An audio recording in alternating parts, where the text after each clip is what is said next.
Transcribed. The National Broadcasting Company presents Biography in Sound. Tonight, George Washington, the man nobody knows. He has been buried for 200 years under tons of plaster, stone, ink, patriotic bombast.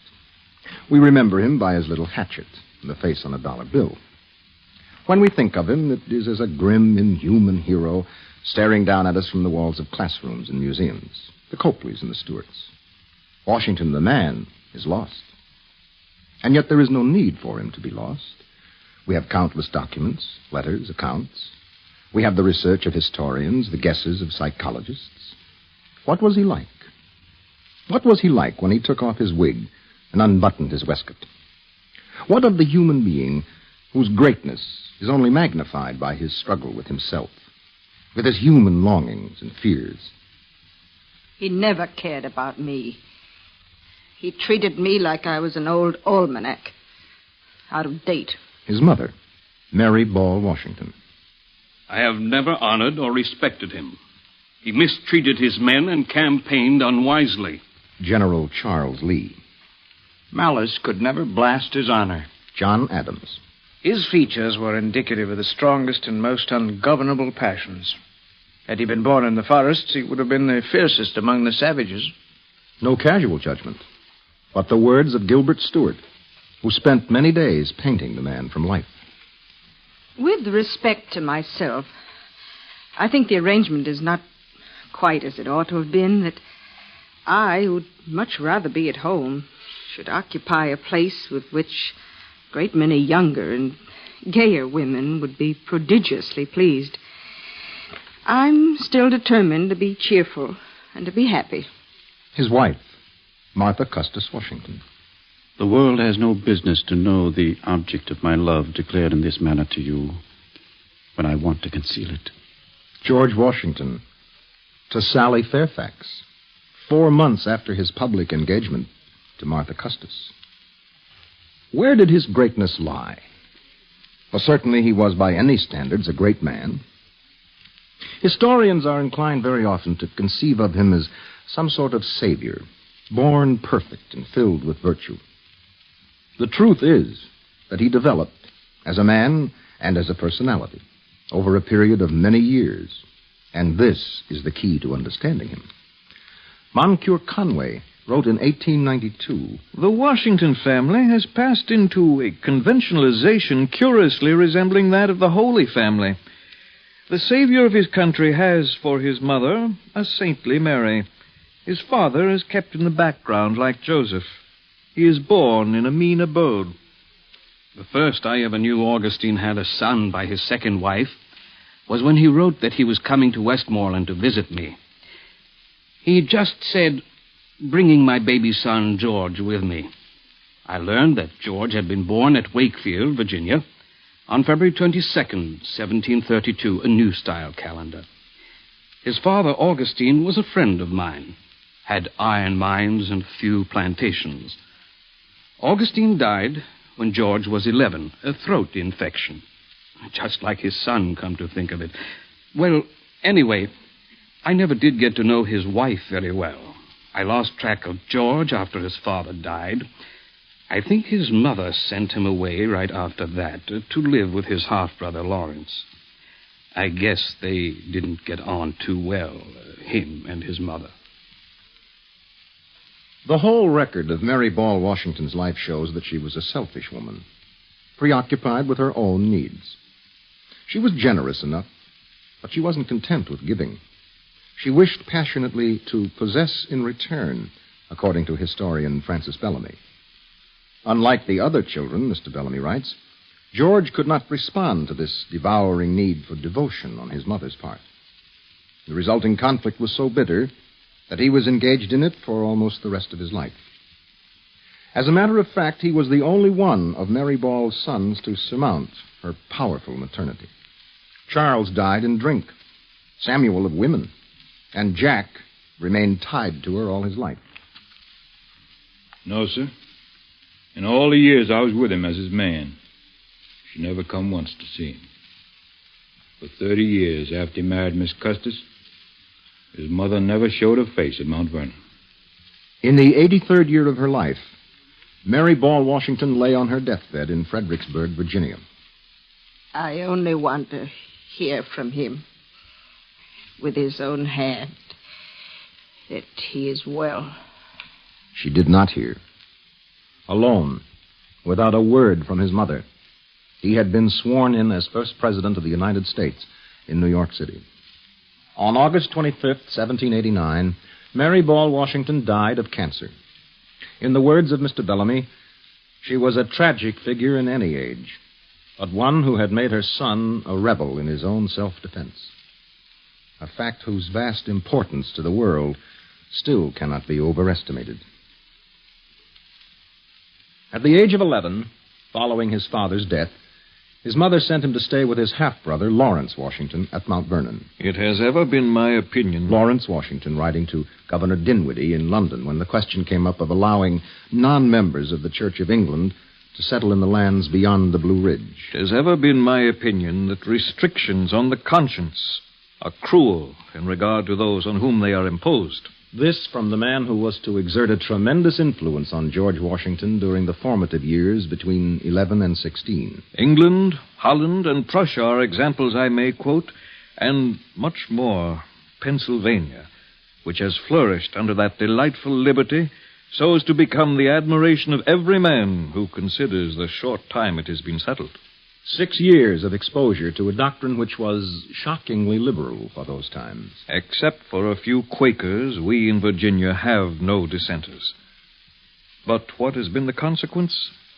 We have increased by slow degrees, while our neighboring communities, whose natural advantages are inferior to ours, have become increasingly populous. His companion during these years was young George William Fairfax, son of the colonel who lived as neighbor to Lawrence Washington. This is young Fairfax speaking. We used to go surveying together. One summer, Father sent us across the Shenandoah Valley. George was the finest horseman I have ever seen. He could stay in the saddle for hours without tiring. Even at that age, he was a giant. 6'2" and 200 pounds without an ounce of fat on him. He used to be quiet for long periods of time when we were together. He had a great sense of privacy. I used to feel it would be almost sacrilegious to intrude on his thoughts during those times. What was he thinking on those long rides with Fairfax? Well, we can only guess. The colonel's son was going south to marry a tall young brunette, the beautiful Sally Carey. George Fairfax was well off. He could afford to marry. Washington, at 16, didn't have a penny to his name. 2 months before, Washington had met her. Then Sally Fairfax married his closest friend, George William Fairfax. The following year, he went to the Barbados with his brother Lawrence. To the Barbados, where I hoped the climate would help this cough which has been clinging to me for several months now. While we were there, George contracted the smallpox and was desperately ill for some weeks. The disease immunized Washington to the plague which was to sweep through the colonial army many years later. The climate of the Barbados was exactly the wrong cure for Lawrence Washington's tubercular lungs, and he died at Mount Vernon shortly after their return. And to my beloved young half-brother George, in deepest affection, I do bequeath all of my lands and estates at Mount Vernon. Now, at 20, he was alone, the master of an estate. With his mother, he had little contact. The brother who had cared for him since their father died had also left this world. He was physically powerful, a tremendous horseman, an athlete, and already, as one of the older ladies put it... Impudent? Well, he danced with me 6 times at Colonel Fairfax's reception for Sally. He is charming, though, when he wants to be. I never saw such a moody young man. My place of residence is at present at his lordship's... Washington, writing of his stay at Colonel Fairfax's plantation, where he was to spend much of the following 9 years. My place of residence is at his lordship's, where I might, was my heart disengaged, spend my time very pleasantly, as there's a very agreeable young lady in the same house. But that's only adding fuel to fire. It makes me the more uneasy, for by often and unavoidably being in company with her, revives my former passion for your lowland beauty. Thus began the relationship which was to remain an important part of Washington's inner life until his death.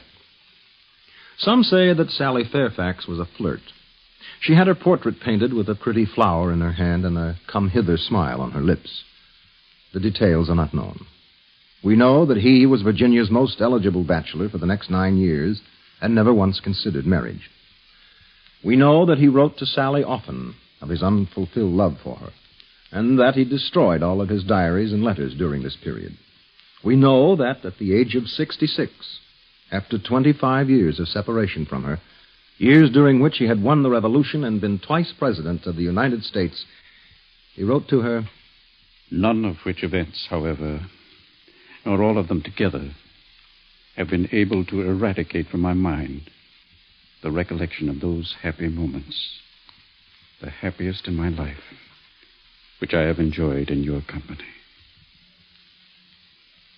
I do, sir. I remember the times when Colonel Washington came courting Miss Martha. Yes, I do. Great times, sir. Great times. Old Cully, Martha Custis' family servant, speaking to the historian George Washington Parke Custis. He looked like a proper man, I tell you, sir. Never seen the likes of him, though I've seen many in my day.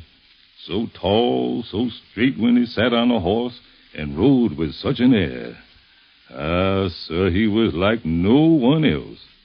Many of the grandest gentlemen in the gold lace were at the wedding, but none looked like the man himself.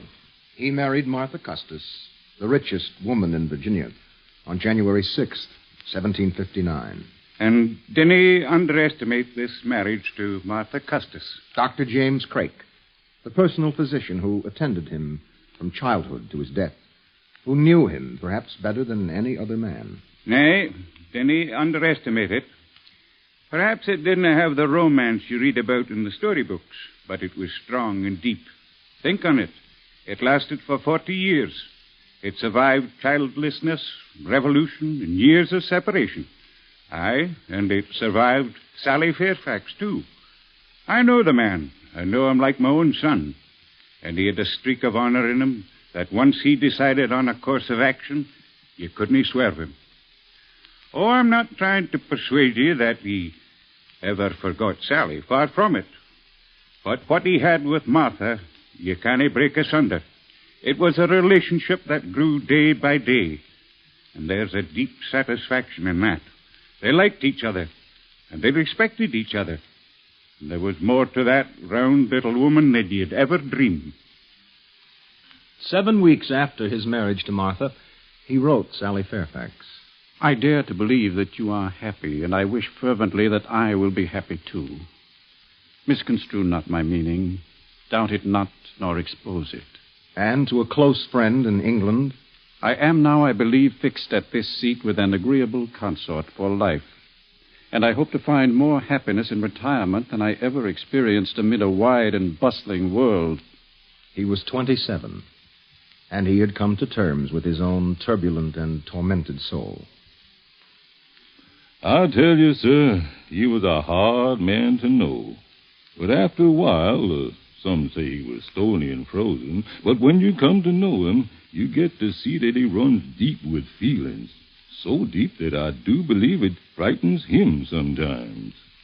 There are depths in a man's soul which no one, not even himself, may plumb. He gets into rages. Thomas Jefferson. He gets into rages and passions when he cannot command himself. His temper was naturally high-toned, but reflection and resolution had obtained a firm and habitual ascendancy over it. If, however, it broke its bonds, he was most tremendous in his wrath. Sir, your impertinent letter of the 24th was delivered to me yesterday by Mr. Smith. As I am not accustomed... George Washington to Colonel Muse. As I am not accustomed to receive such from any man, nor would have taken the same from you personally without letting you feel some marks of my resentment, I would advise you to be cautious. I was his man until he died. Billy Lee, Washington's mulatto servant. And he was hard. Just as he was on himself. But he was fair, and a man could count on it. Sir, with this letter comes a Negro which I beg favor of you to sell. Washington to the captain of a slaver, written in 1766. To sell in any of the islands to which you may go for whatever he will fetch. And bring me in return for him 1 hogshead of the best molasses, 1 hogshead of the best rum, 1 barrel of limes, good and cheap, 1 port of tamarinds. That this fellow is a rogue and a runaway, I shall not pretend to deny. But that he is exceedingly healthy and strong, and good at the whole neighborhood can testify, which gives me reason to hope that he may, with your good management, sell well, if kept clean and trimmed up a little when offered for sale. We had many long talks on the subject of slavery. The Marquis de Lafayette, whom Washington regarded as his dearest friend. And he came to see, I think, that the whole institution of slavery was abhorrent and could not be reconciled with democracy. It was characteristic of the man that his sense of justice would enable him always to select the fine principle and make it a part of his life. I hope it will not be conceived, Washington, 1786. from these observations, that it is my wish to hold the unhappy people who are the subject of this letter in slavery. I can only say that there is not a man living who wishes more sincerely than I do to see a plan adopted for the abolition of it. But there is only one proper and effectual mode by which it can be accomplished, and that is by legislative authority. When he died, he left it in his will that I should be free if I choose it. And he forbid any slave of his to be transported down or sold up. And he say free all slaves which belong to him in his name. And he say he like to free all slaves now, but some belong to Miss Washington. So when she die, they all be free. And he say if they cannot work or find food, his heirs shall feed and clothe them. And I do, moreover, most pointedly and most solemnly enjoin it upon my executors to see that this clause of my will be religiously fulfilled, without evasion, neglect, or delay. In 1774, the wealthy young fox hunter, lean and sunburned, dressed in his uniform of commander of the Virginia militia, was sent to the First Continental Congress as delegate from his own colony. He was 42 years old at the time. He had been an aide to General Braddock in the campaign against the French in 1755. He had published a rather famous account of his military expedition against Jumonville. And there was a murmur when he entered the assembly. I thought it a little ridiculous at the time. The speaker is Benjamin Franklin. He was the only man there in full uniform. Buff and blue, as I recall it. Same color he adopted for the Continentals. Well, naturally, I turned to Jefferson and asked who the fop was. That's Washington, he told me. Fox hunter from Virginia.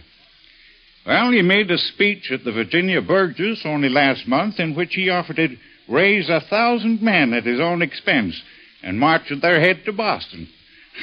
I put my handkerchief in front of my face to smile at that. It occurred to me how the devil a farmer from Virginia concerned himself with the fact that they were going to close Boston and starve us out. Well, somehow I couldn't take my eyes off the man. Nobody could. He didn't seem at all foppish or ill at ease. There was an air about him. He moved easily, by far the most graceful big man I've ever seen. And when he finally spoke haltingly, ill at ease, you got the feeling that here was a man with such a fine sense of his own inner life that he bore no shame or embarrassment, even at speaking so poorly. He accepted himself with his imperfections, and he knew his limitations. He is the only man I ever met who was utterly and completely devoid of personal fear. Before the Congress had ended, we all knew it. He was our man. NBC is bringing you Biography in Sound. George Washington, the man nobody knows. We'll continue with Part 2 after a brief pause for station identification. We continue now transcribed with Part 2 of George Washington, the man nobody knows. They came shuffling in from the farms of Massachusetts and Vermont, sullen, stubborn, heads hanging, big hands gripping long squirrel guns or scythes or wooden clubs. They stood around in silent groups looking at the tall man in the buff and blue uniform of the Virginia militia, appraising him silently, taking the measure of the man. When their officers tried to dress them up in some kind of order, they moved with a slow resentment, eyeing them suspiciously. Most of them wore tattered work clothes. Some were barefoot. Occasionally, you would see a father and a son, no more than 11 or 12. To look at them, you'd wonder what spark had ever prompted them to come. Could these men know the meaning of Jefferson's high-flown rhetoric, the talk of liberty and equality and freedom? Could ignorant folk such as these ever be shaped into an army that would stand against the immaculate ranks of British grenadiers? When you live hard the way we did, and the Rocks have got a mortgage on the land, you get in the habit of helping out. Like somebody come down one day and says, Japheth, old man Woodard's building a new barn where the old one burned. And you tell your wife, I think I'll go down and lend a hand to old man Woodard with his barn, see? Well, one day Samish, he has the place near the plank road, he come by and says, Japheth, they got a hard row in Boston. And Israel Putnam's going over there with some of the boys to lend a hand. So I just said to Samantha, I think I'll go down and look around the camp with old Put. And I went.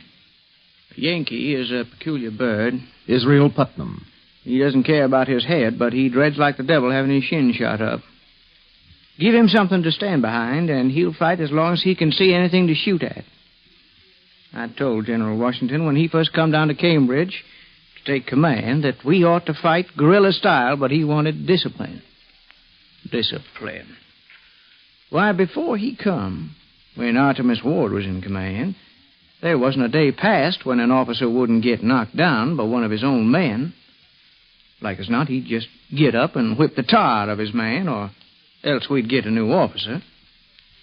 But the general, he tried to put a stop to it. Torture he used. When he'd find a man guilty of rioting, he'd had him straddle a board 6 foot off the ground. Then they'd tie weights to his feet and leave him. A lot of the men wouldn't stomach it. They went home.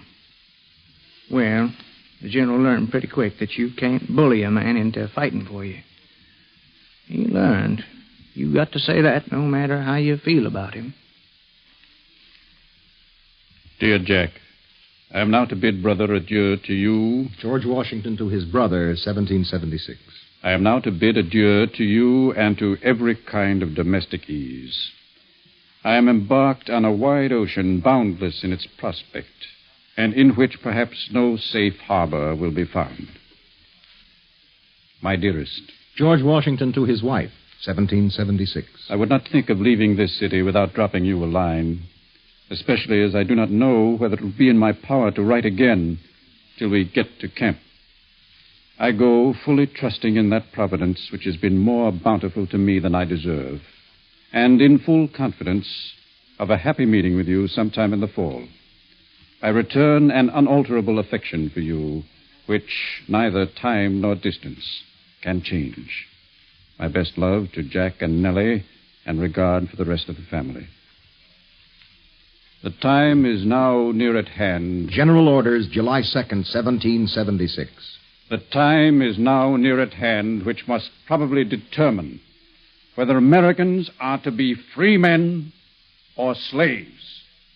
Let us therefore animate and encourage each other and show to the whole world that a free man contending for liberty on his own ground is superior to any slavish mercenary on earth. Now there was no retreat. The formative years were over. The meld that had worked in him as a child and a youth and a young man was brought to a boil. Washington the man had taken his cross on his shoulders and started on the long pilgrimage of his mature life. I know the integrity of my own heart. George Washington, 1776. I know the unhappy predicament I stand in. I know that without men, without arms, without ammunition, without anything fit for the accommodation of a soldier, that little is to be done. And what is more mortifying, I know that I cannot stand justified to the world without exposing my own weakness and injuring the cause.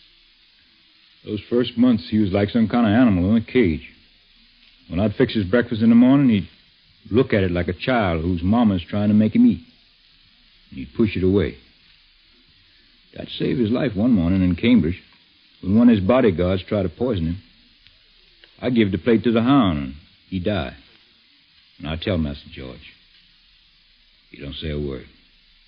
He just walk out. And by they come and get Master Hickey, and they hang him up to die. He was in a fierce temper those days, was Master George. No troops, he say. No money, no nothing.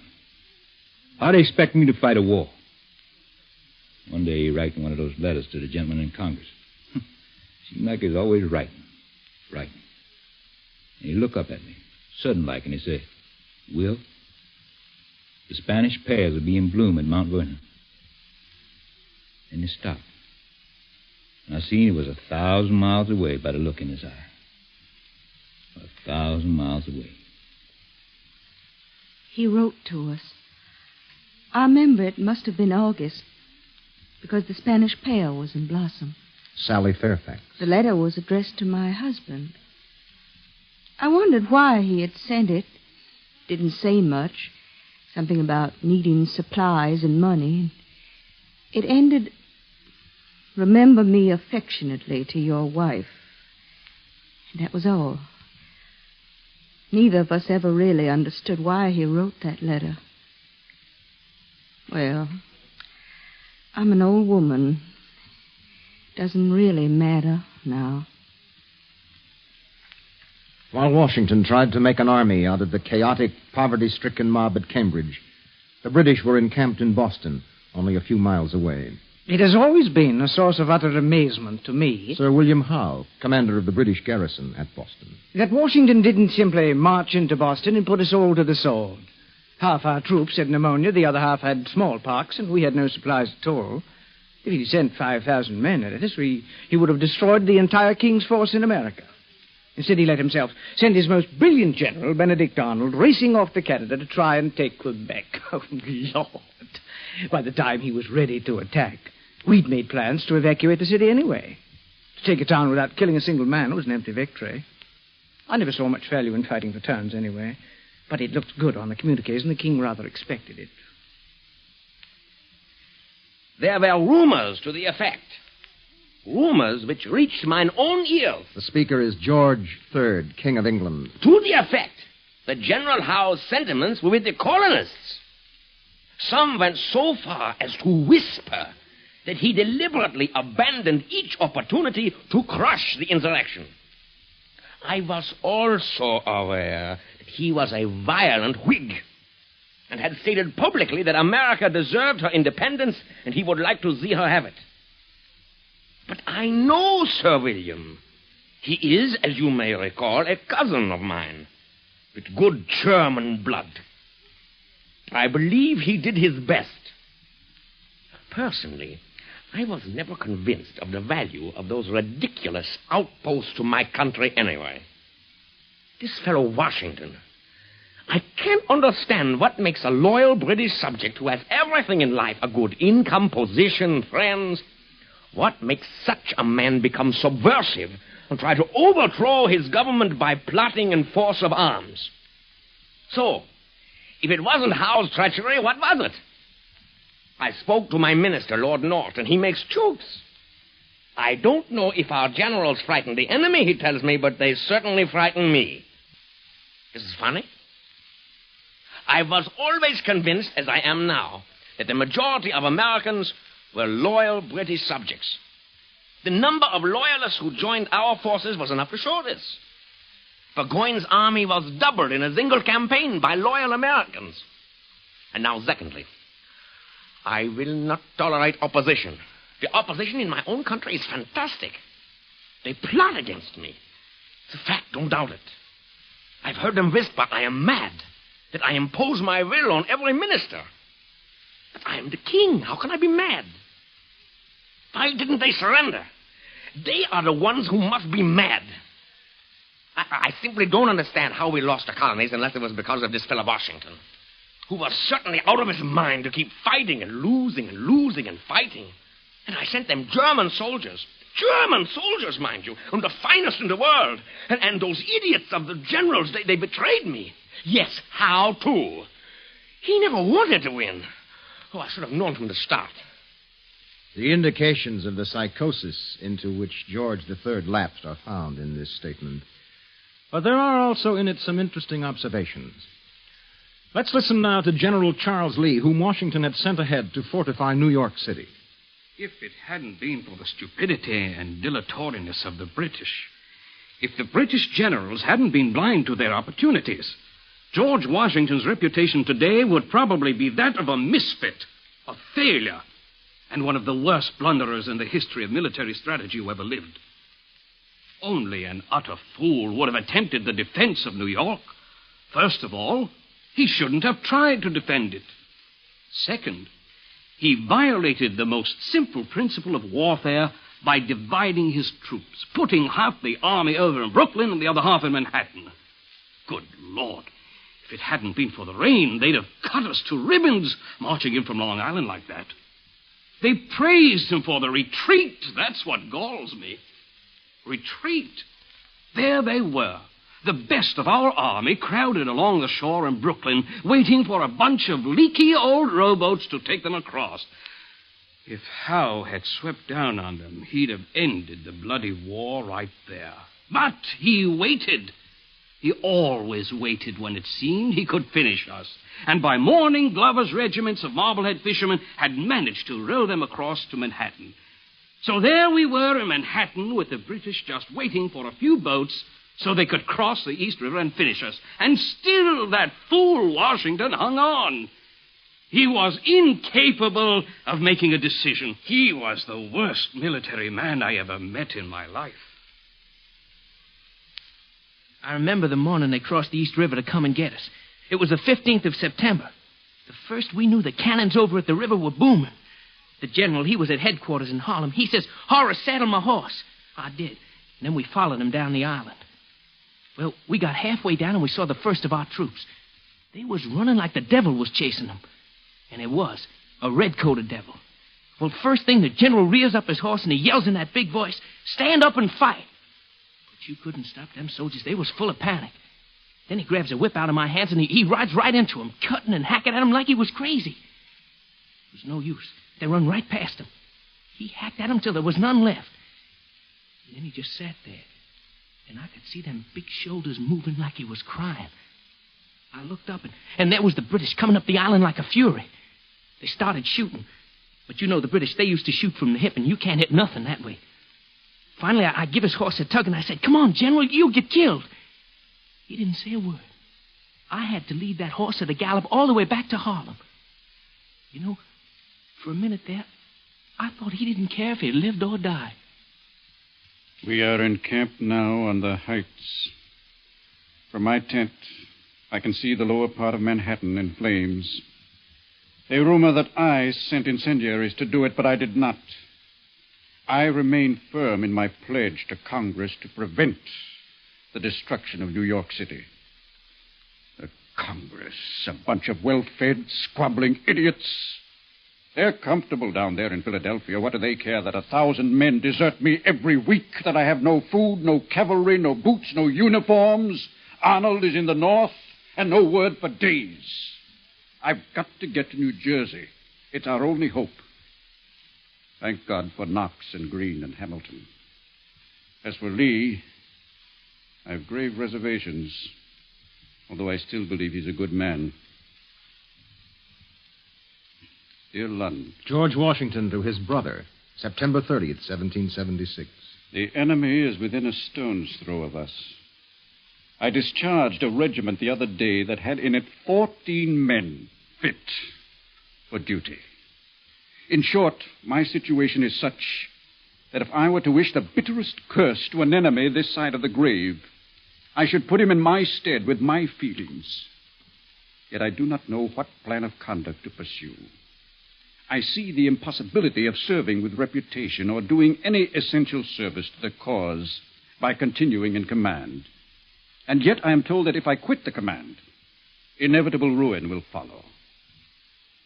In confidence, I tell you that I was never in such an unhappy, divided state since I was born.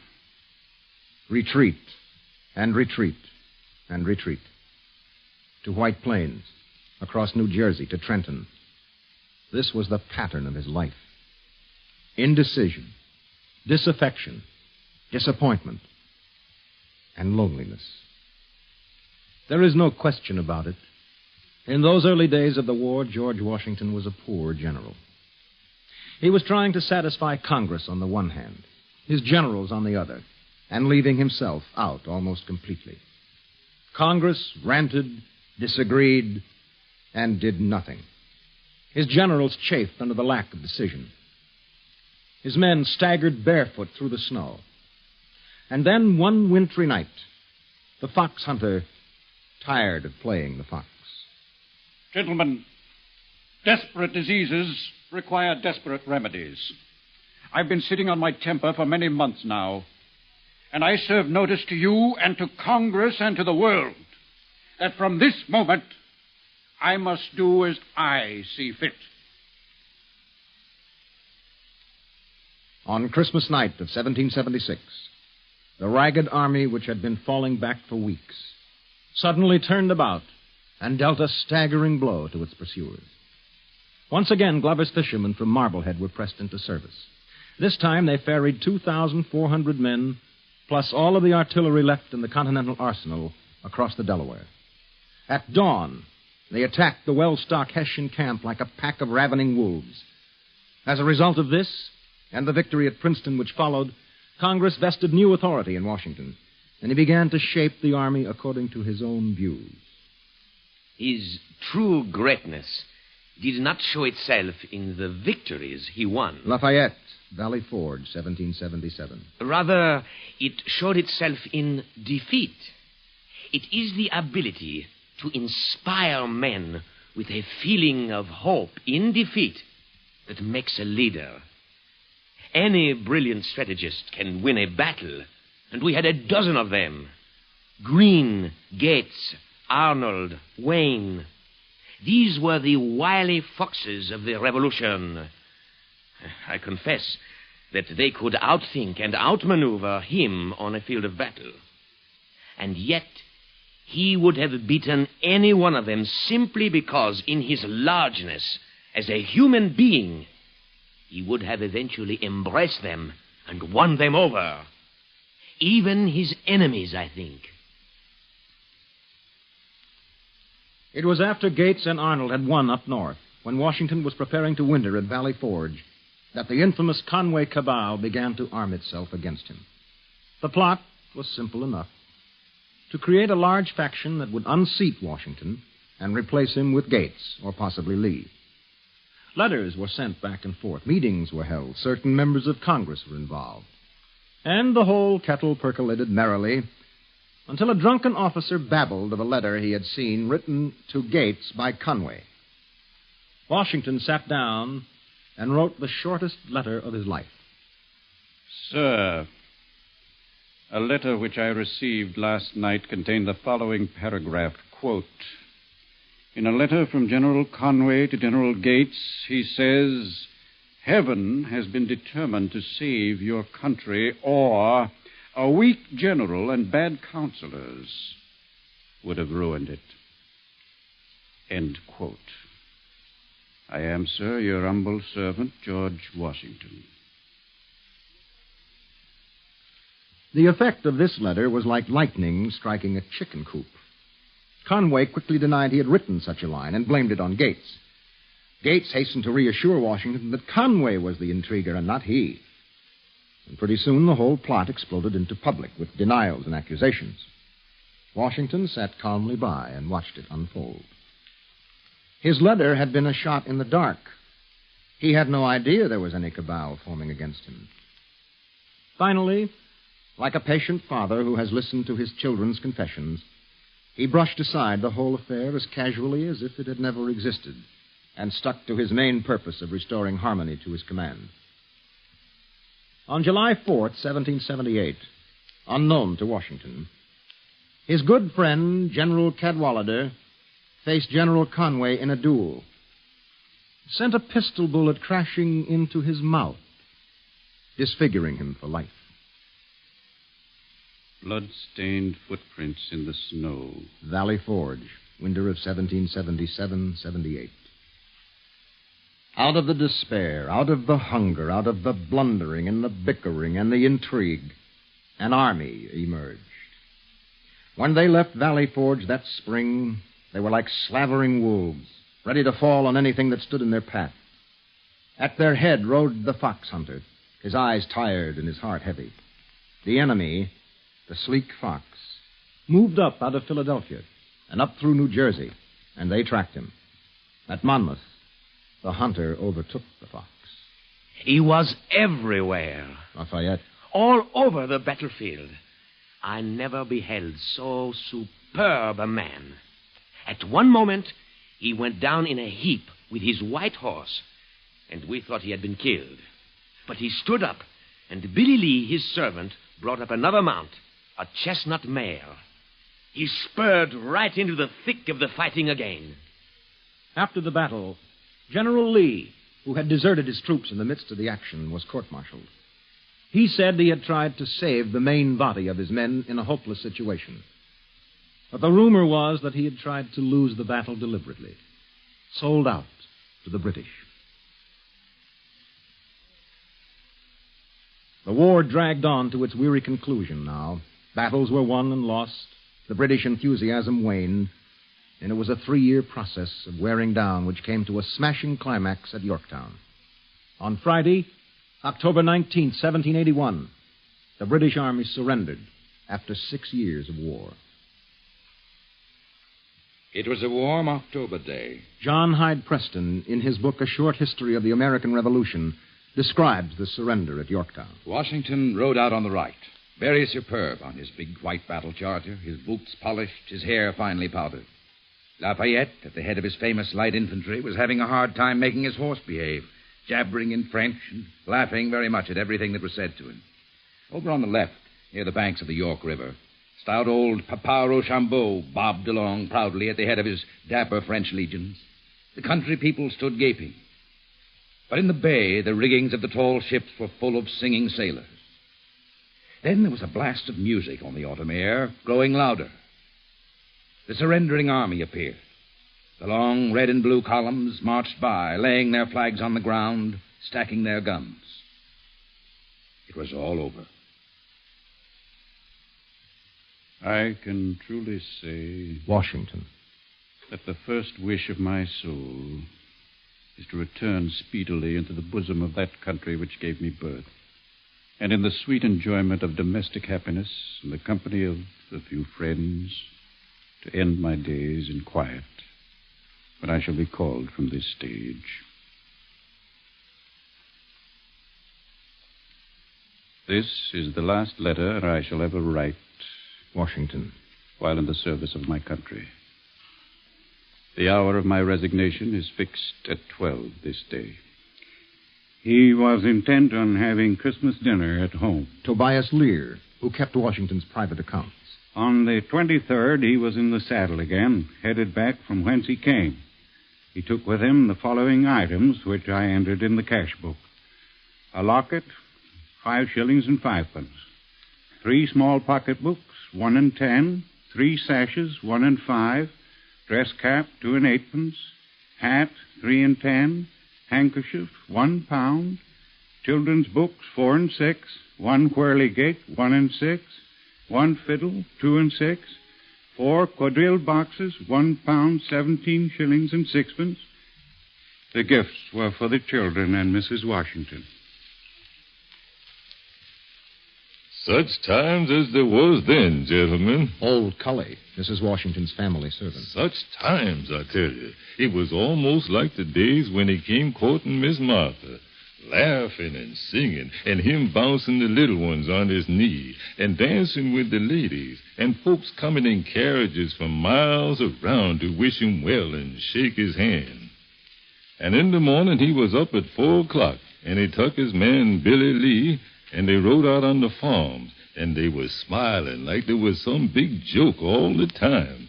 But I tell you, sir, I seed Miss Martha look at him sometimes quick like, and I could tell she was worried about him. Seems like he was always going, like a big clock that can't unwind. Up at 4, in the saddle. I remember when Dr. Craik and Master Bushrod come in saying they couldn't keep up with him. He'd started his horse and drove her till she like to drop from it. On April 30th, 1789, he took the oath of office as first president of the United States. My movements to the chair of government will be accompanied by feelings not unlike those of a culprit who is going to the place of his execution. A year before, he had refused an offer of the crown by Colonel Nicolas, one of his officers. He called me into his headquarters at Newburgh. Washington Secretary Jonathan Trumbull. I remember it well because he was almost trembling to hold back his rage. I have the original notes right here in my folio. Sir, it is with a mixture of great surprise and astonishment I have read the sentiments you submitted for my perusal. Be assured, sir, no occurrence in the course of the war has given me more painful sensations.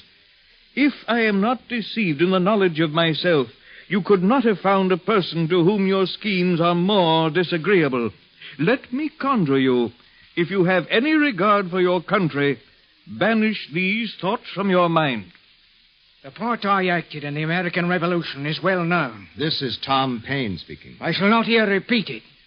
It is time, though, sir, to speak the undisguised language of historical truth. The person addressed is President Washington. You slept away your time in the field till the finances of the country were exhausted, and you have but little share in the glory of the final event. You commenced your presidential career by swallowing the grossest adulation.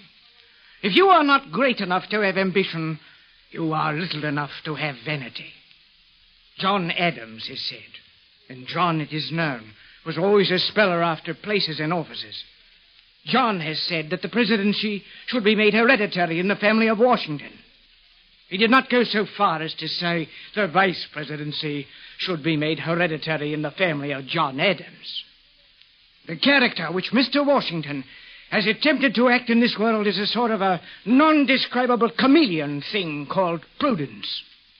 It is in many cases a substitute for principle, and is so nearly allied to hypocrisy. As to you, sir, treacherous to private friendship, for so you have been to me, and that in the day of danger, and a hypocrite in public life, the world will be puzzled to decide whether you are an apostate or an impostor.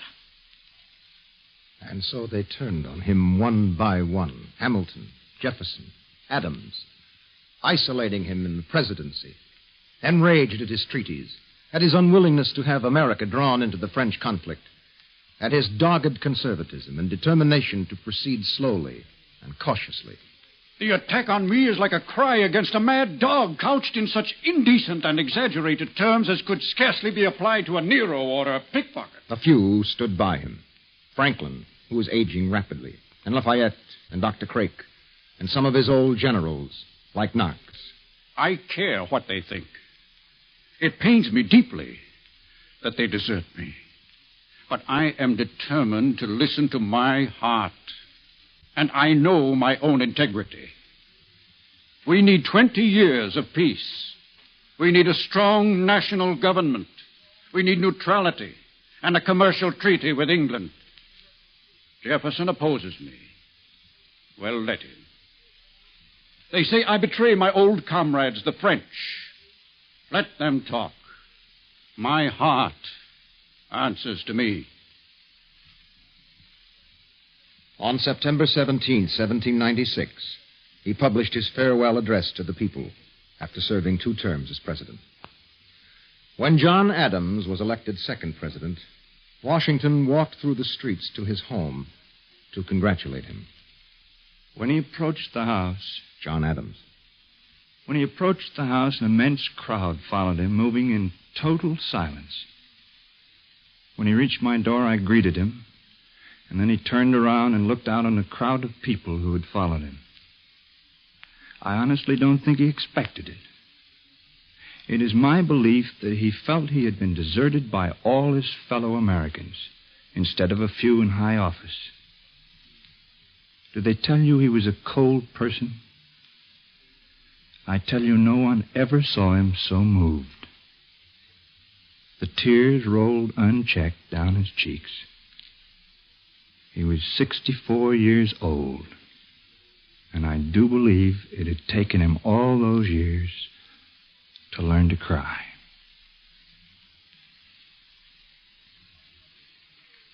On Sunday, December 8, 1799, he contracted a sore throat.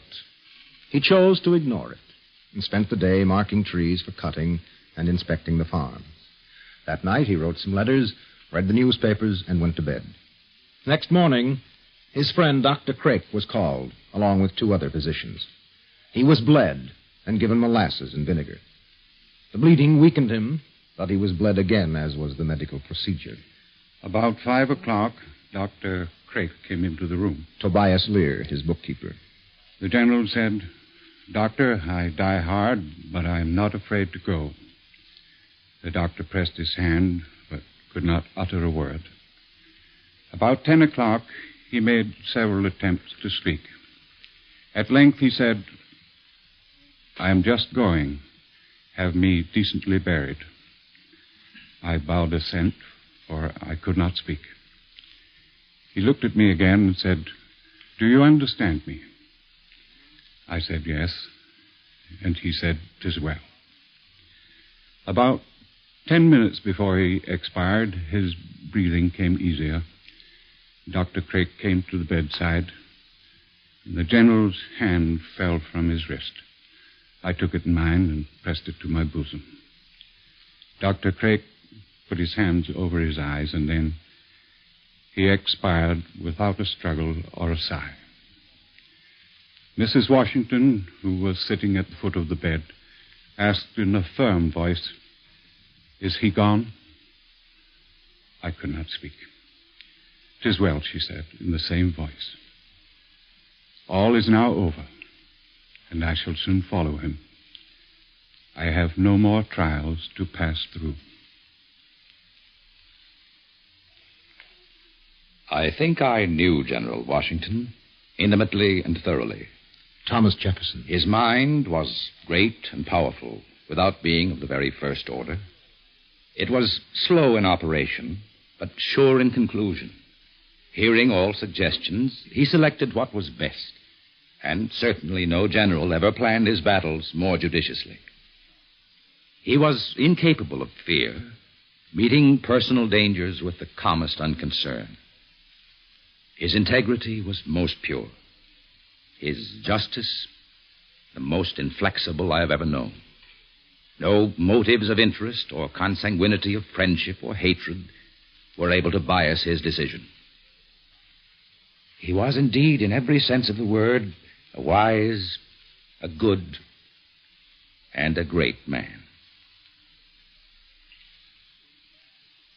In Bath, England, Sally Fairfax, widowed and childless, clinging to a letter she had received from George Washington only 2 months before his death. Un malheur ne vient jamais seul. On n'estime jamais une chose assez qu'avant que nous l'avons perdue. These are the words she wrote in her Bible. Sorrow never comes singly. We never value a thing rightly till it is lost. The preceding program was transcribed. Monitor takes you everywhere each weekend on NBC Radio.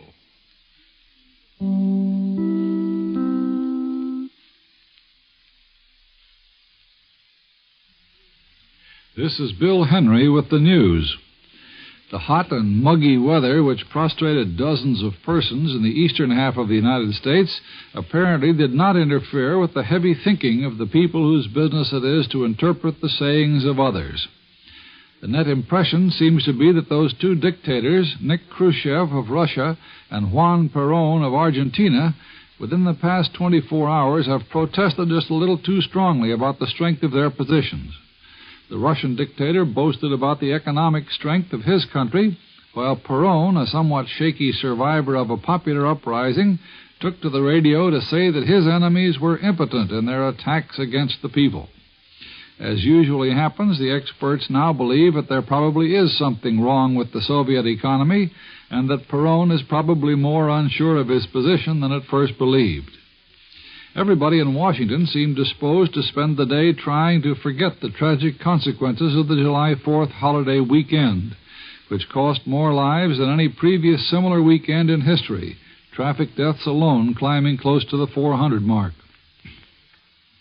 President Eisenhower, after sending a get-well message to Democrat Senate Majority Leader Lyndon Johnson this morning, who is in a serious condition as a result of a heart attack, lunched with Republican congressional leaders Bill Noland and Joe Martin, and then went to a special showing of This Is Cinerama. Tomorrow he meets all the congressional leaders and will hold his usual weekly news conference. Up on Capitol Hill, the House of Representatives made news by voting a reward of up to $500,000 to anyone providing information regarding the smuggling of any atomic device into this country. It also voted that henceforth all presidential papers shall become the property of the United States government. For many years, these papers have been deemed to be the private property of the presidents, and their disposition has ranged from complete destruction, as in the case of President Harding, or long secrecy, as in Lincoln's case, to the triumphant carrying off of carloads, as in the case of Presidents Roosevelt and Truman, who undertook to set up private libraries. In addition, today, the House voted to limit to 3 years the period during which Korean War veterans can draw GI unemployment compensation. The Senate distinguished itself by letting the Dixon-Yates question, which has been one of the loudest debates in recent history, fizzle out like a wet firecracker today, when it voted $1 1/3 billion to the Atomic Energy Commission and the Tennessee Valley Authority, leaving untouched an appropriation of $6.5 million for Dixon-Yates.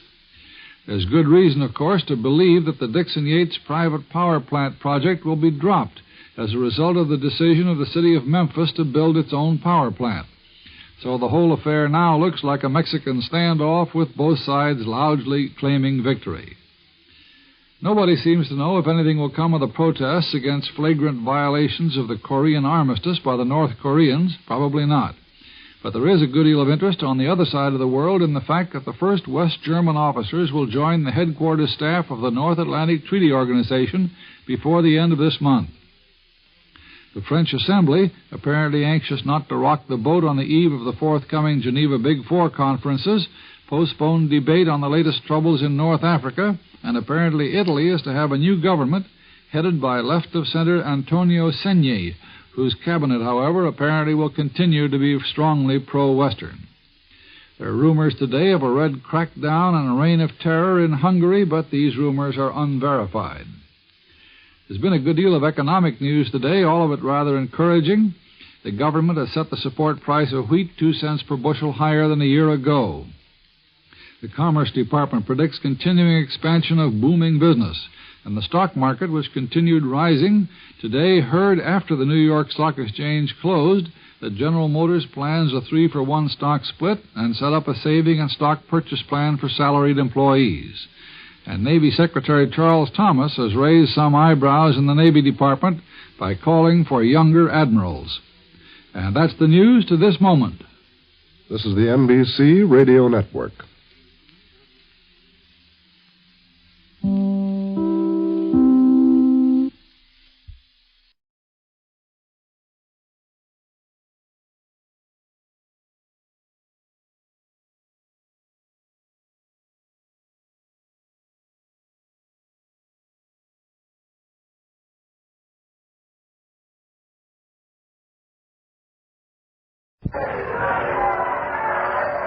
Good evening. This is John Daly standing in front of Ford's Theater in Washington, D.C. This is indeed a red-letter night in the history of Ford's Theater, April 14, 1865. Because tonight, President Abraham Lincoln and his party will attend a special charity performance of the celebrated English comedy, Our American Cousins. Inside the theater, the curtain has already gone up. Outside, here in front of the theater, the crowd of curious spectators stand around. April 14, 1865. Place, Washington, D.C. You are there. Abraham Lincoln at Ford's Theater. CBS takes you back to one of the great dramas in our nation's history. All things are as they were then, except for one thing. You are there. You Are There is based on authentic historical facts and quotations. And now, Washington, April 14th, 1865, and John Daly. The damp and misty weather in Washington tonight has not dampened the ardor of the crowds who for 4 long days now have been wildly celebrating the surrender of General Lee to General Grant. The people here are in high spirits, gathered around Ford's Theater, which is a 3-story, red stone building, windows and entrances in gray. Tulteville Saloon is on the right, Ferguson Saloon is on the left, and both of them are jammed. The windows and doors of the houses along both sides of the street are open. People are hanging out of them for a look at the president. Although the curtain has gone up on the play, some members of the cast who are not on stage at the moment stand around in their costumes for a look at Mr. Lincoln. There's John Diet and Mrs. Helen Muzzy. There's young Miss Jane Gowdy and John Wilkes Booth, the handsome, dashing Shakespearean favorite. He is not in the performance tonight, by the way. I think I see over there. Oh, yes, there's Mr. Harry Ford, one of the 3 brothers who manage this theater. Now, if I can just get through to him, excuse me, please. Oh, let me push through here. I'm sorry, but watch the cable. Oh, Mr. Ford. Mr. Ford. Yes, sir? Say, Mr. Ford, this is CBS. You have a great crowd here tonight. Yes, the theater is sold out. And have you raised your prices for tonight? Tonight is a charity benefit. The orchestra is $1, the dress circle and the parquet 75 cents, and the family circle is 25 cents. I see. Well, this is the second time President Lincoln has attended your theater, isn't it, Mr. Ford? Yes, and tonight he's going to sit in the same box. And I brought in that old rocker he likes. Oh, thanks very much, Mr. Ford. Not at all, anytime. Thanks a lot. I think I see John F. Parker, the president's personal guard, arriving on foot. Evidently, he's come ahead of the president to be on hand when Mr. Lincoln and his party arrive. Now, if I can get through to him, excuse me, please. Let me through. I'm sorry, but watch the cable. Mr. Parker! Oh, Mr. Parker! Say, Mr. Parker, this is CBS. Has the president's carriage left the White House? Is he on his way over here? Yes, he and Mrs. Lincoln left about 10 minutes ago to pick up Major Rathbone and Miss Harris. Well, aren't General Grant and Mrs. Grant in the party? No, they were supposed to come, but General Grant left on the evening train for Burlington. Oh, that's too bad. We kind of hoped we'd see the general as well as Mr. Lincoln. Say, by the way, who is Miss Harris? Well, that's Miss Clara Harris, daughter of the senator from the state of Maine. Oh, yes, of course. And Major Rathbone is an attaché at the War Department. That's right. Excuse me, right. Yes, the president's carriage is just coming down 10th Street now. It has crossed F Street. It's going to pull up right here at the carriage platform. The president is smiling, bowing, doffing his high black silk hat to the crowd, and the band that's been waiting here for this moment is picking up its instruments and getting ready to play. Burns, the coachman, is throwing up the horses now. The carriage is stopping at the platform. Forbes, the footman, has jumped down to assist the party as they get out. Mrs. Lincoln and Miss Harris are getting out, and now the president, followed by Major Rathbone. The band wants to play a tune. They're asking the president what it is he wants to hear, but it'll probably be Yankee Doodle, Marching Through Georgia, or Rally Round the Flag. The president just said something to the band leader, but in all of this racket, I just can't hear what he's saying. Oh, do you hear that? It's Dixie! Mr. Lincoln has asked the Union band to play the Confederate song, and they've responded with a will.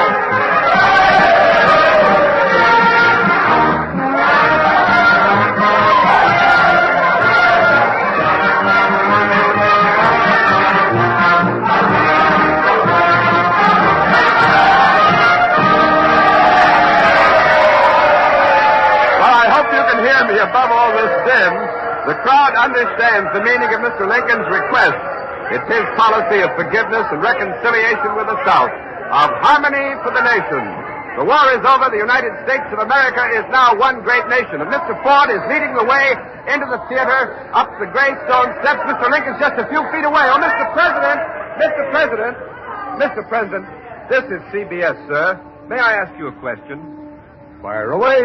Well, as you know, Mr. President, the newspapers and a part of the clergy have been opposed to your practice of attending the theater. And I'm sure that... Yes, I know. Some think I do wrong to go to the opera and the theater, but it rests me. I love to be alone and get to be with the people. I want to get this burden off, to change the current of my thoughts. A hearty laugh relaxes me, and I seem better able after it to bear my cross. I understand, sir. Good night. Good night, Mr. Lincoln, and thank you. Now the presidential party has entered the door. A CBS microphone is inside the theater at the rear of the orchestra. President Lincoln will pass it in just a minute, and so enter the theater and Don Hollanday. The audience doesn't yet know the president has arrived. The ladies might be interested, by the way, to know that Mrs. Lincoln is wearing a white silk crinoline under her cloak. I'm trying to see here. It's an elaborate headdress of flowers and combs over her curls. There's silken mittens and a shawl held together at her throat with a brooch. The president, well, he seems to have lost a lot of weight, but, oh, he looks happy tonight, very happy. And now the party is turning right and going upstairs to the boxes. The president should be there in just a minute. The audience has caught sight of the president. The play stops. The orchestra strikes up Hail to the Chief. And now CBS has a booth directly across the theater from the president's box. And I see that John Daly's reached it, so over to John Daly. We're in the CBS box now. I can see the president entering his box across the theater. We have Columbia microphones on the stage and in the audience. I'm going to open them both and let you hear what's going on.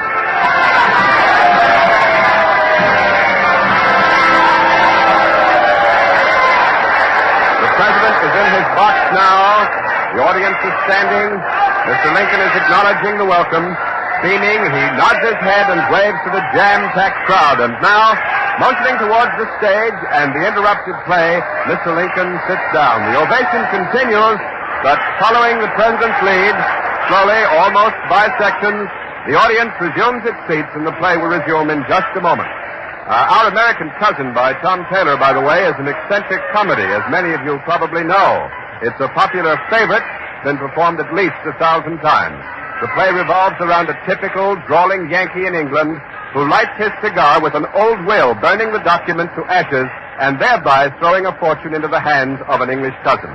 And now, the CBS microphones on the stage will pick up some of the dialogue. Lord Dundreary, a silly, foppish Englishman, is being teased by Florence the heroine, played by the star Miss Laura Keene.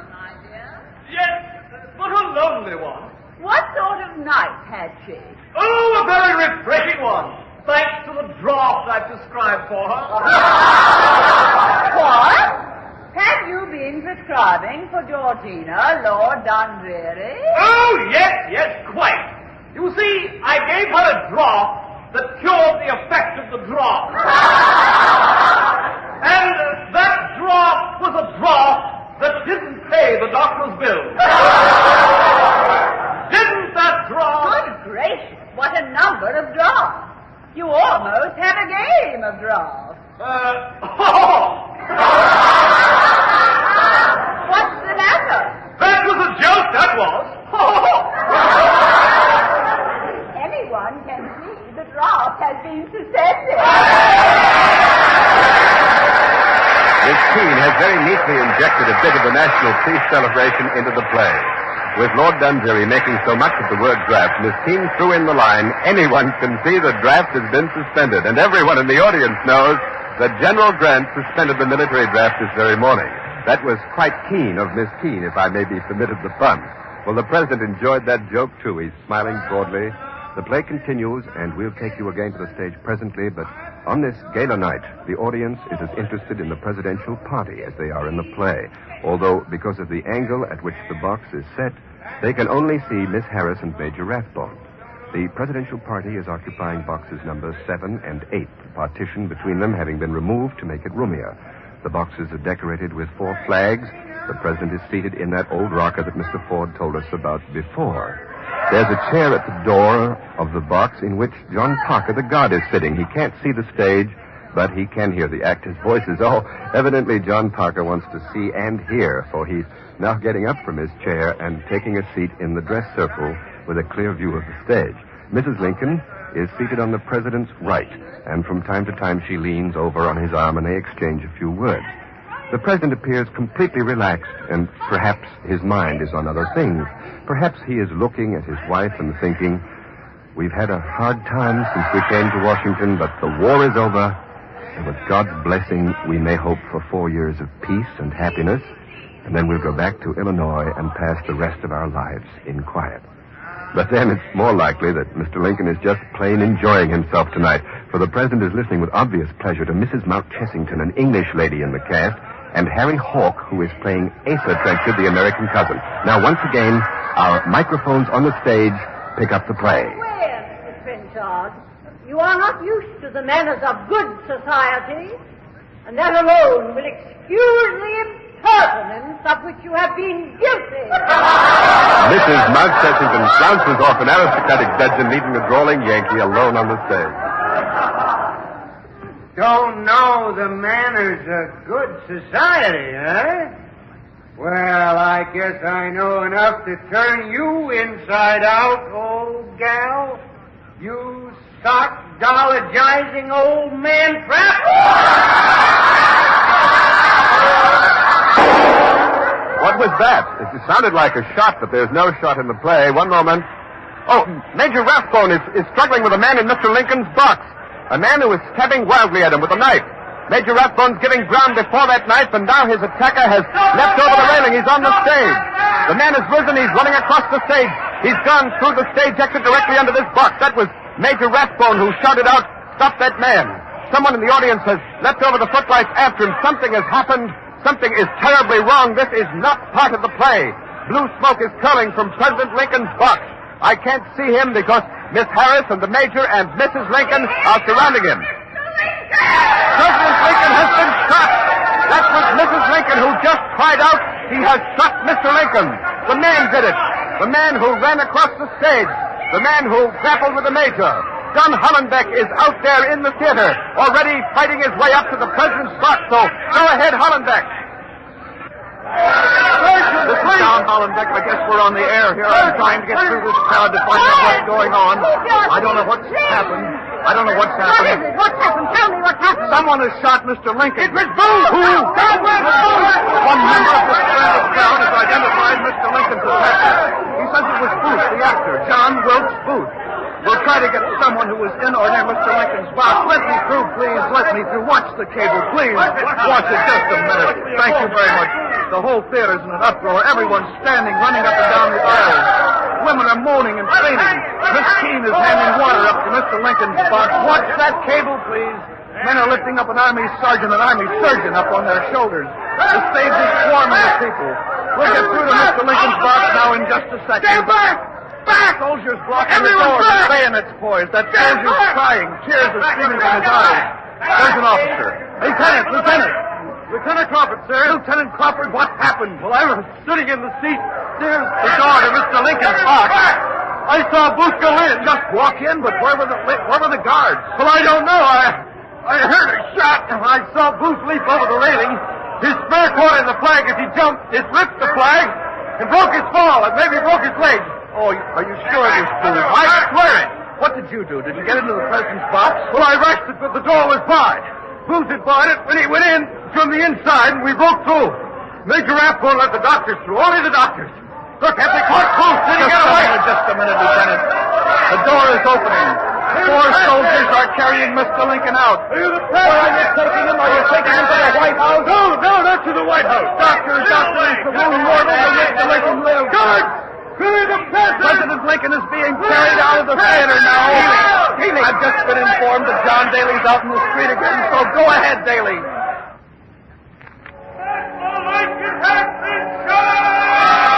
Two more soldiers have joined the 4 who are carrying the president out here into 10th Street. The street is jammed with people who have heard the news. It's a wild, awed, panic-stricken, swirling mob. The guards are having a hard time breaking through the mob, crossing the street. The long roll you hear is the alert being sounded. There's a light in a house, and the door is open.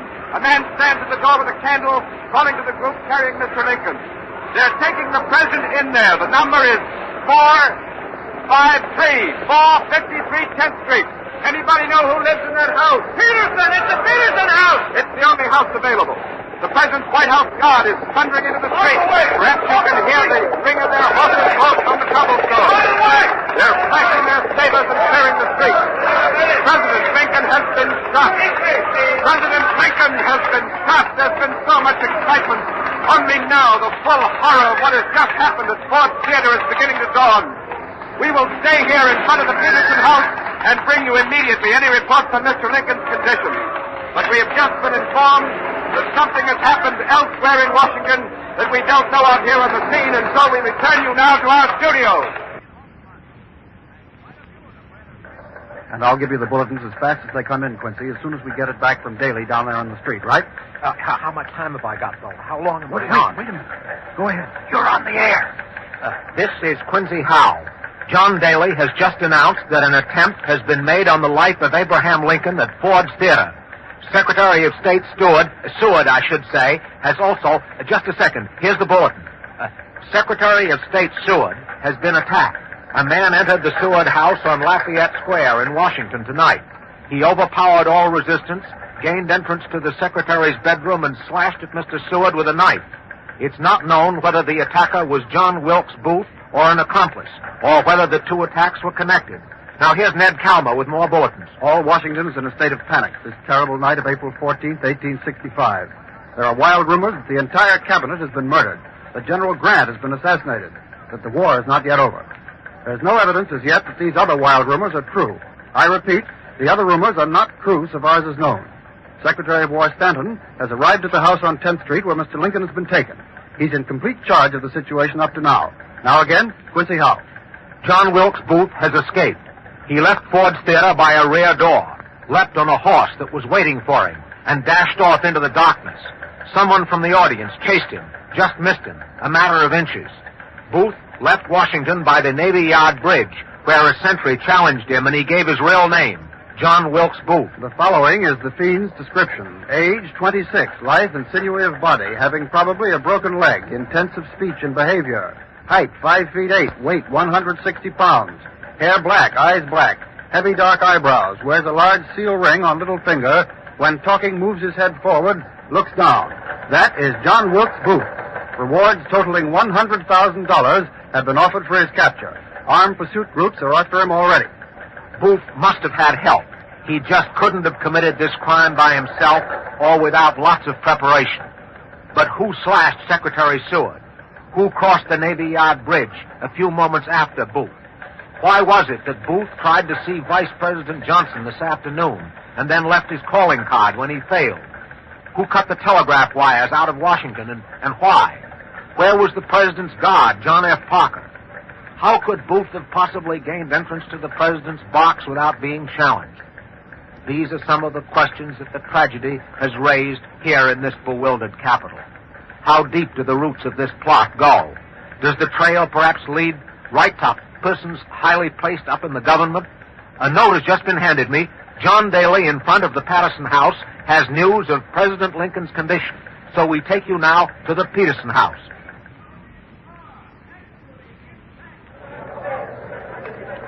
This is John Daly in front of the Peterson house, where President Lincoln was carried after he was shot in Ford's Theater across the street. The president is sinking swiftly. He has not regained consciousness since Booth sent a single bullet fired at close range into the area behind the president's ear. The surgeons are discussing now the question of removing that bullet. Mrs. Lincoln is in there at the bedside, so is the president's son, Captain Robert Lincoln. Tad, the president's younger son, is at the White House. He has been assured that his father will live, but this was told the lad only to quiet him. Major Rathbone was slashed about the arm and shoulder by Booth and fainted from a loss of blood. He has been taken home. In addition to Secretary of War Stanton, most of the cabinet members have arrived, and here comes the Secretary of the Navy, Mr. Gideon Wells. Mr. Wells, this is CBS. We know how great your grief is at this moment, sir, but there are so many questions still to be answered about this frightful tragedy. Will you help us? Who is this amazing madman, John Wilkes Booth? This lunatic, this unspeakable Judas, is a known secessionist who did not have the courage to don the uniform of his cause. But what possible motive, sir, do you think he could have had in committing this hideous crime? Only a mind deranged could have given birth to such an act. It may be that he thought to kindle again the dead spark of rebellion. If so, he is as great a fool as he is a villain. The war is over. The Union will stand. Booth has done the Confederate cause more harm than he can imagine. What about the South, sir? What will the South think of Booth's act? I do not know the mind of the South, but I predict that when the men who fought with Lee, in uniform, under a flag, and according to a clean code, hear of this day, they will shrink with horror from this vile deed. Assassination is not an American tradition. It never struck in this country until tonight. Thank you, Mr. Wells. I know that as Mr. Lincoln's friend and Secretary of the Navy, you want to go in and see him. A note has just been handed me. It says, "Oh, this is sad and tragic news. The President's pulse is still falling. His breathing becomes more labored." That's all the note says. As this night of unutterable gloom and sadness wears on, stern resolve melts. Great men weep openly. There's scarcely a dry eye in this crowd here. The door to the Peterson house is opening once again, and Mr. John Hay, President Lincoln's private secretary, is coming out. Mr. Hay, over this way, please. Yes, sir. Mr. Hay, you've been close to Mr. Lincoln. Did he have any fear that he might be struck down before his great work was finished? Our beloved president constantly received threatening letters, which he filed away in an envelope. In March last month, there were 80 letters in the envelope. It was marked Assassination. You mean letters from cranks and that sort? Yes. In 1860 in Springfield, Mr. Lincoln saw a double image of himself in a mirror. One face held the glow of life and breath. The other shone ghostly pale, white, portent of a safe passage through the first term, and death before the end of the second. That was 5 years ago, then, that he had this omen? Yes. But only last week, the president dreamed that he was walking through the White House amid the sound of great sobbing. In the East Room, he came upon a coffin guarded by soldiers, surrounded by a weeping throng. The president asked, "Who is dead in the White House?" And the soldier replied, "The president. He was killed by an assassin." Well, how did Mr. Lincoln feel about these presentiments? Perhaps he answered that question this afternoon. He was walking across the White House grounds, and he passed some profane, drunken men. Mr. Lincoln remarked to his guard, "Crook, do you know, I believe there are men who want to take my life, and I have no doubt they will do it. I know no one could do it and escape alive. But if it is to be done, it is impossible to prevent it." Thank you, Mr. Hay. The tragic news of the attack on President Lincoln has spread around the world. And now CBS takes you to important European capitals. First, to Buckingham Palace in London, England, and the voice of Her Britannic Majesty, Queen Victoria.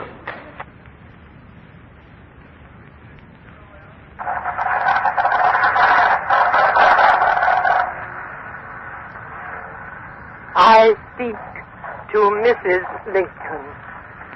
No one can better appreciate than I, who am myself utterly broken-hearted by the loss of my own beloved husband, what your suffering must be. And I earnestly pray that you may be supported by him, to whom alone the sorely stricken can look for comfort. And now to the French capital.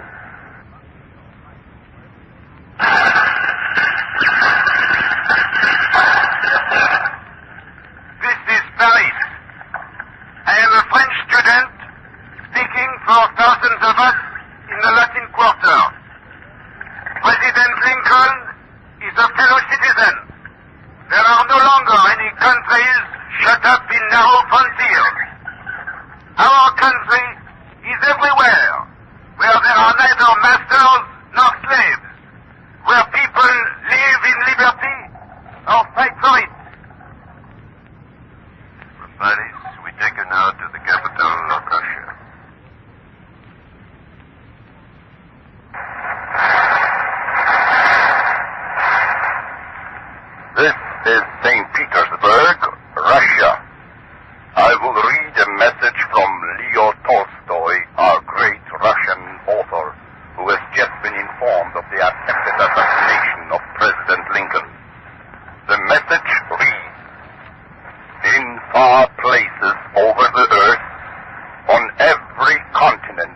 the name of Lincoln will be worshipped, and the personality of Lincoln will become a world folk legend.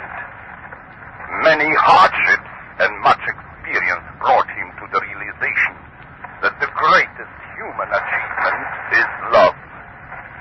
The greatness of Napoleon, Caesar, or Washington is moonlight by the sun of Lincoln. His example is universal and will last thousands of years. Lincoln is humanity.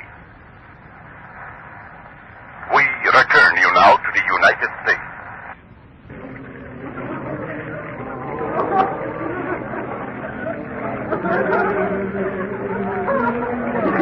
This is John Daly in front of the Peterson home on 10th Street. It is past 7 o'clock in the morning, April 15, 1865. President Lincoln was shot last night at 10:15. Doctors say there is no hope. The long vigil will soon be over. Here outside the Peterson house, a cold rain is falling. The sky is dully gray. The early morning mist is like a shroud. The hearts of men and women are overflowing with grief. Some are kneeling, some lifting their voices in the singing of spirituals. We are told that Mrs. Lincoln is not in the room with the president. She has made her last farewell and is seated in a back parlor. Captain Robert, the president's son, is leaning on Secretary Stanton's arm. He has borne himself well. Only twice has he given way to his overwhelming grief. The Reverend Dr. Gurley has spoken a prayer. For Abraham Lincoln, there will be black borders on the newspapers today, anguished sermons on Resurrection Sunday tomorrow in a resting place. There will be the end of the mortal, but the beginning of the immortal. For Abraham Lincoln will live on in the union he has saved, in the freedom he has given, in the dreams he has dreamed, in the vision he has seen, the vision under God of a new birth of freedom, of government of the people, by the people, for the people. Secretary of War Stanton is coming out of the Peterson house now. He pauses in the doorway, and the crowd, looking at his grief-stricken face, is suddenly silent. Mr. Stanton, how is Mr. Lincoln? Now, he belongs to the ages. The dread thing that we have awaited is come. President Lincoln is dead. The victim of Booth's vicious... Washington, April 14, 1865. Abraham Lincoln is assassinated at Ford's Theater.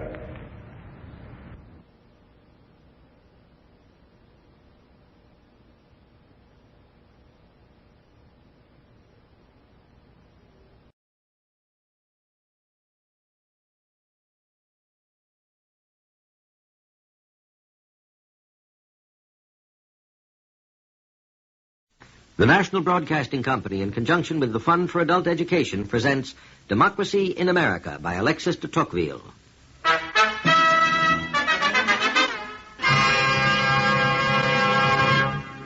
Human societies, like people, become worthwhile only through their use of liberty.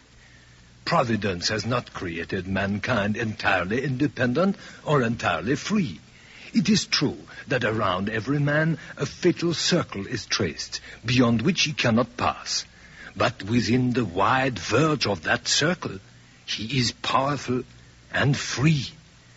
As it is with men, so it is with communities. The nations of our time cannot prevent the conditions of men from becoming equal, but it depends upon themselves whether the principle of equality is to lead them to freedom or servitude, to knowledge or barbarism, to prosperity or wretchedness.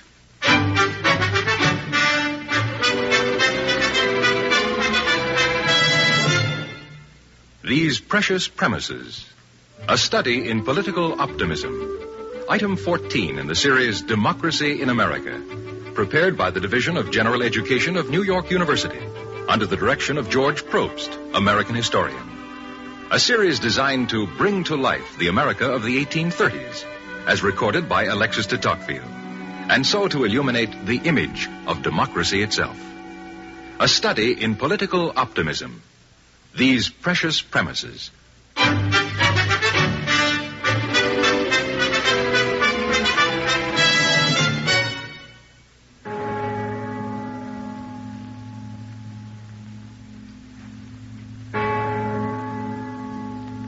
Midnight.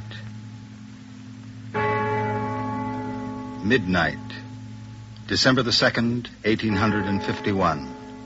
20 years after Tocqueville visited America.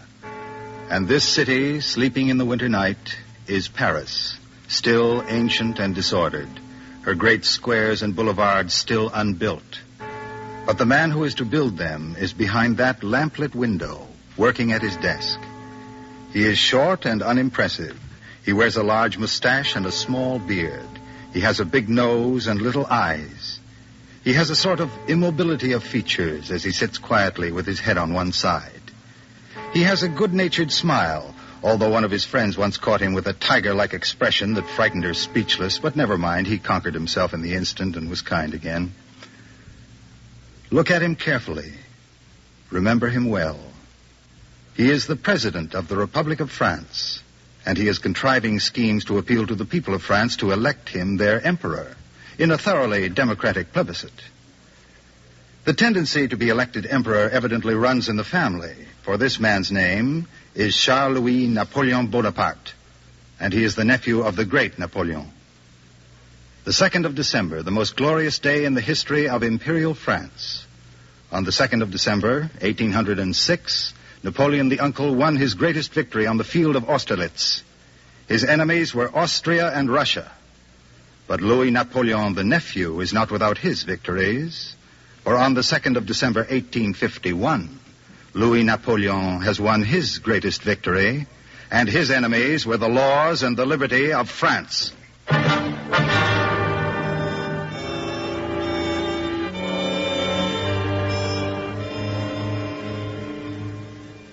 Midnight in Paris on the anniversary of Austerlitz. Leave the lighted window behind which President Louis Napoleon schemes for the imperial crown. Cross this still medieval city to this building, also showing some lights. Armed sentries outside show that there are valuables inside. These are the members of the Chamber of Deputies, the freely elected representatives of France. There, behind that window, is the Vice President of the Assembly of France, Alexis Charles-Henri Maurice Clerel Comte de Tocqueville. But this great building, full of deputies, is not the legislative chamber. It is a jail. The deputies of France are in prison, and the president has put them there.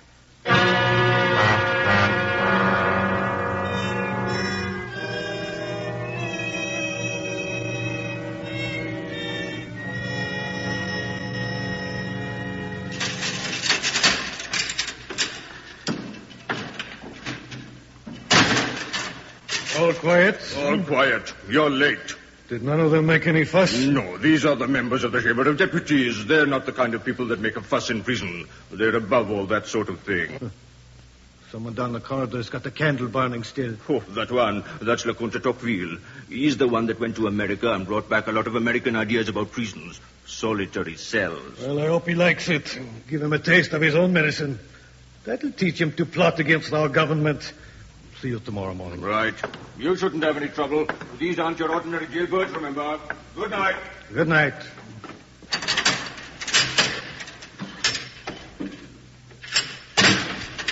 To us who come later, this is an old story, the coup d'etat, power in the hands of the savior and liberator of the country. The elected representatives accused of plotting against the president, against the Constitution, against liberty, against anything you please, so long as the dictator gets his vote. For always we have seen the plebiscites, the referendums, the spontaneous 99% votes, despotism purified by the trappings of democracy. Tocqueville looks across vast, sleeping Paris and thinks of Louis Napoleon, elected president by 5.5 million votes to 1.5 million, and within a year to be elected Emperor Napoleon III by an even greater majority. Tocqueville stares at France, voting away her freedom, and remembers his words of a few years before. Nowadays, men have two conflicting passions. They want to be free, but they want to be led. They try to have both at once. They devise a government that is paternal and all-powerful, but it is elected by the people. This gives them a respite. After an election, they console themselves for being in tutelage by the reflection that they have chosen their own guardians.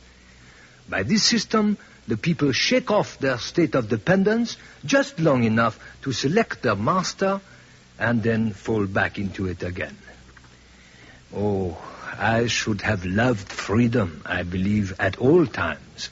But in the time in which we live, I am ready to worship it.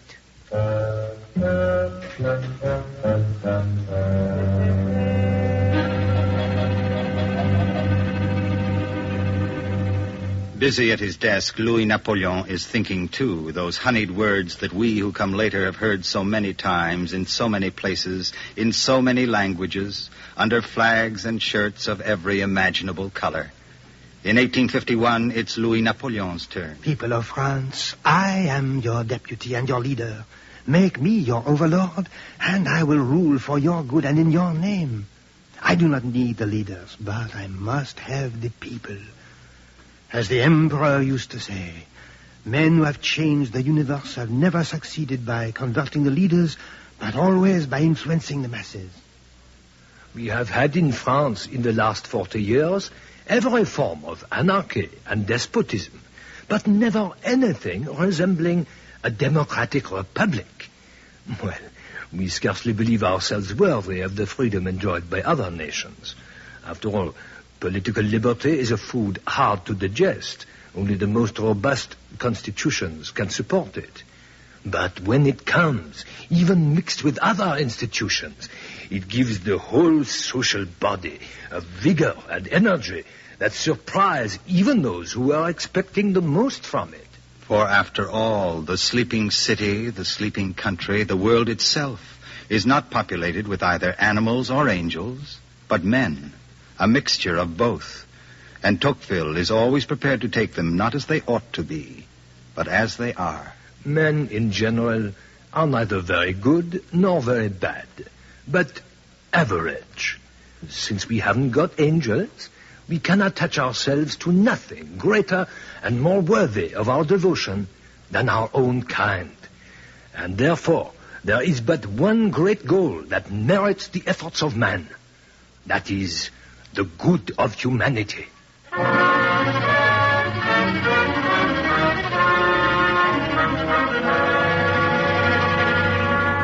Those who do not trust the human race think differently, and we who come later know their denunciations so well. They are all traitors but me. I am the only man you can trust. I tell you so myself.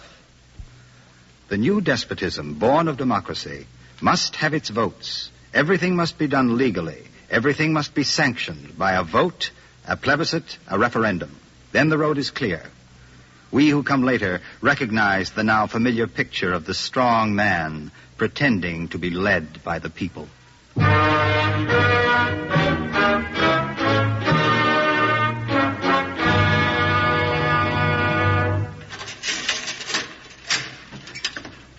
Well, sir, I saw your light still burning. Yes, I have been writing. Well, we've got no orders to stop you doing that. I hope not. If you behave yourselves, I shouldn't be surprised if you gentlemen aren't let out again tomorrow. The president just wants to teach you a lesson, you know. Louis Napoleon wants to teach all of us a lesson. You're the one that visited America, aren't you? Monsieur le Comte de Tocqueville? Yes, I visited America 20 years ago. Louis Napoleon went to America, too. I know. Just after I was there. I wonder if he thought the same as you did. Evidently not. Louis Napoleon wishes to govern us all himself. But I saw how America presents for the solution of this great question of freedom some very precious premises.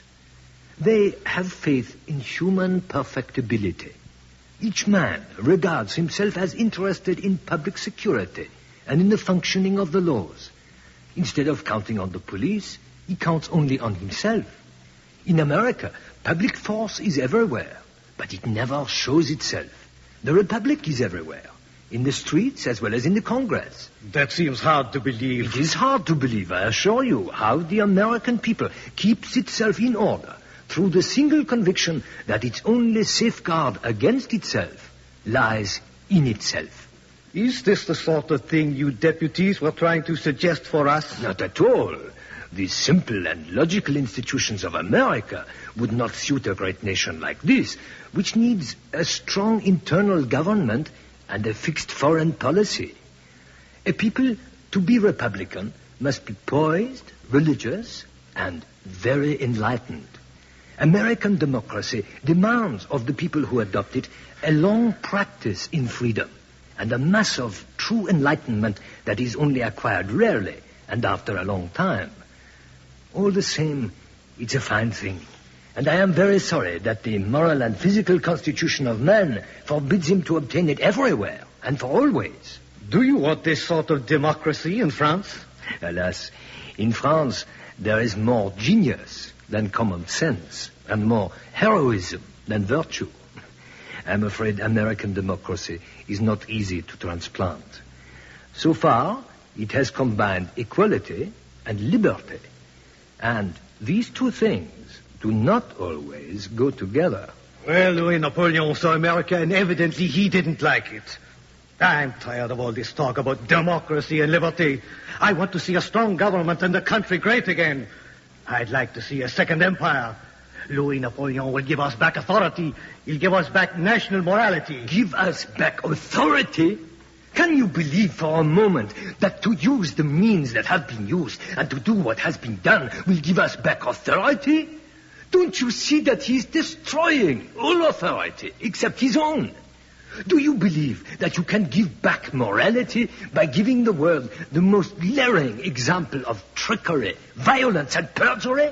Triumphing in the acclamation wrested by fear from the educated and respectable people? It doesn't make me afraid. It doesn't make me afraid either, but he's trying to. That is why we are getting a little taste of jail. And national morality. Do you think that will be established by violating all the laws? By the sight of the country's best men in prison vans? Simply for the crime of having been faithful to their commissions and to the laws of their country? I see you deputies in prison, but you aren't the country's best men. You elected us. You chose us. If we are not, the fault is yours. You blame the voters, I blame the deputies. You wait and see who we vote for next, Monsieur le Comte de Tocqueville. It will be Louis Napoleon, the Second Empire. Good night, sir. And consider yourself very lucky to get off with nothing but a warning.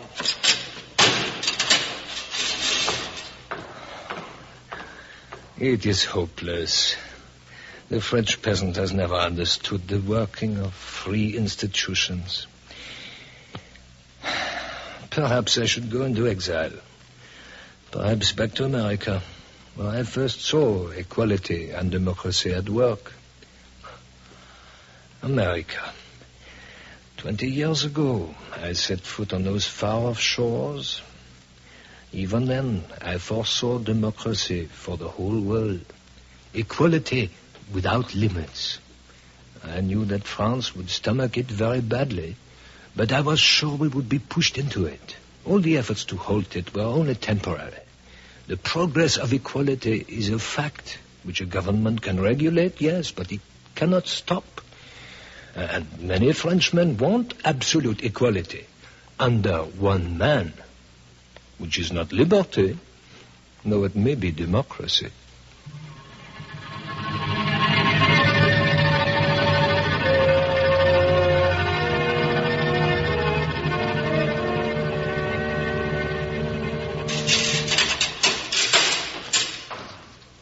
Another visitor at this time of night. Good night, sir. Or rather, good morning. Good morning, Monsieur le Comte de Tocqueville. May I have the honor? I am a captain in the army. I am in charge of the garrison. I am ordered to ask if there is anything you need. Only liberty. Liberty? I think you will be released tomorrow. One day is not much hardship. One day? Will the Assembly ever meet again under Louis Napoleon? I hope not. You hope not? France is tired of talk. We need a strong man. You know, Monsieur le Comte, I was a drummer boy at Austerlitz under the Emperor. Liberty has poisoned the world. I want to see our country great. I want glory. Do you not fear despotism? No. Even despots don't deny the value of liberty. But they want to keep it all to themselves. They say the rest of us are unworthy of it. Perhaps we are. Perhaps. But the difference between a despot and myself is not in our opinion of liberty, but in our judgment of mankind. We have equality and democracy. When we have glory as well, there will be no further chatter about liberty. Even you, Monsieur le Comte, will be content. You will have order and peace instead. No, sir. I shall always love liberty. And I am not one of those who are ready to sell free will and our laws for the sake of sleeping safely in their beds. There are enough of them already, but I dare to prophesy that they will never accomplish anything great or durable. I long to see liberty in all the political institutions of my country. But at the same time, I respect justice. I love order and law. I have so deep and so reasonable an attachment for morality and religious beliefs that I cannot but believe that people will see plainly in me a liberal of a new kind and will not confuse me with the majority of Democrats of our day. Are you too good even for your own party, Monsieur le Comte? No, Captain. But I know that the upper classes are distrustful of liberty. The lower classes inclined to license. That is France. I saw the glory of Austerlitz. Louis Napoleon acted yesterday on the anniversary of Austerlitz. That is enough for me. That is all the liberty I need. Frankly, I don't understand why you have this exaggerated affection for what is, after all, only a convenience. Possibly you acquired it in America. The love of liberty?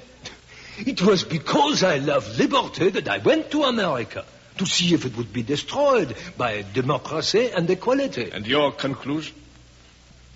Not necessarily. Then perhaps you love liberty because you have read too many books. Captain, many men have loved liberty. Still, you have asked a good question, and I have often asked myself, what is the source of that passion for political freedom, which in all ages has been the fruitful mother of the greatest things which mankind has achieved? It's evident, you see, that when nations are badly run, they readily conceive the wish to govern themselves.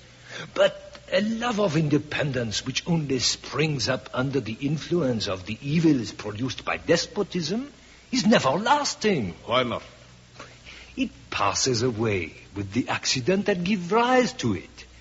What seems to be the love of freedom is only the hatred of a master. Men love freedom because they think it will bring them advantages. It is very true in the long run that freedom always brings to those who know how to keep it ease, comfort, and even wealth. But there are times at which it disturbs for a season the possession of those blessings. There are other times when despotism alone can confer their enjoyment, even though it may be passing. Then let us have despotism. The word does not frighten me. Some even call the emperor a despot. But don't you feel a love of liberty for herself alone? This is what I'm trying to say. Freedom has native charms, independent of her gifts. What? The pleasure, the very great pleasure of speaking, acting, and breathing without restraint, under no master but God and the law. He who seeks in freedom anything but herself is only fit to serve. You follow nothing but a word. And many have done so. There are whole nations who have pursued freedom through every sort of peril and hardship. They didn't love her for her material gifts. They regard freedom herself as a gift so precious and so necessary that no other could console them for the loss of that which consoles them for the loss of everything else. In your case, Monsieur Lecomte, your taste for freedom is undisciplined and unwise and unpatriotic. I do not understand it. Thank God for Louis Napoleon.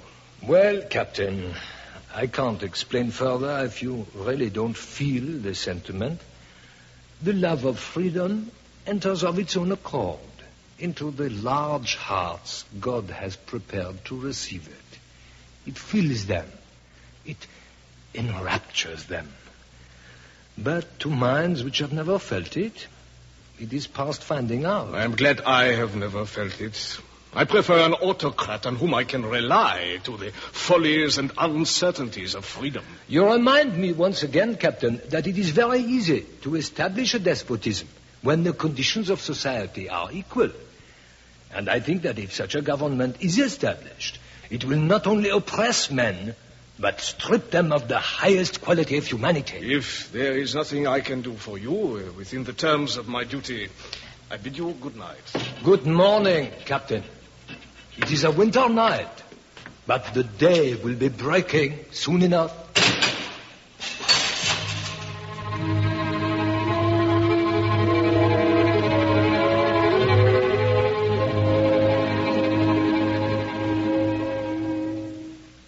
I will not despair. All these people who trust in strong men, who trust in these special despots that democracy brings forth, all these people treat other people as if they were overgrown children, very degenerate and very ill-educated. I think that people today have been badly brought up, but the remedy is to bring them up better.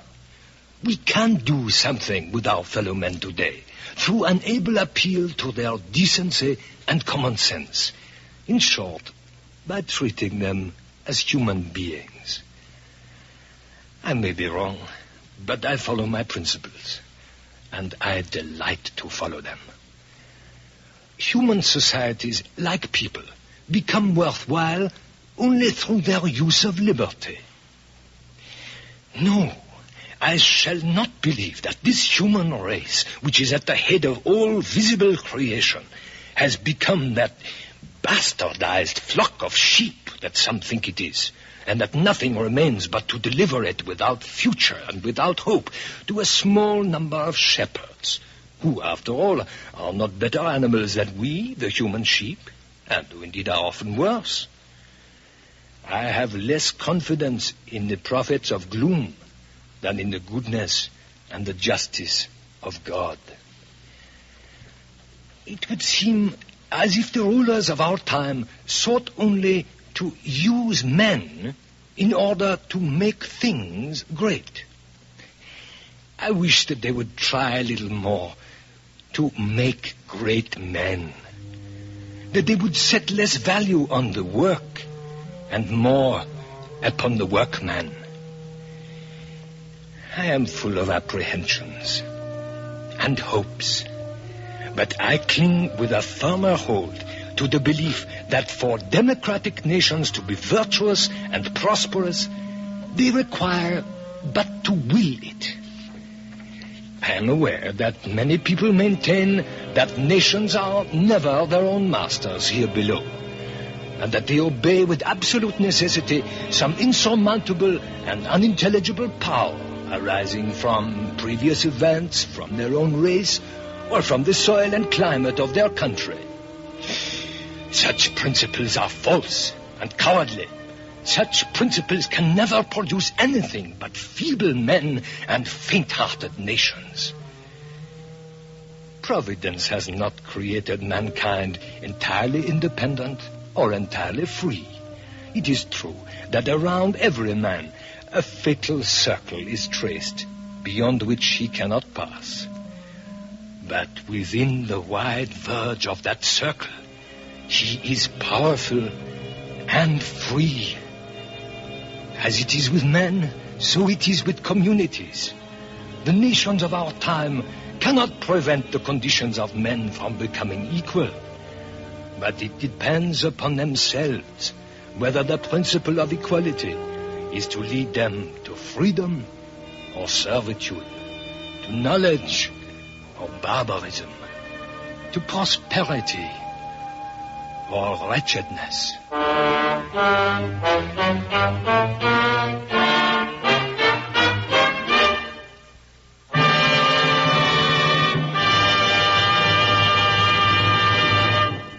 You have just heard These Precious Premises, a study in political optimism. Item 14, the final in the series based on Alexis de Tocqueville's Democracy in America. This series, presented by the National Broadcasting Company, was prepared by the Division of General Education of New York University under the direction of George Probst, American historian. Produced in the studios of the Canadian Broadcasting Corporation by Andrew Allen. Script by Lister Sinclair, music by Lucio Agostini. This series, Democracy in America, is made possible by a grant from the Fund for Adult Education as part of a general course of study of the nature of American society. These new de Tocqueville study materials, including de Tocqueville's 2-volume work, an album of the recordings, the text of the dramatizations, a recently published book, The Happy Republic, containing writings from the 1830s, and a discussion and reading guide may be obtained from the American Foundation for Continuing Education at a reasonable charge. For information, write to American Foundation for Continuing Education, Post Office Box 749, Chicago 90, Illinois.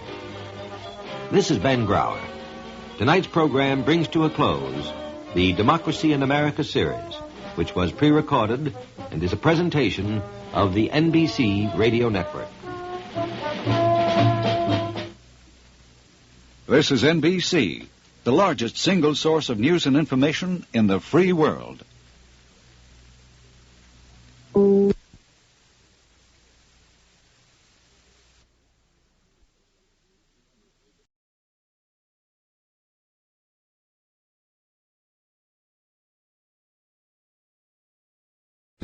Great scenes from great plays, with your host, Walter Hampden, and starring tonight, Mr. Henry Fonda in Young Mr. Lincoln.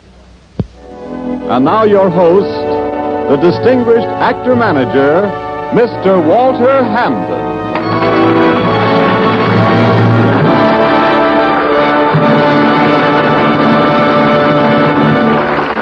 Thank you, and good evening. Our play tonight is memorable for its portrayal of one of our greatest men in his youth. It's called Young Mr. Lincoln. Now, though he's already tall and well-known out in Illinois, in tonight's story, Abraham Lincoln has not yet cast his long historic shadow on our land. He's just young Lincoln. And our play deals with just one episode in his life, an episode which is an inspiring illustration of his greatness. And here to portray this man for us is the distinguished star of the current Broadway hit, Mr. Roberts. I'm pleased to have you meet Mr. Henry Fonda.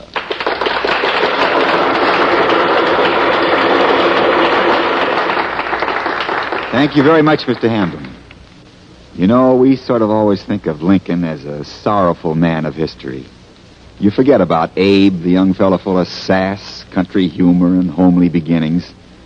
His downright plainness for one, a kind of twinkling honesty, and already that sense of justice burning inside him. That's what this story shows. That's the Springfield Lincoln that... Yes, Henry, our play shows the greatness born of humility.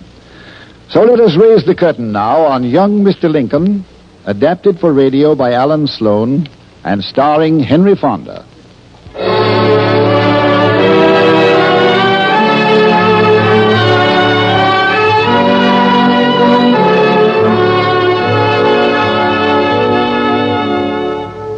Of Springfield in Illinois back in America's youngish days is like most small towns of the time, a public square formed by courthouse and church, store and tavern, bank and blacksmithy, plain-clad people on the wooden sidewalks, the gentry in smart carriages on dirt roads.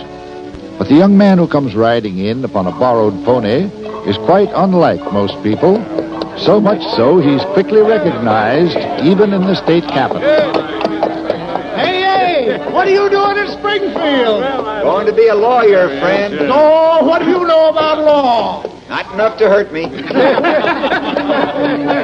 An ungainly figure, legs too long, pantaloons too short, coat too skimpy, hat too high, horse too small even, and his face... Say, Abe, I got a watch rightfully belongs to you. How come, friend? Fella said I was to keep it till I met someone uglier than me. Boy, you've won it. If you're going on looks, friend, maybe you better throw in the chain, too. Young Mr. Lincoln came to Springfield to be a lawyer. Behind him, the rail splitting, the love and the loss of a girl called Anne, the hard study of law in borrowed books. Ahead, small cases, tall tales told down in the courthouse square. I told him, sure, I'm common folks. Lord must have loved the common folks. He made so many of them. Say, Abe. How's that? Hey, look there. Isn't that Steve Douglas walking there with the lady?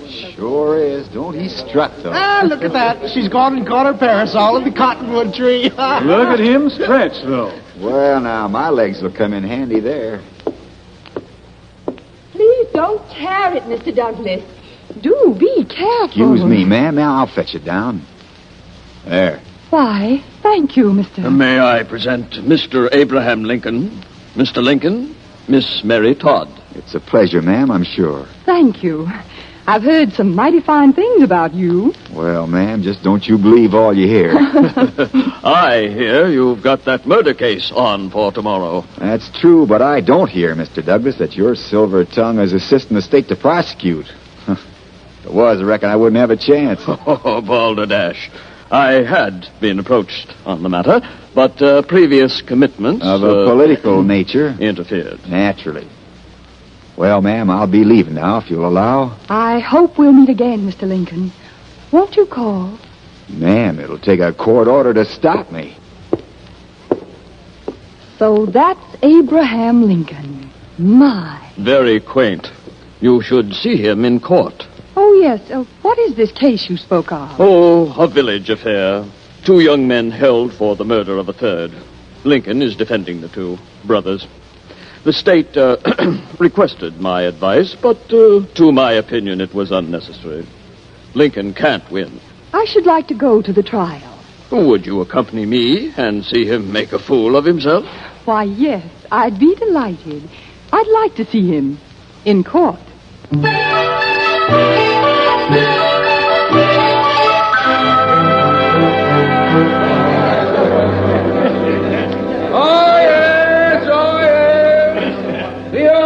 Court of the 8th Judicial Circuit of the State of Illinois is now in session.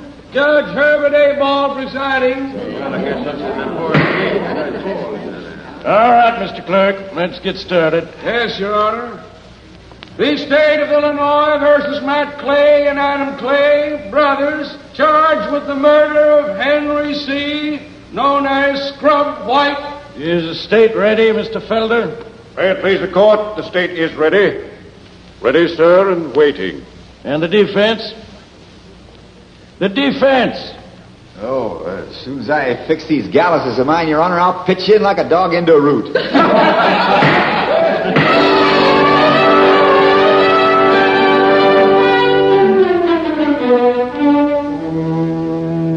Now, Ed, you being the last of these 12 good men and true, I got a right to challenge as jurors.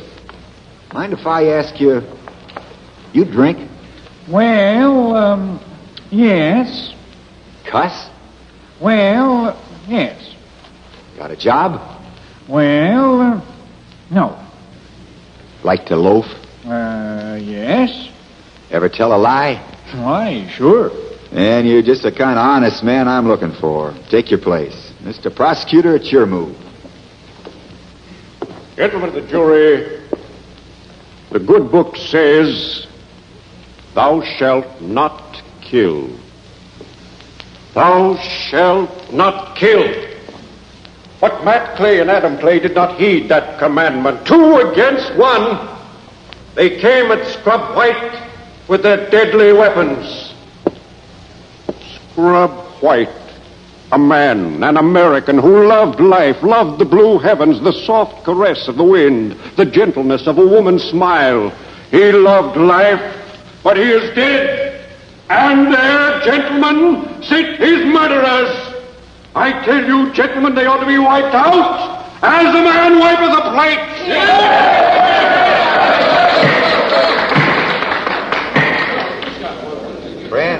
you weren't going to charge the state mileage for all the traveling you done up and down in front of that jury. Your Honor, I would like to call Sheriff Billings.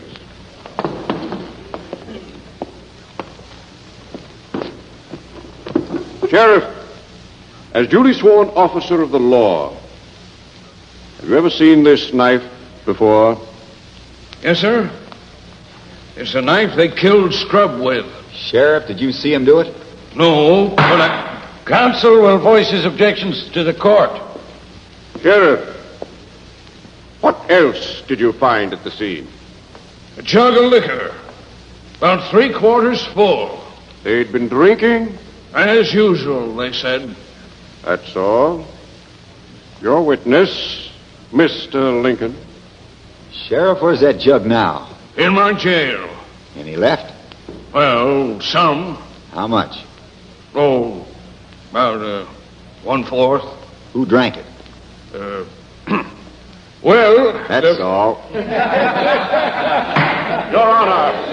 Your Honor, I submit that in attempting to discredit the witness, an officer of the law, my worthy colleague is not only casting discredit upon the state, but in so doing is departing the merits of the case itself.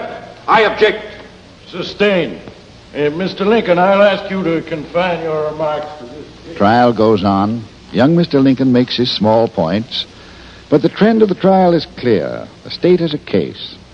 And so that night, after adjournment, young Mr. Lincoln rides out from town to visit the mother of his 2 clients. Well, Mother Clay, I split you some kindling. People used to say I could sink an axe deeper than anybody they ever did see. Now, I want you to do something for me. But first, you mustn't be afraid of me. I ain't, sir. It's for my boys, I'm afraid. I know, but you've got to answer me some questions. You've got to tell me the truth. Bible says to. Yes, I know. Well, then, will you answer me straight? I'll try. All right, then. Mrs. Clay, which one of your boys killed Scrub White? You've got to tell me. Was it Adam? Was it Matt, then? Tell me. I'm your lawyer. You can trust me. I can't tell you. I just can't. I don't want to scare you, ma'am, but I've got a fight on my hands. I've got to know what I'm doing. I've got to know. Whose knife was it, then? Adam's or... I can't. I trust you, sir, but I can't tell. Why not? Because it'd be like choosing between them to live or die. But what made them both say they'd done it? Well, Matt said it 'cause he's the oldest. And Adam, he said it 'cause Matt's got a wife and baby, I reckon. Mr. Lincoln, I'd like to help you, but I can't choose between my boys. Just one more question. Could I stretch out here in front of the hearth and do some work? Work? Writing. Sort of note down some ideas about the trial. I have to figure things out. Need some paper, too. Oh, paper. Well, we don't have none, but could you use this, maybe? Reckon I could, but ma'am, I hate to take your almanac. Hey, Abe Lincoln. Right here. What's the trouble? Down to the jail. There's a mob down there yelling for blood. They're out to hang the Clay boys. You'll have to excuse me, Miss Clay. I better get right down there. Burn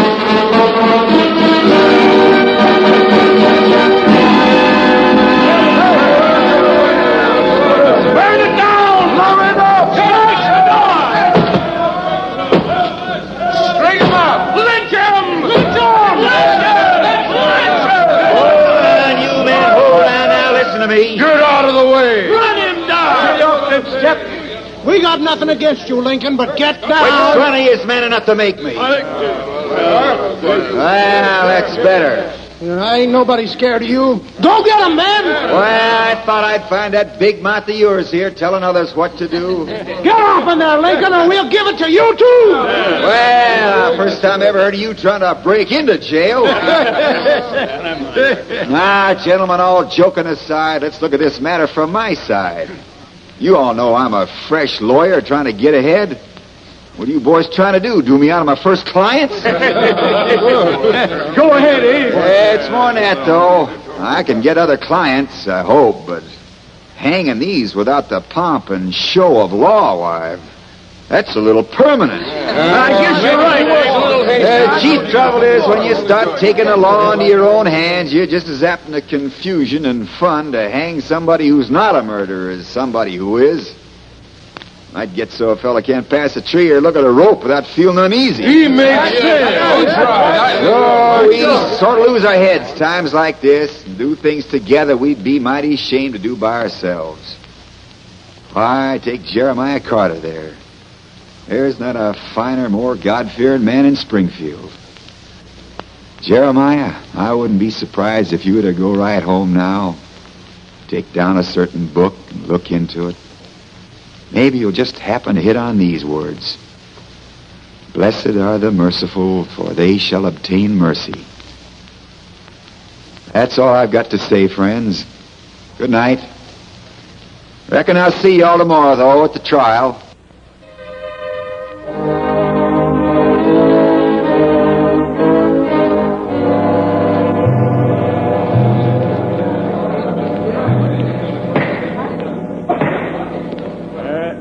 Mr. Felder, you may resume for the state. Your Honor, I should like to recall my witness, Mr. J. Palmer Cass. Mr. Cass.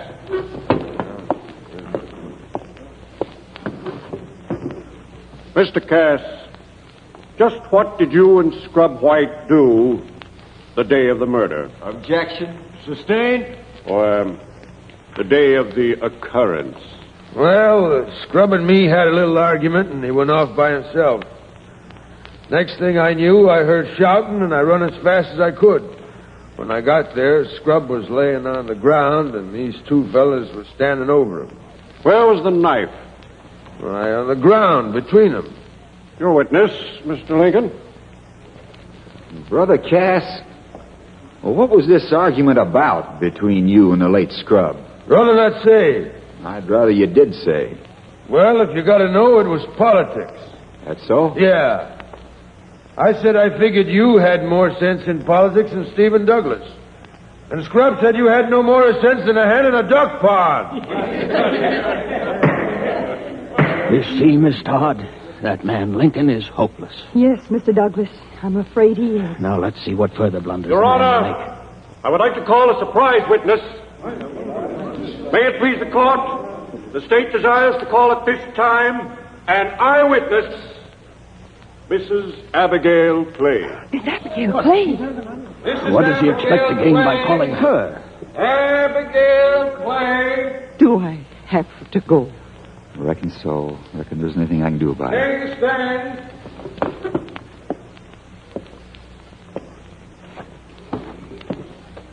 You solemnly swear to tell the truth, the whole truth, and nothing but the truth, so help you God?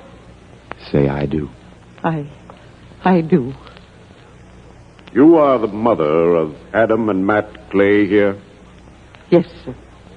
You love your boys, don't you, Mrs. Clay? Yes, sir. You'd like to save their lives, wouldn't you? Oh, yes, sir. I'm sure you would. Now, you were present the night Scrub White was killed? I seen him fighting. Don't be afraid of me. I have no desire to see you lose your two only sons. No man could wish that less. So, Mrs. Clay, on behalf of the great state of Illinois, on behalf of the people, I offer you the life of one of your sons. Provided you tell me which of your boys stabbed and killed Scrub White. Don't prompt her, Mr. Lincoln. Let her answer. I can't. Mrs. Clay, don't you know that under the law both your boys are equally guilty of murder? That they may both be hanged? I won't tell you. You can't make me tell. Don't you understand? I'm offering you the life of one son. Take it and tell us which one killed Scrub. No. Don't you know that this court can make you answer, that you can be sent to jail yourself? That by your mistaken affection, you're deliberately sending both boys to the gallows? Don't you know, Abigail Clay? Enough of that. Your Honor, I object. Your Honor, I protest against the prosecution's attempt to force this woman to decide which of her sons shall live and which die. In her eyes, those boys hold equal place. Your Honor, the law... I may not know much of the law, Mr. Prosecutor, but I do know what's right and what's wrong, and I know that what you're doing, what you're asking, is wrong. Your Honor, look at this woman, a plain, ordinary countrywoman who can't even write her own name. But has she no feelings, no heart? Your Honor, please. Mr. Lincoln. Gentlemen of the jury, I've seen Mrs. Abigail Clay only 3 times in my life, but I know everything there is to know about her. And so do you. We've seen women like her, hundreds, working in the fields, working in the kitchens, nursing the sick and helpless children. And I will tell you that such a woman will never answer the question that's been put to her here. It will take a higher court than man can summon to force her to do that, and a higher justice to judge her. Mrs. Clay, I'd rather see both your sons taken from you than see you break your heart by saving one at the expense of the other. So don't, Mrs. Clay. Don't you tell them. May it please the court. The state wishes to spare the jury any more harrowing outbursts. And so I call to the stand one other eyewitness to the murder of Scrub White. Recall Farmer Cass to the stand.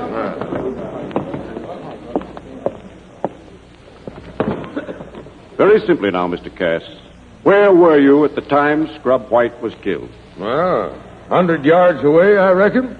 You saw the killing with your own eyes? Yes, sir, I saw it. Will you tell us how you happened to see so clearly? Well, it was moon bright. I see. Moon bright. The moon was full. Sure was, bright as day. Therefore, you could clearly see which boy pulled the knife. Yes, sir. The defendants will stand up. Now tell us, Mr. Cass, which of the defendants did you see stab and kill Scrub White? That one. The big one, Adam. Hang him!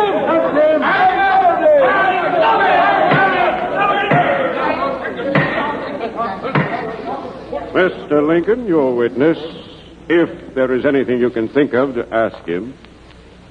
Oh, reckon I'll think of something. Brother Cass, can you read? Why, sure. That's good. But first, you're sure it was Adam Clay you saw kill Scrub White? That's what I said. And you stick to that? Yep.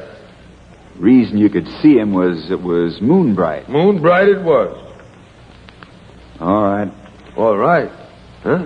That's all. There now, Miss Todd. He's hanged his clients. What do you think of your Mr. Lincoln now? I think I'd like to leave, Mr. Douglas. Would you be so kind? Cass! Hey? You said you could read. Read this. Huh? This page. Just the line I got marked with a pencil. Read that line, J. Palmer Cass. Read it clear and strong to the court. This here? That there. Read it. Right from the almanac. Well, I don't hanker to, but... On the evening of April 16th... The night of the killing, that is. Go on, read. The moon will be in its first quarter. It will set at 10:21. And the murder, by your own testimony, took place at 11. So it couldn't have been moon bright, could it? You couldn't have seen it, could you? You didn't see it, did you? Did you? No, you lied. You weren't trying to save anybody's neck but your own, Cass, were you? No! Why did you lie? I didn't. You did, and I'll tell you why. That argument you had wasn't over politics. Me and Douglas. Everybody knows what you and Scrub argue about. It was liquor and women and money. No, sir, you're wrong, sir. It was nothing. It was a friendly fight. I'll tell you what he you was did. My friend. You heard a row, you saw a fight, you saw Scrub fall, you ran over, and he was still living. No, I don't remember. I was drinking. I was drunk. I didn't know what I was doing. Then may God have mercy on your soul, Cass. Because when you saw that knife Matt dropped, a knife he had used in self-defense, you picked it up, and you stabbed Scrub in the back and killed him. No, I don't remember. These two boys, Matt and Adam, each knew he didn't do it, and each thought the other did, and that's why each confessed. And their mother couldn't say because she didn't want to hang them both. They were helpless because you killed him. You lied, and your own lie tripped you up. Now deny you did it now, can you? Answer me. I didn't. I didn't mean to. You didn't mean to. But you did. That's all. Your witness, Mr. Prosecutor.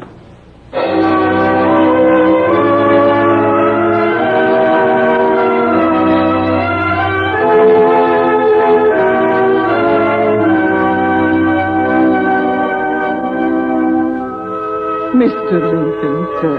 It's all right, Mrs. Clay. It's going to be all right now. We ain't got much, but after what you done, why, I want you to take this. Now, ma'am, there's no call to... Why, thank you, ma'am. Hope all my clients pay off as fast.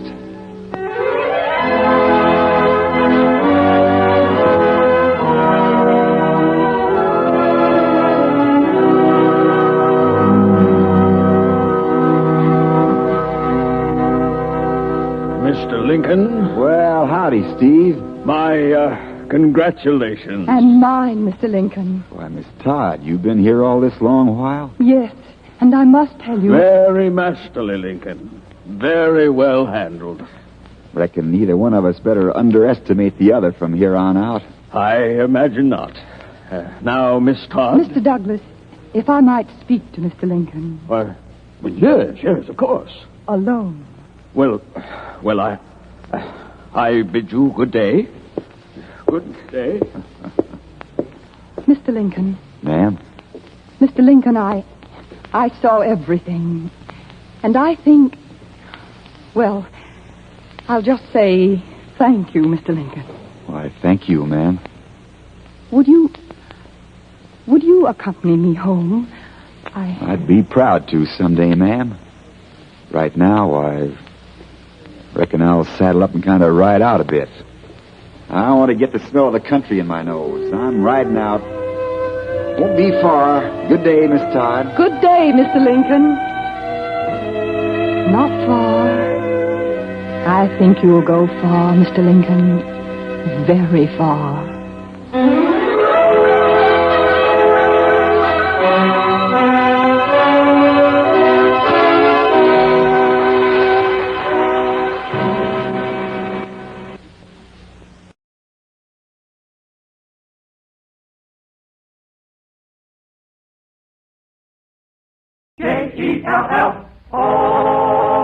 The Jell-O program, starring Jack Benny, with Mary Livingston, Phil Harris, Dennis Day, and yours truly, Don Wilson. The orchestra opens the program with Little Girl.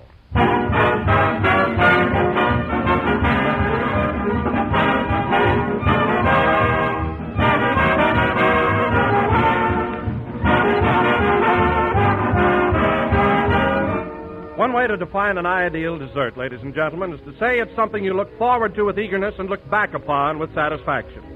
Yes, that's one way, but an even better way is simply to say Jell-O, because Jell-O is really tops for topping off a meal. It's a grand-looking dessert, one that sets off a table in first-rate style, a gay, glistening dessert radiant with jewel-like colors, the most tempting and attractive treat you ever laid eyes on. And what a swell taste. A top-notch, tantalizing flavor, extra rich, as inviting as the juicy, ripe fruit itself. So tomorrow, friends, try a delightful Jell-O dessert in any one of Jell-O's 6 famous flavors. Ask your grocer for Jell-O by name. For Jell-O is a trademark, the property of General Foods. And those big red letters on the box are your assurance of the highest quality and that delicious Jell-O flavor.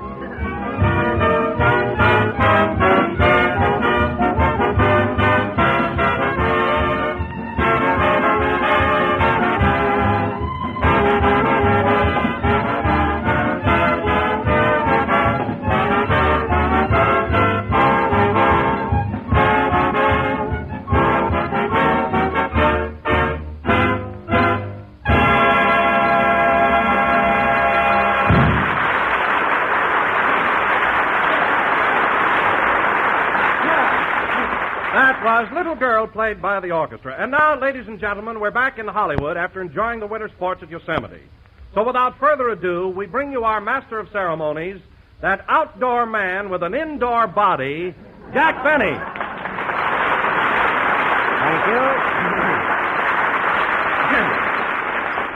Thank you. Hello again. This is Jack Benny talking. And, Don, if you're referring to that little incident when I hurt my leg skiing in Yosemite, you're not being very fair. I'm a very good skier, but after all, accidents will happen. Well, Jack, if you're such a good skier, how come the very first day you started down the hill, you had your skis on backwards? Don, did you ever hear that expression, doing it the hard way? I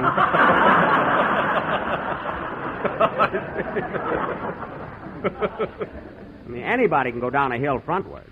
Oh, then I must have misunderstood the whole thing. I thought you made a mistake and didn't know what you were doing. Oh, no, Don, no. Then I'm sorry, Jack, and I apologize. I object. Well, if it isn't Livingston, the D.A.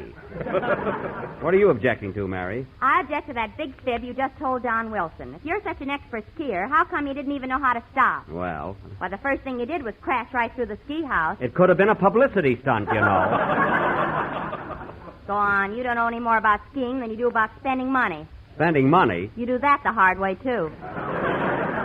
All right, Mary, all right. My skiing accident is over. I lived through it, so let's forget it. Now, listen, Jackson, I don't want to butt in, but that accident was nobody's fault but your own. You had no business getting on a pair of skis in the first place. Do I hear a voice from the cornfield?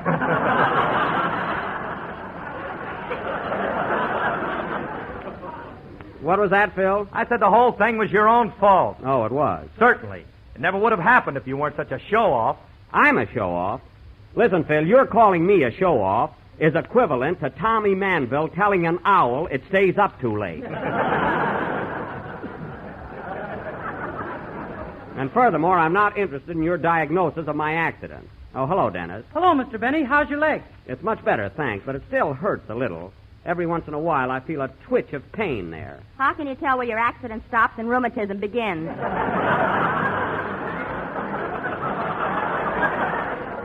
Now, wait a minute, Mary. If I've got rheumatism, how is it I'm such a good skier? I'm not going through that again. You bet you won't. Well, Dennis, are you glad to be back home? Yeah, I'm as happy as a lark. Oh, he's always happy. Well, I regard that as a virtue. I'm glad that somebody is contented around here. There's nothing wrong with me that a raise wouldn't cure.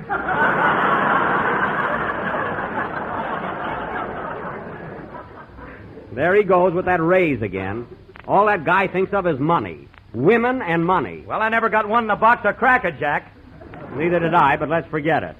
Well, tell me, Dennis, did you enjoy our little vacation at Yosemite? I sure did, Mr. Benny, and I want to thank you very much for treating us to the trip. That's all right, Dennis. Yes, Jack, it was a grand gesture on your part. That's okay, Don. It was a pleasure. You and Dennis have acted like gentlemen, and you've always spoken very nicely of me. Therefore, I was glad to pay for your trip. I'm sincere, so I get hooked.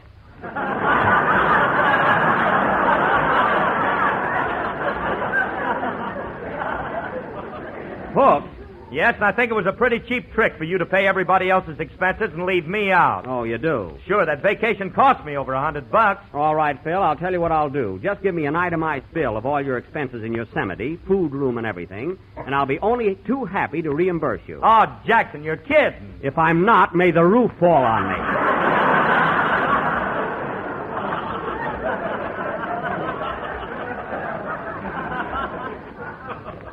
You got a nerve expecting me to pay your expenses after the way you acted. There I was flat on my back in bed, and you were out every day with a nurse. Well, she was a cute kid. I don't care if she was Ann Sheridan. She was supposed to rub my back. Gee, Mr. Benny, would Ann Sheridan rub your back? I wish I knew and pay attention. I was talking about Miss Kelly, my alleged nurse. I think you did pretty well, considering that you had to work 24 hours a day. 24 hours a day? Why, didn't he have a night nurse? No, Jack hired a girl with insomnia. Well, she certainly wasn't on the job in the daytime. She was out with Phil Harris every minute. By the way, Jackson, I had a letter from her this morning. Really? Well, I'm glad you finally met a girl that can write. Did she say anything about me? Yeah, she told me to be sure and say hello to Grapes of Wrath. Well, that's very, very clever. And, Phil, when you answer her letter, be sure to give her my regards and tell her that as a nurse, she doesn't know an aspirin tablet from a manhole cover. I wouldn't recommend her to my worst enemy. Your worst enemy? Who's that, Jack? Well, Don, take the name Edgar Allan Poe, remove the Edgar and the Poe, add Fred, and boil for 10 minutes.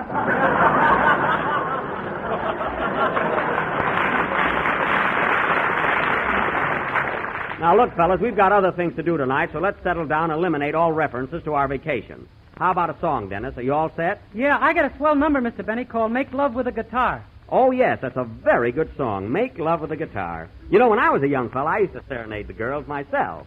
Only instead of playing a guitar, I played my violin. And instead of girls, you got pennies from heaven. That's so. Well, all I know, Mary, everybody in Waukegan used to call me the Sheep. Sure, you lived in a tent. I lived in a house. Where I lived. Go ahead with your song, Dennis. Okay. Oh, by the way, Jack, I knew I had something to ask you. Did you go to the Motion Picture Academy Award dinner Thursday night?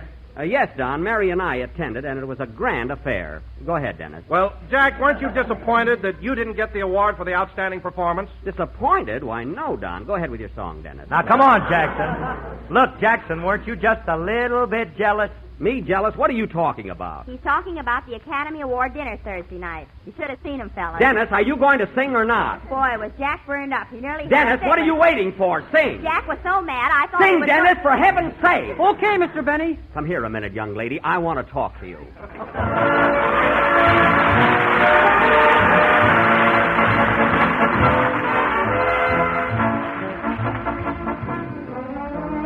On my guitar, I strike a chord like this. It always brings a kiss I never miss. Speaking of love, you can go very far, no matter who you are, if you play a guitar. Make love with a guitar. If you should meet her, sweet senorita, romance with a guitar. And when you find her, the strings will bind her. Make love with a guitar. Always the right time, daylight from night time. Oh, she'll not withstand it. And as I planned it, she'll say I love you.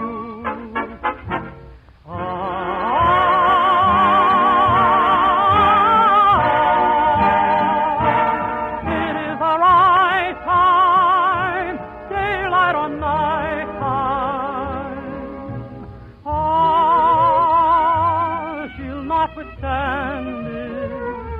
And as I planned it, she'll say I love you. It's very easy to make love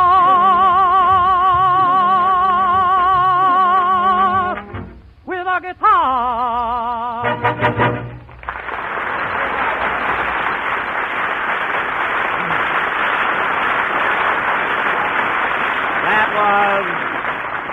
That was Make Love with a Guitar, sung by Dennis Day. And very good, Dennis. That was one of your best numbers. And now, ladies and gentlemen, as a special offering and for the feature attraction of our program, tonight we are going to present one of the Mary, I warned you. Tonight we are going to present one of the outstanding plays. All right, Jackson, come clean. What happened Thursday night at the banquet? Phil, I'm trying to introduce our play. This, ladies and gentlemen, is one of the outstanding... I'm curious, too. What happened, Mary? Well, fellas, it was like this. Oh. Jack took me to the Academy Award dinner, and on the way over, he was so nervous and fidgety, he nearly drove me crazy. Well, of course I was nervous. We were late. Late? We got there so early, the head waiter gave Jack a box of silverware and told him to set the table.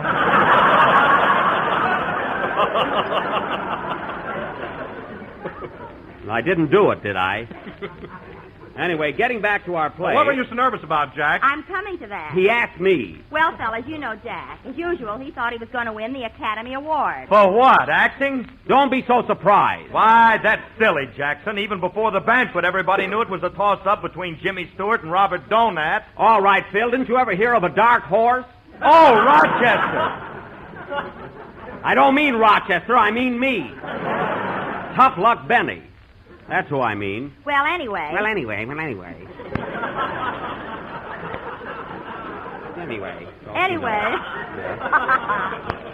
Anyway, all the stars got there, and during the dinner, Jack ran around like a regular politician, shaking hands with everybody and passing out cigars. Well, there's nothing wrong with passing out cigars. You didn't have to give one to Betty Davis.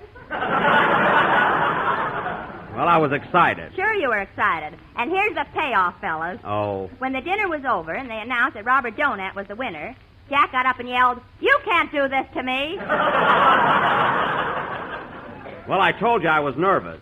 Anyway, I sat right down, didn't I? Not until someone hit you in the face with an artichoke. That was a Brussels sprout, and I didn't even feel it.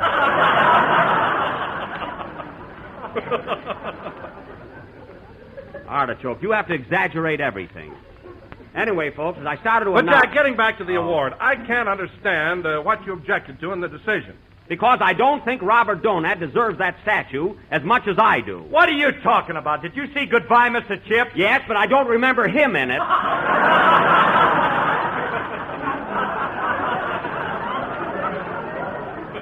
Well, I don't.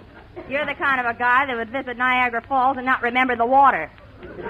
Well, let me tell you something about Goodbye, Mr. Chips, Mary. I just wish I had a chance to play that kind of a role, that's all. Say, Mr. Benny, I didn't see that picture. Would the part really fit you? Like a glove. You know, Dennis, it's a story about an English schoolmaster, and we follow his career. First he's young, then middle-aged. Then he gradually becomes older and older and older. And finally he's a white-haired, wrinkled old man, sitting by the fireplace. That's where the glove fits.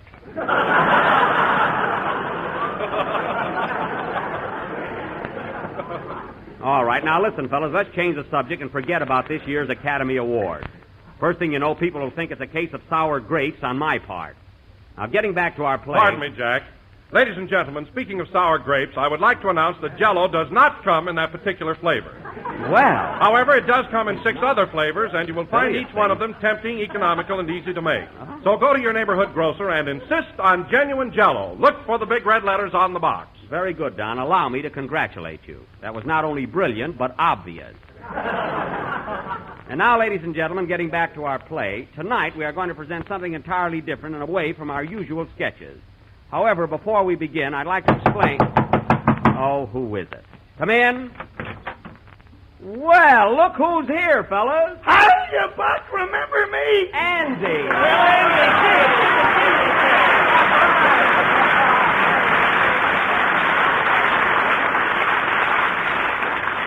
Well, Andy, it's about time you showed up. Gosh, you've been away a long time. Yep, about 2 months. Had a lot of fun, though. Oh, that's right. You were out playing vaudeville. How'd you do, Andy? How was business? Swell, Buck. I was the biggest thing since Powers Elephants.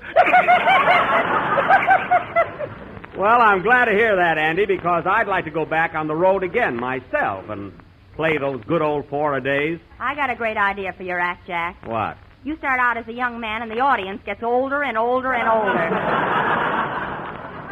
Don't worry, I'd entertain them. Well, tell me, Andy, what sort of a routine did you do? Well, I sang songs and told some jokes and all that sophisticated stuff. Well, I'll bet, huh? And then for a wind-up, Ma, Pa, and me would come out and do an adagio act. Well, that sounds exciting. You mean to say you and your Pa would throw your Ma around in the air, huh? Not only that, he'd catch her blindfolded. Blindfolded? Yeah, he couldn't stand the sight of her in those pink tights.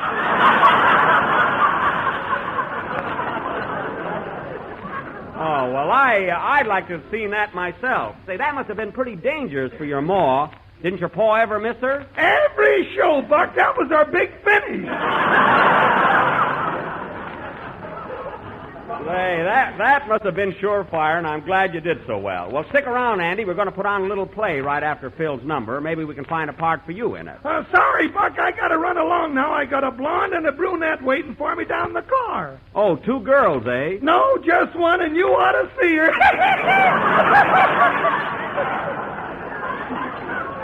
I'd like to. Well, so long, Andy. So long, everybody.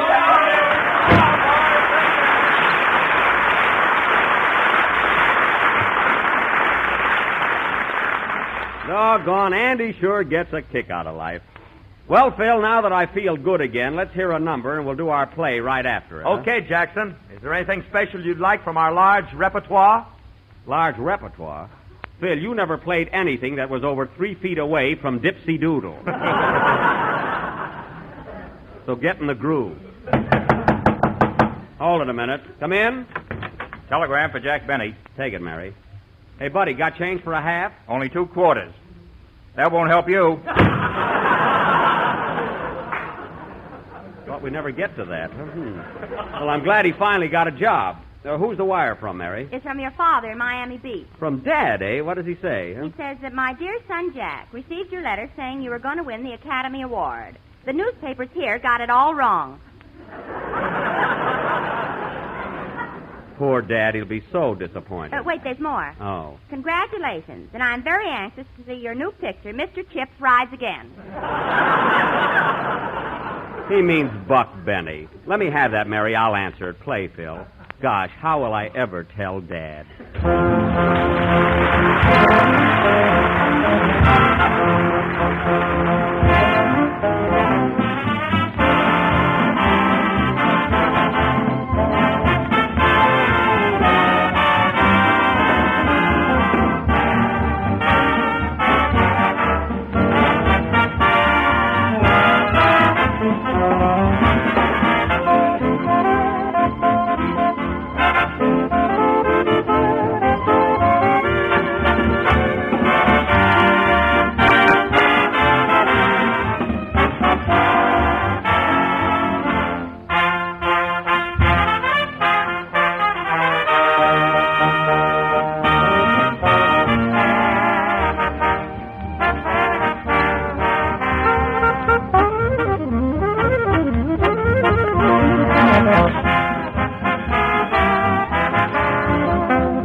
That was I've Got My Eyes on You, played by Phil Harris and his orchestra. And, Phil, that number was vaguely familiar. Didn't you play it a few weeks ago? I don't know. Hey, Eddie, did we ever play that number before? I don't know. Hey, Bill, did we ever play that number before? I don't know. Hey, Sam! Never mind. I was just asking. No use going through the whole orchestra. Not that important. I think, Phil, you ought to be a little bit careful about repeating band numbers so soon, that's all. And now, ladies and gentlemen... Well, I don't remember whether we played it before or not. It bothers me. Me too. Me too. Cut it out!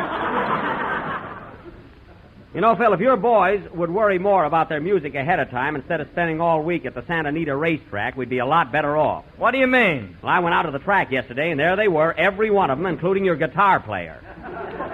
What a pest he is. Who, Frankie? He used to be a tout. Used to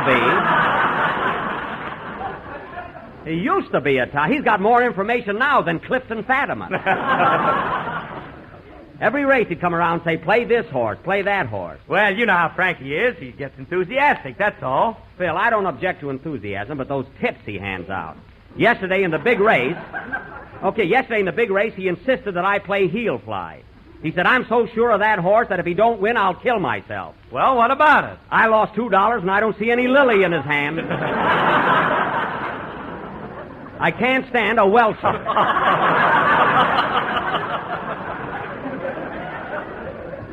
No, sir. Well, Jack, you certainly don't expect a fellow to kill himself just because he gave you a bad tip, do you? No, but he could cut his finger or something and so he went sincere. Some little gesture. You know, Jack, a guy like you should stay away from the races. You don't have any fun there. Listen, Mary, there's nobody that enjoys a hot dog and a little fresh air more than I do. I mean, you can't stand to lose. Well, naturally, 6 races in a row is just a little too much. No kidding, Jack. Did you really lose 6 straight races yesterday? Yeah. Jack was so mad that instead of tearing up his tickets at the track, he took them home and ran them to the meat grinder. Darn right I did. Well, so much for Santa Anita. And now, ladies and gentlemen, as I started to announce, for our feature attraction this evening, we are going to present, if possible, a dramatic version of one of the outstanding... Well, I give up. Come in. Hello. Hello. Look, miss, I'm very busy, and I don't... Hello, Gracie. Jack, it's Gracie Allen. Oh.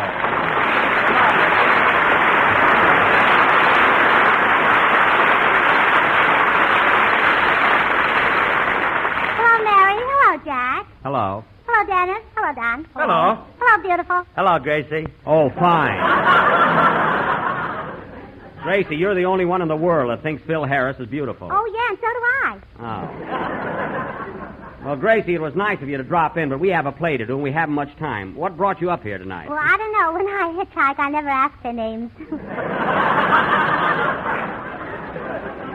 I see. Well, if you'll excuse me, Jack, did you know I'm running for president? President? Oh, yes, I heard about it. Where's George? Well, he's out digging up worms so I can go fishing. Oh.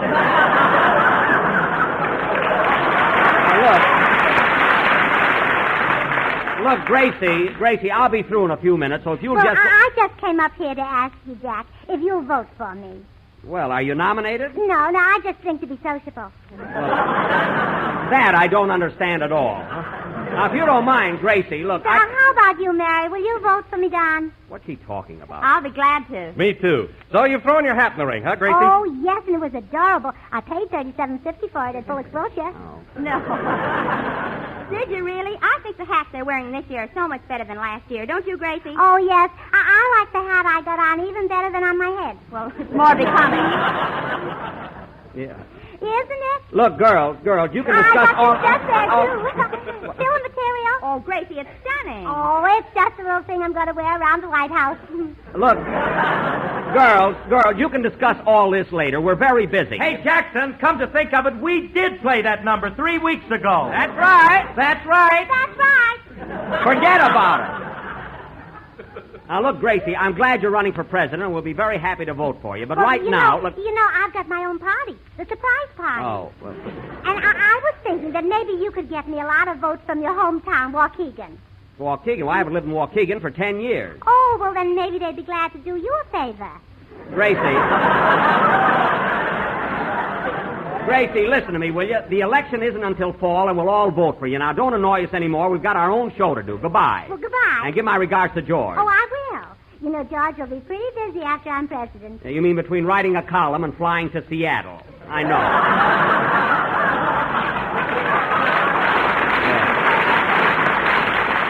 I know all about it. Huh? Imagine My Day by George Burns. That ought to be something. Well, so long, Gracie. Goodbye. Well, goodbye. Well, if I'm going to be elected, I've got to run out now and make some speeches. And perhaps kiss babies, huh? Hey, that's not a bad idea. Come here, Phil. Hey, wait a minute. Oh, that's my baby. Goodbye.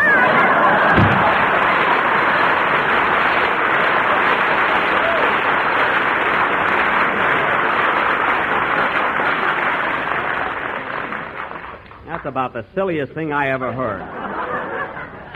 Gracie Allen running for president. Wouldn't it be funny if she were elected president next year? It sure would. And you won the Academy Award? Oh, quiet. Now, ladies and gentlemen, I have a little announcement to make. This evening, for our feature attraction, we were going to do Mr. Smith Goes to Washington. But inasmuch as we only have a few minutes left, we will change it to Mr. Smith Goes to Glendale. Now, in this abbreviated version, I will play the part... Oh, nuts, let it ring. In our abbreviated version, I will play the part of... Oh... Answer it, Jack. Mr. Smith went to bed. You might as well. You try to do something high class. Hello? Hello, Mr. Benny. This is Rochester. Well, you'll have to call me later. We only got a short time left and we have a play to do. Okay, boss, but they're at it again, hot and heavy. So long. Wait a minute. Wait, you mean to say Carmichael and Trudy are having another scrap? Uh-huh. My goodness, Rochester, I told you to keep that polar bear and ostrich separated. Is it much of a fight? Tune in. We're broadcasting it.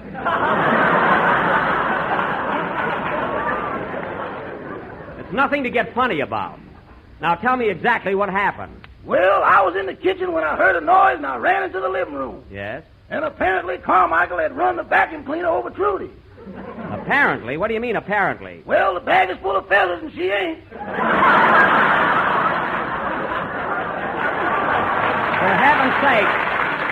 For heaven's sakes, Rochester, why didn't you take the vacuum cleaner away from Carmichael? I ain't the finance company.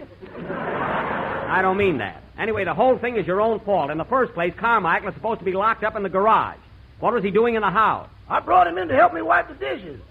Are you crazy? The last time you did that, he broke 4 plates. Well, he established a new high today. What? He broke everything but that big meat platter. Oh, my goodness. He broke everything.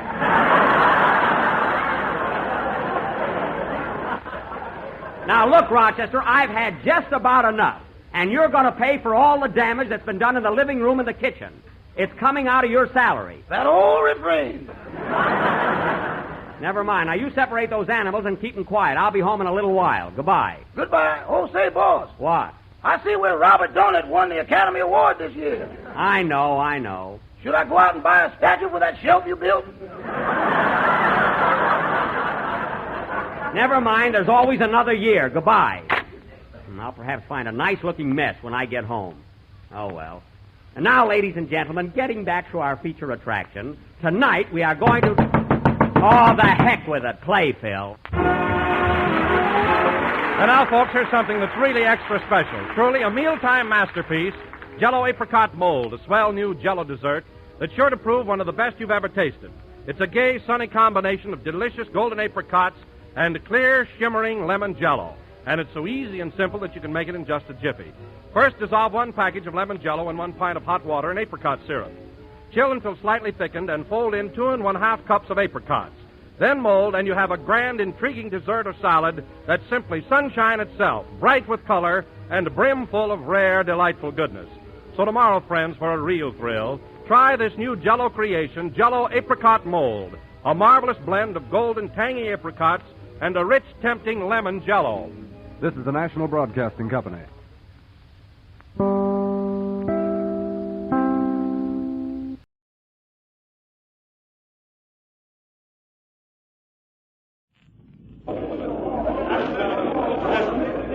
This is John Daly at the State House in Philadelphia. A powerful opponent of the Declaration of Independence has emerged here on this 4th evening of July 1776.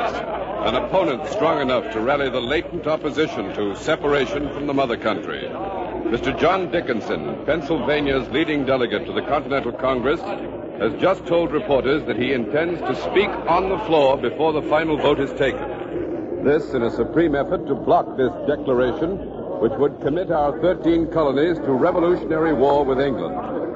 Mr. Dickinson agreed that he is staking his political future on the outcome of the vote. He anticipates that if he fails to block passage of the Declaration of Independence, he will be ejected from the Congress and be... July 4th, 1776, the State House in Philadelphia. You are there. John Dickinson, John Adams, Thomas Jefferson. CBS takes you back to the evening when the colonial leaders fought their showdown battle on the issue of independence from England, with the fate of the continent hanging in the balance. All things are as they were then, except for one thing. When CBS is there, you are there. You Are There is based on authentic historical fact and quotation. And now, July 4th, 1776, the Philadelphia State House and John Daly. Dining during the recess, which is now officially over. We hurried from the inn to this microphone here on the floor of the Congress to bring you this news. Mr. Dickinson has not arrived yet. He should be along at any minute, but meanwhile, the news has preceded him, and it's having an explosive effect on the delegates who are present. As a matter of fact, the weather isn't helping things either. It's very hot here in Philadelphia tonight, and in their heavy waistcoats, ruffles, and wigs, the delegates in the hall are perspiring profusely. Even more irritating are the horse flies from a nearby stable which come in through the open windows. These flies are nasty, so much so that Mr. Thomas Jefferson of Virginia, the author of the Declaration, has said that it is not at all unlikely that this debate will be ended not by sharp logic of the delegates, but by the even sharper bite of the horseflies. Major George Fielding Eliot has been talking to the delegates and is now ready with his analysis of the possibilities inherent in Mr. Dickinson's announcement. So I switch you now to our CBS headquarters booth here in the Congress. Come in, Major Eliot. Mr. Dickinson's views carry great weight here. His announcement therefore comes as a shock to those delegates who want the Declaration of Independence passed. Mr. John Adams from the Massachusetts Bay Colony, leader of the Independence Party, had hoped the Declaration would go through unanimously, but that's no longer possible. Indeed, the Declaration may not even pass. Mr. Adams and Mr. Dickinson personify the present political conflict. Mr. Adams is the son of a Massachusetts lawyer. He was educated for the law in New England. He agrees with the men who dumped the East India Company's tea into Boston Harbor. Although Mr. Adams prides himself on being a plain man, the delegates regard him as arrogant and intolerant of all who differ with his views. Mr. Dickinson, on the other hand, was born to wealth. He received his education at London's Middle Temple. He has a mild, amiable, sincere manner. He opposes independence because of his conviction that all political injustices can be righted by legal methods without recourse to violence or revolution. Just a moment. John Adams and Thomas Jefferson have entered the hall. So, back to John Daly. Mr. Jefferson! Mr. Jefferson! Yes? Mr. Jefferson, you've heard the news that Mr. Dickinson will speak against independence. May we have your comment? I have the greatest respect for Mr. Dickinson's courage and integrity. Mr. Adams and I wish we could say as much for his political judgment. This Congress, sir, is in no mood for any more of Mr. Dickinson's temporizing. In the course of this debate, the delegates have learned to know Mr. Dickinson for what he is. A spineless aristocrat at best, at worst an agent of the enemy. Well, Mr. Adams, we're very glad to have your comment also. Are you accusing Mr. Dickinson of being in the pay of the British? I hardly think Mr. Adams If you intended please, Mr. Jefferson. Sir, Mr. Dickinson has consistently sabotaged the work of this body by fallacious appeals to reason and by parliamentary devices, but no more of that. The Declaration of Independence will be put to a vote as soon as President Hancock arrives and calls this meeting to order. And I am confident that the gentleman will be unable to sway the Congress from the course on which it is now well launched.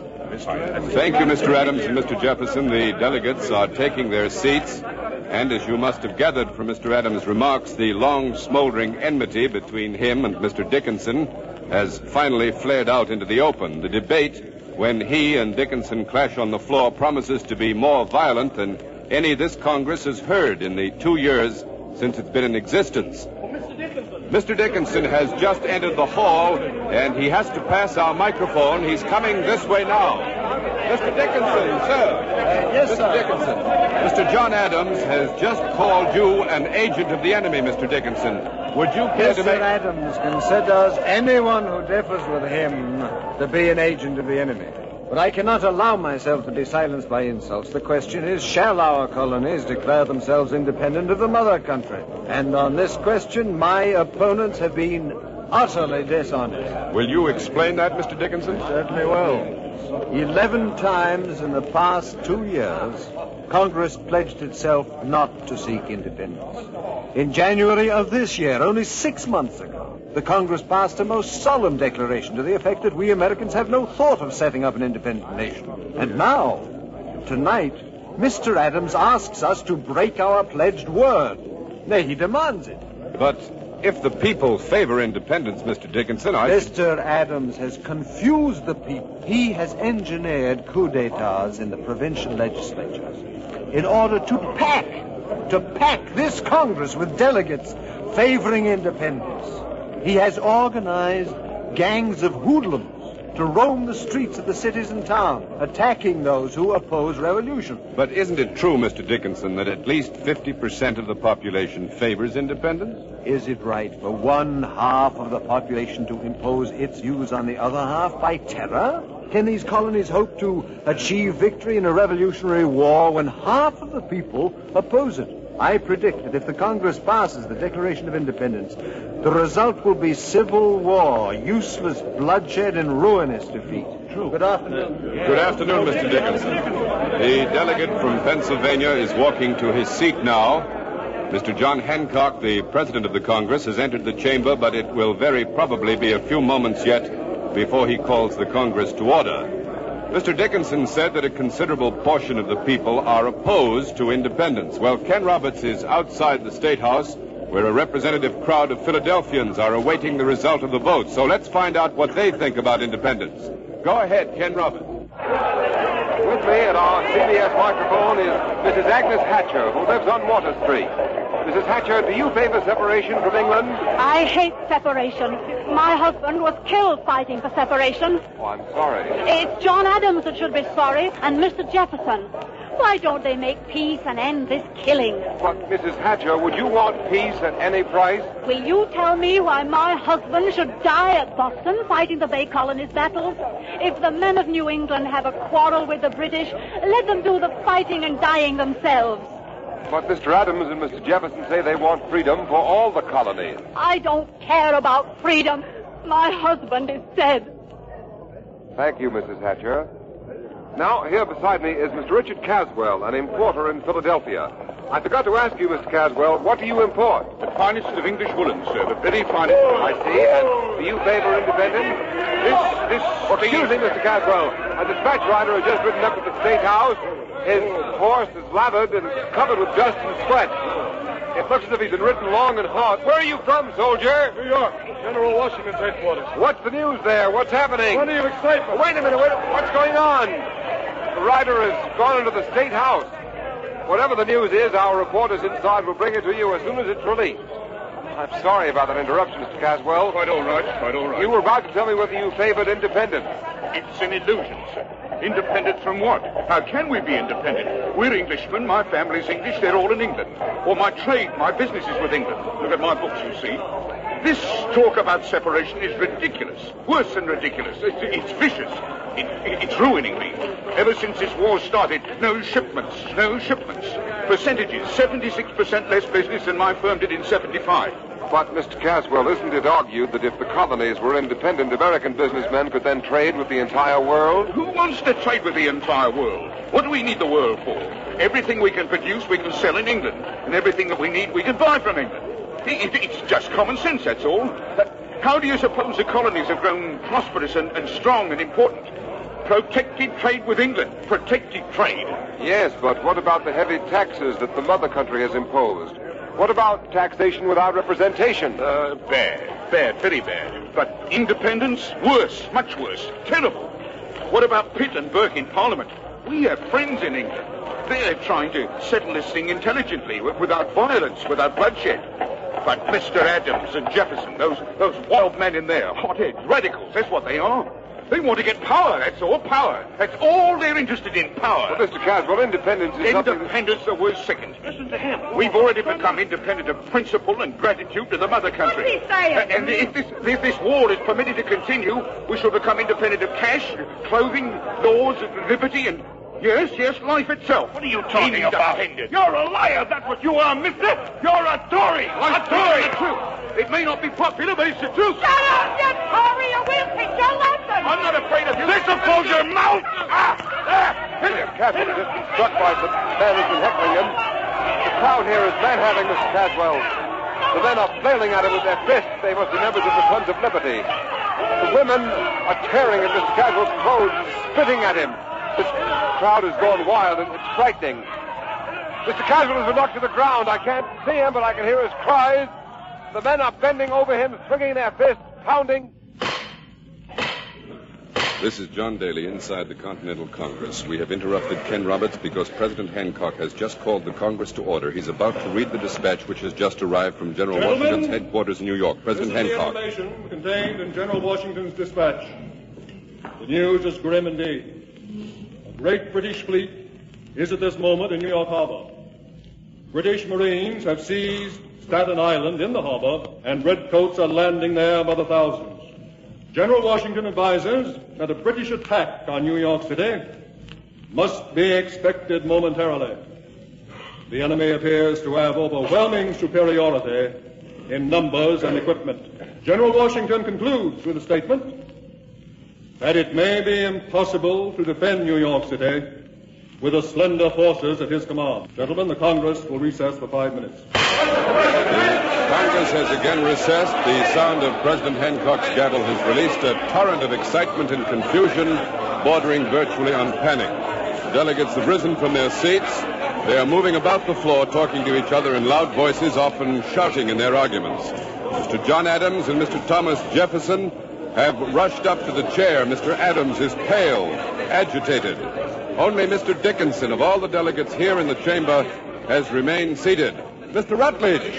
Just a moment, sir. Here's Mr. Edward Rutledge, a delegate from South Carolina. Sir, what effect do you think the news of the British arrival will have on the independence vote? It cannot fail to have a profound effect. It will add force and logic to Mr. Dickinson's position. Thank you, Mr. Rutledge. Mr. Rutledge is one of Mr. Dickinson's supporters. Here is Mr. Elbridge Gerry, a delegate from the Massachusetts Bay Colony and an independence man. Mr. Gerry, what do you think of the announcement, sir? Frankly, I don't know what to think. Mr. Dickinson may well argue now that the Declaration of Independence may not be worth the paper it's written on. But we must keep our head. We must stand firm. Thank you, Mr. Gerry. Major Elliott has more news from New York, so let's switch to him in our CBS headquarters booth. Come in, Major Elliott. We now know that the British fleet numbers 130 vessels. The troops on board are commanded by General Sir William Howe, one of England's ablest generals. The appearance of the fleet has thrown New York into disorderly confusion, and the legislature has withdrawn for safety to White Plains, 35 miles away. Our New York newsroom informs us that a short while ago, CBS correspondent Ned Kelmer passed through the British lines on Staten Island under safe conduct to interview the British commander-in-chief. He made a tape recording of this interview that our New York newsroom will play for you now. This is the kitchen of a Staten Island farmhouse which now serves as General Howe's headquarters. A regiment of redcoats is on parade outside, marching to the music of a British military band. I can see them through an open window from where I'm standing. In their tight-fitting scarlet coats and long gaiters, these trim soldiers in perfect step to the music look like the veteran fighting men that they are. General Howe, sir, will you tell us how many such troops you have at your disposal? 14,000 on this island, and an additional 13,000 under General Carleton on their way across Lake Champlain in upper New York. You don't mind giving General Washington this information? Not at all, not at all. Frankly, I doubt very much that it will make any difference if Washington knows it. I take it then, General Howe, that you're completely confident of victory. Naturally. Those men you see out there, they are the conquerors of France and Spain. They are the finest troops in the world. They'll crush Washington's colonial militiamen at the very first encounter, utterly. But Washington, poor fellow, he's leading nothing but a rabble. They lack powder, guns. His officers are without experience. Washington himself is hardly what you might call, shall we say, a professional military man. General Washington, sir, made quite a good showing in the war against the French. Under English commanders, Mr. Calmer. Under English commanders. Mr. Calmer? Calmer. General Howe, you know, of course, that the Continental Congress is about to vote on independence from England. Would you care to comment on that, sir? Yes, I would like to say something to that. I would like to say it as a friend and not as a soldier.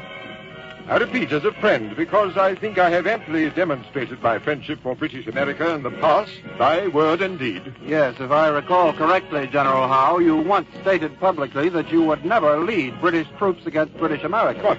Of course, but the situation has changed. The colonies are now being led by a pack of extremists. This rebellion by the mob must be crushed, and I have the forces with which to crush it. The greatest fleet and the most powerful force of soldiers ever assembled on American soil.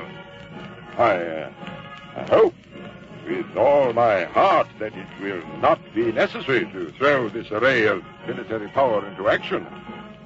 I pray that the counsel of the extremists will be rejected by the Continental Congress and that the advice of saner, more moderate men will prevail. Thank you, General Howe. This is George Fielding Elliott in Philadelphia. The interview you have just heard was a tape recording made by Ned Kelmer at British headquarters on Staten Island. The recess here in the Continental Congress continues. The delegates are confused, shaken.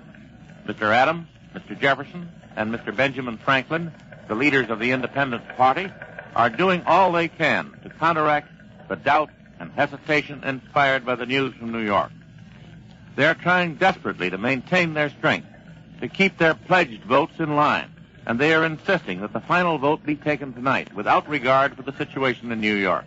On the other hand, a group of less militant delegates is urging postponement until we have more definite information from General Washington's headquarters. The Commander-in-Chief said in his dispatch that he fears that he may not be able to hold New York. The cautious delegates want to know for sure whether he will fight or surrender the city without a struggle. Our CBS correspondent, Bud Collier, is now at General Washington's headquarters. He may have some last-minute information. Therefore, we take you now to General Washington's headquarters in New York. Bud Collier reporting. I'm waiting here on the parade ground before General Washington's headquarters. The Commander-in-Chief has promised to answer my question as soon as he comes out to address his troops, presumably to make some formal statement about the news of the British arrival. The bugles are blowing assembly. The men of the regiments are running to join their formations. I can see the flag of the 1st Massachusetts, I believe it is, the Virginia Rifles, the 5th Connecticut, and many others. But in all this mass of thousands of men, I see very few men in uniform. Most of the troops are dressed in civilian homespun, and quite a few of them wear the fringed leather shirts which mark them as frontiersmen. General Washington has still not come out on the parade ground. Oh, here's a militiaman coming by. Soldier! Soldier! Let me go. I got called. Oh, just a few questions. You got plenty of time. What's your name, son? Tom Summers. Look, let me go, will you, mister? The sergeant will give me That's all right. I'll fix it with General Washington for you. How old are you, Tom? 17. Uh-huh. Ever seen any action against the British? No, not yet. Well, you'll probably see action soon right here in New York. Well, I ain't afraid if that's what you mean. How long have you been in the Army, Tom? 2 months. Look, please, mister, ask me all your questions at once. All right, Tom, sure. How long are you in for? Well, I'm going back home next month. That's when my 3 months are up. Oh? My pa enlisted me. He wanted to make himself $10. I see. Well, he got his $10, and I'm going home next month. Uh-huh. Well, there ain't nothing wrong with that, you know. No. Some fellas enlisted for the money and then deserted without even serving their 3 months. Well, yes, but what about independence, Tom? How do you feel about independence? Well, I don't know nothing about that, honest, mister. Oh, there's the general. I gotta go. General Washington is approaching the microphone. He wears his full-dress uniform. His sword flaps against the side of his leg as he walks. General Washington, are you going to fight for New York? It is a difficult question. Frankly, I haven't made up my mind. If you elect to fight, General Washington, do you think you will be able to defend New York successfully? I will do my best, and God willing, we shall be successful. In any event, I would like to say to all the people, do not yield to panic. But, General, in view of the current situation, do you think the Declaration of Independence should be passed at this time? That must be decided by the Congress in Philadelphia. Thank you, General Washington. Commander-in-Chief is walking away across the field now, his shoulders slightly bent, his jaw thrust forward in the manner of a man who bears an enormous responsibility for which he is ill-prepared. This is Bud Collier in New York. I return you now to the Continental Congress in Philadelphia. This is John Daly of the Continental Congress in Philadelphia. This is the long-awaited climax of the debate on the Declaration of Independence. The Congress has reconvened, and because Mr. Dickinson asked to speak against the Declaration, Mr. Adams has also requested the floor. By agreement, the vote will take place when the two speakers have finished. Also, by agreement, before the session began, Mr. Adams is speaking first. He's exerting his utmost efforts to keep the votes pledged to independence from bolting to Mr. Dickinson. Will he succeed? Well, we'll only know when the vote is taken. And now let's listen to Mr. Adams. By proclaiming a Declaration of Independence, gentlemen, this Congress will be giving official recognition to a fact which already exists, namely, that these colonies are actually, in fact, independent of England. Yet, some great brains counsel us to wait, to exercise caution. Do these cautious gentlemen plead for a postponement of a Declaration of Independence so that their Tory friends may have time to hatch plots and conspiracies against us? Gentlemen, to delay is to play into the hands of the enemy, defeating the cause for which so much blood has already been shed. There must be no further delay. The people are ready. The people wait for the Congress to lead them. The hour has struck. The Congress must proceed now to a vote, an affirmative vote, on the Declaration of Independence. Mr. Adams has left the rostrum. Mr. Dickinson is coming up to speak. Dickinson's face is pale. His fists are clenched. He's clearly marshaling all of his strength for a supreme effort of oratory. He's waiting now for the Congress to come to order. Mr. Dickinson. Mr. President, I accuse my opponents of cynicism. They cannot believe that these colonies will be able to endure as independent states. Their true goal is not independence. They exploit indignation against the mother country to further their own personal fortunes. Mr. President, my opponents make their appeal to the emotions. I make my appeal to intelligence and logic. Mr. President, British troops are on Staten Island in overwhelming force. They are about to attack New York. General Washington's task will be difficult at best, but a declaration of independence now will serve only to divide the people of New York and make the defense of that city hopeless. Pass the declaration and you will set brother against brother, father against son. The colonies will become not only the scene of warfare with a mother country, but civil war as well. And in the bloody, senseless, fratricidal struggle, there is no possibility of success. Proclaim independence this evening, gentlemen, and you gain nothing. You merely invite the whirlwind of destruction. I urge you to vote against it. I beg, I plead, I beseech you, vote against independence. Mr. Dickinson's plea has been received without applause. The delegates are calling the question, and there seems to be no objection. Oh, but wait a minute. Several of the delegates have risen. However, they're not going to ask for the floor. These delegates are leaving the hall. 4, 5, there go 3 more. Others are leaving also, and I can recognize some of them as men who have been openly undecided. Apparently, they're unwilling to vote, caught on the horns of a dilemma, swayed, no doubt, both by Mr. Adams and Mr. Dickinson. This is a great, a fearful moment of decision. Some of these men are apparently not capable of facing up to it. President Hancock. Embodying the Declaration of Independence. The vote will be by colonies, each colony voting as a unit. A majority will decide. The clerk will call the roll. 12 votes will be cast. New York has decided to abstain. Thus, 7 votes will carry the issue. New Hampshire, Mr. Josiah Bartlett. New Hampshire votes unanimously for independence.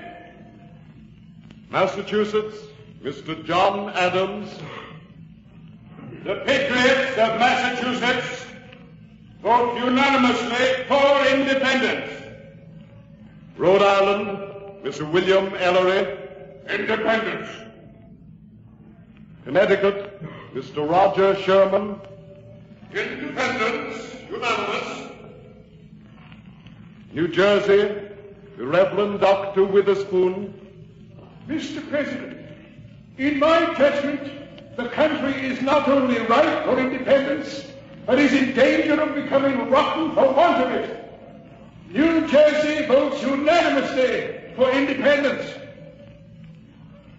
Pennsylvania, Mr. Benjamin Franklin.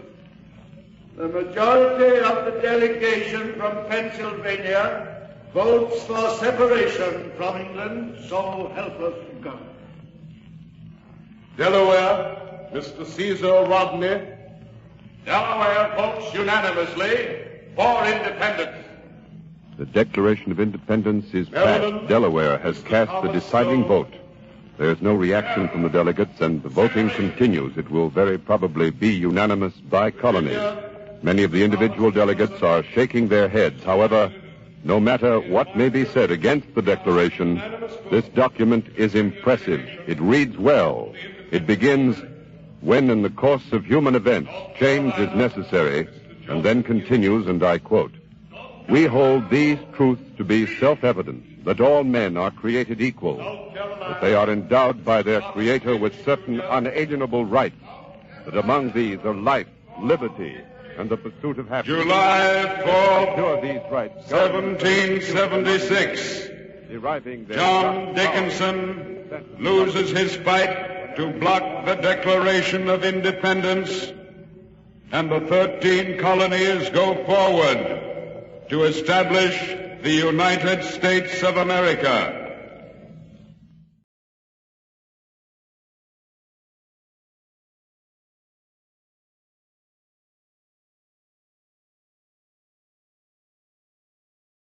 And now, Mystery Theater.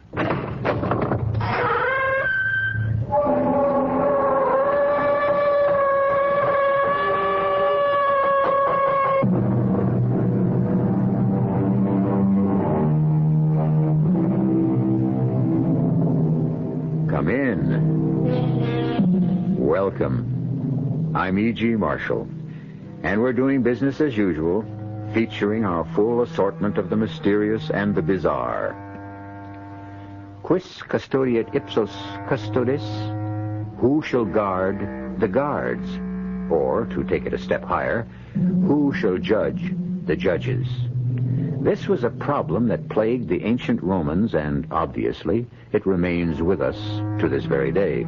And actually, the act of judging is a highly hazardous affair, because the book warns us, "Judge not, lest ye be judged."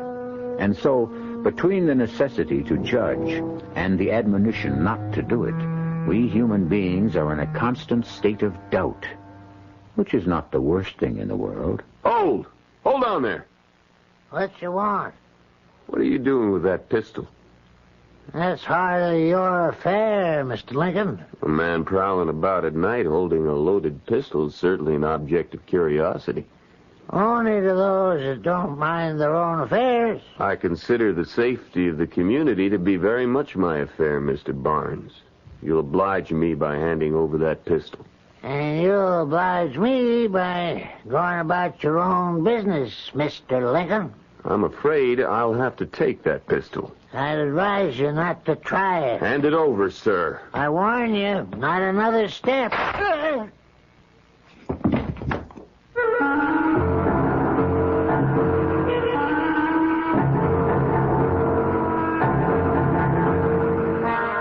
Our mystery drama, It's Murder, Mr. Lincoln, was written especially for the Mystery Theater by Sam Dan and stars Keir DeLay.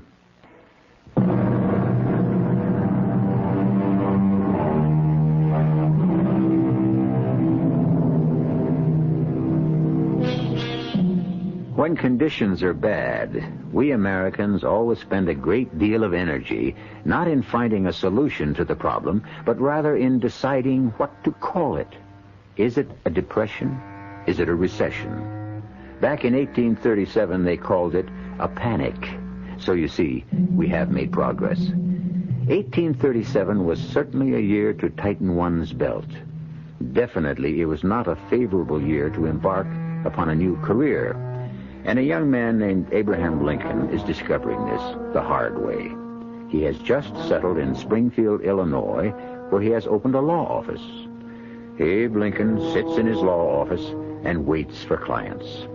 This afternoon, as usual, he is sitting and waiting. And although he is completely unaware of it, a case is being created for him just down the street in Fellman's Tavern. Now, what I want to know is, what's the point in having Martin Van Buren sitting in the White House? Why, we might just as well have Andy Jackson. Oh, well, Tom, Andy's old and sick. Why, he's half dead. Well, better an Andy Jackson who's half dead than a Martin Van Buren who's all alive. Hey, Yes, that's a good one. Huh? Yeah, it sure is. I have to remember that one. Good afternoon, gentlemen. Good afternoon. You want to hear a good one, sir? I was just saying to this gentleman here, Mr. Ephraim Barnes, I was saying, better a half-dead Jackson than an all-alive Van Buren. Isn't that what I said, Ephraim? Something like that. Are you Tom Feldman? Yeah, in the flesh. I'd like a room. Cost you $1. All right. In advance. Owe no man anything, as it says in Corinthians. Or is it, Acts? Well, here's your $1. Thank you. Drink? Oh, no, not for me, thanks. Well, comes with the price of the room. I never drink while there's work to be done. Huh? Well, what's your name, stranger? You know mine. I'm Tom Feldman, and this gentleman here is Ephraim Barnes. He runs a bank. Ah, glad to meet you, Mr. Jones? Franklin Jones. What's the business, Mr. Jones? I assure you, the First National Farmers and Merchants Bank of Springfield is very much at your service. Oh, thank you, Mr. Barnes. I'll keep that in mind. Could either of you gentlemen tell me where I might find a Mr. Cyrus Darrow? Cy Darrow? He's got a farm. Big place it is, too, just north of here. Now, you just follow the road right out of town. May we inquire your business with Mr. Darrow, sir? Well, that depends on Mr. Darrow. Well, that's playing the cards close to the vest, huh? Bread eaten in secret is the sweetest, as it says in Proverbs. Or is that Leviticus? There's nothing secret about my business with Mr. Darrow. He swindled me out of some money. Now he's either going to pay it back or... Well, I intend to blow his head off. Now, Mr. Jones, there's no need for that. If you have proof, you can take him to court. Well, I don't have proof, so I'll just have to do it my way. I've come here to get what's mine by rights. And I have the instrument with which to secure it. Well, that's a wicked-looking weapon you got there, sir. I fought in Florida in the Seminole War. This pistol was first and last fired in the service of my country. I earned the right to use it in my own behalf. Now, sir, you cannot flout the law. Yes, indeedy. The law is sitting right here by your side. In me, you see the sheriff, and Mr. Barnes is the judge for this term. Well, gentlemen, all I can say is that if a man don't get no justice, he will have to make his own. My room, sir? Up the stairs. First door to your right. Supper's at 5 o'clock. That young fellow bears a bit of watching. Yeah. I pity him if he goes up against old man Darrow. Cyrus will just chew him up and spit him out. Wicked-looking pistol, that. You know, I'm not a wagering man, Ephraim, but if it was, I'd lay my money on Cyrus Darrow. Poor fella. Seems kind of young to die after surviving an Indian war and all.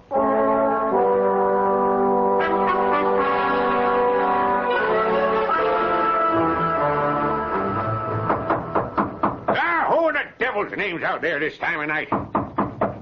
What's your business with me? Go on home. Got a bone to pick with Cyrus Darrow? You come round in the daylight time, like honest, respectable folk. All right. Don't bust her down. I'm coming. Oh, well, so it's you, eh? Come whining around to see if I'll leave you off the hook, eh?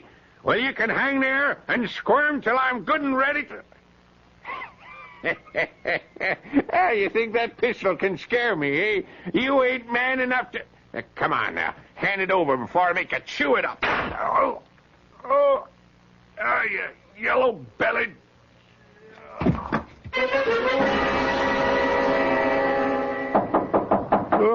What?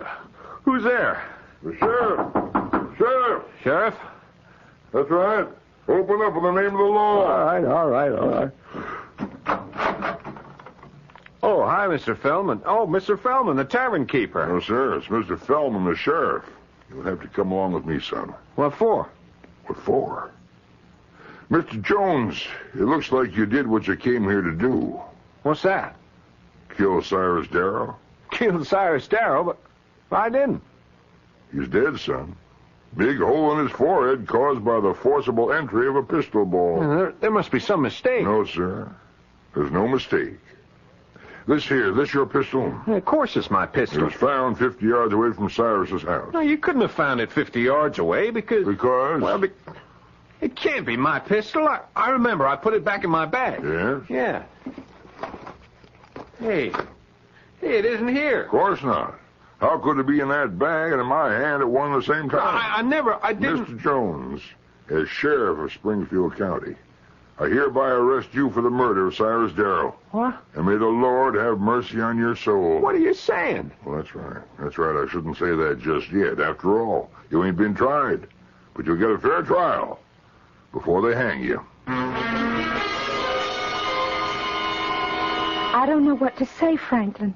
I don't know what to say. I didn't kill him, Emily. I didn't. Franklin, everyone says... I don't care what everyone says. You just got to believe in me. Why did you have to come here with a pistol? Why did you have to threaten him in public? Why? Because I'm stupid, that's why. Oh, Franklin, I'm sorry. I guess I really am in the soup this time. This man, Cyrus Darrow, was very well liked. And the evidence against you, it's so strong. Evidence? What evidence? What evidence? Oh, Franklin, your threats to kill him, the pistol. I swear to you, Em. I believe you, darling. But there's gonna be a trial. Well, I'll make them believe me. I'll make everyone believe me. You'll need a lawyer. Yeah, well, I'll hire a lawyer. And Yeah, what is it, dear? a lawyer... Yeah, well, that's just what I said, my darling. I'll hire a lawyer. Dear, there are no lawyers. No lawyers here in Springfield, the state capital? Why, in a place like this, there are nothing but lawyers. I've been asking around, and I've gotten answers. One fella says, sorry, ma'am, I just couldn't take on another case. And meanwhile, he's got his feet on the desk, and I can see the holes in his shoes. And then another fella says, I never did try a murder case. What is it? There isn't nobody in this town doing 15 cents worth of business, and they say, each of them say to me, sorry, Miss Jones, I just can't see my way clear. Well, why won't they take my case? Well, Is it because they don't think they can win? Emily, that should make no difference. Law says every man's entitled to a lawyer. I know, but what the law really means, every man's entitled to a lawyer provided he can get one.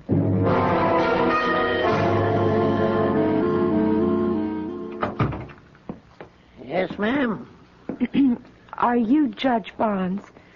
Well, here in the bank this week, I'm Mr. Barnes. I don't start being Judge Barnes till next week. Now, who do I have the pleasure of addressing? My name is Jones. Emily Jones. Mrs. Franklin Jones. Oh? Judge, my husband can't find himself a lawyer. Surely, Miss Barnes, in all of Springfield, there must be somebody who don't mind ruining his reputation? Now, Miss Barnes, lawyers don't see things that way at all. Then how does it happen no lawyer's willing to defend my husband? Well, it's a busy time. How busy? Look at your bank. Ain't a soul in here except you and me. Yeah, well... Well, what, sir?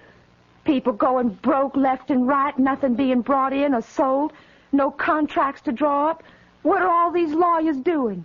Well, I'm sure if you look around... I looked everywhere.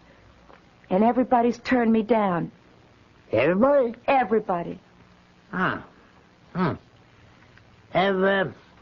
you spoken to a man named Lincoln? Abe Lincoln? Abe Lincoln? No, the names ain't familiar. Well, why don't you give Abe a try? He's the kind of lawyer who'll take any case he can get. Well, I must say, Judge, that don't sound like a very enthusiastic recommendation. Well, ma'am, it's the only recommendation I can give you.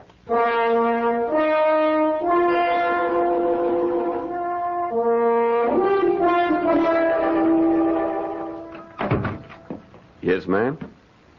Will you please tell Mr. Abe Lincoln I'm here? There's no need to do that, ma'am. You've already done so. You? You're Abe Lincoln? The plea is guilty, ma'am. Now, to whom do I have the pleasure of... But you don't... I know I don't look like a lawyer. Well, the fact is, I don't look very much of anything else either. Well, Won't you have a seat, ma'am? Now, My name is Emily Jones. My husband, Franklin... Was he named after Ben Franklin? Yes, sir, I believe so. The great man. Yes, sir. My husband, is going to be tried for murder.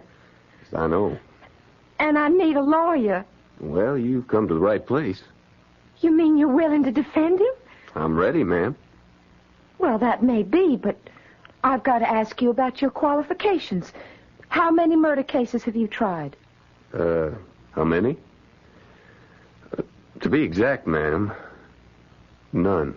None? Miss Jones, a fella has to start someplace. Well, but not with my husband. Well, I do have one qualification. Matter of fact, it could turn out to be the most important qualification of all. What's that? I'm the only lawyer in town willing to take the case.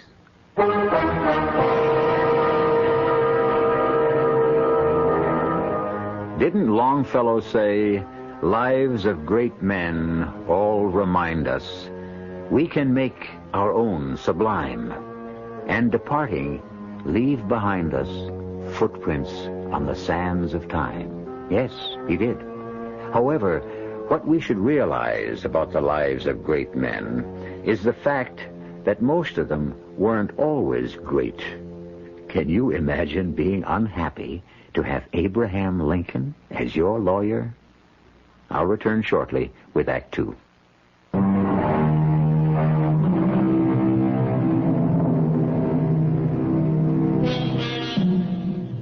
His name is Franklin Jones. Right now, he is in the jailhouse in Springfield, Illinois, in the early autumn of the year 1837. He's accused of murder. His prospects are bleak. The betting is better than 10-1. He'll feel a rope around his neck before the month is out. The odds have not been lowered by the fact that his lawyer is a young man named Abe Lincoln. And who was in the tavern when you came in? Mr. Fellman, Mr. Barnes. No one else? No, no one else. I asked if they knew where I could find Mr. Cyrus Darrow, and they asked why, and I told them. Couldn't you tell them that it was your own affair? Well, I didn't. Oh, you always have to be bragging about something, no matter how many times I tell them. Please, Emily. Mr. Lincoln here ain't interested in our personal business. Oh, but I am. You are? Why? Because you never can tell what might be important.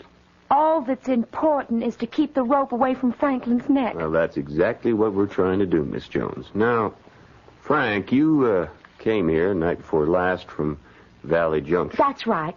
We just started farming. Miss Jones, I'd appreciate it if we'd let Frank answer. Well, I can give you the facts fast and clear. I know, ma'am, but, well, Frank's going to need practice. He'll be the one that has to answer at the trial. So, Frank, you came here the other night. You engaged a room. You stated your business to Mr. Fellman and to Mr. Barnes. Like a fool. Yes, sir, that's right. And you showed them the pistol. Why? Well, the pistol was a present to my dad from General William Henry Harrison. Dad was with Harrison at the Tippecanoe. You see? He wanted to brag about it. Mr. Fellman and Mr. Barnes, well, they weren't easy fellas to talk to. You know what I mean. I know what you mean, Frank. So I just went upstairs to my room and I went to bed, figuring I'd see Cyrus Darrow first thing in the morning. And, well, the next thing I knew, there was a knock on the door, and it's the sheriff. I'm being arrested for murder. And at no time during the night did you arise from your bed and go forth to Mr. Darrow's place and shoot him? I did not shoot him. I was asleep in my room. Well, we have to make that defense stand up. You sound like you don't believe him. Oh, I believe him. I'm not the problem. We've got a judge and a jury to consider. Frank, the pistol, where was it? In the bag. You placed it in the bag before you went to sleep? Yes, sir. Well, how did it get to where it was found, in the field, 50 yards from Mr. Darrow's door? I don't know. Well, the prosecution will say that you went there, shot Cy Darrow, fled from the scene, and in your guilty terror and confusion, you dropped the gun. Well, I couldn't have dropped the gun when I wasn't even carrying it to start with. I wasn't there. Well, then we must claim that someone came into this room while you were asleep and stole that pistol. Yeah, well, that's the only way it could have happened. You were conscious of no one? Oh, I was asleep. Tell me this. What was your business with Mr. Darrow? Why do you want to know? Frank? Is that important? It's the first question the prosecutor will ask. I should know. All that was before he was killed. Frank.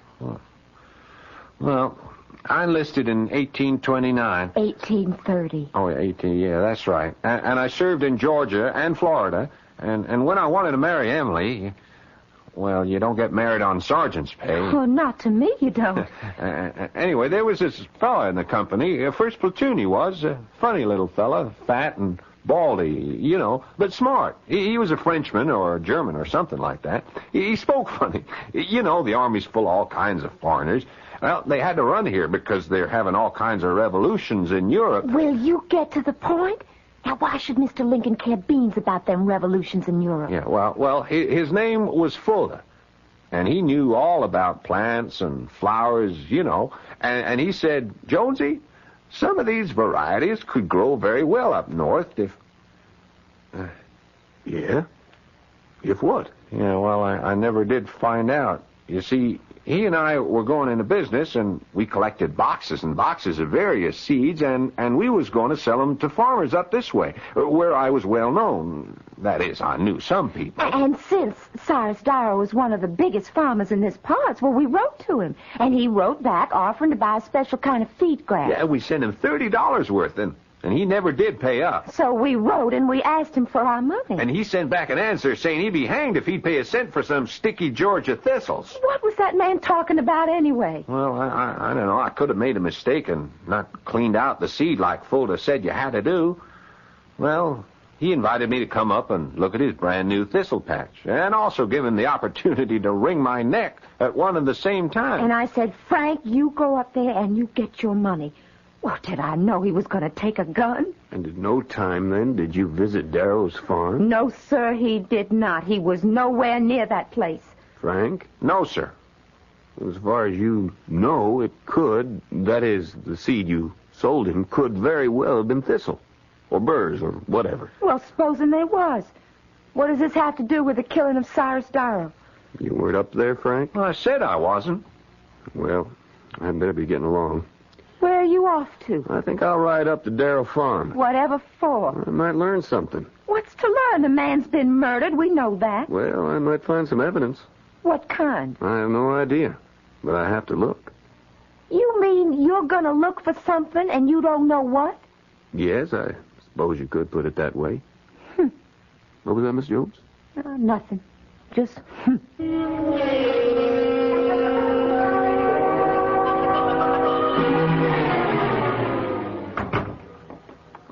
Hello, Abe. How are you, Tom? Fine. Sit down. Doing anything? Well, I'm about to take a run up to Darrow Farm. Maybe some evidence. Mm-hmm. Yeah. Evidence. Evidence of things not seen, as it says in Leviticus. Hebrews. Yeah. Well, leaving soon? Well, I'd like to get back before supper. You've taken the Jones case? Yep. I was retained this morning. Well, Abe, you think that's wise? Wise? I'm a lawyer. What do you have to think of your career? You know, you gotta lose that case. It's plain as a cabbage on a rose bush. The boy's guilty. Isn't that why we're having a trial? Oh, we're having a trial because the law says he's got to get one. But you know what the verdict's going to be. Tom, I'm surprised at you. No, Abe. You're the surprised one. Now, look, you can't win. If you lose, you look bad because you're a loser. And if by some miracle...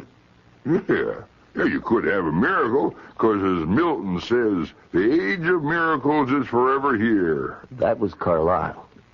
Carlyle. Well, anyhow, if by a miracle you win, well, folks will resent it. Why? Well, the boy's so obviously guilty, people want him to hang. Look, Abe, I'm thinking of your future. My future? Yeah, you could have a great future in politics. I've seen you operate. Why was you single-handed got the state capital to move up here from Vandalia? Oh, no, that's not really true. It is. Now, Abe, you could go far. Oh, no, not me. Now, why do you say no?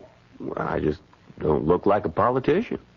Well, there's no special way a politician's supposed to look. That isn't so. He's got to look kind of solidly dignified, like Daniel Webster, or sharp and smart, like Clay or Calhoun, or Shrewd like Tom Benton or even jolly like Steve Douglas, but he can't afford to be funny looking like me.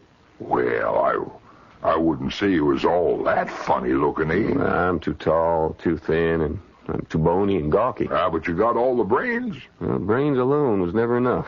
Abe, is there some way you could get out of trying this case?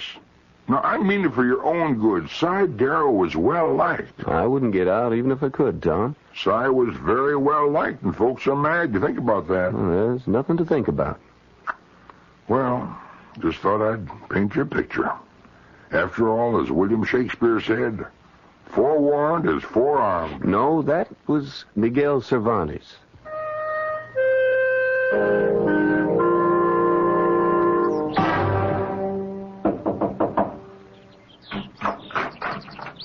Wow. Hello there, Abe. Good day, Mr. Bennett. What brings you out here, Abe? Oh, I thought I'd come out here and look. For what? Oh, for anything I could find. I saw someone moving around in the house. Turns out to be you. Well, I was his lawyer. I'm just getting his papers put together. Well, come in. Look around, if you like. Thank you, Mr. Bennett. Right here in the doorway is where he fell. I found the body, in the morning. I'd come by to go over some contracts. There he was, dead. You going through his papers? I'm trying to. Mm-hmm. Anything missing? Well, Abe, either stuff is missing or he hid him away somewhere. What do you mean? I mean, he didn't tell his lawyer everything. No client ever does. You're going to find that out. Well, what would seem to be missing? I haven't had a chance to go through it all, but I know for a fact he's been lending out money all over town. The way things are with the banks and all, he was the only one with hard cash. Yes, I heard. Well, you could say there were plenty of folks who might have had a motive, Mr. Bennett. Yeah, you could say that, Abe. But I think your man's going to pay the bill. But he told me he never even came up here. Now, I know, Abe. But when you've had as many clients as I have, you learn how easily they can lie to you. It's hard to believe this boy isn't telling me the truth. Yeah, that's what makes it so dang difficult. Maybe he thinks he's telling you the truth. Abe, you're in trouble on this case. Admit it. I never denied it. Let's step outside, Abe. What for? We might find a way out of this problem. Now, Abe, just off to your left, leading to the road, there's a full acre, and it's planted in what? Now, hold on, Mr. Bennett. That's a wild field. No, that's a planted field, Abe. But who'd want to plant all those weeds and burrs and thistles? They come from the seeds my client bought from your client. That's hard to believe. Why? Let's say your client's a sharper, or he made an honest mistake. Don't matter. But he made my client mad. My old Cy was ready to kill that boy on sight. Get my point? Mr. Bennett, I think I do. Now, taking it straight from there, you begin to see a new line of approach in the case. Mr. Bennett, let me tell you, sir, I am eternally in your debt. To think, I had just considered this case was hopeless. Abe, when everything looks hopeless, that's the time you really start to hope.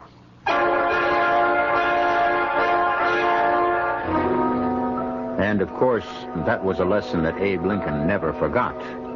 Certainly in the years to come, he would be faced with more apparently hopeless situations than almost any other president. But our concern is with the case in hand. And what is the light that has suddenly dawned? Well, that will all be made visible when I return in just a few moments with Act 3.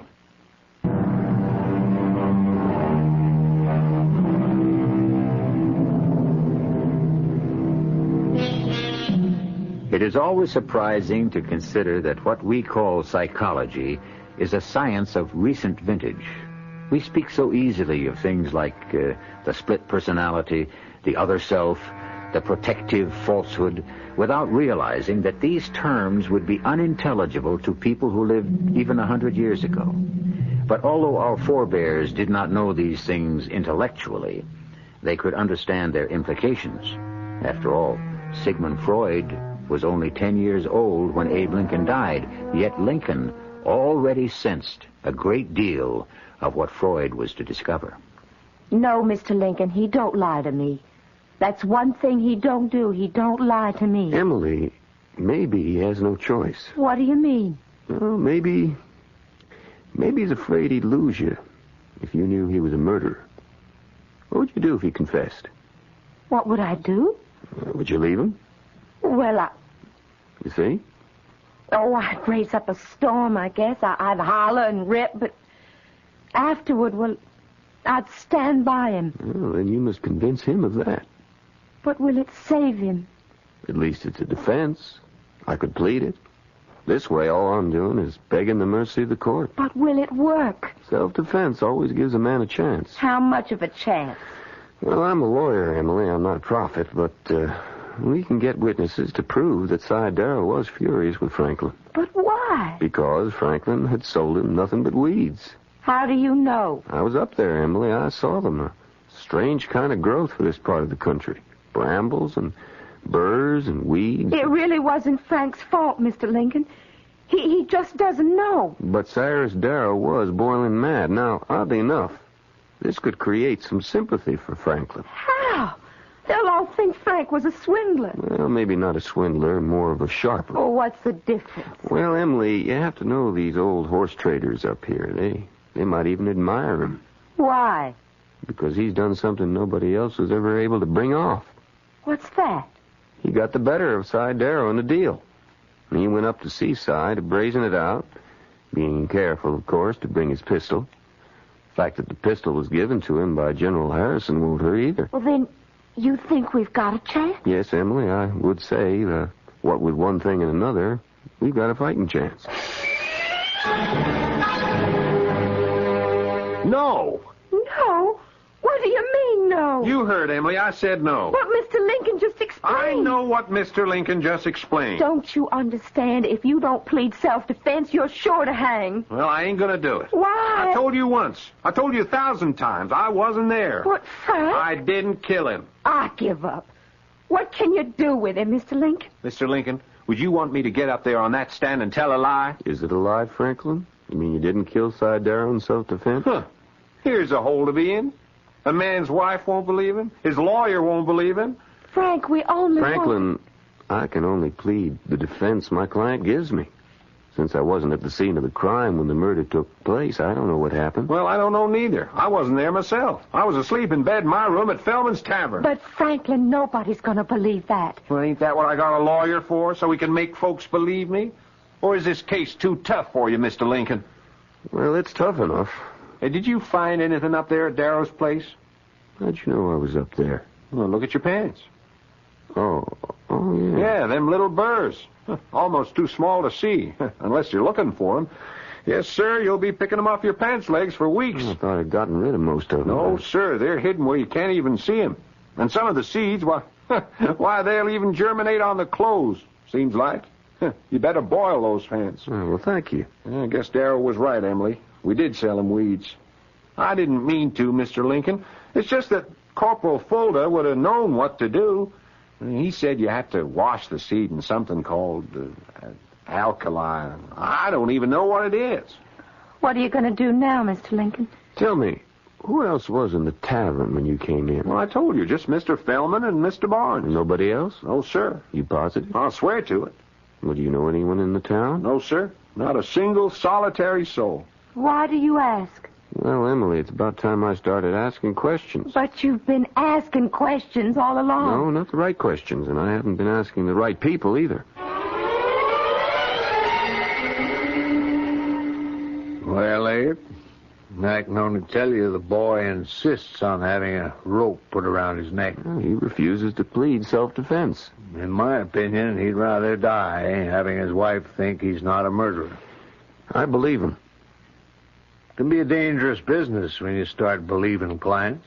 It can even be a more dangerous business when you don't. What can I do for you, Abe? You been through all the size papers yet? All I was able to turn up. Would either Tom Fellman or Ephraim Barnes have owed him money? Well, now, Abe, this is a lawyer-client relationship. You asking me to break it? Well, the client's dead, Mr. Bennett. And I'm not asking out of idle curiosity. Yes, he did have a mortgage on Fellman's. I thought Tom Fellman owed him the place free and clear. It's been a moneymaker for years. Don't you know there's been a panic on him? There ain't a nickel's worth of cash to be had. Well, why would Tom Fellman go to Cy Darrow when he could get money at bank rates from his good friend Ephraim Barnes? Banks don't have it either, Abe. Did you find any papers for either Tom or Ephraim? What are you trying to say, Abe? I'm just asking, Mr. Bennett. To answer your question, no. There was no papers for either one of them. And yet, they both owed him money. I'm reasonably sure of it, Abe. Well, thank you, Mr. Bennett.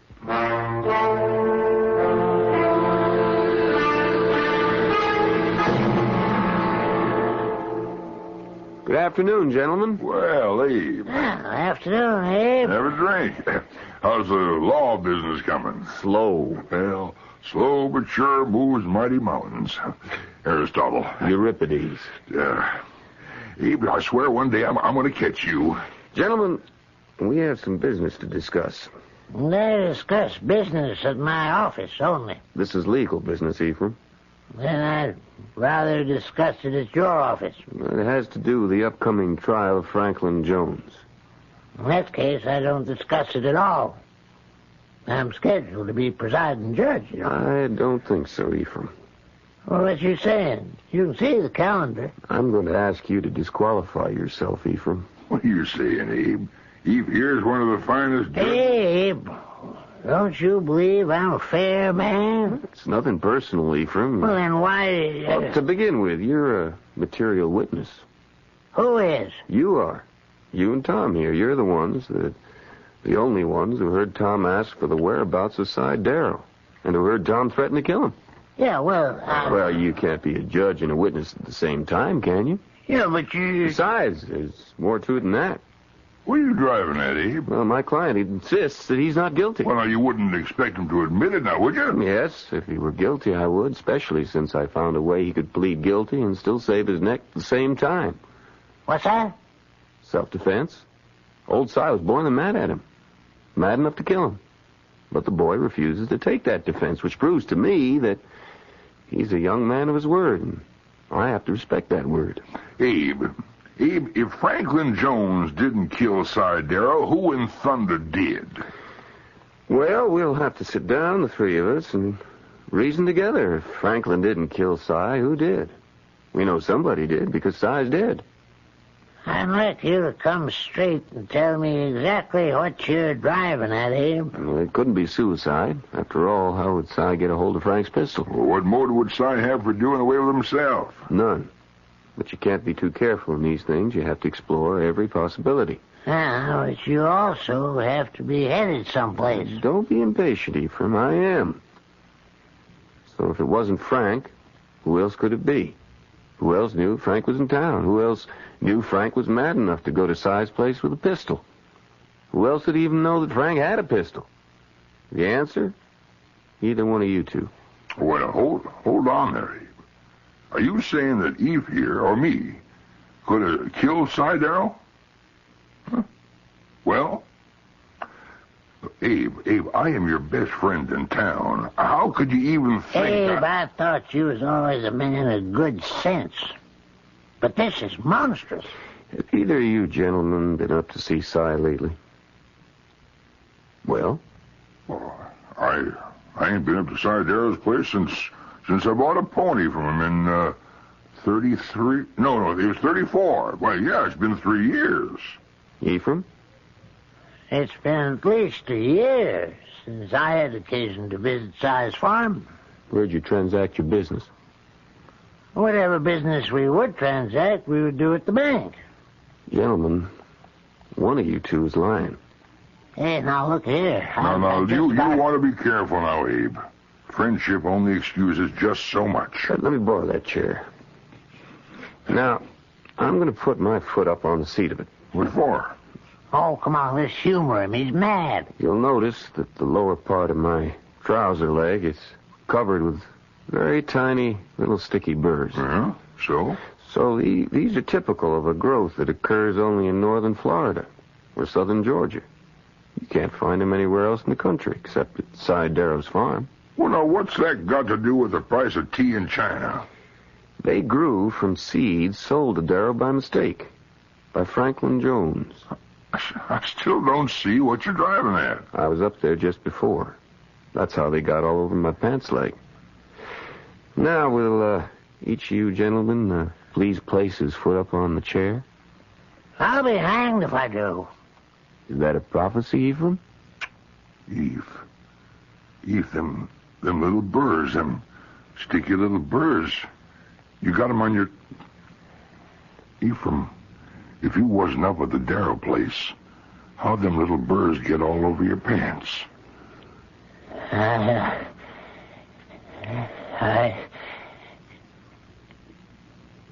Pour me a drink, Tom. Eve, you was always an honest man. Yeah. For 50 years, I've been honest as the day is long. And where did it get me? I didn't speculate. I didn't hedge. I guarded my customers' money. And I got wiped out. I had to borrow from Cy Darrow. And he was going to take away my bank. Well, this boy came marching in here and... And you decided to steal his pistol and kill Darrow yourself. Well, it wasn't that clear cut, you know. It just worked out. And I found my notes and destroyed them. Yours too, Tom. Ephraim, a man like you, could you really let that boy hang for you? Could you? Abe, I like to think that in the end, I wouldn't let that boy hang for me. I'd like to think that. Would your conscience let you? Conscience. Abe, when you face the rope, you know the saying, conscience does make cowards of us all. Cervantes. No, Shakespeare. You're a good lawyer, Abe. Would you defend me? Ephraim, you mean you want me? Why, you could have anyone, even Stephen Douglas. I want you, Abe. Nobody but you.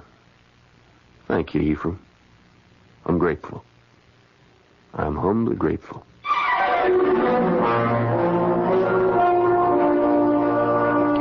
Well, the case went to trial with a new judge and a new defendant. And the young lawyer Abe Lincoln argued ably and well. And the result was a hung jury. But, as Abe Lincoln said afterwards, better a hung jury than a hung client. Well, you hang around. I'll be back shortly.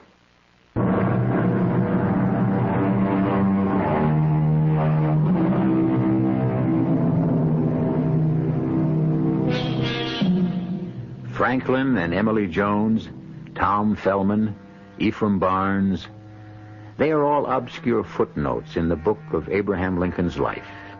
And yet, these are some of the nameless, unknown people who helped shape his character. All around us are young men and women whom we, in our anonymous fashion, are also molding by our precept and by our example. And we are molding them into what? Think about it. Our cast included Keir DeLay, Jennifer Harmon, Paul Hecht, Joe Silver, and Robert Dryden. The entire production was under the direction of Hyman Brown. This is E.G. Marshall inviting you to return to our Mystery Theater for another adventure in the macabre. Until next time, pleasant dreams.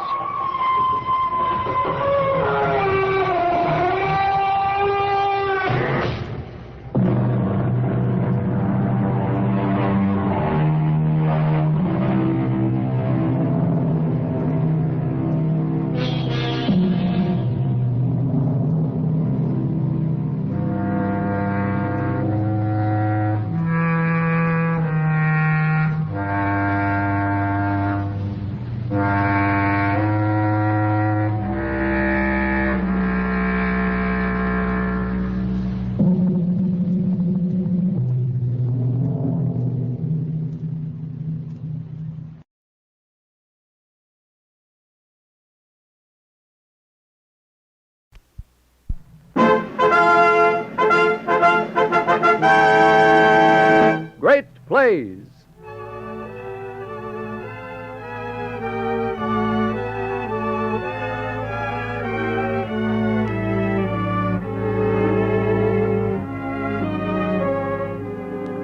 The Great Plays series of the National Broadcasting Company presents Prologue to Glory.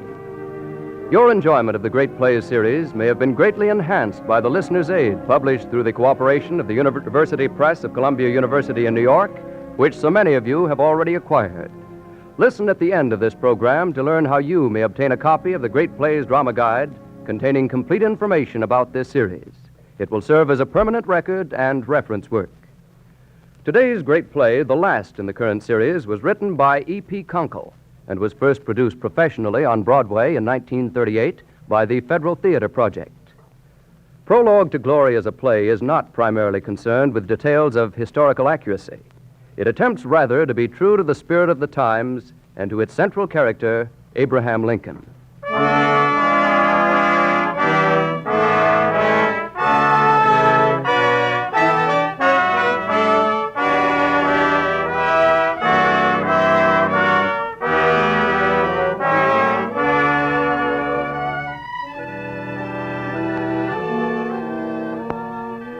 The scene is laid in and around New Salem, Illinois, in the year 1831. Abe Lincoln was then in his early 20s and had already left the farm to take a job as storekeeper for Denton Offutt in the little town of New Salem.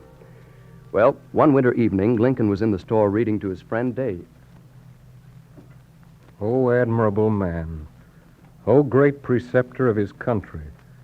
No wonder everybody loved him, who by his unwearied attention to the public good manifested the tenderest love for everybody. No wonder his country delighted to honor him. Since the day God created man on the earth, none ever displayed the power of industry more signally than did George Washington. Oh, Abe, I don't see how you can sit hour after hour with your nose into a book. Them things you read is all big fibs, Abe. They're mighty good fibs, Dave. Most of the things a fellow wants to know is in books. Don't you never wish you had nothing? Not much. Only to read, maybe. Don't you never have no hankering to go on down the pike to see what's on the other side? Well, I know a lot of things that's there. I can learn 'em reading. I never seed Washington or heard tell of him till I got this book. You can sit right here and learn things without moving your little finger, Dave. Now, here comes Mrs. Hankins, Abe. I'll just go on back. All right. Such a day, ain't it, Lincoln? Snow's getting thick and heavy. What can I get for you, Mrs. Hankins? I didn't justly come to buy anything. I come to see, would you write a letter home for me? I can't write, and William ain't able to, and little Carrie's going to larning school from Master Graham, but she can't touch hand to paper yet. Oh, I'd be mighty proud to write, Mrs. Hankins. People tell me you was such a good writer, so willing to help a person out. Where'd you want it to go, Mrs. Hankins? Mistress Beulah Cullen, nigh Harrisonburg in Pennsylvania. She's my daughter. Oh. Well, you tell me what you want to say, and I'll write it out in full tonight and mail it tomorrow. Just tell her, me and William ain't heard from her in many a fortnight. The last we heard, Thaddeus, her man, was tucked down with the milk sick. Milk sick? Yes, maybe she's tuck with it.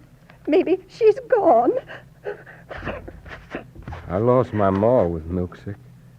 There was no doctor, no preacher to lay her poor head down. The Lord giveth, and the Lord taketh away.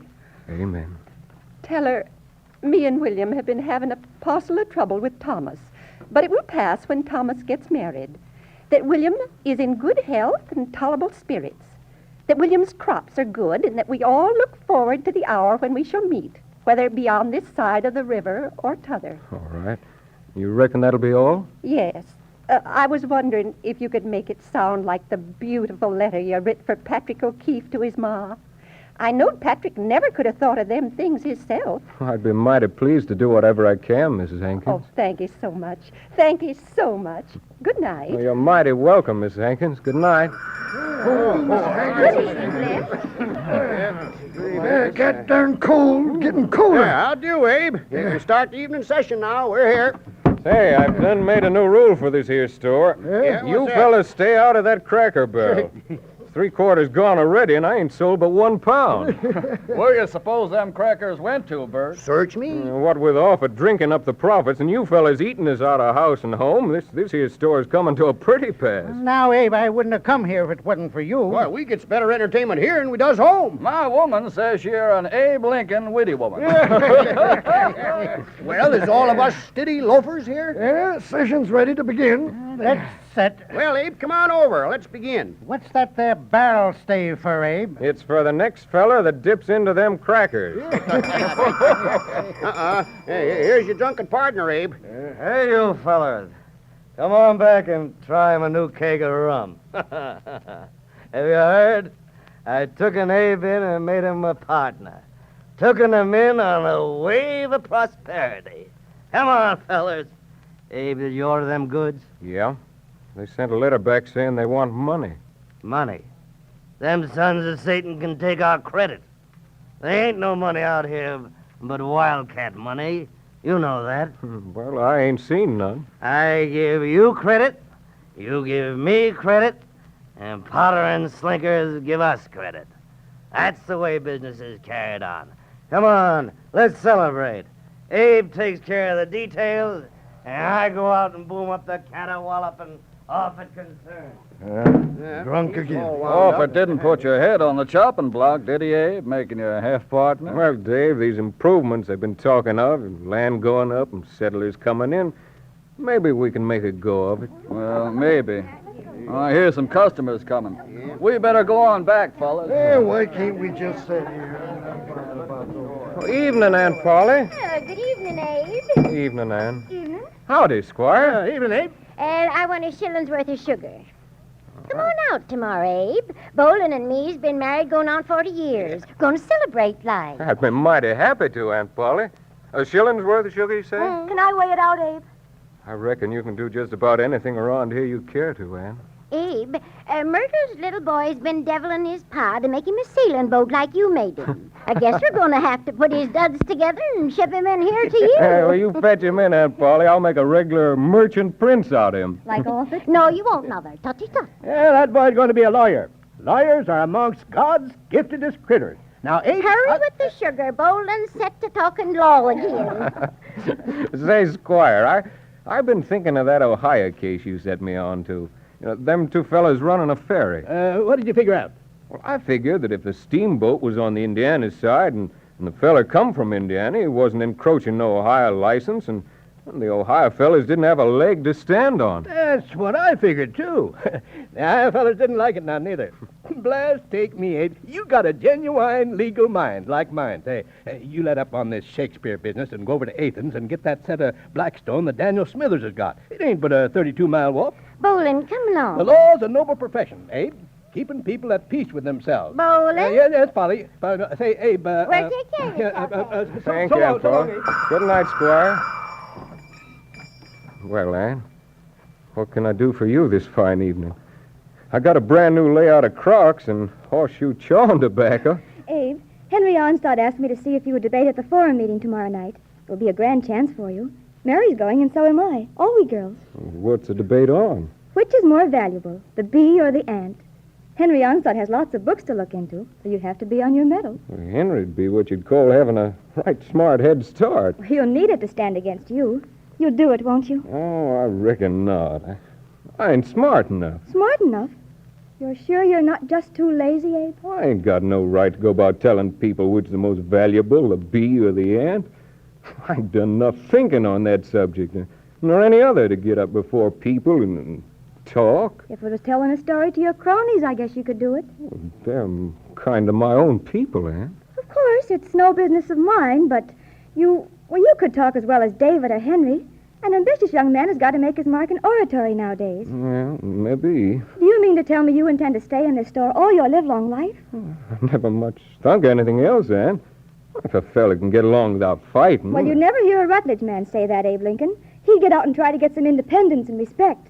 He'd try and get some refinement about him, Abe. Oh, I've had some etiquette lessons, Anne. Oh, it isn't that, Abe. I know I'm rough, but there's so many things I want to learn. I know there's places a lot better than around here. I've read about them. But all my life, I've never seen a nicer store than this one. And being clerk here is 2 notches higher than any situation my pa ever had. Everybody here thinks I'm doing first rate. I begun to think so myself till you come along and set a charge of gunpowder under me. I wasn't aiming to. Anne, Yes, Abe? set some more under me. Well, if you were a Rutledge, my father would be asking you about now, just what do you figure on doing for a living, Abe? You're reading and studying all the time. What do you expect to be? I read because I like to, Anne. I don't read for much purpose, just for guess and bagosh. I just like reading. Did you ever think of getting married, Abe? I sort of calculated to someday, Anne. Well, why should any girl marry you in this state of poverty, Abe? Well, I don't rightly know, Anne. What would there be? What would her future be? Kind of hog and hominy at the present writing. Abe, you're not even keeping the store well. No, Anne. Going in debt. Broke. If you were my brother, I'd say you'd have to stop the sitting in the sun and shade just satisfied with yourself. Hey, you make things sound plague serious. Well, I always kind of took it for granted the Lord would take care of his goats as well as his sheep. Well, don't depend too much on the Lord, Abe. Well, Anne, if you'll just tell me what I ought to do and be... You're all right, Abe. It's just, well, you could be so much more. Sitting here with no ambition, satisfied. Oh, sakes of mercy, why am I talking like this to you? I was wondering that same thing, Anne. Where's my grammar book? I'm sure I fetched Well, it. I reckon this is it. English grammar in familiar lectures accompanied by a compendium embracing a new systematic order of parsing by Samuel Kirkham. I've been through this old book 47 times, Anne. What are you on now? On phrases. A phrase is an assemblage of words not constituting an entire proposition, but performing a distinct office in the structure of a sentence or another phrase. Oh, that's fine, Abe. Mary Cameron and I have been trying to learn that for 3 days now. Oh, you're not angry with me for what I said tonight, Abe? I reckon not. 'Twas the God's truth. And you'll talk tomorrow night at the meeting? You want that I should? Oh, I think you ought to. They need someone in there to get them talking sense, Abe. Talking about bees and ants. Yes. Yeah, there is so much else to talk about. The land a-growing around us, people's minds opening up, not knowing what to think, what laws to make. All the politicians talking of national problems and internal improvements, building things. Why, we could dredge that plague-gone Sangamon River Well, that's good, Abe. You go tell them that. I guess maybe I will, Anne.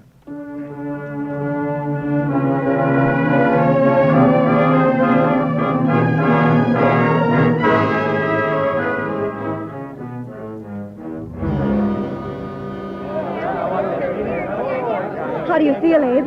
Like a row of pumpkins, Anne, pretty close to earth. Have you got your points all down? I don't know whether they're down or up. Anne, I'm sure starting something tonight. What is it? I don't know just yet. I can't wait.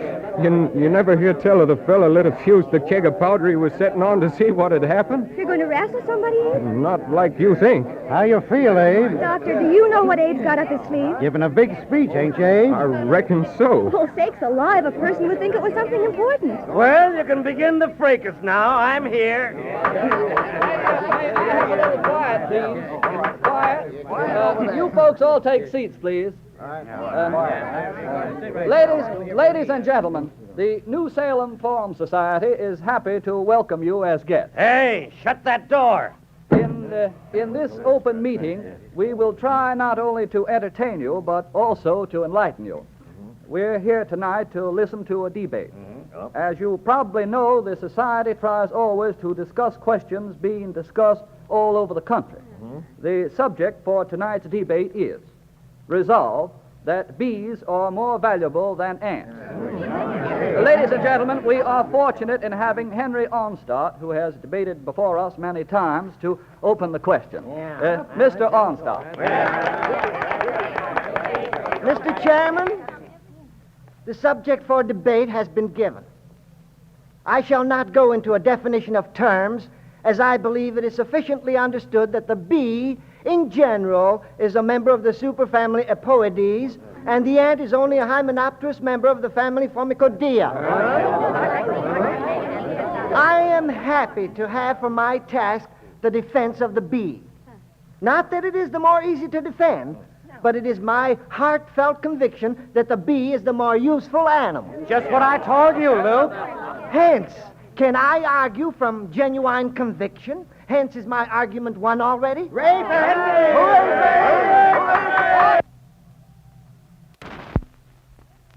Order, please. Order. Let these interruptions cease, please. I wish to base my argument on 3 main points. Nature has given the bee one primal function, to pollinate the flower. See his busy body fluttering from flower to flower, collecting nectar and pollen and aiding the plant to propagate. What would the world be without flowers? Hence, without bees. Hence, without a second generation. Hence, barrenness everywhere. The material value of this function of the bee is alone enormous. The apple crop, pollinated solely by bees in Asbury County, Maine, was 1,740 pounds 10 years ago. Need I go further into this? Need I? Need he? Order, please. Order. Which brings me to my second main point. Ladies and gentlemen, do you realize that the bee is the sole maker of honey? No. What would this vile world be without honey? The Bible speaks of it. Witness it. And he turned aside to see the carcass of the lion, and behold, there was a swarm of bees and honey in it. The value of the honey crop in Sudburyshire for the year 1823 was 85 pounds, 3 shillings, 8 pence. May I ask, can the ant produce anything of similar value? Can my opponent produce anything of similar value? Can my opponent measure his ant up to my bee in there or in any other respects? Yet, I have one more point. Well, sharpen her, Henry. The lessons which the bee teaches us are inestimable. Hour on hour he labors to store away for the winter. The blizzard is on him, but his honey is in the comb. Let us go and do likewise. Let us emulate his social structure, his queen, his mason bees, his workers who store his honey. Each bee has his work. Each bee does his work. That's right. Let us study his life. Let us go to him and learn. Ladies and gentlemen, no matter who you be or whom or where you be or of what intelligence, it must appear to you that the bee is much more valuable than the ant. First, he fertilizes. Second, he gives honey. Third, he shows how we should live. Can there be any doubt in your mind? Order, please. No, there's no doubt. I hereby challenge the negative to fetch forward a single main point he can stand upon unimpeached. Ladies and gentlemen, the positive rests. Good work, Henry. And now I am happy to introduce a young man who needs no introduction. Abe Lincoln. Who will uphold the negative. Hooray! Come on, Abe. Thank you, David. Ladies and gentlemen, I've done most of my public speaking on stumps for the benefit of God's green forests and Tom Lincoln's tater rows. So I probably won't show up very bright again an eloquent polished speaker like the Honorable Positive. I should like to add my praises to theirs, though, Henry, for the able manner in which you handled them bees without getting stung. Now, one of the subjects that appears to be bothering this forum club is whether bees are more valuable than ants. It wouldn't take me long to point out a few important functions of the ant if I was a mind to. It is well known that he has moderate intelligence and lives in just as ordered a society as the bee. His commerce and trade abound. I've not got any books to prove it, but I maintain an ant can lift many times its own weight and could, if it was a mind to, outrun, out-wrestle, and out-argue Henry and me both. Order, please. But more important than all these, ants are known to have better sense and more of it than to stand arguing on such sniveling subjects as we are. Ants ain't akin bees. Both of them are valuable and have their God-given purposes, folks. Mr. Speaker, it doesn't worry me a continental which is more valuable so long as each keeps into his proper place. Now, if Henry's bees was to get into your bonnets or my ants was to get into your breeches, that'd be a subject for discussion and immediate action. I'm sorry, but I can't imbibe of the same high seriousness for this subject as my opponent. It seems to me that the subjects for debate before this forum ought to be alive. Subjects for action, useful for living. The things we hear, the decisions we arrive at ought to be helpful to us. The Lord knows there are plenty of problems here with us folks in Illinois. Mr. Speaker, the gentleman is beside the point of this debate. Abe, will you please keep to the subject? Put him out. Hey, you fellas, hold your taters now. Hold your taters. I'll fetch the subject back to ants or bust a hamstring. Now, folks, I've had some long talks with several ants along the Sangamon River. You know what they told me? Well, they said if they was us, they'd do something about those bends in the river that keep the steamboat Talisman from coming up from St. Louis, that keep New Salem from sending its goods to a market in St. Louis and New Orleans. We've got the land, the pastures, the crops. All we need is a market to sell in, an outlet. We could raise our crops, and the broad river would carry them to market and fetch us back sugar and iron and furniture. Things we can't raise or otherwise get. Ladies and gentlemen, what I propose to you tonight is... Order, please. Order. Now, if there seems to be no connection twixt what I have to say and the subject under discussion... Go to her, Abe! Let Abe give his proposition. Ladies and gentlemen, I'll sit down as soon as you let me say what I've come here to say. And the upshot of my whole speech here tonight is that by my own initiative and through the offices of my kind friends, I want to take this opportunity hereby and forthwith to announce myself as candidate for Sangamon County to the legislature of the state of Illinois. I do wish to announce my platform as one of local reform and internal developments. As the politicians say, I am especially interested in the development of waterways and the natural resources of Sangamon County and its marketing. I am, ladies and gentlemen, further done, I reckon. Did you know Abe was going to do that, Bill? No, these and ants. Yes, Abe sure cooked Henry's goose. I'm going to tell the other fellas. Abe's a-running, and so am I. Hey, fellas, wait for me. Running again, the Democrats got his nerve, hasn't he? I'll vote for him. Them long legs is more for sitting than just for sitting, I'll tell you. A fine speaker in spite of it all. Yeah, the world can't beat him. What's your platform standing on, Abe? The Whig, I reckon. Oh, good Lord. You haven't got a ghost of a chance, sir. Not a ghost. This will bring Abe prominently before the people. Do him a lot of good. Did you know about this, Doctor? Sort of, Ann. Abe, you bit off a big hunk. Old Pete Cartwright's a good man. Well, if I lose, it ain't going to be because I never tried. Oh, tutty-tut, Abe. Never say a word to me, you scallywag, did Looks you? like you might fetch this side of the county. Well, we got to be going home, Bolin. Yeah. Good night, Abe. Good night, Come in, Father. Mrs. Rutley. Coming home, daughter? Yes, Father. Good night. Good night, everybody. Good night. Oh, it was perfect, Abe. Oh, no, Ann. Well, you sure have started something. Phew. You're not disappointed at my going Whig, Ann? Well, sakes of mercy, yes. Well, Doc Allen, the squire, and All the people but your folks. It's what they stand for, Ann. I know, Abe. You coming home, Ann? Yes. I reckon I'm like the fella got on the Texas steer. I don't know where I'm going, but I'm on my way. Well, it takes my breath away.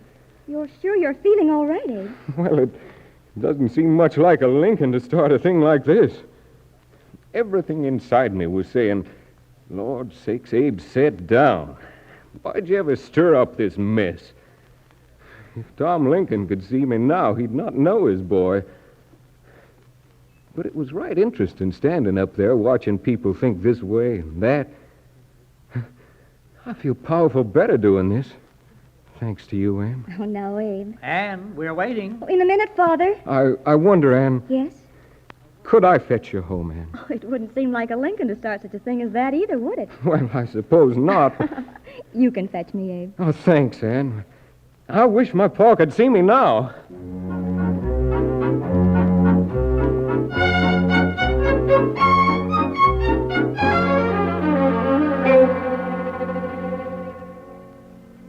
Hello, Avery.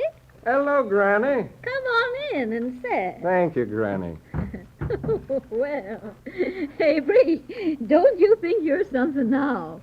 All trigged out like a brand new breastpin. It's time I was kind of slicking up, ain't it, Granny? Ann won't be out for a spell. Oh, don't think I don't know what you come for. Ann's a mighty fine gal. She's been baking corn pone with sorghum molasses for sweetening, just for me. I reckon Ann's a mighty tarnal fine gal, Granny. You reckon she'll be out directly? Yeah. Dave Vance is waiting for me. I reckon so. Avery, Yeah, Granny? what come of that Offutt feller? I guess he just kind of sauntered off, Granny. Gone off and left New Salem for good? I reckon so. Gone and left you with all them store debts, the colonel was saying. Been a blessing if he took down with a milk sick. Almost. I guess I couldn't wish that on to nobody, Granny. Avery, Yes, Granny? know what I'd like particular? Yeah, I reckon so. Ann and the plagued electioneering can just wait till you read some Bible to Granny Rutledge. Well, what'll it be today, eh? Well, I reckon I'll just do you a mite from Job, Granny. No one recites like you, Avery. Plain and tolerable, too. Let's see now. There was a man in the land of Uz whose name was Job. Yes. And that man was perfect and upright, and one that feared God and turned away from evil. Yes. And his substance was 7,000 sheep, and 500 yoke of oxen, and a frog. And the frog, desirous of equaling the ox, swelled herself. She swole and swole, and her son cried out, Though you bust, mother, you will never exceed the ox. But when she'd swolled a third time, she bust. Are that in there, Avery? Why, of course, Granny. And his sons went and held a feast in the house, and they sent for the 3 sisters. And the Sultan awoke and found himself on the royal couch, with attendants kissing the ground before him, upon which he beheld a pavilion, whose walls were adorned with gold. And he saw lighted lamps, and female slaves, and more female slaves, whereat he cried, By Allah, either I am dreaming or this is paradise. Oh, well, Avery Lincoln, you... Granny, now, don't hit me with that cane. But I did kind of fool you, didn't I, Granny? Well, I heard the Bible read many times, but I knowed I never heard things like that in it afore. Sakes alive. Ann can have you. Sakes alive. Avery, you sure had me going plumb galley wet. You ain't mad, are you, Granny? Lord's sake, no. You'll just get that spindle bed of mine for that. If and I get Ann first. Well, you won't get her unless you ask her, that's sure. Well, I'll go see what's keeping her. Thank you, Granny. Shall I tell Ann you got something extra special to say to her today? Ann! Yes, Granny? Avery's out here waiting for you. Oh, thank you, Granny. You're here already? Oh. Howdy, Ann. Howdy, Abe. How are you? Oh, just grand. So you're off to the wars, Abe. Yeah. I'm talking over toward Antioch tonight and then around over east. Did you get a horse? No, I'm riding with Dave Vance a piece, and then I'll traipse on alone. How does it feel to be nearly elected to something, Abe? The Honorable Abe Lincoln. Oh, no, Ann, sit down, be still. I'll probably not really get it. Oh, with that brand new white cambric shirt on, Abe, you can't help it. Oh, isn't it a grand day? Let's run someplace, Abe. Run? Well, fly then, down to Memphis. I've always wanted to see the cotton fields and songs. Sometimes that ain't such a happy sight, Ann. The darkies don't always sing. And they'll be dancing on the street, Abe, for you when you're elected. Oh, now, Ann. Oh, come on, Abe, let's dance. Da da da da da da da da da. Oh, for Lord's sake, can you? You know I can't dance one step on top of another. Oh, try it, Abe. Da da da da da da da. It's no use. I can't do it. Oh, for Lord's sake, Ann, stop it. Oh, you're a very handsome fella, Squire Lincoln, and you may get a seat in the councils of the war. But you haven't any way with the gals. I'm going to have to take you in hand. Why, Mary Cameron says you stare at her. She's afraid you'll step on her toes when she comes in to buy muslin. Can't help it. Oh, isn't it a grand day? Let's run someplace, Abe. Run? Well, fly then, down to Memphis. I've always wanted to see the cotton fields and songs. Sometimes that ain't such a happy sight, Ann. The darkies don't always sing. And they'll be dancing on the street, Abe, for you when you're elected. Oh, now, Ann. Oh, come on, Abe, let's dance. Da da da da da da da da da. Oh, for Lord's sake, can you? You know I can't dance one step on top of another. Oh, try it, Abe. Da da da da da da da. It's no use. I can't do it. Oh, for Lord's sake, Ann, stop it. Oh, you're a very handsome fella, Squire Lincoln, and you may get a seat in the councils of the war. But you haven't any way with the gals. I'm going to have to take you in hand. Why, Mary Cameron says you stare at her. She's afraid you'll step on her toes when she comes in to buy muslin. Are you afeard of me, Ann? Oh, yes, terribly. Oh, plague take it all, Ann. Ann, will you marry me? Marry you, Abe? I reckon so. I mean, will you? Oh, Ann, I reckon I love you past any mortal love. Do you, Abe? Yeah. I've got no right to hope nor expect anything, but I do. I can't help it. I've tried, and I just can't.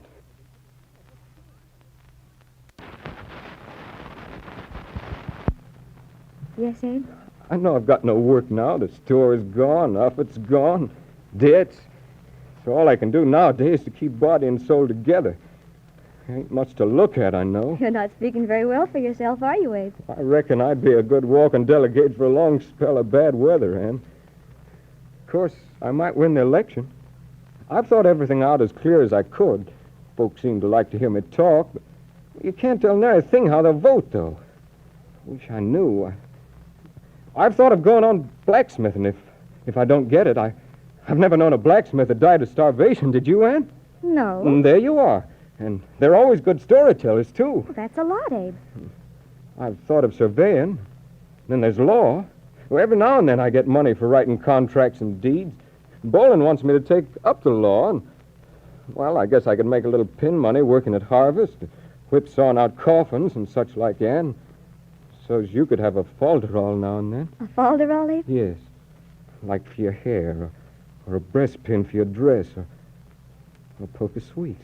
I never use falderalls, though, Abe. Well, you could have some when we're married, Ann. Yes, Abe?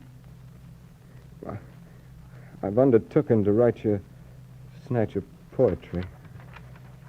I just want you to know before I light out, I think muchly of you. Well, read it to me, Abe.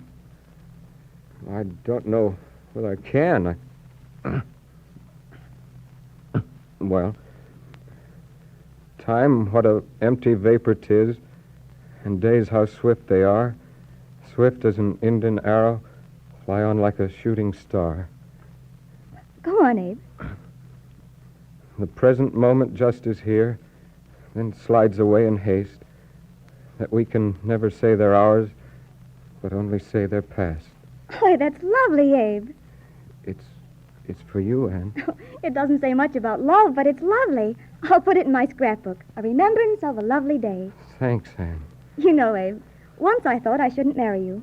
You knew I was going to ask you? Well, every other young fellow here has, Abe. Oh.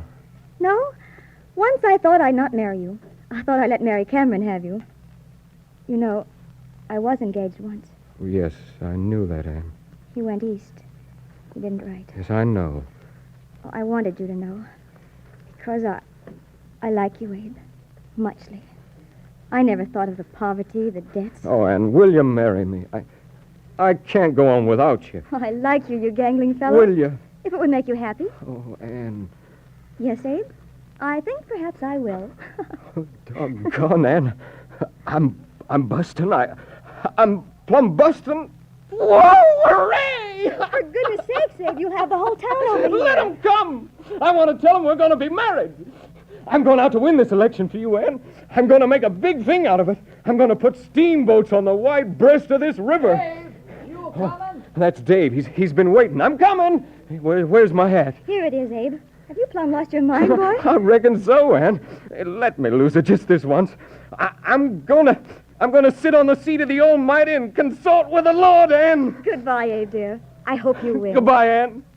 Come, thou fount of every blessing, tune my heart to sing thy grace. Streams of mercy never ceasing, call for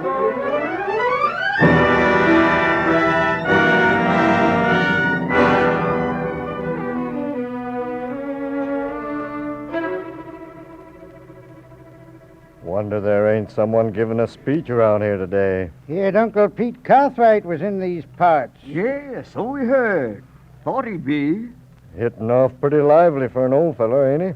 Always been an enemy of gambling and high learning, ain't he? Here, this Lincoln air's pretty strong down New Salem way. Any man running agin old Hickory and the Democrats ain't got no chance. Well, my folks writ Lincoln's got a chance in them parts. We need a strong fella here, no string bean upstart. Carries about a good opossum grease to soft soap people. Hey, you men, come here. Huh? I don't want no fooling. What's the matter? What's up, Judge? Well, Judge Higgins is down to my place with this fellow Lincoln.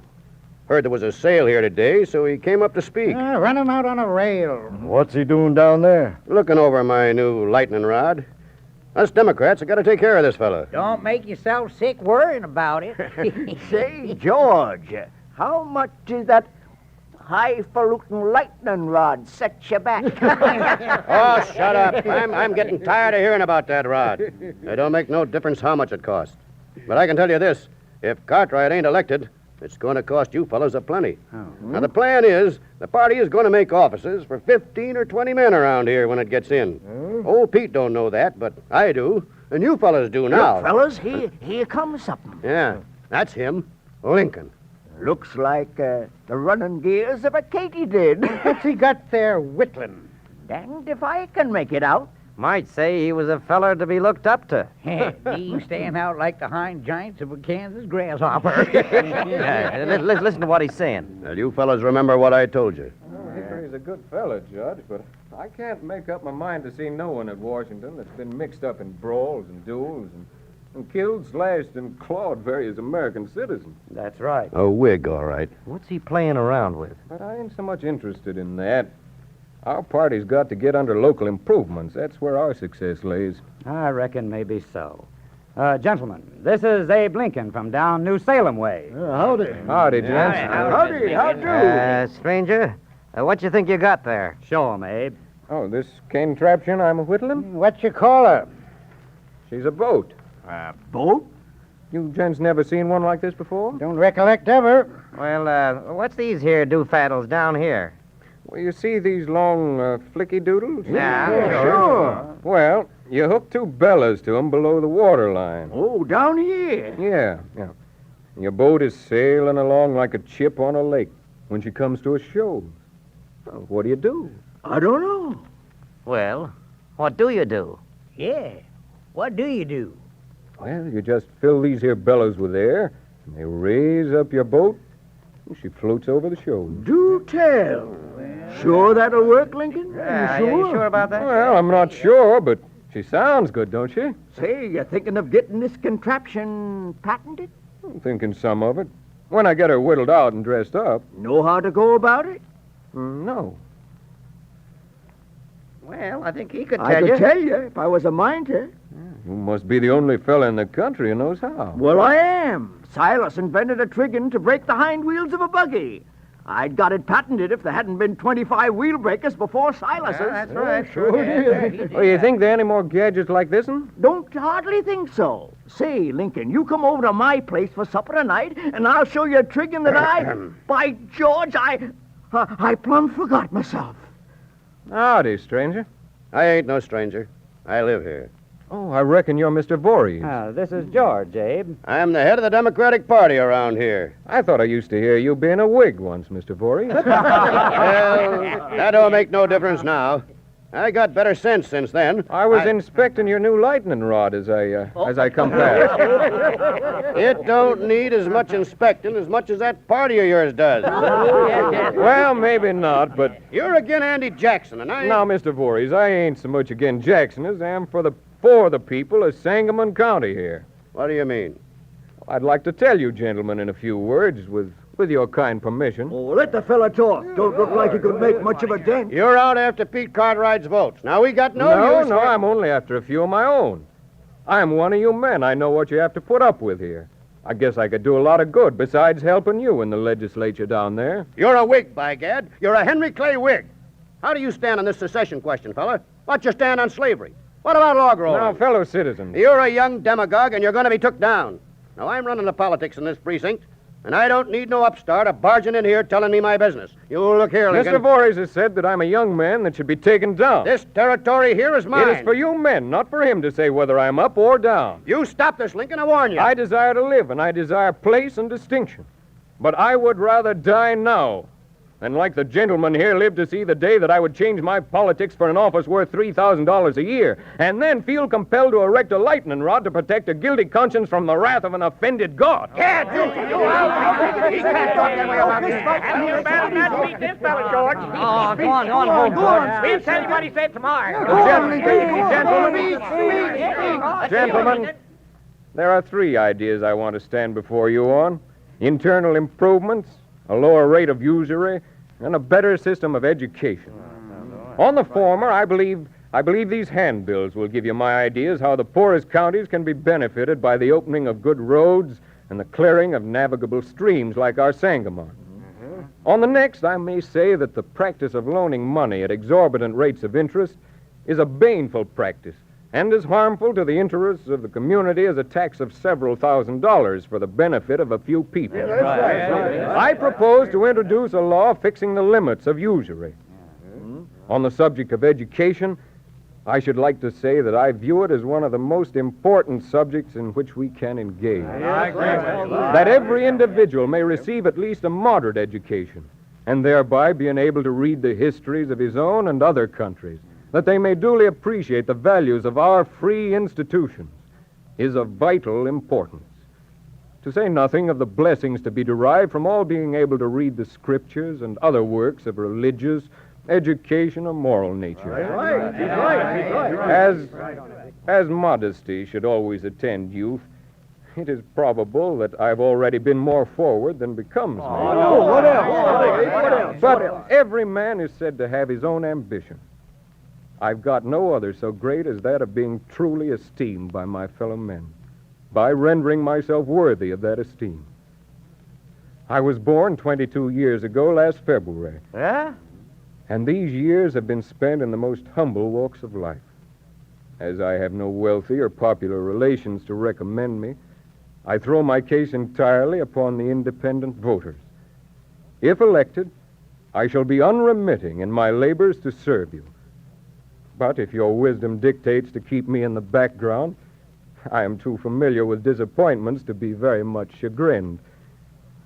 Thank you. A good feller, Begani. Knows more than all the rest of them put together. George made a mistake when he allowed that fellow to come here. Well, I ought to be going, Judge. I'm walking over to Athens Township before nightfall. You've done yourself a good turn here, Abe. Count on my vote, Lincoln. That'll balance one of George's 10. You'll find a lot of opposition.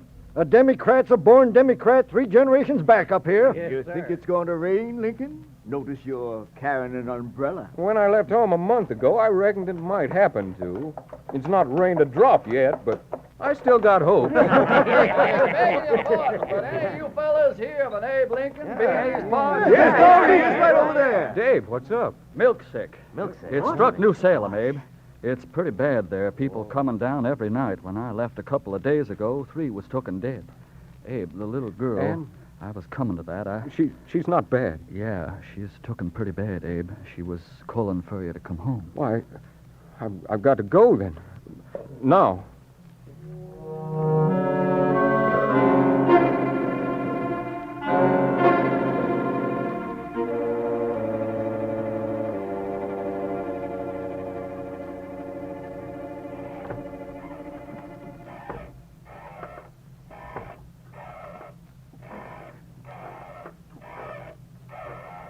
How's Ann, Mrs. Rutledge? She's sleeping now, Abe. Yes. Come in. I'm sorry your daughter's under the weather, Colonel. Thought I'd visit. Howdy, Granny. Howdy. Mrs. Rutledge. How do you do? Yes, milk sick, Mr. Smith. Abe, this is Frank Smith, our new neighbor. Howdy, Lincoln. Milkshake, eh?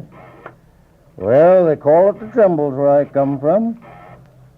Suppose you've tried Barks and Jalop and Bone Set tea. We've tried everything. Everything. Oh. Yeah, you're reading a mighty fine book there, Granny. No finer ever writ, Mr. Smith. We grow in love and arrive at grace abounding. Amen. Say, young fella, you must have plenty of gumption to run again old Pete Cartwright. Yeah. Now, how do you stand on the slavery question, Lincoln? I ain't been thinking much about slavery lately, Mr. Smith. No? Well, you're a politician, ain't you? These your abolitionists say that the slaves ought to be set free, and then I reckon no one's got more sympathy for the sore oppressed than me. But we can't afford to make up our minds till we know the facts. Southerners would stand to lose millions if they were freed. Seems to me whether slavery is not wrong depends on whether the slave is or is not a man. I think... I don't rightly care to talk about it now, Mr. Smith. You're a sweetheart, maybe. Yes. Well, good night, Colonel. Good night. Good sleep. Good night, Granny. Good night. Good night, Mrs. Rutledge. Good night. Good night, Lincoln. Good night.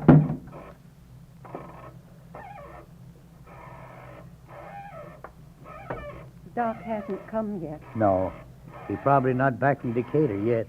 What if they don't have any calomel over there, John? Oh, they're sure to have it at Renshaw's.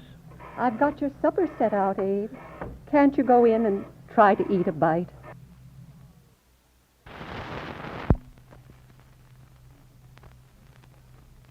Ain't much hungry, Mrs. Rutledge. We must keep our own strength, Abe. Come, Father. I think you should close the shutter tight in Anne's room. All right, Mother dear, come on.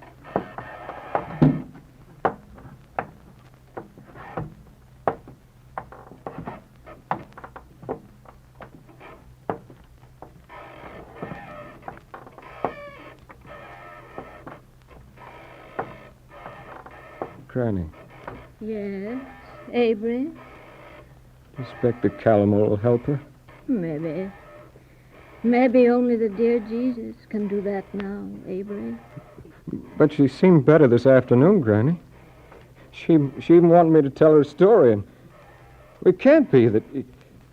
Why, she was even sitting up in bed, Granny, and I told her the story about little Bud, and she laughed. It lingers. Lingers. She's a brave little soldier, Avery, but she's mighty bad sick. You might as well know that. I laid 5 of my own away with the Trembles. They was all bright little critters. If we could do something. Maybe you'd better get a mite of sleep. I can sit up.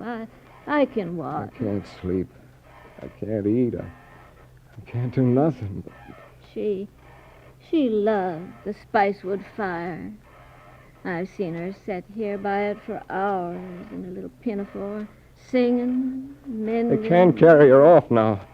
In her young years, when when she's just beginning to live. They took little Robbie. We'd only begun to know our love, to plan things out in the years, to realize it. And now this, all going. They took little Mercy. Waiting, helpless and waiting. If a man could only rise up and do something. Oh, such bright little critters.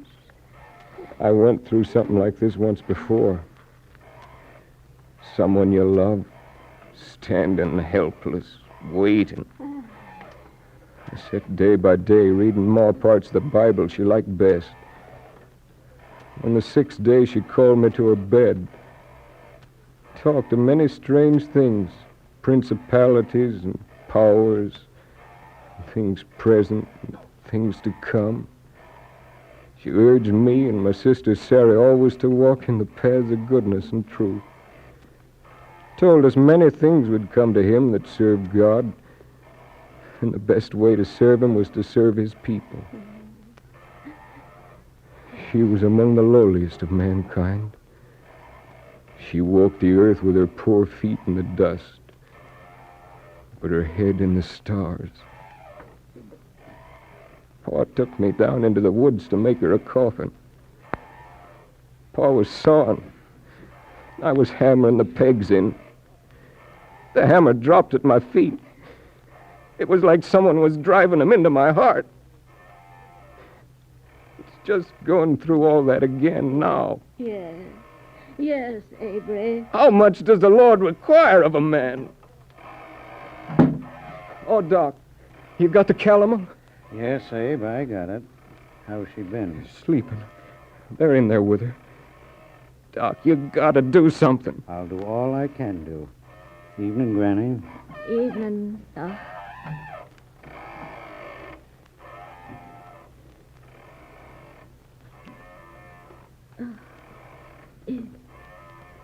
It's coming. It's coming. Avery, come throw on another log. It's getting cold in here. Cold. Doc, she's better. She's only a little tired. She's mighty tired, Abe. She'll get well. It's only a matter of minutes. She was calling you, Abe. Me? Yes. Go on in.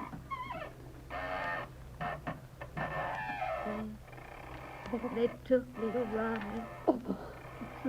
They took little Mercy. I'll just be out here in the kitchen, Granny. Dear God, be with us in our hour of need. Keep her precious unto thee until we shall meet in the sweet by and by. Sustain us who are afflicted, that we may be more like thee in thy hour.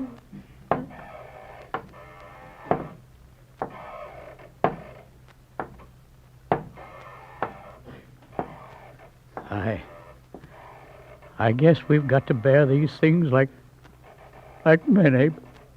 Bear these things like men. I've got to feel it like a man first.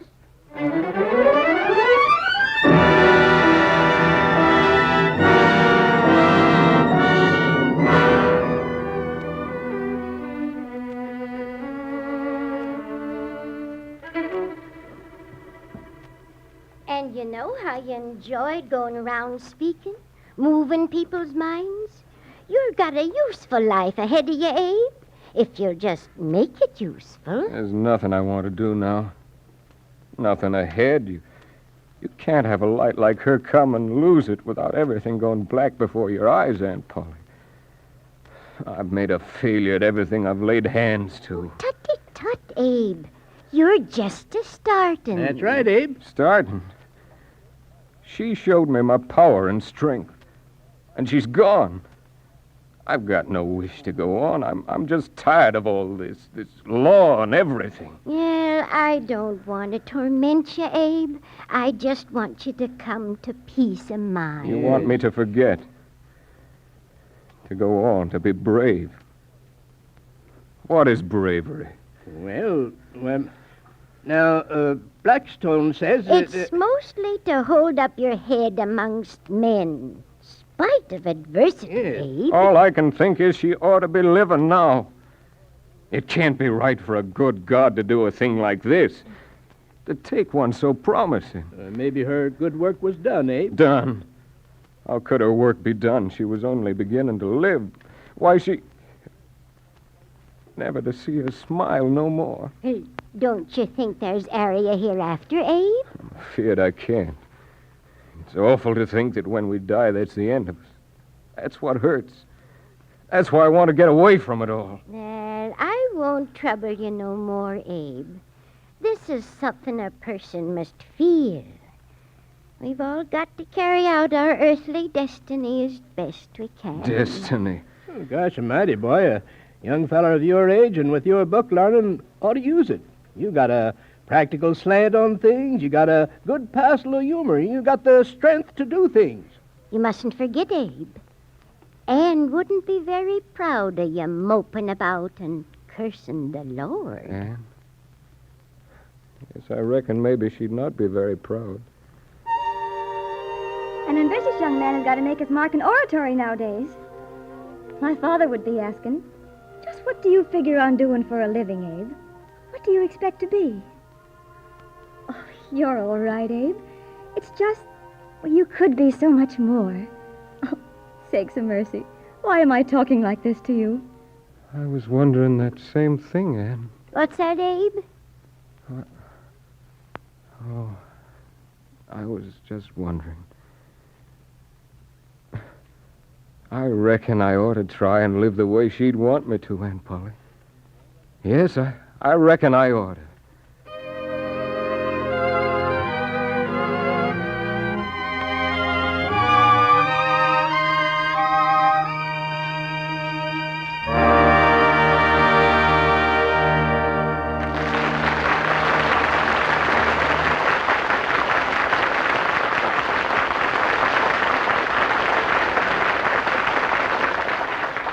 And so we conclude Prologue to Glory by E.P. Conkle.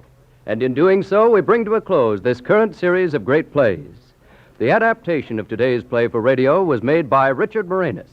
The special music was composed by Tom Bennett, with the orchestra conducted by Joseph Haunty. Abe Lincoln was played by Wesley Addy, and Anne Rutledge was played by Colleen Ward. In order that you may recapture some of the moments you've enjoyed while listening to this series of great plays, and to have as a permanent record the summaries of the plots, sketches of the authors' lives, and pertinent facts about each of the 30 plays which have been presented, we suggest that you write for a copy of the Great Plays Drama Guide by Blevins Davis, who arranged for the series.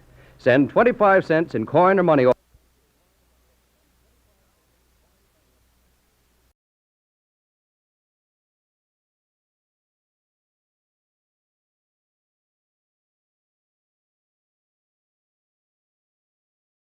And now, a tale well calculated to keep you in suspense.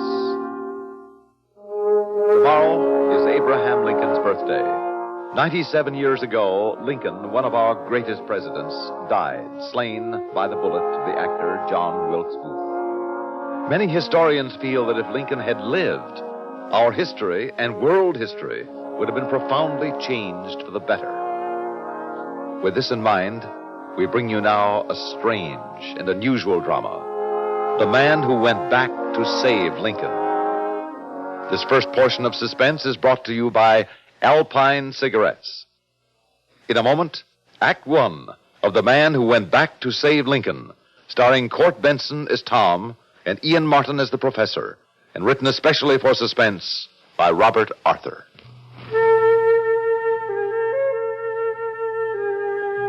What's it like to smoke an Alpine? Well, it's like many fresh little things that please you. It's like the stirring of leaves when a breeze comes up.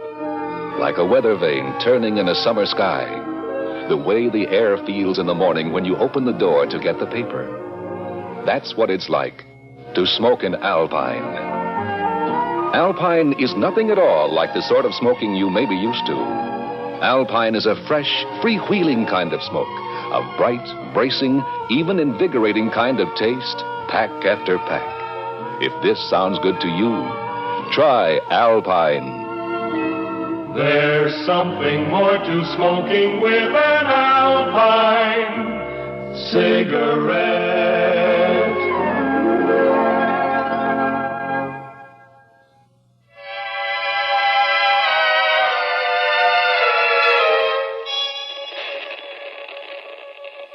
All right, now, Tom, give me the readings on that gauge, please. It's calibrated in years. In years? Right. It says 1914 now.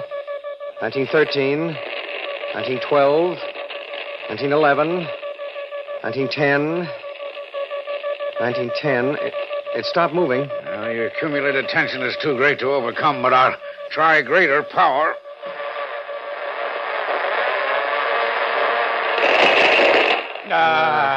That's what I was afraid of.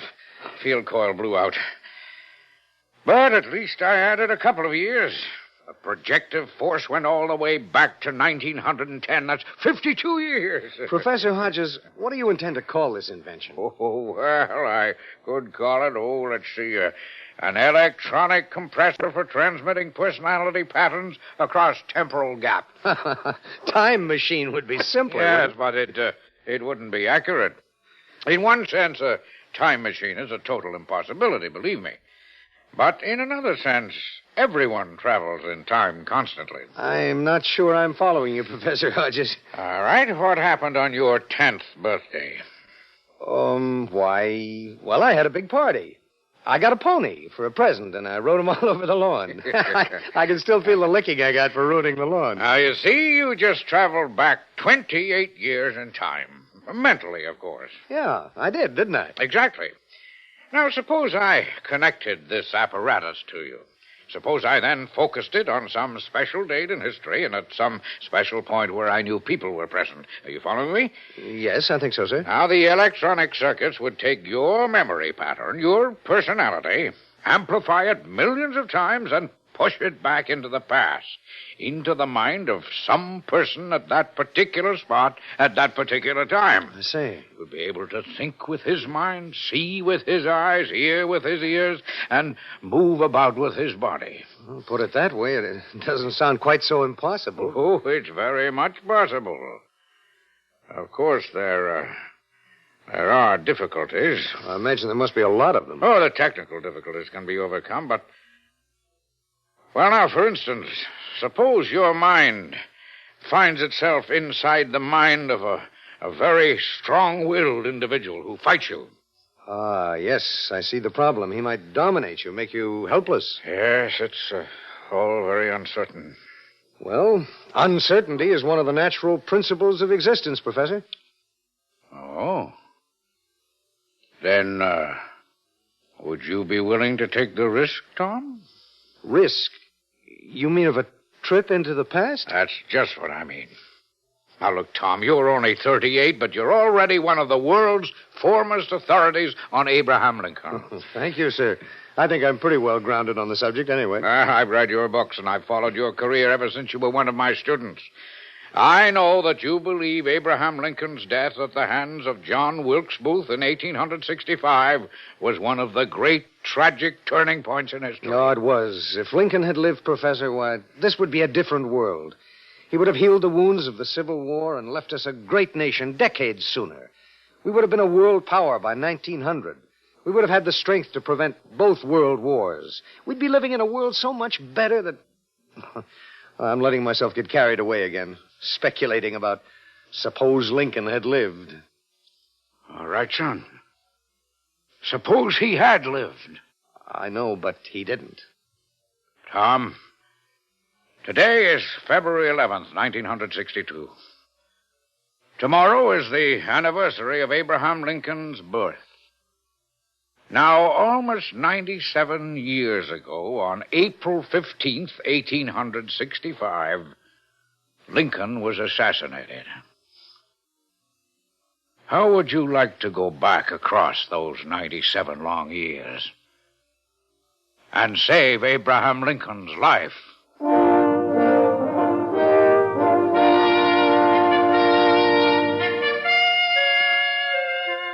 Are you comfortable, Tom? The electrodes I've attached to your head don't hurt. Oh, I'm fine, Professor. A little excited, that's all. Even though this is just an experimental jaunt. Oh, back to the year 1912. 50 years, a half a century. Now you see the old public library across the street? Boarded up, deserted, dead. Yes, I used to take books out of there when I was a boy. And so did your father. Yes, he met my mother there. She was a young librarian, and he went in for a book. Well, it's family history. He was so bowled over at meeting her, he forgot the book and left it behind. And he also forgot to sign his name on the library card in the back of the book. Look, Tom, I have it here. Henderson's Life of Lincoln. The same book. And it looks as if no one's taken it out in the last 40 years. No one has. Here's the card. Here's the line where your father should have signed. Perfectly blank. Tom, you are going back 50 years and sign that card that your father forgot to sign. I'm going to enter my father's mind 50 years ago? Exactly. You'll see with his eyes, hear with his ears, and think with his mind. Now remember, you're to change the past. You're to sign that library card. Right, Professor. So, concentrate on the time. Noon, April 10th, 1912. Say it aloud to yourself. Noon, April the 10th, 1912. Noon, April the 10th, 1912. Noon.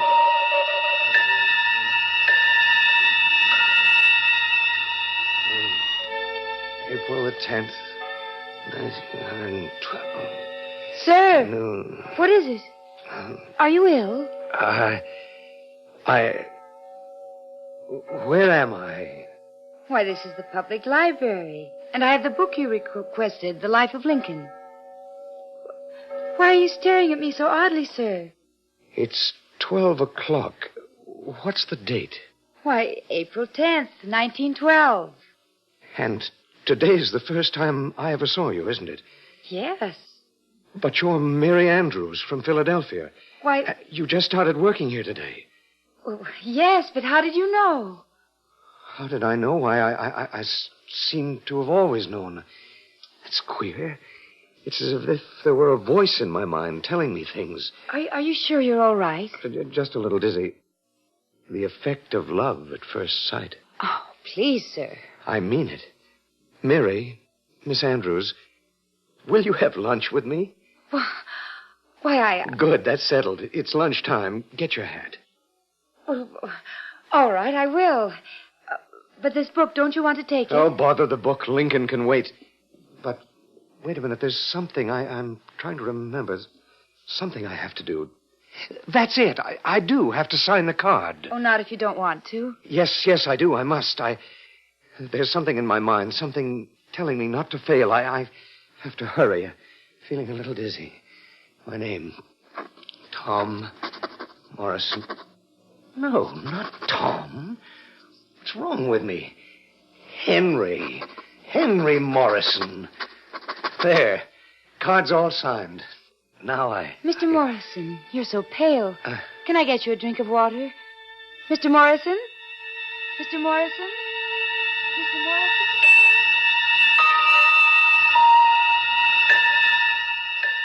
Look, Tom, look. The library card. Now it's signed. My father's name, Henry Morrison. Yes, but he started to sign it Tom Morrison. Then he crossed out Tom and wrote Henry. That proves that your personality was dominant, if just for a moment. I know, but it was all so ephemeral. But the point is that history was changed. You proved it can be done. And if you can do that, you can go back and save Abraham Lincoln's life. But first, we have more tests ahead of us. Tom, how would you like to go back and hear the Gettysburg Address in person?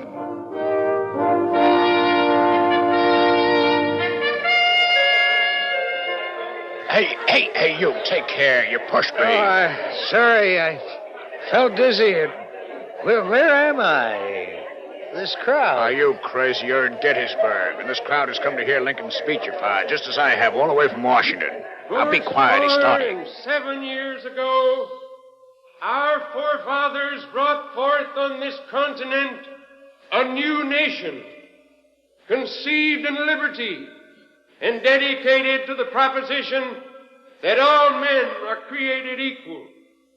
Now we're engaged in a great civil war, testing whether that nation or any nation so conceived and so dedicated can long endure. We're met on a great battlefield of that war. We have come to dedicate a portion of that field that those who here gave their lives that this nation might live.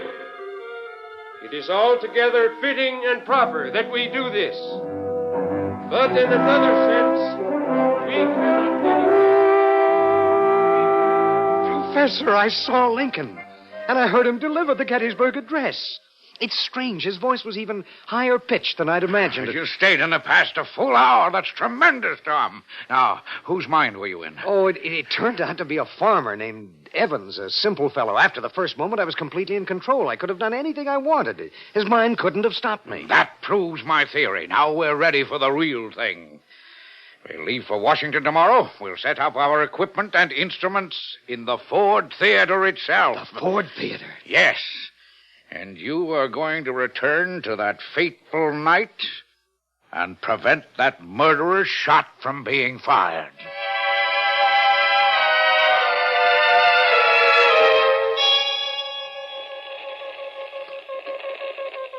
Well, everything seems to be working. I was afraid the trip by truck might have jarred some of the components. How still it is here. How hushed. It's as if not a single sound had been uttered here since the night Lincoln was shot. Yes, past seems alive. Oh, they say that time turns back for no one, that the moving finger writes and having writ moves on. But you and I will alter the writing in the book of fate, We can't fail. We have only this one chance. I won't fail. Abraham Lincoln is going to live. Never lose that thought, Tom. Now, let's work out our strategy. We have the place to ourselves until tomorrow morning. I convinced the management I was engaged in some tests that need absolute privacy, so we don't have to hurry. Good. We have to work out where everybody was. The interior, has been changed around here somewhat since this was last used as a theater. Well, you're the Lincoln expert. You tell me where, and I'll do the rest. All right, well, let's see. Yes, over there was the box office. And then, over here was the entrance into the auditorium. All this space was the auditorium. There, of course, the stage. And up there, Professor, is the private box where Lincoln sat. Now, at about 9 o'clock in the evening, President and Mrs. Lincoln entered with 2 guests. The play had already started. A man named Buckingham took their tickets, and an usher led them up a set of stairs to their box. Go on, Tom. I'm following. The exact movements of everyone are very important. Well, at about 10 after 10, John Wilkes Booth sauntered in. He spoke to Buckingham, and then he went upstairs toward Lincoln's booth. In his pocket, he carried a brass derringer loaded with 1 shot. And he struck almost immediately. Yes, sir. The president had an armed guard, John F. Parker, but Parker was criminally negligent. He left Lincoln unguarded, which gave Booth his fatal chance. Well, he fired, leapt to the stage, and made his getaway. Lincoln died the next day.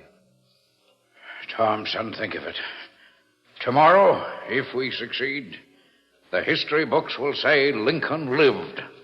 All history for nearly 100 years will be changed for the better. We'll succeed. We'll have to. It'll depend on you, Tom. You'll have to save Lincoln and probably kill Booth. Now, let's get the equipment set up in the right spots.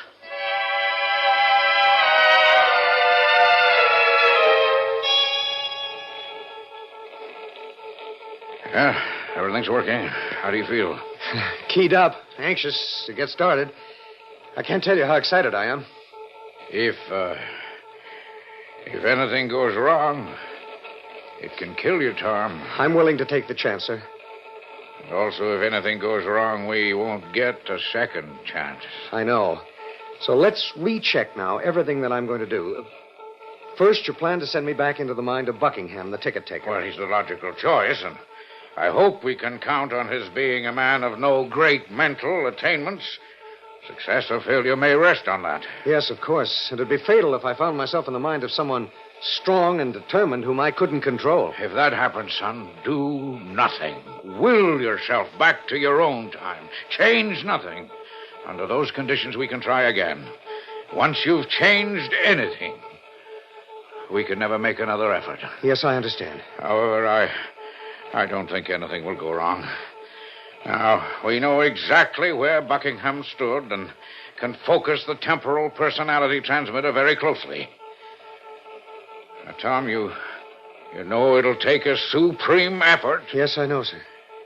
I think you will have to force the ticket taker, Buckingham, to kill John Wilkes Booth. Very well. I will, if necessary.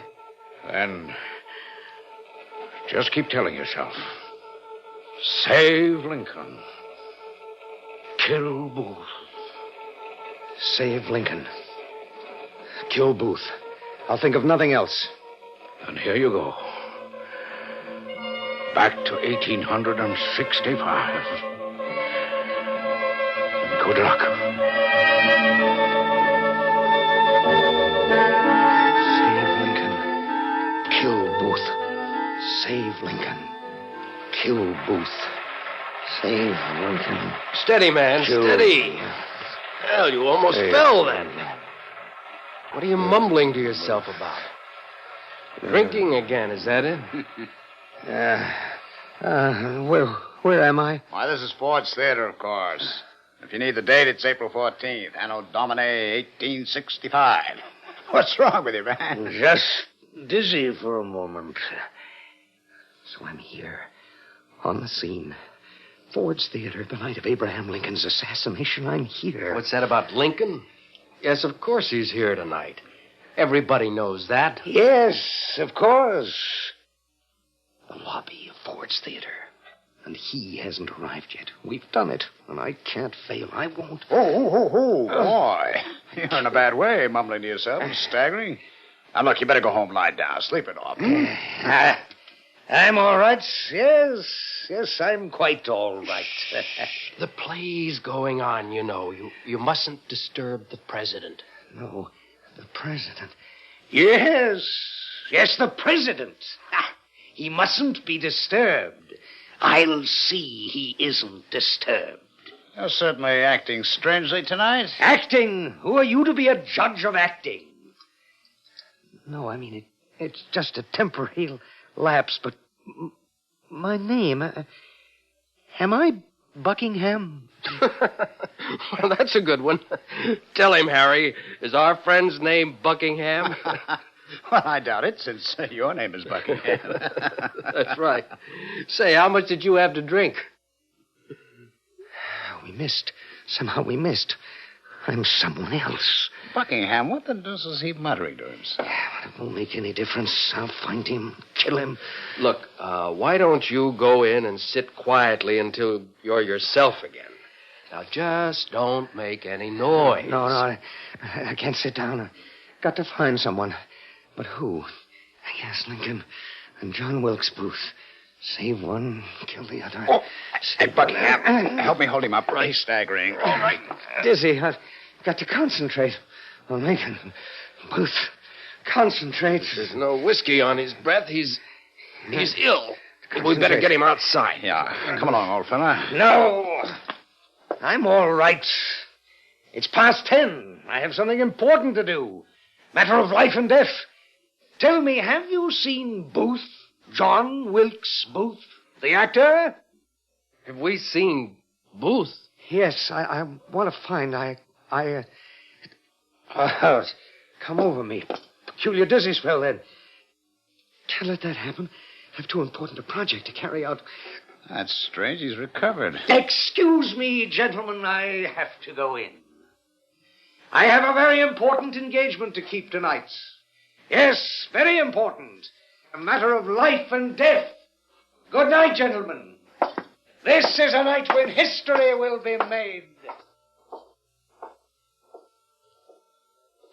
Well, that was a funny performance. He wasn't drunk, but he certainly seemed to have something on his mind. He talked like two different men there part of the time. Yes. Well, with him, you never know what he's up to. Those actors. A strange bunch. Just imagine him asking us if we'd seen John Wilkes Booth.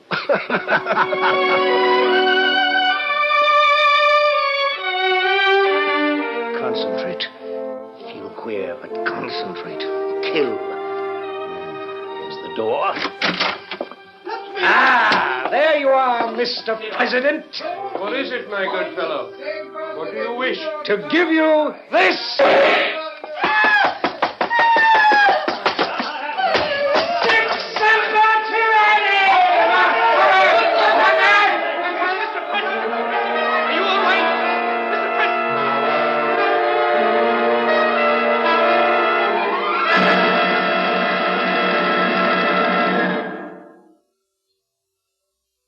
Suspense.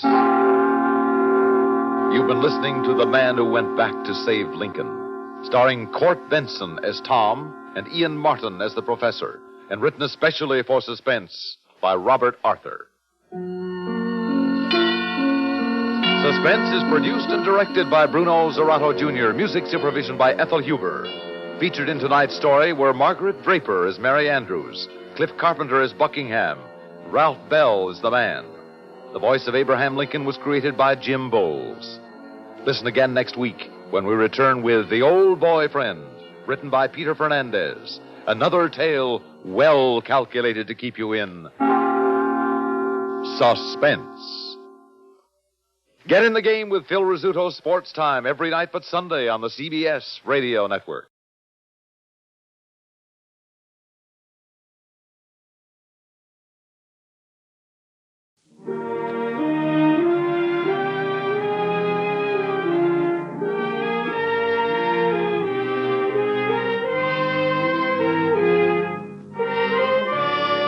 Mr. President, starring Edward Arnold.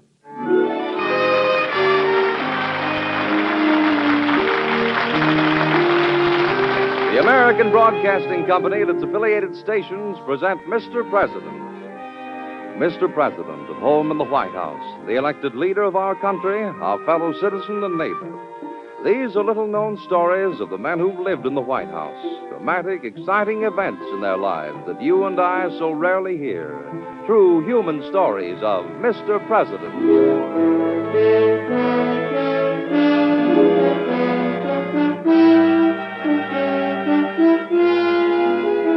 Now, Edward Arnold as Mr. President. Let's visit him in the White House. It's evening. The old mansion is resting quietly after a busy day. Only one window on the ground floor shows a light. We enter and find ourselves in the president's study. Good evening. Sit down, won't you? You know, the problem of being peacemaker in an argument is not an easy one, particularly when you have two brilliant individuals involved, each firmly believing that he is right. You have to see both sides, but you can't take either side.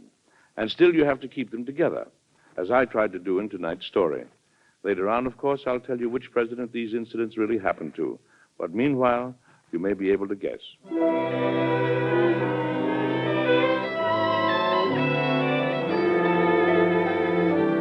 The personal controversy between Ed Taylor and Tom Faraday had been going on for some time.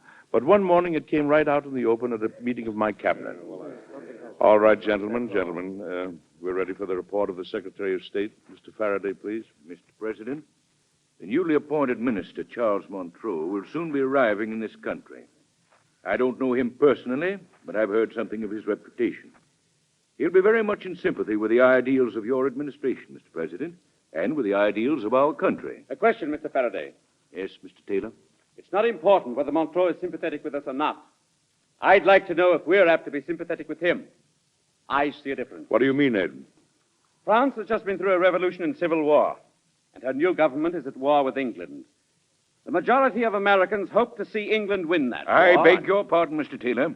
The overwhelming majority of Americans are pro-French in sympathy, and they should be. The new French government is founded on the same liberal ideas as ours. Besides, France is an ally of ours by treaty. Mr. President. Yes, Ed. I wish to make a motion for the Cabinet's consideration. I move that this government suspend the treaty with France. Mr. President, we can't do that. Please, gentlemen, please. Go on, Ed. I move that this government suspend the treaty with France. We signed it with the previous government of France. That government no longer exists. We can no longer be bound by the treaty. Good heavens, Mr. Taylor. The treaty is not between our government and their government. It's between our people and the French people. Your motion is dishonest and cowardly. Calling me names won't change the facts, Faraday. Any mark of favor from us to France will only put us in danger of war with England. I say we should not even receive this new French minister. Impossible. Faraday, you're not even listening to my arguments. You're opposing me purely for the sake of opposing. Gentlemen. But, Mr. President, Ed, please. I beg your pardon, sir. Gentlemen, we face one big question. Is our treaty with France still binding?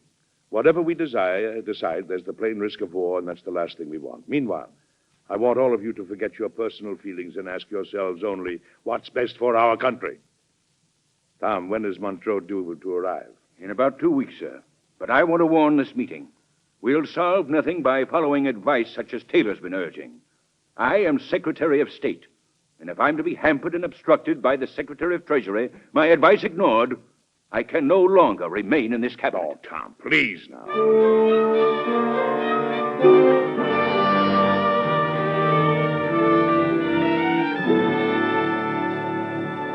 Mr. President, I don't know why you let those two men cause you so much trouble. Oh, I don't suppose they realize it. You're more important than Mr. Taylor and Mr. Faraday and the whole cabinet and Congress. Now, just a minute, Miss Sarah. I'm not more important. My job is. All right, your job then. But if they can't get together, you'll have to choose between them. I need them both, Miss Sarah. I know their points of view clash. Taylor favors the notion of an aristocratic monarchy. Faraday is a democratic republican. One believes in authority, and the other has faith in the people. And neither is willing to give up his ideas in favor of the other. Miss Sarah, in times like these, they will have to. England and France are at war. Other nations may join at any moment. We may be involved. We've got to have national unity. It can't depend on only two men. It does. I've got to bring them together, Miss Sarah. I've got to talk to them separately. First send me, send for Tom Faraday, then get me Ed Taylor.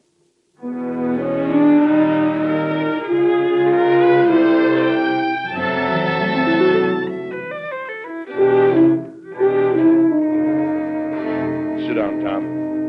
I've asked you to come here because of what happened at the cabinet meeting this morning. I would have said more, Mr. President, but I was afraid of losing my temper entirely. You heard Taylor in the meeting. Of all the short-sighted, dangerous, cold-blooded suggestions I ever heard. Listen, I have listened to him, sir, for over 3 years.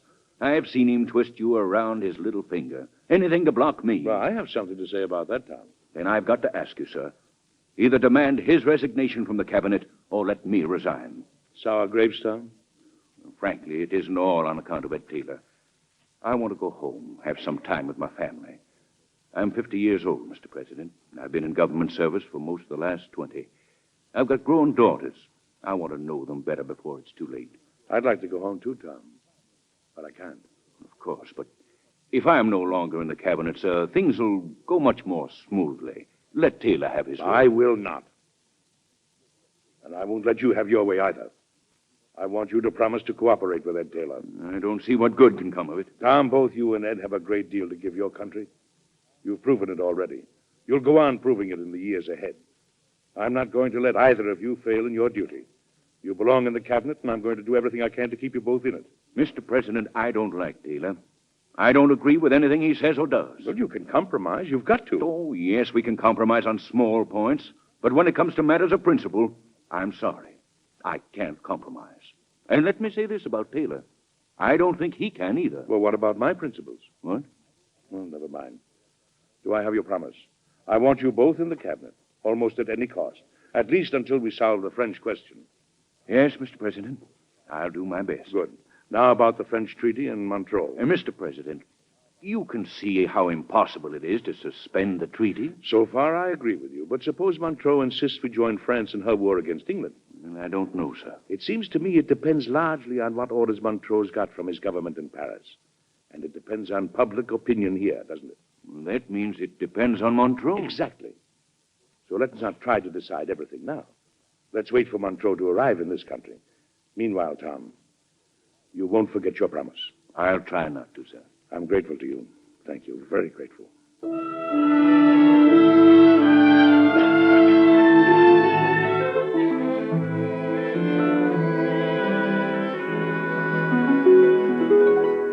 I'm glad to see you, Ed. Sit down, won't you?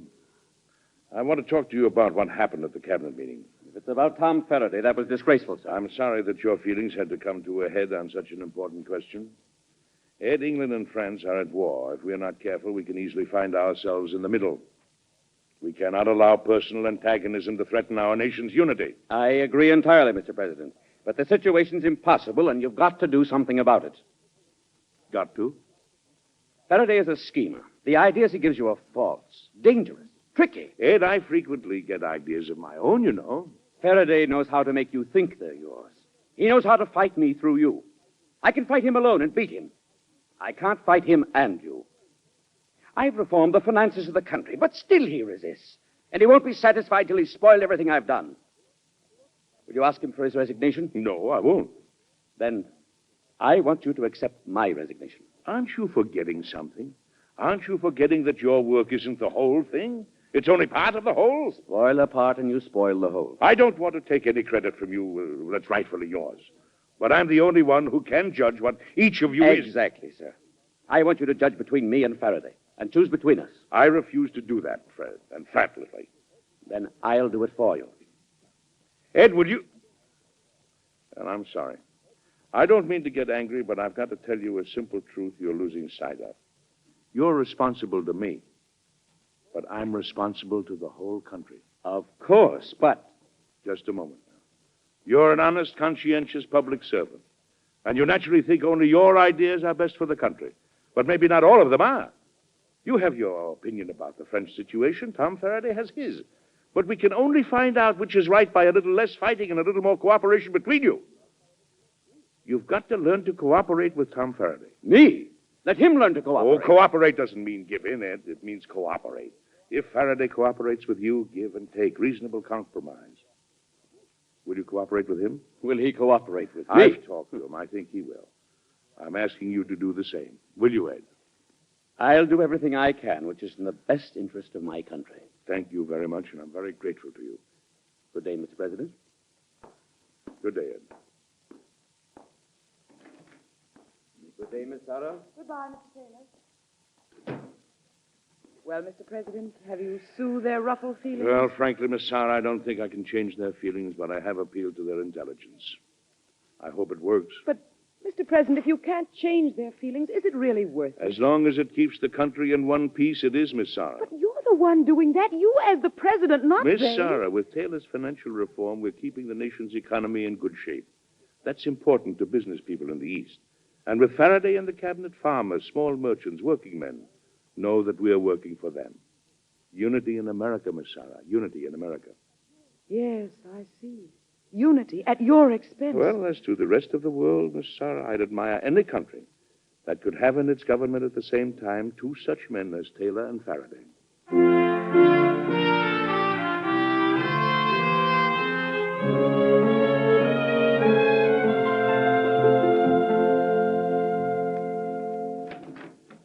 Mr. President. Yes, Miss Sarah. Mr. Taylor is here to see Oh, you. good. Come in, Taylor. Come in. Mr. President. How are you? Montreux has arrived in this country, sir. Well, didn't we expect him to? Yes, Mr. President. But where would you expect him to come on his arrival in this country? Oh, to the capital, of course.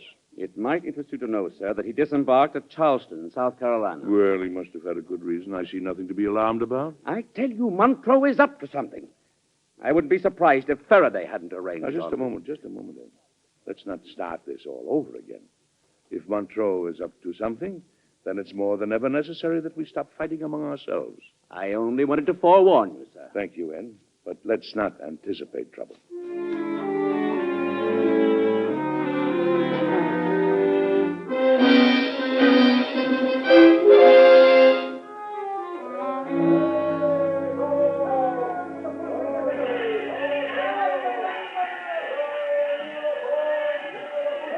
organization has been anticipating your arrival, Mr. Monroe. I assure you, you have many supporters here, sir. Thank you, Monsieur Bellows. Yeah, we've made all the preliminary arrangements, but these are the best accommodations we could get for you here in Charleston. Oh, but they are charming, Monsieur Bellows. Charming. Listen to the people outside. Yes, maybe you ought to say a few words to them, huh? Speak to them? Yes, sure. Yes, a good idea.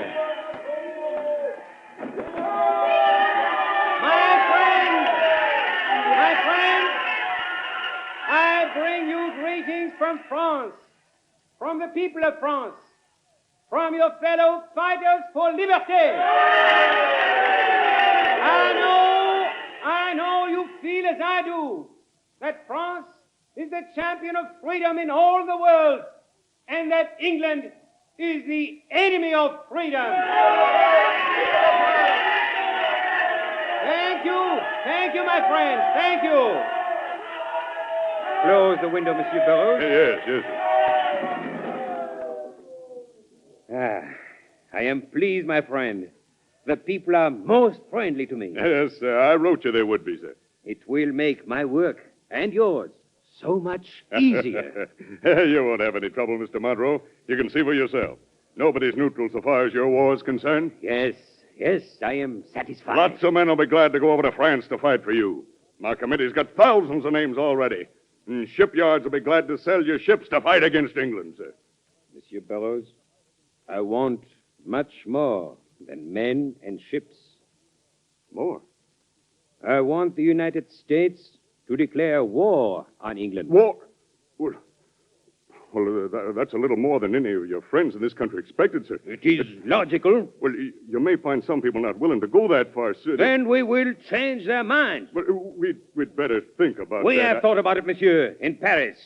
And I have orders from my government to work secretly to stir up public opinion in favor of war against England. Well, yes, that had better be very secret. Perhaps not. In the cabinet is that great and good friend of France, Monsieur Thomas Faraday. But don't forget the president, The sir. president? I have plans for him. I do not think he will give us any trouble. Well, you'll be seeing him soon. I do not want to see him soon. What? I have decided to take 2 or 3 weeks to see something of your beautiful country, to talk to the people, you see? Yeah. Now, Monsieur Burroughs, some dinner with some good wine, don't you think? We might even drink to France's new ally in our war.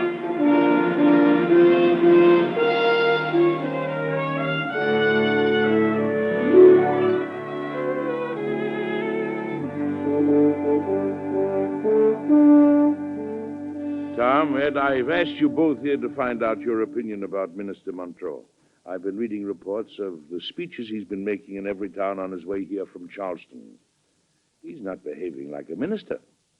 Trying to influence public opinion in a country where he's only an official guest. It is very strange, Mr. President. Strange. It's outrageous. A number of papers are supporting him, too, and pro-French groups are forming. Especially in the South, Tom, with help from your friends. Well, that's not my doing, sir.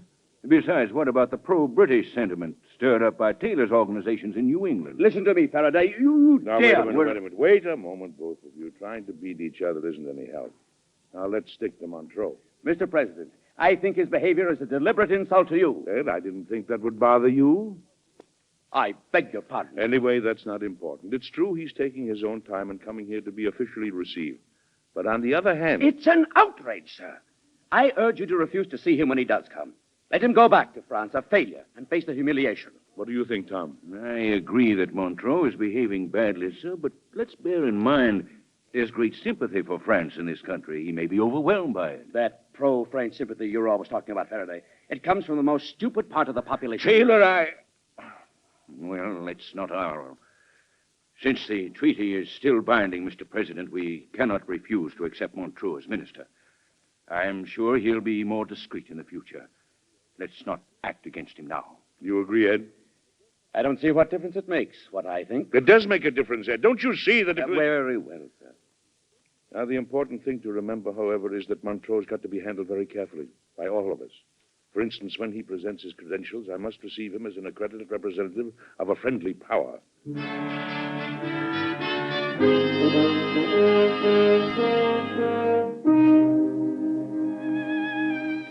Mr. Montreux, On behalf of the citizens of the United States, I welcome you to this country.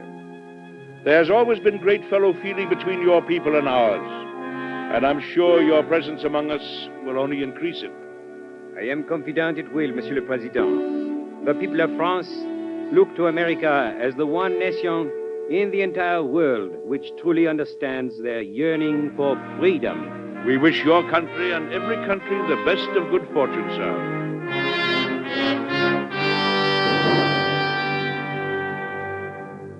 Well, Mr. Montreux, how did the president receive you, sir? Well, he was very polite, but, Monsieur Burroughs, I am not sure that he understands our problem. Well, when it's presented properly, he will, sir. After all, you have an eloquent champion in the Secretary of State, sir.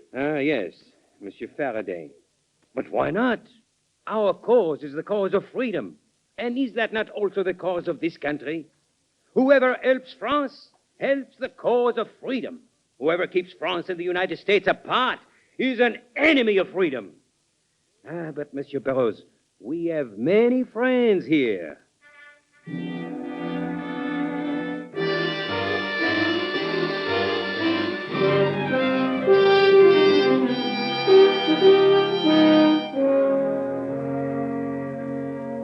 Gentlemen, we all realize our tremendous obligations to the nation which once assisted us so generously in our struggle for freedom.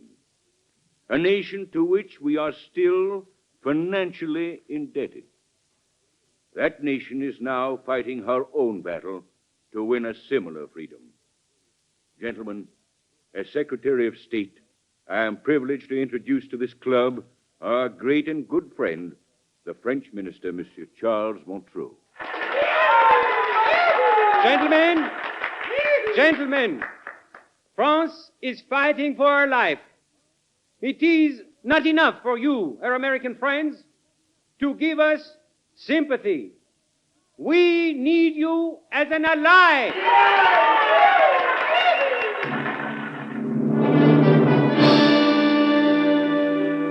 Gentlemen, as Secretary of the Treasury, I address this meeting of our party in New York. And I want to warn you, don't be carried away by the passions of those who are trying to take us into a war against England. If our sympathies belong anywhere, they belong with England.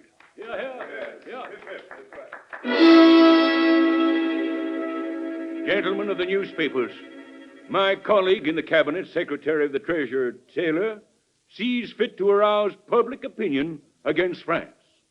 He forgets the bonds that unite us and that great country. Bonds between us and France? I ask you, gentlemen, where can it lead us? Only to a war against England. The Secretary of State should choose his friends more carefully.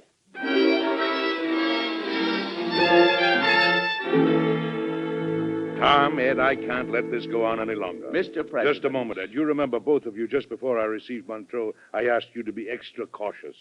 You remember that, don't you, Tom? Yes, but Mr. Both President... of you have ignored that request.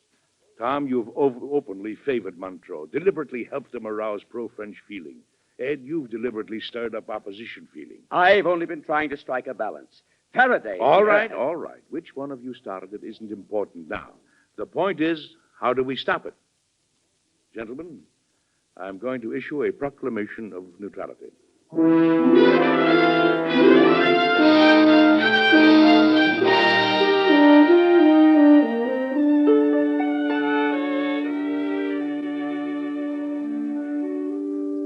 A final copy of the Neutrality Proclamation for your signature, sir. Thank you, Miss Sarah.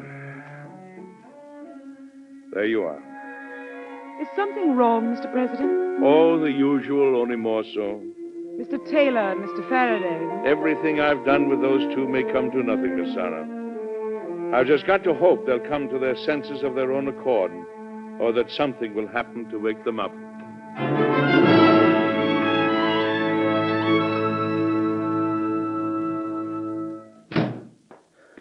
Monsieur Faraday. Yes, sit down, Mr. Montreux. You've, of course, you know about the Neutrality Proclamation. It is incredible, monsieur. I've talked to many people. I've been through many towns and cities. I know how everyone feels. They are not neutral. The president wants to avoid war, Mr. Montreux. And you, Monsieur Faraday, all over France, you are known to be a friend. I was, and I am. Do you intend to enforce the neutrality laws? I am the Secretary of State. That is the law of my country, Mr. Montreux. The proclamation says it is a crime for any American citizen to aid my country. That is right. It would not be a crime for me to help my country, would it?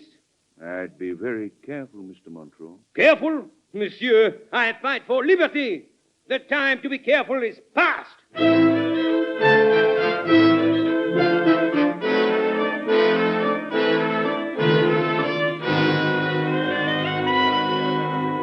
Come in, gentlemen. Come in. I have invited you here, gentlemen, because I know that the newspapers you represent are already friendly to my country. I know you will be interested, therefore, in these documents. What are they, Mr. Montreux? These are copies of the official correspondence between myself and the American administration. You may publish them all. Well, this is an unusual thing to do, Mr. Montreux. These are unusual times. In these letters, you will find all the true reasons why this country owes our allegiance to my country. And you will find, too, the ridiculous reasons given by the President and his cabinet for not honoring our treaty. Mr. Montreux, only yesterday the President proclaimed neutrality. Well, you can't change that by publishing these letters. You're wrong, my friend. Once the people and Congress read the truth, they will see that the President has acted like a coward. Congress, the true rulers of your great country, will obey the popular feeling. They will force the President and his cabinet to change.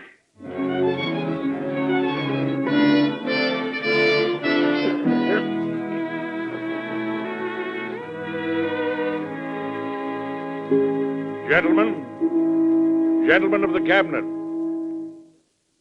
I think now is the time for me to tell you a decision I've come to. I may hurt some of your feelings, but what I've got to say is more important than anybody's feeling, including mine. I've taken great pains to prevent one part of our country from turning against another part. That's why I've literally begged you, Ed Taylor and Tom Faraday, to stay in the cabinet. But now we find the country split in a different way. Half the people are for France and half for England. And meanwhile, they're forgetting where our own interests lie. That's where our quarreling among ourselves has led us. Instead, let's think only of what's best for our country, now and in the future. I have decided to ask the French government to call Charles Montreux home.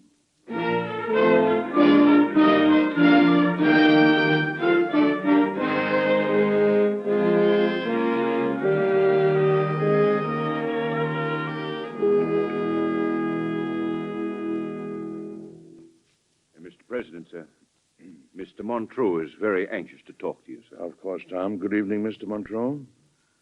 Monsieur le Président, you should be glad to know I have sent my resignation to Paris.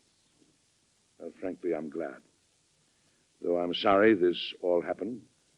I was, monsieur. You were, Mr. Montreux? Well, I am afraid... Well, I admit... I made many mistakes. But, Monsieur le Président, I have learned a great deal while I have been here. I have learned a great deal about the kind of freedom we are fighting for. That freedom exists only here.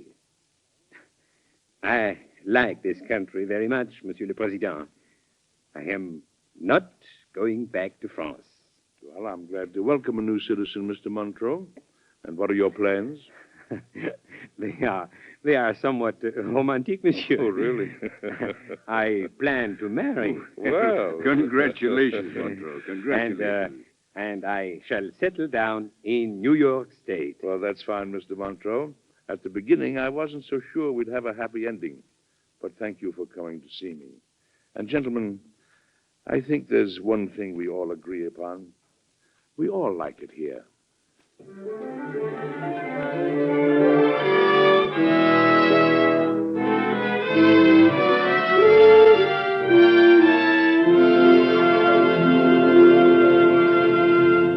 Well, have have you guessed yet which president this story happened to?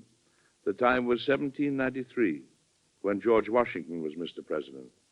The man I've called Taylor this evening was really Secretary of the Treasury, Alexander Hamilton, who was always at sword's points with Secretary of State Thomas Jefferson. Monroe was really Citizen Genet, who settled in New York State after losing his appointment, married a daughter of a governor of New York, and lived happily ever after. And as you know, Thomas Jefferson later became President of the United States and served 2 terms. Incidentally, since today is the day of Thanksgiving, it's interesting to remember that George Washington first proclaimed it a national holiday. Come and see me again next week, won't you? I'll have another story for you about the White House and Mr. President I'm sure you'll enjoy. Good night.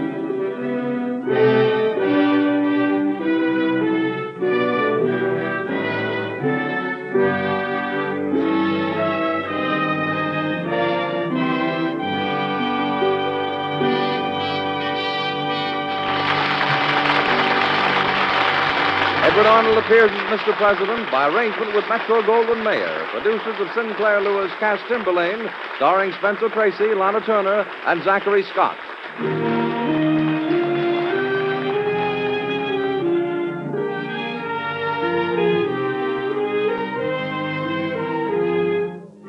Mr. President is presented each week by the American Broadcasting Company. It is produced by Robert G. Jennings, directed by Dwight Hauser.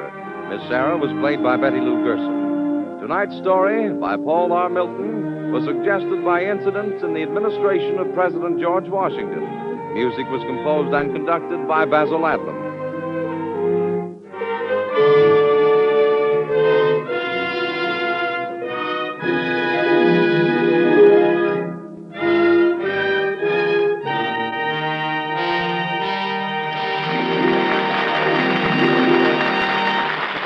Be sure to listen again next week when Edward Arnold brings you another story of Mr. President. This is ABC, the American Broadcasting Company.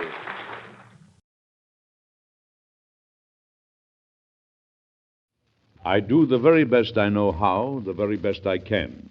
And if the end brings me out wrong, 10 angels swearing I was right would make no difference.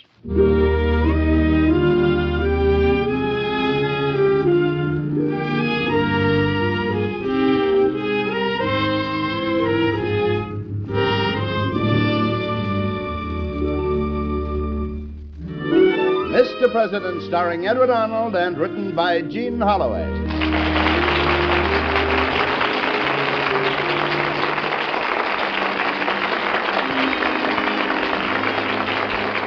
Mr. President at home in the White House, the elected leader of our people, our fellow citizen and neighbor. These are little-known stories of the men who have lived in the White House. Dramatic, exciting events in their lives that you and I so rarely hear. True human stories of Mr. President.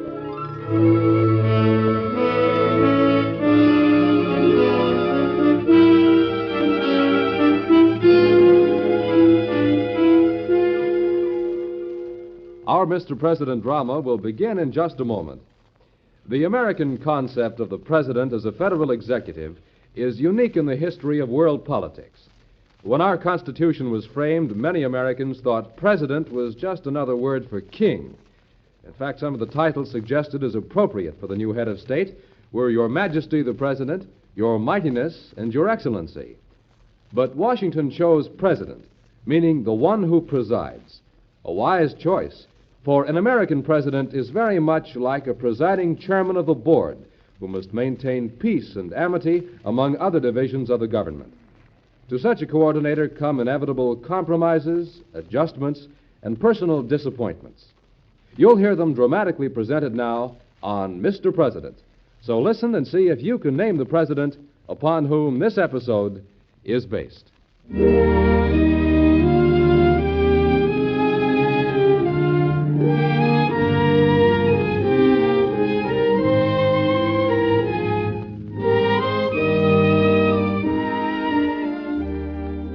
The incidents I have in mind today tell the story of a president in a strange dream. It's a story we've told before on this series, but one which we feel is well worth hearing again, especially during the Easter season. Later on, of course, I'll tell you which president this happened to. But meanwhile, you may be able to guess. He woke early. He woke to an unaccustomed, wonderful feeling of great happiness. And for a moment, he lay there wondering why. And then suddenly the warm, reassuring knowledge started pulsing through him again. The long war was over. He got up, put on a dressing gown, and went over to the window. He stood there looking out at the calm, sweet coming of the Washington dawn. From his window, he could see the flags and buntings of victory, and he stood there grinning at them. Suddenly, his bedroom door opened cautiously. Oh, good morning, Father. I thought you'd be up. Oh, good morning, son. You're up early. Well, I woke up. What are you going to do today? Oh, nothing very unusual. Office business, interviews, a cabinet meeting. Tonight, I think your mother and I are going out. You forgot the War Department. Oh, yes, I did. You never mentioned them once. They wouldn't like that. Well, I'll have to go to the War Department at least twice, though. It looks like it's going to be a nice day. Yes, indeed. You know, sometimes you wake up and you think, this is my day. This is the day when things are going to go well for me. From beginning to end, this is my day. Didn't you ever feel that way? Yes, sir. A couple of times. And every time I did, I ended up getting a licking. Oh, and speaking of lickings, that reminds me. You are not to stand downstairs where the people wait for their interviews and charge them 5 cents to see me. Well, it's a very reasonable rate. Well, that's not the point. Well, you said you wanted me to be enterprising.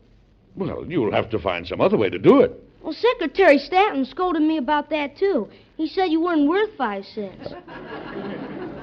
Oh, he did? He said when anyone could see her for nothing, why should some people have to pay 5 cents? I don't think it's right. They should have to pay. Why? Because I need the money. Oh, I see. Oh, good morning, Mother. Good morning. I thought I'd find you two in here together. Morning, dear. Good morning. Did you have a good night's sleep? Wonderful, Mary. And how about you? Well, the shouting in the streets kept me awake. Everyone's certainly excited about the prospect of peace. Well, those same voices put me to sleep. And it was the first good night's sleep I've had in months. Well, it's been a strain, but it's almost over now. Oh, son. Yes, Mother? There's a woman downstairs with a tray of apples and gingerbread and candy that she says you bought. I'll go right down. Oh, wait a minute. Oh, steady. What's this all about? I'm setting up a fruit stand down the Grand Corridor.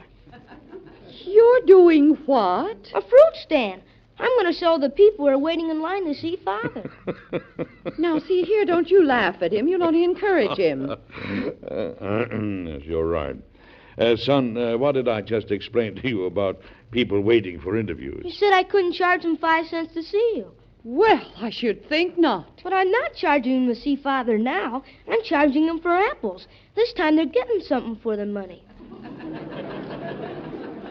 Oh, indeed. Well, you can't do it, and that's final. Now, wait a minute, dear, wait a minute. Where did you get the money to buy this woman's stock? I saved my pocket money, and I got a few things from the White House kitchen by saying I was hungry.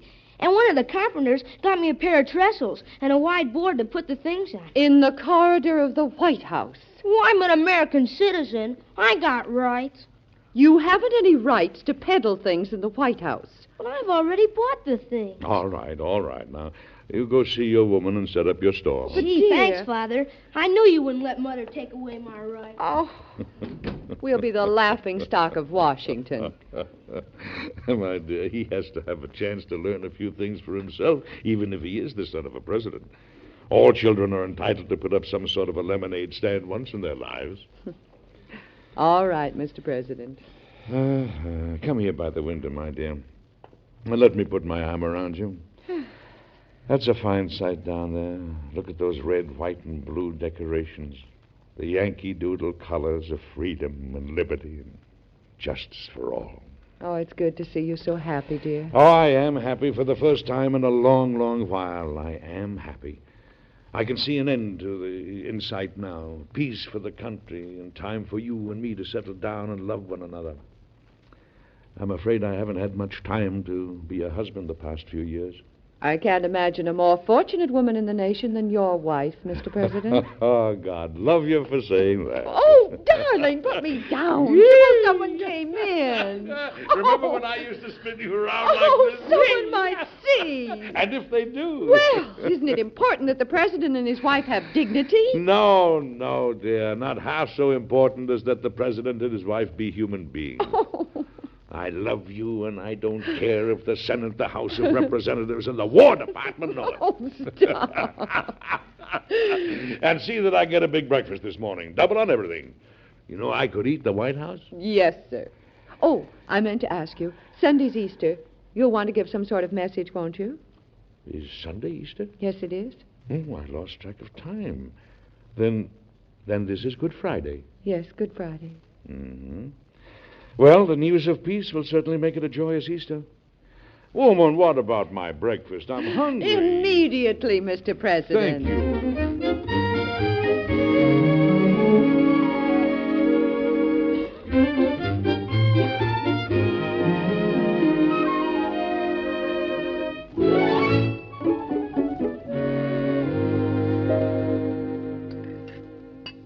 The streets are crowded with people. Oh, don't talk with your mouth full, son. Yes, it certainly is an exciting day. The general's arrived at the War Department. Oh, he has he? And how is it that you get so much information before I do? Oh, I got connections. Well, then maybe you know if the general and his wife are joining your father and me tonight. I sent over a note asking them to go to the theater with us, dear. He doesn't know yet. Oh, he doesn't? And how do you know that? He hasn't had a chance to ask his wife. Are you inferring that a general who makes decisions involving thousands of men has to ask his wife if he can go out? Yes, sir. Mary, do you consider that democracy? No, sir. That's marriage. Hello, Dad, Mother. Robert! Robert, Oh, well, Robert, well. Robert, did you bring me any guns? It's so good to see you. You look fine. Oh, Robert, I've been so worried. We expected you in on leave last night. Sit down and have some breakfast. There's muffins and the war's over. Isn't it wonderful? It is wonderful, and I'm starved. Did you get wounded any place? No. Oh. Did you want your brother to get wounded? Everybody I know has a wounded brother but me. Well, I'm glad I can't accommodate you. Sit down and have some breakfast, my son. Sit down. We're going to the theater tonight, Robert. Would you like to go? Oh, I don't think so. Thank you, Mother. I think I'd just like to sit around and enjoy being home tonight. If anyone asks me, that is what I'd say. When you're bigger, we'll ask you. Well, I'd better be getting back to my desk. Speaker Colfax is coming over this morning to discuss government policy, and Congressman Cole from California, and John Creswell, and... Father, why do they call it Good Friday? Why, it's the day that Christ was crucified, son. Well, why do they call it good? Because Christ was good. Well, it wasn't a Good Friday. It was a bad Friday. Son, I don't have the time to talk to you about it now, but you and I'll have a talk in the morning, shall we? I'll be glad when it's tomorrow. Why? I don't like today. You mean you don't like this day, or you don't like Good Friday? I don't know which it is, but it isn't a good day. It's a bad day. Son. It's a bad day. Well, son, don't talk like that. Yeah, I wonder why you should feel that way, my boy. You didn't feel that way until I came in, did you? No. I know what it is. I've heard men talk like that at the front, just before a battle. It's a sudden feeling of death in the air. It's because I've come back from the front. Theodore, come on. Let's you and I go see to your fruit stand. Yes, sir. You'll forget all about it in a few minutes. It's not you, Robert. I know it isn't you. It's Good Friday. Come on, dear. Go with your mother, son. Yes, sir. Strange. Don't worry about it. He's pretty sensitive, and the combination of Good Friday and me coming back. Well, I'll have to talk to him about Easter the first minute I can. I don't think he understands it at all. Dear, do you mind terribly if we don't go to see Aladdin? Oh, I thought you wanted to see Aladdin. Well, Laura Keene is playing in Our American Cousin, and it's a benefit as well as her last appearance there, and I thought it might be nice if we went to see her. Well, why not, if that's what you'd enjoy, my dear? All right. I'll send word to the theater. Robert, you go ahead with your breakfast. I'm going to the War Department. All right. You take a look at your brother after a while and see if he's all right, will you? Sure. You'll find him in the grand corridor selling apples. Oh, sure. Doing what? Selling apples. What for? For money. He's going to make money selling apples? He thinks he is, but by the time he reimburses the White House kitchen for whatever he talked them out of, pays the carpenter for the use of the bench, and pays the government rent on the space in the corridor, he's not going to come out very well. I'll see you this afternoon. Robert, I'm awfully glad you're home.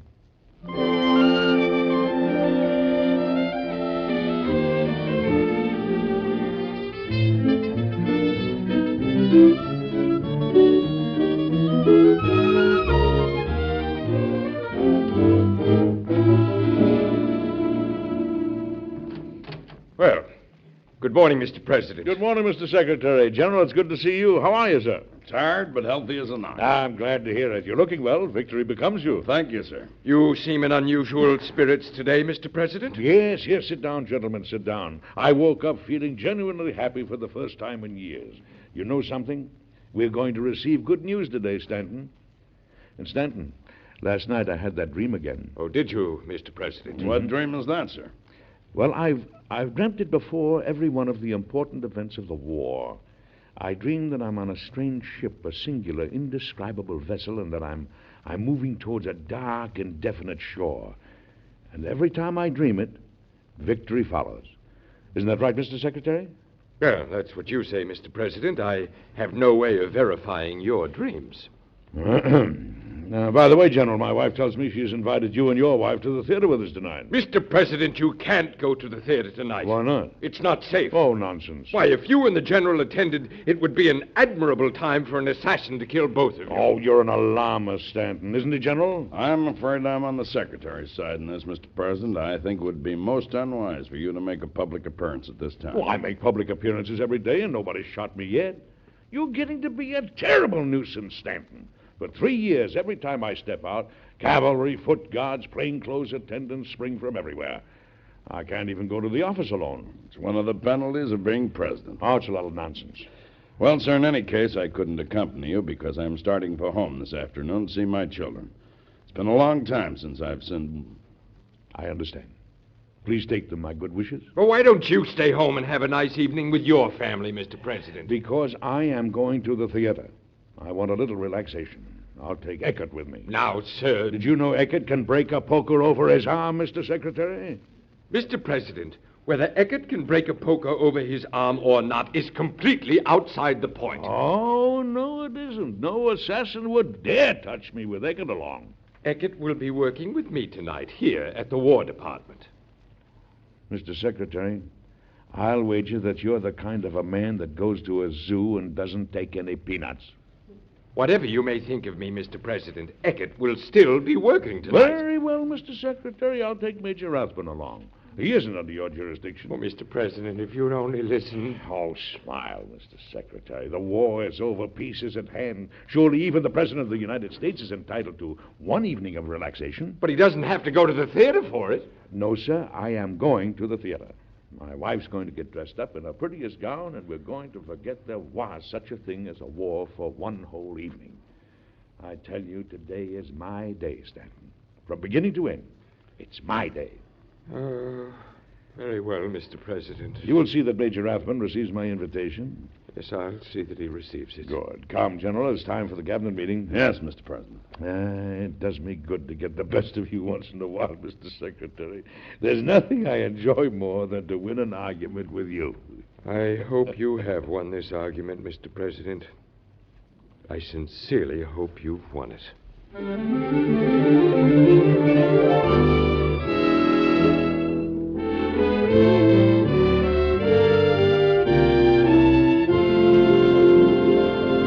In just a moment, we'll come back to Edward Arnold and Mr. President. You know, it's been said that youth is too good to be wasted on the young. Well, that point is, of course, a moot one, but it is a fact that youth is too good to be wasted on tuberculosis, which took nearly 50,000 victims last year alone. 50,000 wasted lives is tragic. But the real tragedy lies in the fact that these deaths were unnecessary because tuberculosis can be cured if detected in time. Now, in the early stages, TB frequently has no symptoms, but its presence is easily detected with a chest X-ray. In some places, you can get a chest X-ray free or at a nominal cost through your local tuberculosis association or health department. To be sure that you're not one of the over 500,000 people in the United States estimated to have TB, to protect yourself, to protect your family, have a chest X-ray taken as soon as possible. And now back to Edward Arnold and Mr. President.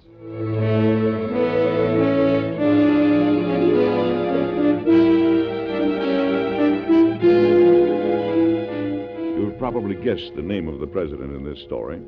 Later on, of course, I'll tell you which one it was. After the cabinet meeting, the president had his lunch, and the excited voices of the people jubilantly crowding the streets of Washington lifted inside him. It was their day, and it was his. God was in his heaven, and all was right with the Union. After lunch, he started for his office. Would you like to buy an apple, sir? Oh, hello, son. Yes, I think an apple is just what I need to polish off my lunch. Tell me, how's business? Oh, here you are. 5 cents, please. Well, I have it right here. I have it Business is slow this afternoon. Most everyone is going to church. Yes, of course, of course. Oh, that reminds me. I must think about some sort of an Easter message. Father, why was Christ crucified? Well, because there were people who hated him, son. People who didn't understand what he was trying to do. Bad people? Do you know what Christ said about them as he was dying? He said, Father, forgive them, for they know not what they do. And this was the day it happened? Yes. This was the day it happened. Well, could he have saved himself? Yes. Well, why didn't he? Because he wanted to show you and me and all the people before us and after us that death was not an end, that we should not be afraid. Well, I'm afraid today, Father. Of what, my boy? I don't know. Could I sleep with you tonight? Of course, of course. Do you have to go to the theater? Now, don't you start on me. Well, I'm lonesome for you. How could you be lonesome for me when I'm right here? Well, I know, but I'm still lonesome for you. Son, I don't quite understand what's wrong with you today. I don't know what to say to you. Oh, here you are. This is the hardest house to find anyone in. Dear, I wondered if you wanted to take anyone else on our drive this afternoon. You have so many old friends in town. Oh, no. Let's you and I go by ourselves this afternoon. Mary, what do you think about the theater party? Do you still want to go? Well, dear, it's been announced that you'll be there now, and I think they've planned some special ceremony. Oh, then of course we'll go. I wouldn't want to disappoint the people. I thought you wanted to go. Well, I did, but Robert's come home and the little fellow was upset. Well, it's been announced and we'll go. I'd better get to my office. The carriage will be ready late this afternoon. Good, I'll enjoy a ride. This time of year, it's nice to get out into the country. Oh, there.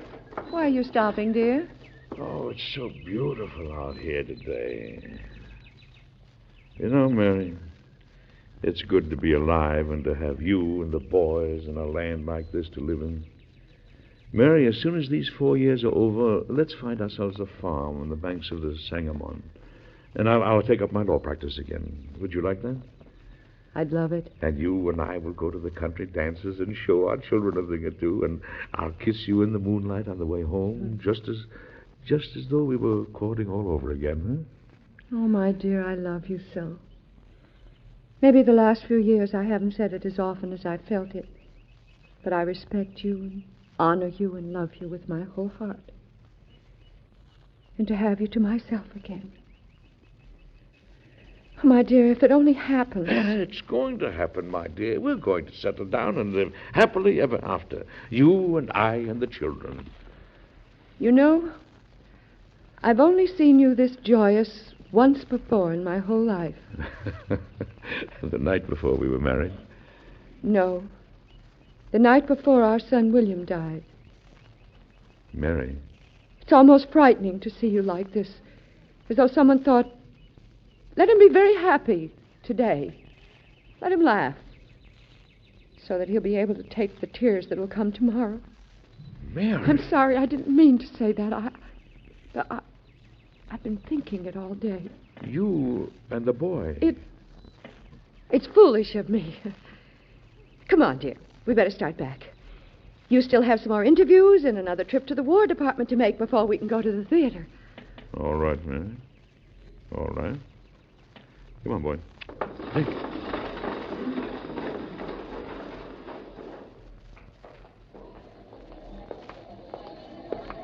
It's an exciting day, isn't it, Mr. President? Yes, it is indeed, Mr. Crook. I'm sorry you have to walk along with me. I'm sure you'd like to be celebrating. Well, I'll celebrate later, sir. You know, I've been doing a lot of thinking today. I'm always joking with Stanton about all this mythical assailant, but I believe there are men who want to take my life. And I have no doubt they'll do it. Well, this isn't like you, Mr. President. And it would be easy to do this very minute. Someone could shoot from a window or from around the corner. If anything happened to you, sir, it'd be the end of the country. No. Don't you think it for 1 minute. This country isn't dependent on any one man. It isn't the leader that makes the country. It's the country that makes the leader.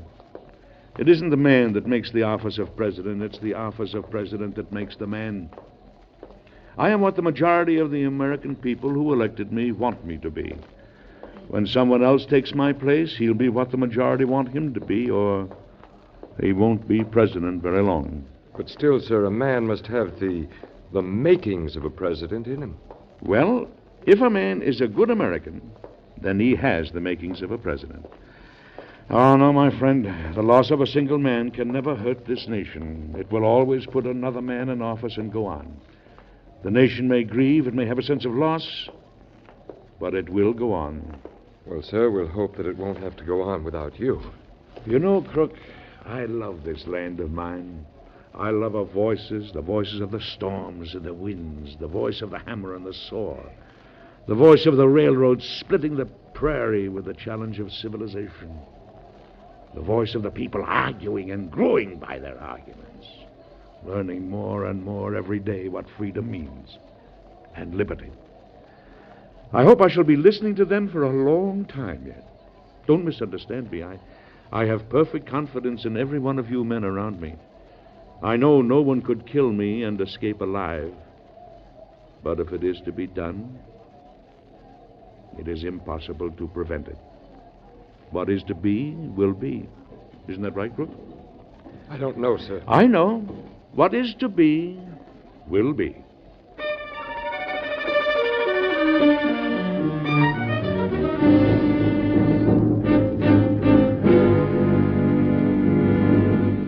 Well, Madam President, I'm sure you're the grandest lady in Washington tonight. Turn around and let me view the other extremity of that gown. Do you like it? I'm overpowered by your elegance. Come on, Mr. President. We don't want to miss the curtain. All right, I'm ready. Where are your gloves? What glove? Oh, they're in my pocket. Well? Mary, do I have to put them on? They're so uncomfortable. You're the president, dear. Oh, well, I never would have run for office. I'd known I'd have to wear gloves. Well, you can put them on just before we get to the theater. Carriage is waiting. Oh, it's a fine evening. Yes. Be careful of your dress, my dear. Good evening, Major Rathman. Here, my dear, let me help you in. Thank you. Oh, how do you do, Major Rathman? It's so nice to have you with us. Father! Excuse me, my dear. Tell me, what is the matter, son? What is I it? found out what Good Friday's about. I found out what Easter's about. Now. Here. Tell me, what is it about, son? It's about death. They buried him, and they sealed him in the tomb. It's about death. No, son. It isn't about death. You've missed the whole point. It isn't about death. It's about resurrection. Do you have to go to the theater? Yes, of course I do. You know that. But I'll see you when I get home. Maybe I'll wake you up and you and I will have a glass of milk together, huh? Would you like that? Good Friday will be over then. Yes, Father. So run along up to bed. Good night, son. Goodbye, Father. Goodbye, Father. Goodbye.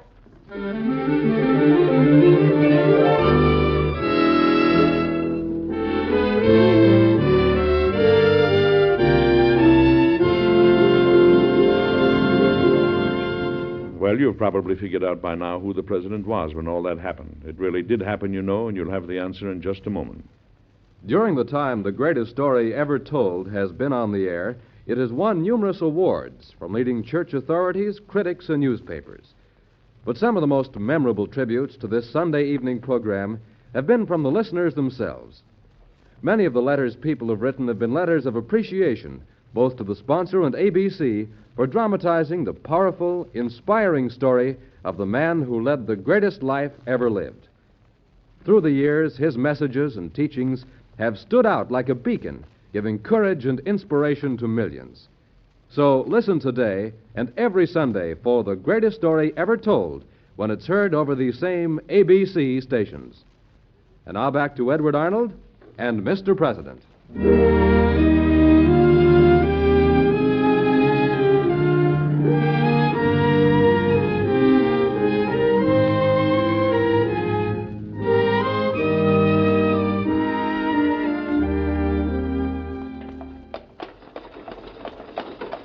Well, I hope you enjoy the play, Major Rathbun and Miss Harris. I'm sure we will. We had originally planned to go to Grover's Theater, but Mary thought as long as it was Miss Keene's closing performance, we should go to Ford's. Well, it's supposed to be a very worthwhile evening. Here we are.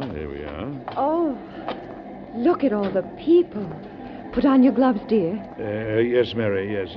Come, ladies, let me help you out. I'm sure this will be a memorable evening for all of us. Right this way, sir. Your box is ready for you, Mr. Lincoln.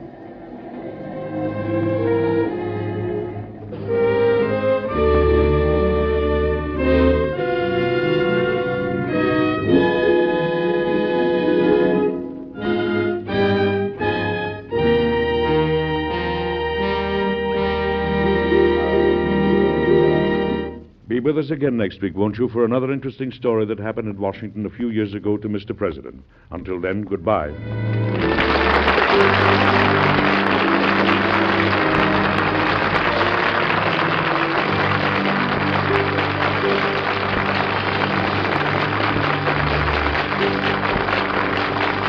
This program is produced and directed by Dick Woolen. Edward Arnold can currently be seen in the MGM picture The Yellow Cabman. Mr. President was created by Robert G. Jennings. Today's story was based on incidents in the life of President Abraham Lincoln.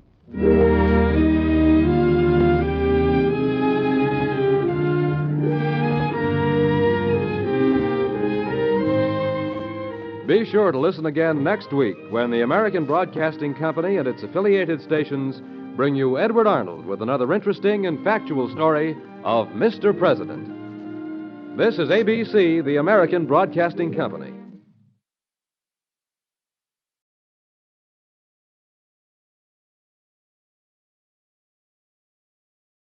Lux presents Hollywood.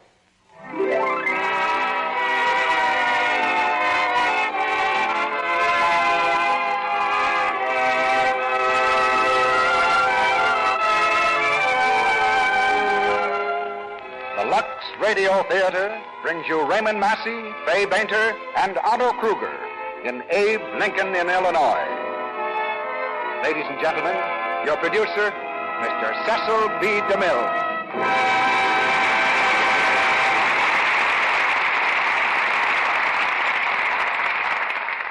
Greetings from Hollywood, ladies and gentlemen. When I was a boy, there were thousands of people alive who had known Abraham Lincoln, had watched his inauguration, heard him speak at Gettysburg, and looked on as a train draped in mourning took him back to his beloved Illinois. But tonight he lives for all of us again, portrayed by a gifted star, Raymond Massey in Robert E. Sherwood's great play, Abe Lincoln in Illinois, a Pulitzer Prize drama on Broadway and a distinguished motion picture. Mr. Massey starred in both productions and brings the stage play to Los Angeles this week, which gave us just the opportunity we'd been waiting for to get the original star in a radio adaptation of the Sherwood play. As Mary Todd, we present another favorite of Broadway and Hollywood, Miss Fay Bainter, in her first appearance here this season. And as Ninian Edwards, a friend of Lincoln, we have Otto Kruger. Abe Lincoln in Illinois is an American saga, the story of a young man with the courage, humor, and great heart that makes America American. It's the drama of Lincoln before he became a national hero, a man so simple, friendly, and unaffected that the politicians couldn't understand him at all. It's not easy to picture Illinois when Lincoln was a young man. Much of it was backwoods. Politics was strictly a man's affair because women couldn't vote. And the district forum was the general store where you could buy anything from sunbonnets to sassafras tea. Unfortunately for the ladies, you could not buy Lux toilet soap. But the march of civilization brings the progress of beauty. And today, the woman who values her appearance can find Lux soap everywhere. Luxurious, but not a luxury. It's with very special pride now that we raise the curtain on Act One, of Abe Lincoln in Illinois, starring Raymond Massey as Lincoln, Fay Bainter as Mary Todd, Otto Kruger as Ninian Edwards, and Calvin Thomas from the stage cast as Josh Speed.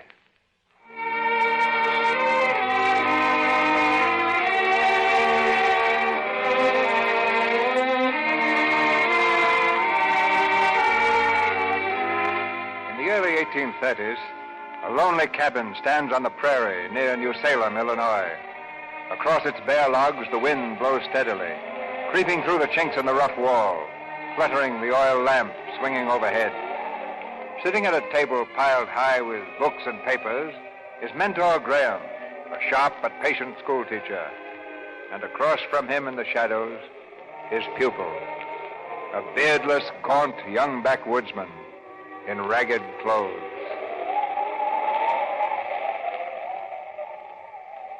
Now for the moods. Every one of us has many moods. You yourself have more than your share of them, Abe. They express the various aspects of your character. And so it is with the English language. And name me the 5 moods, Abe. Indicative, imperative, potential, subjunctive, and infinitive. And what do they signify? Well, the indicative mood's the easy one. That just indicates a thing, like he loves or he is loved. The imperative mood is used for commanding, like get out and don't come back. Is that the best example you can think of? Well, you can put it in the Bible way, go thou in peace, but it's still imperative. Here, Abe. This is a speech delivered by Mr. Daniel Webster before the United States Senate. Find me a good example of the imperative mood.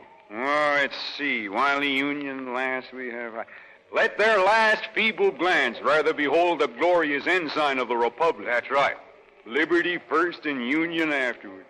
Liberty and Union, now and forever, one and inseparable. He must have had them up on their feet cheering at that, all right. Oh, some cheered and some spat, depending on which section they came from. What was he talking about? It was in the debate over the right of any state to secede from the Union. And he proved that without Union, we'd have precious little liberty. Now, go on with the potential mood. That signifies possibility, usually of an unpleasant nature. Like if I ever get out of debt, I'll probably get right back in again. Why did you select that example? It just happens to be the thought that's always heaviest on my mind. Is the store in trouble again? Yeah. Barry's drunk all the whiskey we ought to have sold, and we're going to have to shut up any day now. I guess I'm my father's son, all right. Give me a good, steady job, and I'll fail at it. You haven't been a failure here, Abe. There isn't a man-jack in this community that isn't fond of you and anxious to help you get ahead. I know, just like you, Mentor, sitting up late nights to give me learning just out of the goodness of your heart.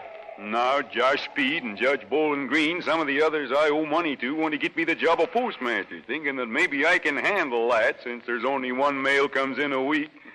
Well, I got friends, all right, but they can't change my luck. It'll always be the same story with me. More friends and more debts. Well, Abe, just bear in mind that there are always 2 professions open to people who fail at everything else.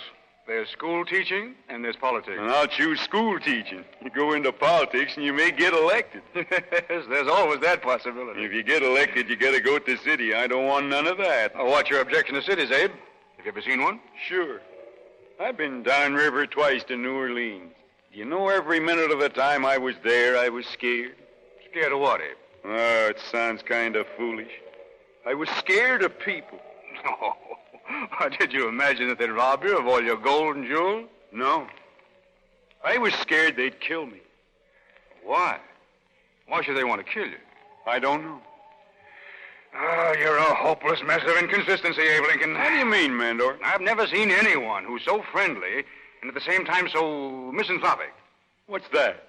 A misanthrope is one who distrusts men and avoids their society. Oh, or maybe that's how I am. Oh, I like people well enough when you consider them one by one, but they seem to look different when they're put into crowds or mobs or armies. Abe, there's one more thing I want to show you tonight. It's a poem on death written at the age of 19 by John Keats. You read it, Abe. Can death be sleep when life is but a dream, and scenes of bliss pass as a phantom by? The transient pleasures as a vision seem, and yet we think the greatest pains to die. How strange it is that man on earth should roam and lead a life of woe, but not forsake his rugged path, nor dare he view alone his future doom which is but to awake. That sure is good, Mentor. It's fine.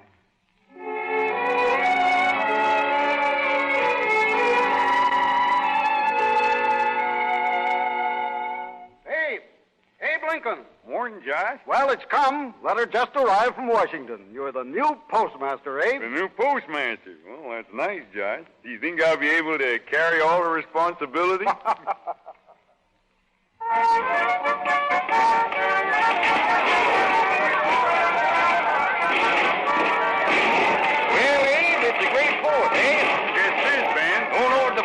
Abe. Don't try. Got to take a letter over to Rutley's Tavern first. Well, hurry up, Abe. We'll be waiting for you.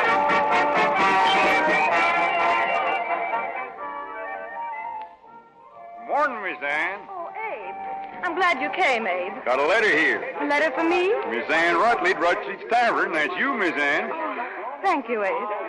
What's all that? Abe, it's that ruffian Jack Armstrong. I'm afraid there's going to be a fight in there. Fight? Who and why? Well, the governor's son is here. Abe, come in here, will you? Coming, Judge Green. Come on. Stand up. Stand up, Mr. Edwards. Careful, Mr. Edwards. I'm afraid there's nothing else I can do. Come on. Come on. Oh, Jack. Hello, boys. Ain't you fellas drunk yet? Abe, there's going to be a fight. What about? This is the son of Governor Edwards, Abe. Come from Springfield looking for a little fight, and I'm aiming to oblige. Put a stop to it, Abe. It'll be next door to You murder. set your trap, Judge Green. Murder's too good for any goose-livered enemy of Andy Jackson. Come on, boys, get him. Wait a minute, boy, Jack. You forgot what day it is? No, I ain't. But I reckon the 4th is as good a day as any to whip a politician. Well, if you just got to fight, Jack, you shouldn't give preference to strangers. Being postmaster of this thriving town, I rate as a politician, so you better try a fall with me. Now, look here, Abe. You're stepping into something that ain't none of your business. This is a private matter of patriotic army. Everything in this town's my business, Jack. It's the only kind of business I got. Besides, I seen Hannah down by the grove, and she says to tell you to come on to the picnic, and that means now. You better hurry, Jack, or you'll get a beating from Hannah. All right.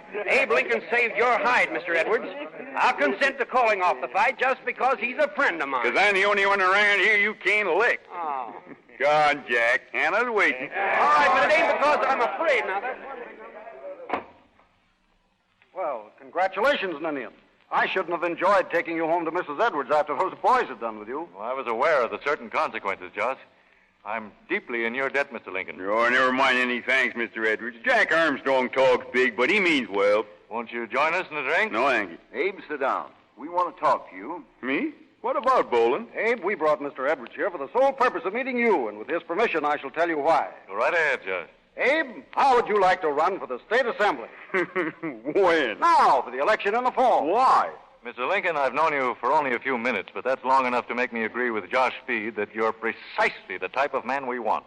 The whole Whig organization will support your candidacy. This was all your idea, Josh? Oh, no, Abe. You're the people's choice. What do you think, Abe? Well, it's a comical notion, all right. Don't know as I can give an answer to it offhand, but my first hasty impression is I don't think much of it. Abe, what's the one thing you want most? You want to learn. Well, this will give you a chance to get at a good library, to associate with the finest lawyers in the state. I got a copy of Blackstone already. Found it in an old junk barrel. How do I know that the finest lawyers would welcome association with me? You needn't worry about that. I saw how you dealt with those ruffians. You quite obviously know how to handle men. Oh, I can handle Armstrong and his boys because they can out-wrestle them, but they can't go around Sangamon County throwing all the voters. We'll take a chance on that, Abe. Now, think it over, Mr. Lincoln. This is an opportunity unlimited in scope. We're becoming a continent, Mr. Lincoln, and all that we need is men. And now, gentlemen, if you'll excuse me, I've got to be moving on. Goodbye, Mr. Lincoln. This meeting has been a happy one for me. Goodbye, Mr. Edwards. Abe, think it over carefully. This is your chance, Abe. I'll think about it, Josh, but I can tell you now I don't like it. Well, goodbye, Abe.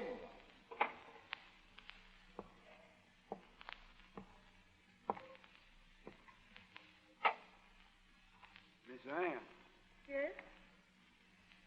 What is it, Abe? I just thought you might like to talk to me, Miss Ann. What about? That letter you got from New York State. What do you know about that letter? Well, I'm the postmaster. Guess I know more than ought to about people's private affairs. I couldn't help seeing that was the handwriting of Mr. McNeil, and I can't help seeing from the look on your face that the bad news you've been afraid of has come. Whatever the letter said, it's no concern of yours, Abe. I know that, Ann. But it appears to me that you've been crying, and it makes me sad to think that something could have hurt you. You're a Christian gentleman, Abe Lincoln. No, I ain't. I'm a plain, common sucker with a shirt tail so short I can't set on it. Well, sit down anyway, Abe. Here, by me. You're right about that letter, Abe. It's the first I've heard from him in months. And now he says he's delayed by family troubles and doesn't know when he'll be able to get to New Salem again. By which he probably means never. I wouldn't say that, Anne. I would. I reckon you think I'm a silly fool for ever having promised myself to Mr. McNeil. I think no such thing. I liked him myself and still do. He's a smart man and a handsome one, and I wouldn't blame any girl for loving him. I guess I don't love him, Abe. I guess I couldn't love anybody that was as faithless as that. Well, then, there's nothing to fret about. I don't believe you know much about females, Abe. Well, maybe I don't. I certainly spend enough time thinking about them. Well, you're a big man, and you can lick anybody, and you can't understand the feelings of somebody who is weak. But I'm a female, and I can't help thinking what they'll be saying about me. All the old gossips all over town. They'll make it out that he deserted me. I'm a rejected woman. They'll give me the sympathy to my face, but they'll snigger at me behind my back. Yes, that's just about what they would do. But would you let them disturb you? I told you. It's just weakness. It's just vanity. It's something you couldn't understand, Abe. Maybe I can understand it, Anne. I got a kind of vanity myself. It's nothing but vanity that's kept me from declaring my inclination toward you. Abe! See, I don't like to be sniggered at either. I know what I am. I know what I look like. I know I got nothing to offer any girl I'd be in love with. Are you saying that you're in love with me, Abe? Yes, I am saying that. I've been loving you for a long time with all my heart. You see, Anne, you're a particularly fine girl. You got sense and you got bravery. Those are two things I admire particularly. And you're powerful good to look at, too, so it's only natural I should have a great regard for you. But I don't mean to worry about it, Anne. Only mention it because if you do me the honor of keeping company with me for a while, it might shut the old gossips' mouths. They'd figure you'd chuck McNeil for someone else, even me. I thought I knew you pretty well, Abe, but I didn't. Why do you say that, Anne? Do you consider I was too forward in speaking out as I did? No, Abe. I've always thought a lot of you, the way I thought you were. The idea of love between you and me. Well, I can't say how I'd feel about that because now you're like some other person that I'm meeting for the first time. But I can tell you this much, now and truthfully. If I ever do love you, I'll be happy about it. And lucky to be loving a good, decent man. I've always tried hard to believe what the orators tell us, that this is a land of equal opportunity for all. But I've never been able to credit it any more than I could agree that God made all men in his own image. But if I could win you, Anne, I'd be willing to disbelieve everything I've ever seen with my own eyes and have faith in everything wonderful that I'd ever read in poetry books. But I'm not asking you to say anything now, Anne. And I won't ask you until the day comes when I know I've got a right to. Abe, where are you going? I'm going to find Bowling Green and tell him a good joke. A joke? What about? I'm going to tell him that I'm a candidate for the Assembly of the State of Illinois. Well, there it is, Abe. You're elected. State Assembly. Well, I guess I'll have to do my best.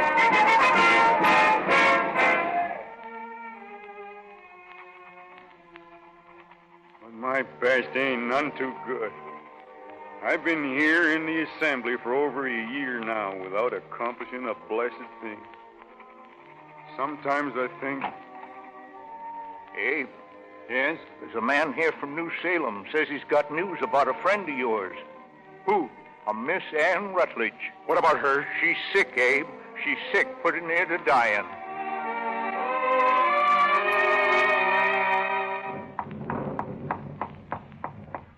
That must be Abe now. He said he'd come right over from the Rutledges. Well, let him in, Bowling. Why, hello, Abe. Nancy, I, and Josh here have been sitting up waiting for you. Come in out of the wet. Hello, Abe. Hello, Josh. Glad to see you. Nancy, Yes, Abe? She's dead. Am? Yes, tonight the fever suddenly got worse. They couldn't seem to do anything for it. Oh, Abe, I'm so sorry. Sit down, Abe, and rest yourself. No, I'm not fit company for anybody. I'd better be going. No, you don't, Abe. You stay right here. You better do what Josh tells you. This is your home, Abe. This is where you're loved. Yes, that's right. And I love you, Bolin and Nancy. But I loved her more than anything else I've ever known. I know you did, Abe. I know it. I used to think it was best to be alone. I was always most contented when I was alone. I had queer notion that if you get too close to people, you could see the truth about them. That behind the surface, they're all insane, and they could see the same in you. And then, when I saw her, I knew there could be beauty and purity in people. Like the purity you sometimes see in the sky at night. And I took hold of her hand and held it. All fear, all doubt went out of me. I believed in God. And I've been glad to work for her until I die, to get for her everything out of life that she wanted. If she thought I could do it, then I could. That was my belief. And then I had to stand there, as helpless as a twig in a whirlpool. I had to stand there and watch her die. And her father and mother were there, too, praying to God for her soul. The Lord giveth and the Lord taketh away. Blessed be the name of the Lord. That's what they kept on saying. I couldn't pray with them. I'm making a pretty poor exhibition of myself, and I'm sorry. But I can't stand it. I can't live with myself any longer. I got to die and be with her again, or I'll go crazy. I can't bear to think of her out there alone. Abe, wait. I want you to go upstairs and see if you can't get some sleep. Please, Abe. As a special favor to Nancy and me. All right, Bo. Here's a light for you, dear Abe. Thank you, Nancy. Good night. Poor lonely soul. Poor lonely soul.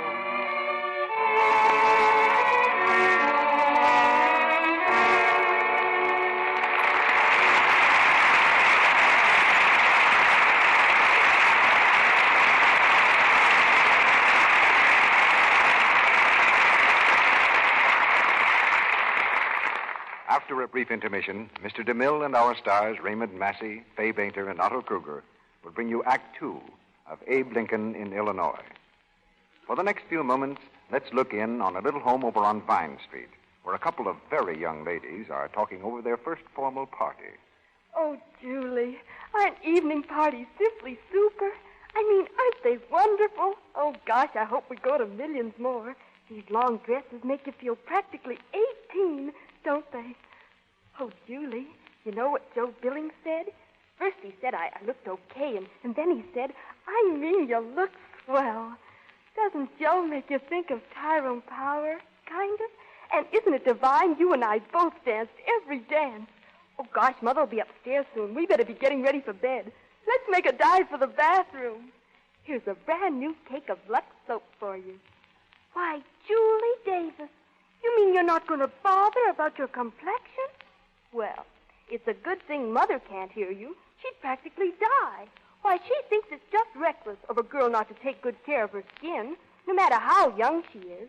So I always use Lux soap like she does. You've got to admit, Julie, my mother has a complexion that's simply super.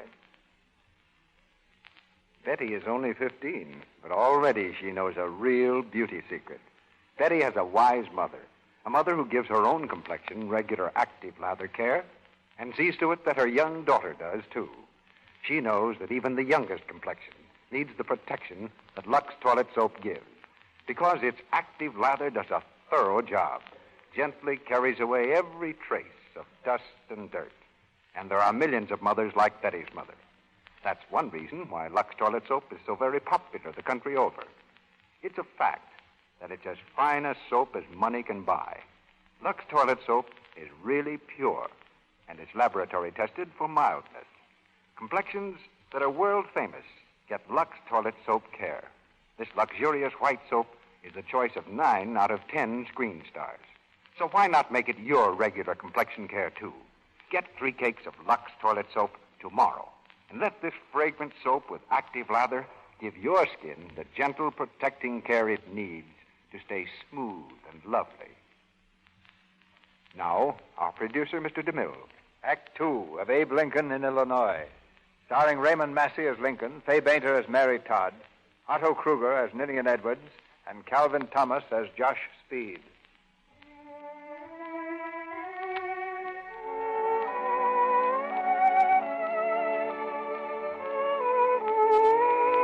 "5 years have passed.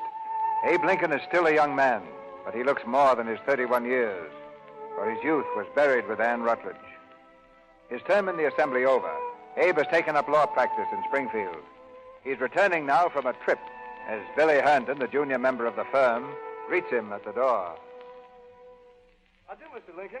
Glad to see you back. How was it on the circuit, Mr. Lincoln? Oh, by the usual. Did you have occasion to make any political speeches? Oh, they got me up in the stump a couple of times. Ran into Stephen Douglas. He was out campaigning, of course, and we had some argument in public. That's good. What issues did you and Mr. Douglas discuss? No, don't get excited, Billy. We weren't taking it serious. There was no bloodshed. Well, what's the news here? Well, this letter, they want you to speak at an abolitionist rally next Thursday evening. Billy, I was on the boat coming from Quincy to Alton the other day, and there was a gentleman on board with 12 Negroes. He was shipping them down to Vicksburg for sale, had them chained 6 and 6 together. They were going to be whipped into perpetual slavery and no questions asked. Quite a shocking sight. And you will give a speech at the Lovejoy rally? I doubt it. That Freeman's League is a pack of fanatics. Talk reason to them, and they scorn you for being a mealy mouth. Let them make their own noise. Hello, Abe. Are we interrupting the majesty of the law? Bolin. I found him at the station, Abe. How are you, Bolin? Tolerably well, Abe, and glad to see you. Not interrupting. Not at all. This young firebrand Billy here was just about to launch into another speech on abolition. He's a wildcat, this Billy. Can't stand for anybody who wants to remain peaceful. Billy, my profound compliments. But I thought you were opposed to slavery, Abe. I am opposed to slavery, but I'm even more opposed to war, especially civil war. But I see what you're getting at, Bolin. You're following Billy Herndon's lead. You're troubling your kind hearts with concerns of me, and when am I going to amount to something? Well, we've all been hoping you'd run for Congress, Abe. No, I'm no fighting man, Judge. If I got elected and went to Congress, I might find myself someday having to cast my vote on the terrible issue of war or peace. I want no part in deciding things like that, or voting to avoid war at all costs at the expense of the Union. You always were an artful dodger, Abe. And maybe you'll live to go on to the end of your days, avoiding the clutch of your own conscience. Afternoon, Abe. How are you, gentlemen? Ninian, come in. Hello, Ninian. Sit down. Thanks, Abe. Well, I just called in to tell you, gentlemen, that you must dine with us. Delighted. We're proudly exhibiting my sister-in-law, Miss Mary Todd, who has just come from Kentucky to grace our home. She's a very gay young lady, speaks French like a native, recites poetry at the drop of a hat, and knows the names and habits of all the flowers. Well, I've asked Steve Douglas and some of the other eligibles to meet her, so you boys had better get in early. You'll be along presently, Abe? Shouldn't be surprised. Good. You'll meet a delightful young lady, and I'd better warn you, she's going to survey the whole field of matrimonial prospects and select the one who promises the most. So you'd better be on your guard, Abe, unless you're prepared to lose your standing as a free man. Ninian, I thank you for the warning.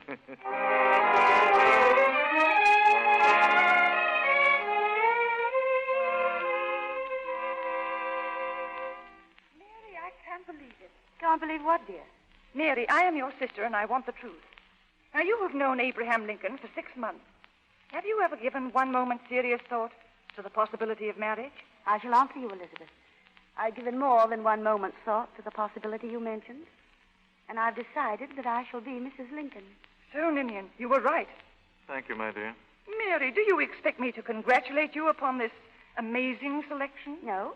I ask for no congratulations, nor condolences either. Well, forgive me for prying, Mary, but have you as yet communicated your decision to the gentleman himself? Not yet. But he's coming to call this evening, and he will humbly ask for my hand in marriage. And after I've displayed the proper amount of surprise and confusion, I shall murmur timidly, yes. Well, you make a brave jest of it, Mary. But as for me, I'm deeply and painfully shocked. Mary, I should like to know... I think, Ninian, that this is a matter for discussion solely between my sister and myself. No, I want to hear what Ninian has to say. Well, understand, my dear, I'm not quarreling with you. My affection for Abe is eternal, but I'm curious to know, what is it about him that makes you choose him for a husband? I should like to give you a plain, simple answer, Ninian, but I cannot. Of course you cannot. You're rushing blindly into this. Oh, haven't you sense enough to see you could never be happy with him? His breeding, his background, his manner, his whole point of view. I could not be content with a happy marriage in the accepted sense of the word. I have no craving for comfort and security, so long as there's forever before me the chance for high adventure, so long as I can know that I'm always going forward with my husband along a road that leads across the horizon. And how far do you think you will go with anyone like Abe Lincoln, who is lazy and shiftless and prefers to stop constantly along the way to tell jokes? We'll not stop if I have strength enough to make him go on, and I'm strong. In Abraham Lincoln, I see a man who split rails for other men's fences, but who'll never build one around himself. What are you saying, Mary? I imagine it does seem like insanity to you, but not to me.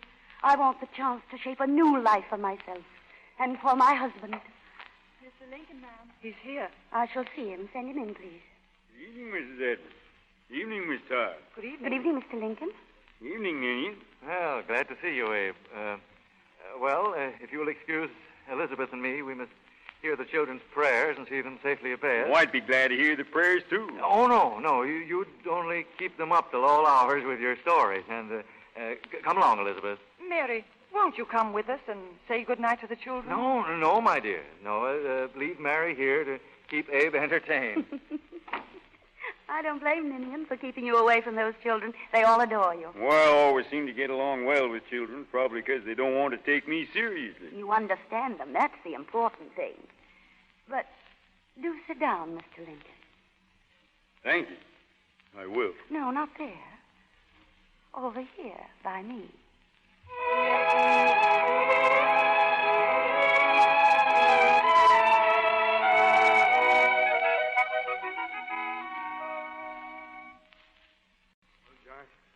Finished the letter? Yes.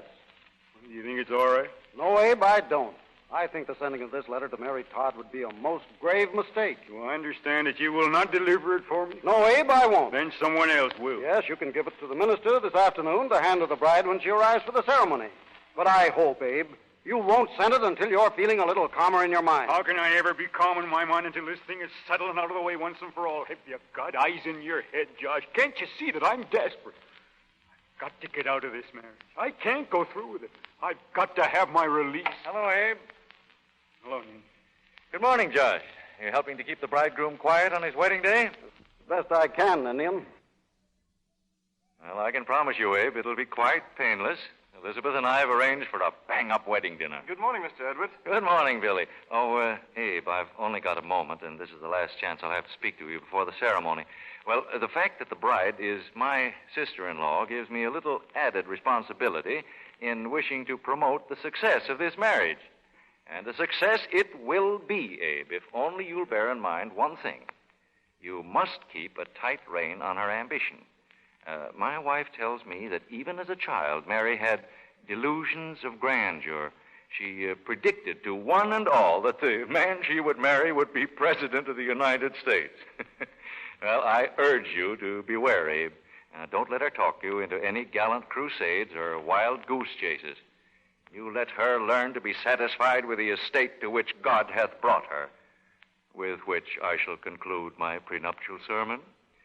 Well, I have to see you all at the house at 5 o'clock, and I want you gentlemen to make sure that Abe Lincoln is looking his prettiest. Goodbye, Ninian. Well, Abe, you'd better go along home. That's right. You'll be late for the wedding, Mr. Lincoln. There's not going to be a wedding. Billy, I have a letter that I want you to deliver to Miss Todd. What letter? Give to him, John. No, Abe, this letter will never be delivered. Josh, you got no right to tear that up. You got no right. I know I haven't, but it's done. Billy, in that letter, Mr. Lincoln asked Miss Todd for his release.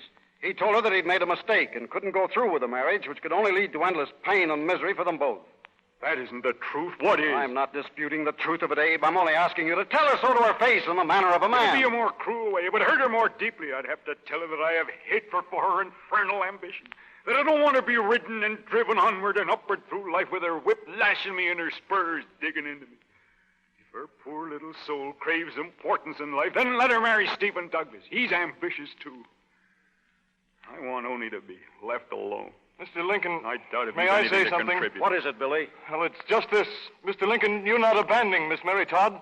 No, you're only using her as a living sacrifice in the hope that you'll gain forgiveness of the gods for your failure to do your own great duty. Yes, my own great duty. Everyone feels called upon to remind me of it, but no one can tell me what it is. Well, I can tell you. I can tell you what's the duty of every man who calls himself an American. It's to perpetuate those truths which were once held to be self-evident. That all men are created equal. That they're endowed with certain inalienable rights.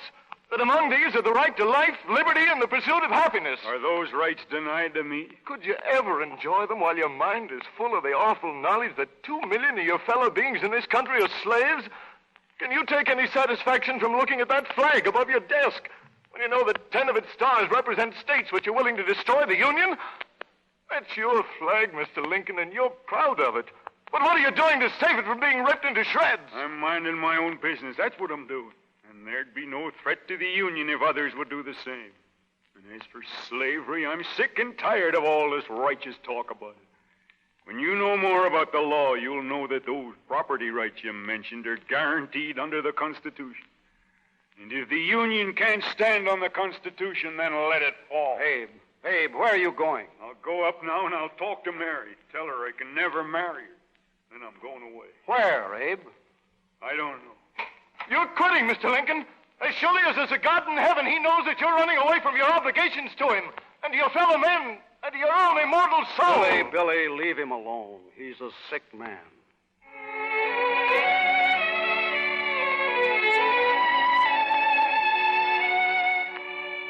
2 years later, on the great plain near New Salem, a covered wagon stands in the moonlight facing west.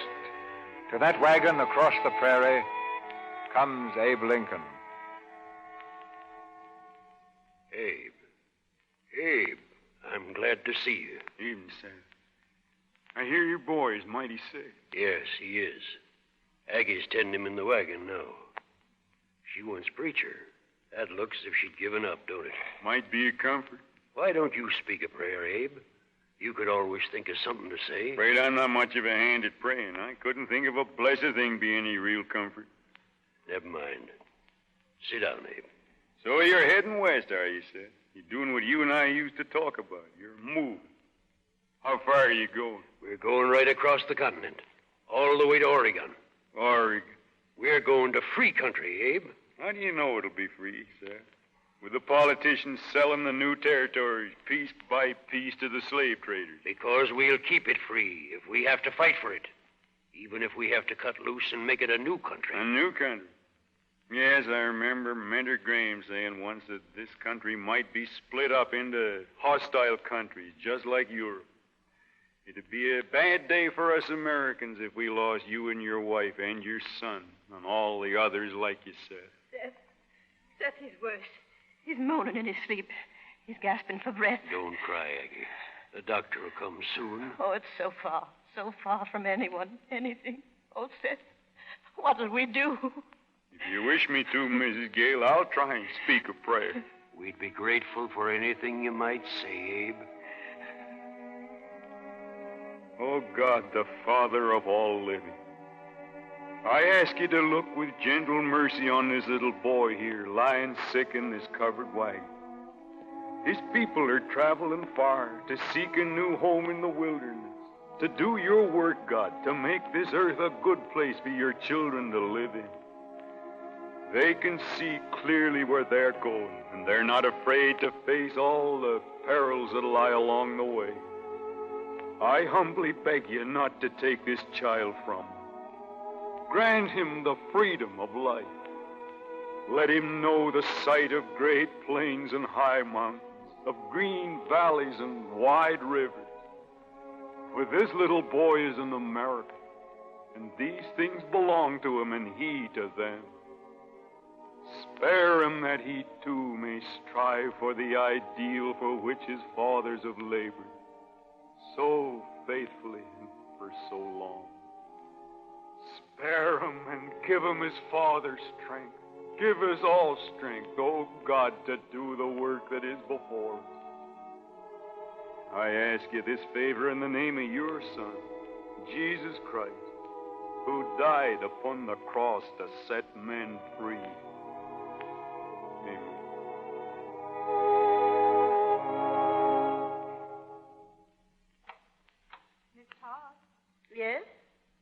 Lincoln is here. Mr. Lincoln? Will you see him, Miss Todd? Yes. Ask him to come in. This way, Mr. Lincoln. I'm glad to see you again, Mr. Lincoln. Thank you, Mary. You may well wonder why I have thrust myself on your mercy in this manner. I'm sure you're always welcome. We heard through Joshua's speech you'd been very ill. We've all been greatly concerned. You've been most kind. I'm glad you're restored to health. Now you'll return to your work? Or perhaps you have other plans? I have no plans, Mary. I only want to tell you that I'm sorry for things that I said on that unhappy occasion that was to have been our wedding day. You needn't worry about that. Whatever happened then was my own fault.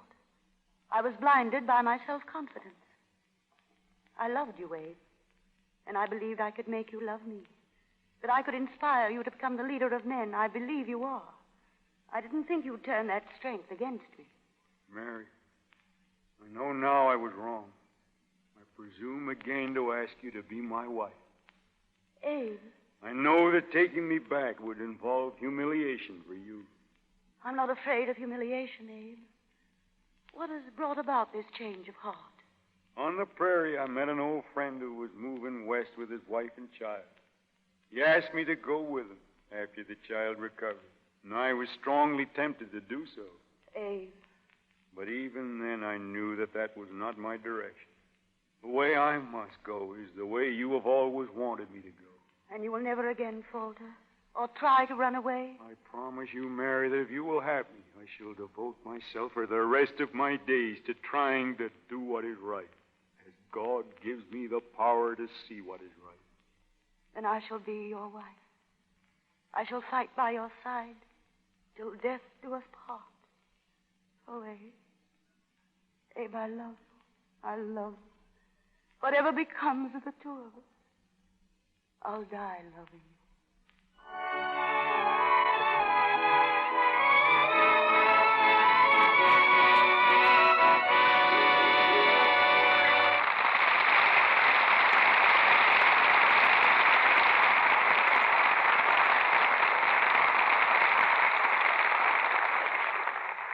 The curtain falls on the second act. Before Mr. DeMille brings you Act 3 of Abe Lincoln in Illinois, with Raymond Massey, Fay Bainter, and Otto Kruger, I'd like to ask Sally here a question. Sally, are you married? No, Mr. Ruick, but I hope to be. Have you any brothers? No, I haven't. But why? Well, you must have a father. Naturally, Mr. Census Taker. Sally, does your father sing in the shower? Mr. Ruick, he does. Well, Sally, tell your father that 3 professors of the University of Southern California approve of it. They say that under a shower, your voice sounds better because hard walls and water around you reflect the sound, and so the voice sounds resonant and full. They say the water striking your body gives you pep. I'll bet many a man is glad to have a sort of official excuse for singing in the shower. Well, my father has an excuse, if he needs one. You know what it is, too. Certainly, the walls reflect sound and... Mr. Ruick, my father sings in the shower because he has Lux toilet soap to use. And that's something worth singing about because it lathers so smoothly and richly and does such a thorough job of cleansing so quickly. Makes you feel good all over. That's why my dad sings, Mr. Ruick, and he has a swell baritone at that. I'll bet he has, Sally. You're right. The smooth, rich, active lather Lux toilet soap gives inspires many a bathtub baritone. Men like that grand, luxurious soap that lathers so quickly. It carries away perspiration, every trace of dust and dirt, pronto. Does a real job of cleansing the pores. Yes, a Lux toilet soap active lather bath leaves a man feeling like a million. So, here's a way to make the menfolk in your family happy. Get a generous supply of Lux toilet soap tomorrow. You can buy a dozen cakes for very little, you know. Make this fine white soap that you use the family bath soap, too. We pause now for station identification. This is the Columbia Broadcasting System.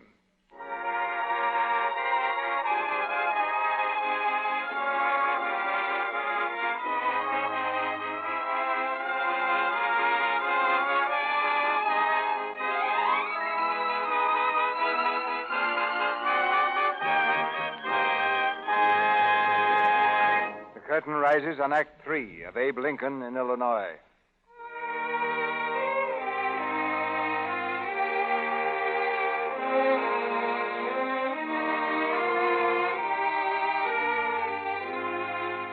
years that followed his marriage, Abe Lincoln walked the path that Mary Todd had dreamed of, climbed step by step, until at last, in a series of debates with Stephen A. Douglas, he emerged into national prominence, the champion of liberty and union.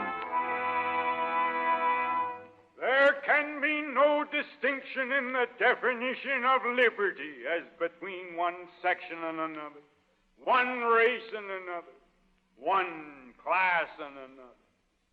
A house divided against itself cannot stand. This government cannot endure permanently. Half slave, half free.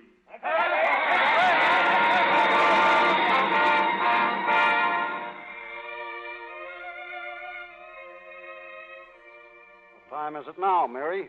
It's nearly 4:30. What? You hear that, Abe? Those men will be coming here any minute. So they will. I almost forgot. What men? Who, Abe? Just some men from the East. One of them's a political leader named Crimmins, and there's Mr. Stuyvesant. He's a manufacturer. Henry D. Stuyvesant? That's the one, and also the Reverend Dr. Barrick from Boston. What are they coming here for? Well, I don't precisely know, but I presume it's to see if I'm fit to be a candidate for President of the United States. Why? I suppose they want to find out if we still live in a log cabin and keep pigs under the bed. And you didn't tell me. I'm sorry, Mary. The matter just slipped my mind. You forgot to tell me that we're having the most important guest who ever crossed the threshold of my house. They're not guests, Mary. They're just here on business. Yes, rather important business, it seems to me. They want to see us as we are, crude, sloppy, vulgar, Western barbarians, living in a house that reeks of foul tobacco smoke. We can explain about having a son at Harvard. If I'd only known, if you'd only given me a little time to prepare for them. Why didn't you put on your best suit and those filthy old boots? Oh, Mary, I clean forgot. I declare, Abraham Lincoln, I believe you would have treated me with more consideration if I'd been your slave instead of your wife. You've never for 1 minute stopped to think that perhaps I have some interest, some concerns in the life we lead together. All right, Mary. I'll try to clean up my boots a little. You've seen it all, Joshua Speed. Every bit of it. Courtship, if you could call it that. Change of heart, change back again, and marriage. 18 years of it. And you probably think, just as all the others do, that I'm a bitter, nagging woman. I've tried to kill his spirit, drag him down to my level. Oh, Mary, I think no such thing. Remember, I know Abe, too. There never could have been another man such as he is. All these years I've tried and tried to show him the way, and all my efforts have been like so many puny waves dashing against the rock of ages. And now opportunity, the greatest opportunity, is coming here to him, right into his own house. And what can I do about it? He must take it. He must see that this is what he was meant for. But I can't persuade him to it. I'm tired. I'm tired to death. I thought I could help to shape him as I knew he should be. And I've succeeded in nothing but in breaking myself.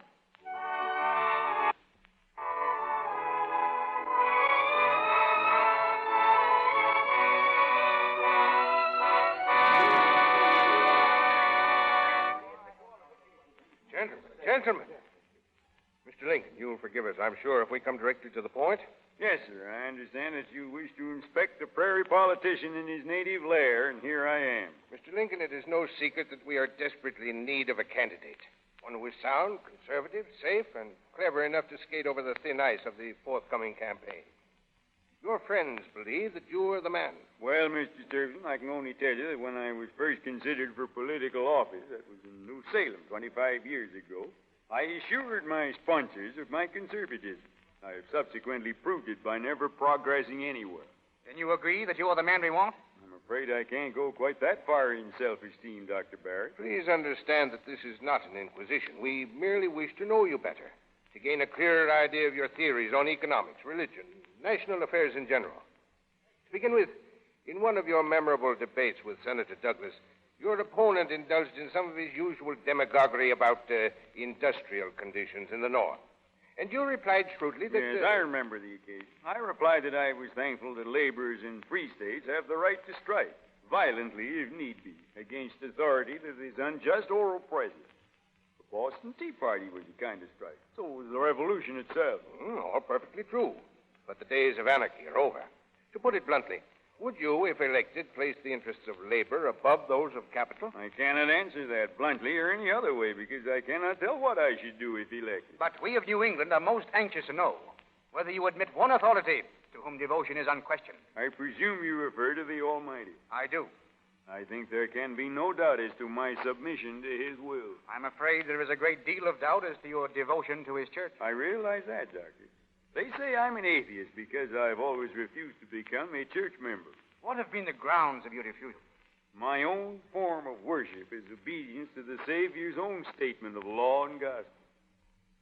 Thou shalt love the Lord thy God with all thy heart, and with all thy soul, and with all thy mind. And thou shalt love thy neighbor as thyself.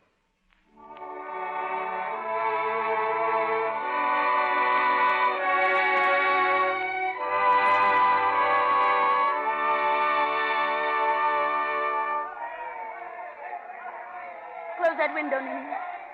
What does it look like in Pennsylvania, Ninian? There's nothing to worry about, Mary. It's safe for Abe. In fact, you needn't worry at all. Yes, you've been saying that over and over again all evening. There's no need to worry. But how can we help worrying when every new bulletin shows Douglas ahead? But every one of them shows Abe gaining. Just give them time to count all the votes in New York, and then you'll be on your way to the White House. Why don't they hurry with it? Why don't the returns come in? They're coming soon enough.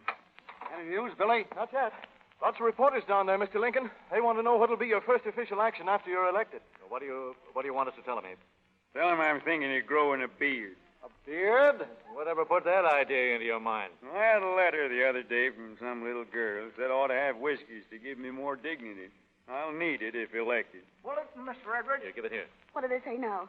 Is there anything new from New York? Connecticut. Abe far in the lead. Missouri. Douglas, 35,000. What are they cheering for? I don't know. 16, Listen to this clipping. The Chicago Times says Lincoln breaks down. Lincoln's heart fails him, his tongue fails him, his legs fail him. He fails all over. People refuse to support him. They laugh at him. Douglas is champion of the people. Douglas skins the living dog. I can't stand it any longer. Yes, my dear. I think you better go home. I'll be back before long. I won't go home. You only want to be rid of me. That's what you wanted ever since the day we were married, and before that, anything to get me out of your sight because you hate me. And it's the same with all of his friends. You hate me. You wish I'd never come into his life. No, Mary. Josh, will you please step out for a moment? Certainly, Abe. Why did you do that? Why do you take every opportunity you can to make a public fool out of me and yourself? Bad enough when you act like that in the privacy of our own home, but here in front of people. You're not to do that again, do you hear me? You're never to do that again. Abe, you... Oh, Abe. I lost my temper, Mary, and I'm sorry. But I still think you should go home rather than endure the strain of this death watch. This is the night I dreamed about when I was a child. When I was an excited young girl and all the gay young gentlemen of Springfield were courting me. And I fell in love with the least likely of them. This is the night when I'm waiting to hear that my husband has become President of the United States. And even if he does, it's ruin for me. It's too late.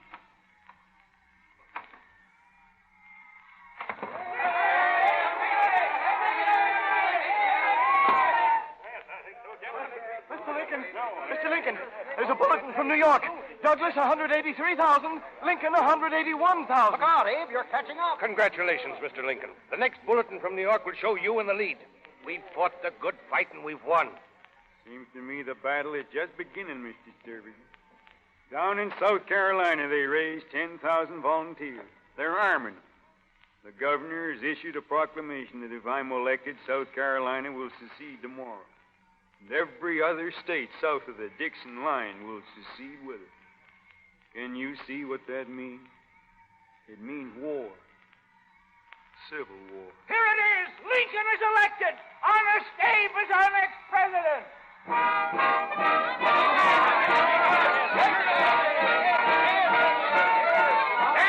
Stand back now. Is this Mr. Lincoln's train? Yes, but stand back. Get back, please. Come on. Come on, Abe, through here. There he is. There's Abe Lincoln. You'd better say something to them, Abe. My dear friend, I have to say goodbye to you now. I'm leaving for Washington with my new whiskers, of which I hope you approve.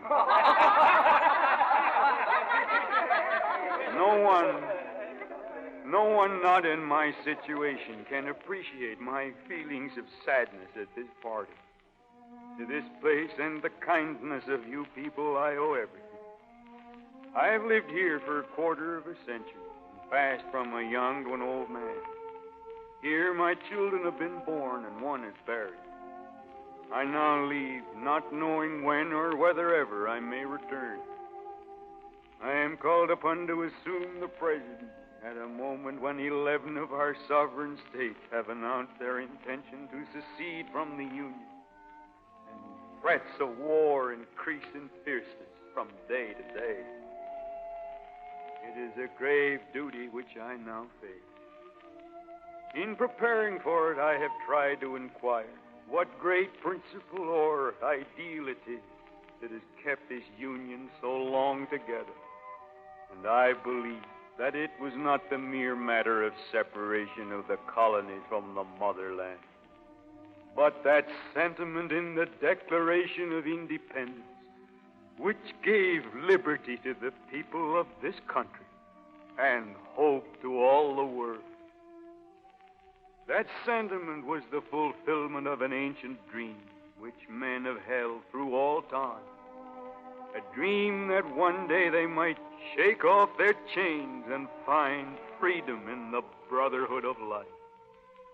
We gained democracy. Now there is doubt whether it is fit to survive. Perhaps we have come to the dreadful day of awakening. The dream is ended. If so, I am afraid it must be ended forever. I cannot believe that ever again will men have the opportunity that we have had. Perhaps we should concede that and admit that our ideals of liberty and equality are decadent and doomed. I have heard of an Eastern monarch who once charged his wise men to invent him a sentence which should be true and appropriate at all times and situations. They presented him with the words, "And this too shall pass away." That's a comforting thought in times of affliction. And this too shall pass away. Yet, let us believe that it is not true.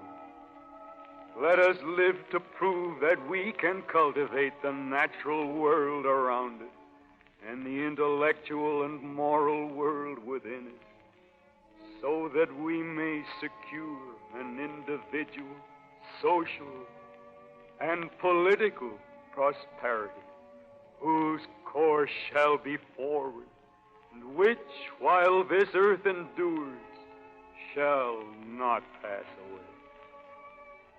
I commend you to the care of the Almighty, as I hope in your prayers you may remember me. Goodbye, my friends and neighbors.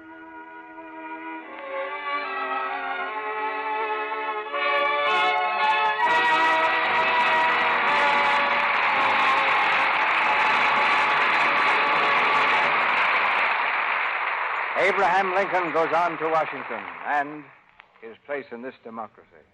Now Raymond Massey is returning to the microphone with Fay Bainter for a curtain call. I'd like to join an audience from coast to coast in saluting Raymond Massey's fine performance as Abraham Lincoln. Thank you, Fay. You've given us all so many very great moments in the theater that I appreciate that more than I can say. After playing the part 600 or 700 times, Mr. Massey, it's evident that you still like to do it. I wanted to play Mr. Lincoln for about 20 years. When I was a boy, there was a friend of my father's who had talked to Mr. Lincoln, and he told me many stories about him over and over again. It always made him seem much more to me than just a picture in a history textbook. And I think in times like these, his story and himself has a new meaning not only for America, but for the whole world. Ever since I became an actor, I've been hoping that someone would write a play like Abe Lincoln in Illinois. Very fortunately, my old friend Robert Sherwood did so I had an inside track on the part. Just now, I'd like to say that I've enjoyed my first appearance in the Lux Radio Theater, and I hope very much it won't be the last. We'll guarantee that with one hand and shake a warning finger at Fay Bainter with the other. A warning that our next vacation from this microphone is going to be very short. Well, Mr. Mill, that's more than all right with me. Matter of fact, the product behind this radio theater is a regular part of my household. Lux Soap has been my complexion care for years, whether I've been working in Hollywood or working in the flower garden on my farm in New York State.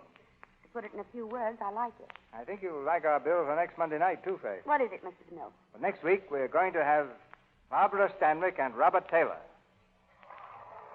in one of the world's great love stories, Smiling Through.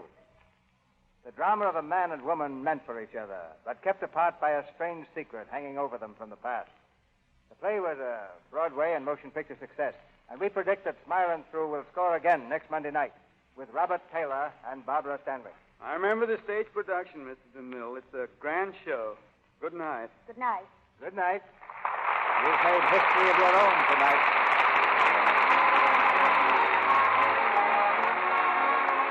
Our sponsors, the makers of Lux Toilet Soap, join me in inviting you to be with us again next Monday night when the Lux Radio Theater presents Barbara Stanwyck and Robert Taylor in Smiling Through. This is Cecil B. DeMille saying good night to you from Hollywood. Heard in tonight's play were Ted Bliss as Billy Herndon, Doreen Capel as Anne Rutledge, Cy Kendall as Stuyvesant, Warren Ash as Mentor Graham, Forrest Taylor as Judge Bowling Green, Claire Videra as Elizabeth Edwards, Earl Ross as Jack Armstrong, Lou Merrill as Ben, Verna Felton as Nancy, and Harry Humphrey and Marcella Powers. Now, an important announcement. As you know, many localities switch to daylight saving time next Sunday. If your community is one of those changing to daylight saving time, you will hear this program at the usual hour. If your community remains on standard time, tune in 1 hour earlier. Check your newspaper or radio magazine for the correct time. Faye Bainter will soon be seen in the picture Our Town. Otto Kruger's current picture is the Warner Brothers production, Dr. Ehrlich's Magic Bullet. Our music was directed by Louis Silvers, and your announcer has been Melville Ruick. This is the Columbia Broadcasting System.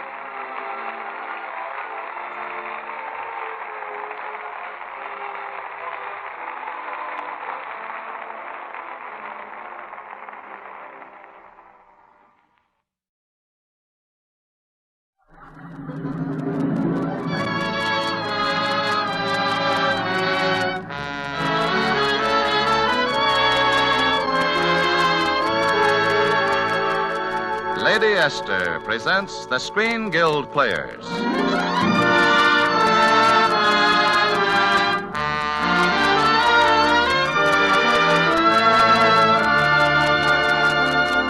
The Screen Guild play tonight, George Washington Slept Here.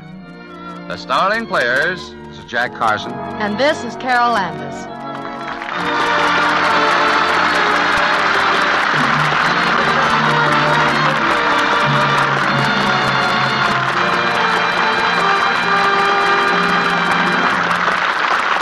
Tonight, Lady Esther presents the Screen Guild Players in a radio adaptation of Warner Brothers' rollicking comedy, George Washington Slept Here, by George S. Kaufman and Moss Hart.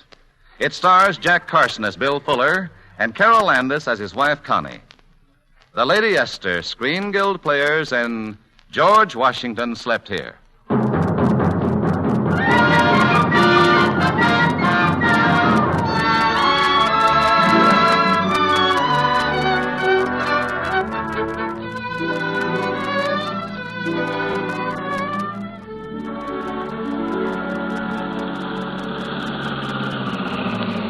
Here we are, Bill, miles from the city. Isn't it wonderful? No noise, no smoke. Well, I like this city. I even like smoke. Smoke makes a city seem so lived in. Ah, just smell that air. Smells like a damp dog.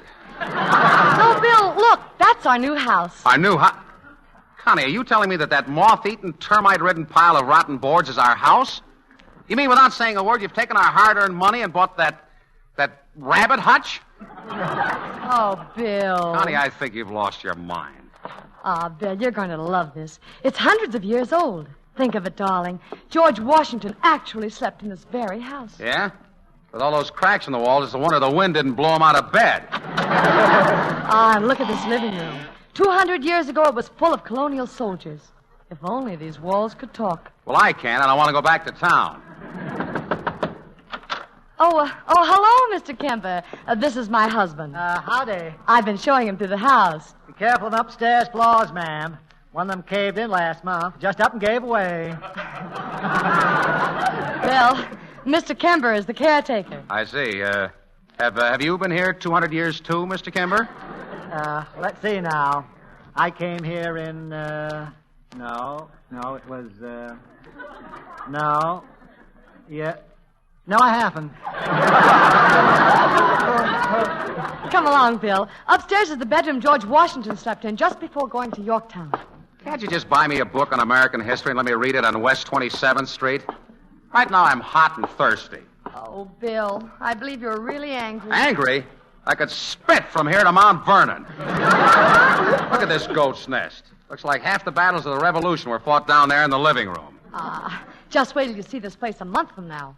We're going to remodel the whole thing, and Mr. Kember is going to superintend it. I'm thirsty. I want a drink of water. Oh, Mr. Kember. Yes, Miss Fuller. Where's the water faucet? Mr. Fuller wants a drink. No faucets in the house, ma'am. Isn't there any water at all anywhere? Well, there's the brook. Well, who's going to drink brook water? Fished you right good on it. I can understand that. This is a great spot for suckers. Look, Mr. Kember, couldn't we just dig a well and find water? Nothing to stop you doing that. Only takes 30 to 60 days. Oh, goody. I'll just put the drink off a month or two. I really wasn't thirsty anyhow. It's a fine thing. A guy's either got to be a fish and drink in the brook or a camel and never touch the stuff. I think... Oh, Bill, look. Shame on you. You fell right through the ceiling. Just up and gave away, didn't she? Are you hurt, Mr. Fuller? No, I loved it. George Washington slept here. I know now what drove him to Valley Forge. The firing line is less dangerous than this 7-room booby trap.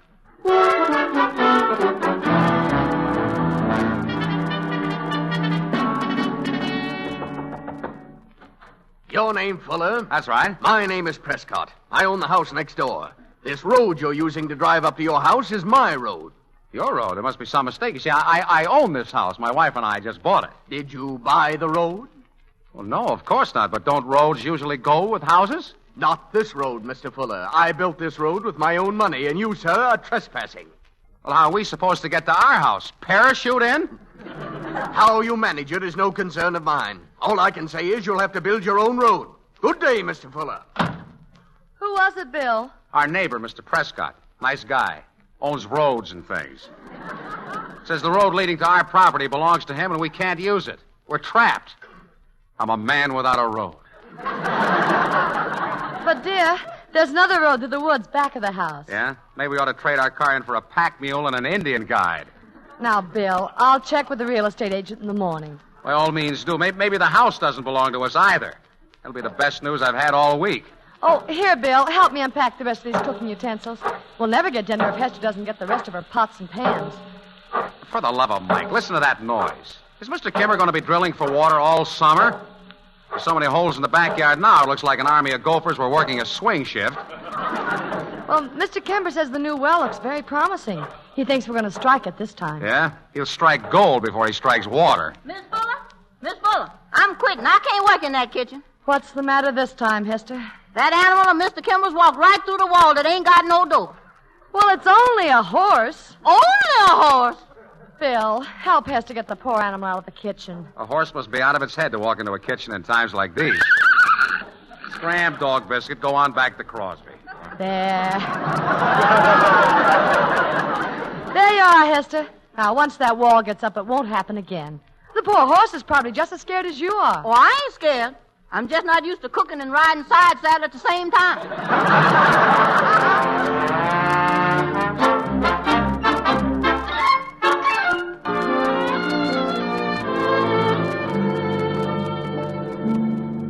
Look, Connie, we've been in this country jail 30 days. No road, wall in the kitchen still out, floors that may turn into trapdoors any moment, and even the OPA couldn't put a ceiling on this house. But, Bill, it takes a little time to get everything all fixed up. Pardon me, Mrs. Fuller, but I ordered the gravel. Going to need another load, too. We figured $42, but the bill says around $135. Price of lime's gone up, too. Then there's the trees, you know. Trees? What do we have to do about the trees? Pay them for standing there? No, but you got to spray them, Mr. Fuller. Oh. If we don't, they're liable to get elm blight or oak borer. Mm-hmm. And then there are caterpillars and the measuring worm. Is that all, Mr. Kimber? Well, there's the Japanese beetle. Japanese... Does Mr. Prescott have Japanese beetles? No, just you. You mean all the way from Japan they came to pick on me? Was there anything else, Mr. Kemper? Well, we need a couple of truckloads of fertilizer. It's $45 a load now. 45... You know, when fertilizer costs more than sirloin steak, it makes you stop and think.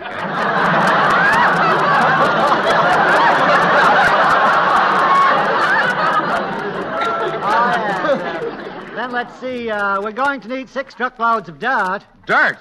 Connie, first we got no water, then we got no road, but now a farm and no dirt. That's too much. Bill, sometimes I just don't understand you. Here you are, face to face with the most wonderful thing in the world, nature. And all you see are a few insignificant trivialities. That's all very fine. I love it here, Connie. Just us and the insects. But where's the money coming from to pay for all of this? Look at this little note from the county. Extra assessment county poorhouse, $21.30. I suggest we pay that and move right in. Oh, Bill, at least you should feel better now that we have water. Just think, ever since early this morning, 40 gallons a minute. Mr. Fuller. Oh, hello, Mr. Prescott. What can I do for you? Mr. Fuller, you have just put a well down on my property. You're drawing my water. You know something, Mr. Prescott? I breathed some of your air today, too. Go on, sue me. Why, Mr. Prescott, See here, Prescott, we put no well down on your property. Don't tell me. Your property ends at the brook. Why don't you look at your deed first instead of having a man go out and dig wells wherever he wants to? You can't go around punching holes in other people's property. Well, even if the well is on your property, couldn't you, well, sort of allow us to use it? Mr. Fuller, this well you put down has tapped my spring. I just tried to fill my bathtub and nothing comes out of the faucets. Maybe it just runs on Saturday. There is no water anywhere in my house. You mean... Yes. Oh, no wonder we get 40 gallons to the minute. Well, Mr. Fuller, do you plug it up or do I have my men do it and send you the bill? I'll give you an hour to decide. Look, I'll pull the well out of the ground, saw it up, and stack it right in the middle of your road. Goodbye.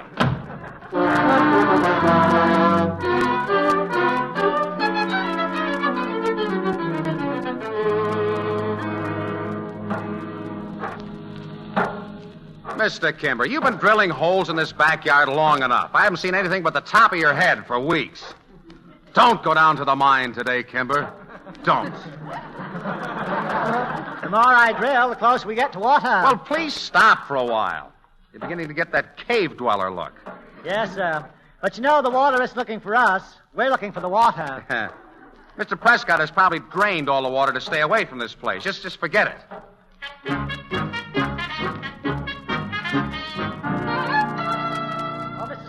Mr. Fuller. Hello, Mr. Kimber. Come right in. I suppose the Japanese beetles are coming. 3 months too early for them. Oh. Afraid the new well is no good, Mrs. Fuller. Just struck a cemetery. A cemetery? Anybody we know? Well, you better keep trying, Mr. Kimber. We've got to have water. Look, Kimber. Yeah. Dig. Zoot, Mr. Fuller, zoot.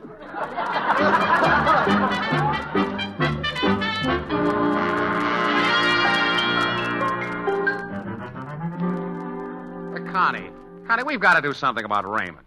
I refuse to have that 12-year-old package of dynamite running around this house any longer. But, Bill, he's my nephew. Besides, Raymond's only been here 2 weeks. And after all, he's only a small boy.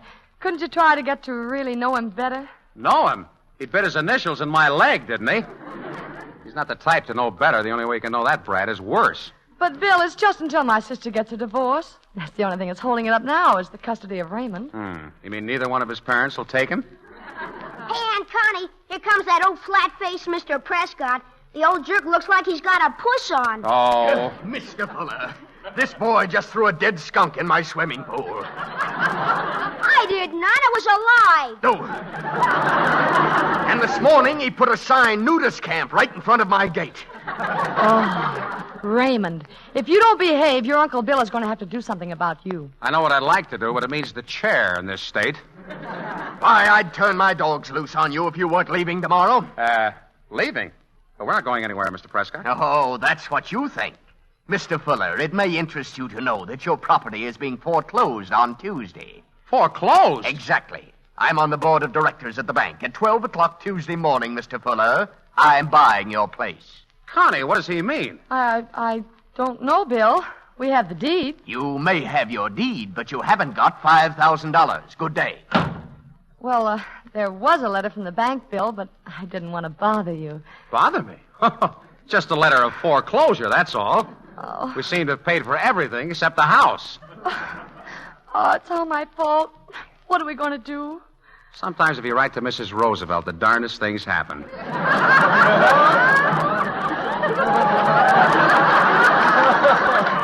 You know, Connie, I was just beginning to like this place. Were you, Bill? Yeah. Were you really? Mm-hmm. Oh, $5,000. It doesn't sound like so much. It does when you haven't got it. Maybe we could hock Raymond for $5,000.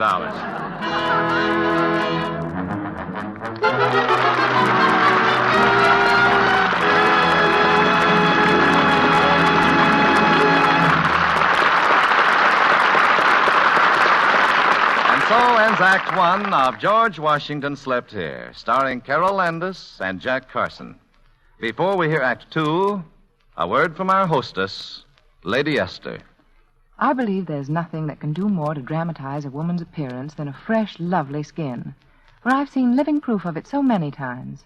I remember, for example, a rather plain, mousy little woman I met once at a dinner party. She had such a blemished, unattractive skin that it made her very self-conscious among people. And she begged me to help her, to tell her what to do. Well, I said, millions of women use my four-purpose face cream and seem to find it very helpful. You mean that's all I need, she said, just one cream? She seemed surprised, as though one cream couldn't possibly help her long-neglected skin. Well, I left the party soon after, never expecting to see her again. But I did see her just a few weeks later, and I could hardly believe my eyes. For she had taken my advice, had used Lady Esther face cream morning and night, and she had become positively radiant. Her skin looked so much smoother and fresher that she seemed years younger than when I last saw her. And now that she was no longer self-conscious about her skin, she had acquired new poise, new confidence. It was reflected even in the way she walked and talked. Lady Esther Four-Purpose Face Cream had helped make her a very attractive woman indeed. So why don't you try Lady Esther Face Cream? It thoroughly cleans your skin, it softens your skin, it helps nature refine the pores, and it leaves a smooth, perfect base for powder. Millions of lovely women now use no other cream for their skin than Lady Esther Four-Purpose Face Cream.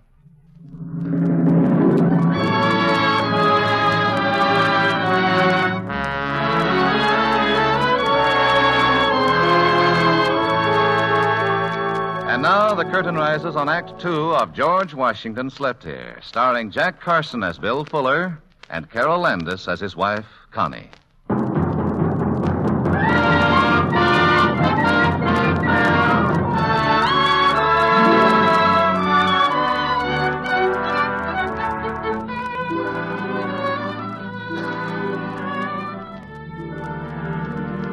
Oh, Mrs. Fuller, I forgot to give you this telegram. Only a telegram, Mr. Kimber? No locusts? No worms? No beetles? Oh, Bill! Ah. Guess what? Uncle Stanley is coming. Uncle, when? Now. He must be on his way from the station. Of all the times. Oh, Bill, it'll only be for a couple of days. Oh, sure, just for the weekend. There isn't going to be any weekend, Connie. Don't you remember? We're leaving tomorrow. Uncle Stanley, the old windbag. Well, all I can say is if we ever get his money, we've earned it. Money? Oh, money. Say, that's a wonderful idea. Don't you get it, Bill? We'll borrow the $5,000 from him. That tight old buzzard. Do you realize he's never given us so much as a handkerchief? Just pictures. Pictures of himself. Now, Bill, that one in the guest room came in very handy. It covered a very bad place in the plaster. Tell you, I'm sick of them. Pictures of Uncle Stanley grinning at you in the living room, the dining room, the front hall, why, even the bed, everywhere.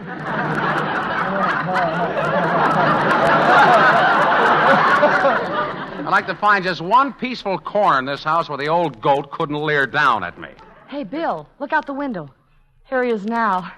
It's Uncle Stanley. The old buzzard. Hello, children. Why, Uncle Stanley. Hello, you old buzzard. Welcome, welcome.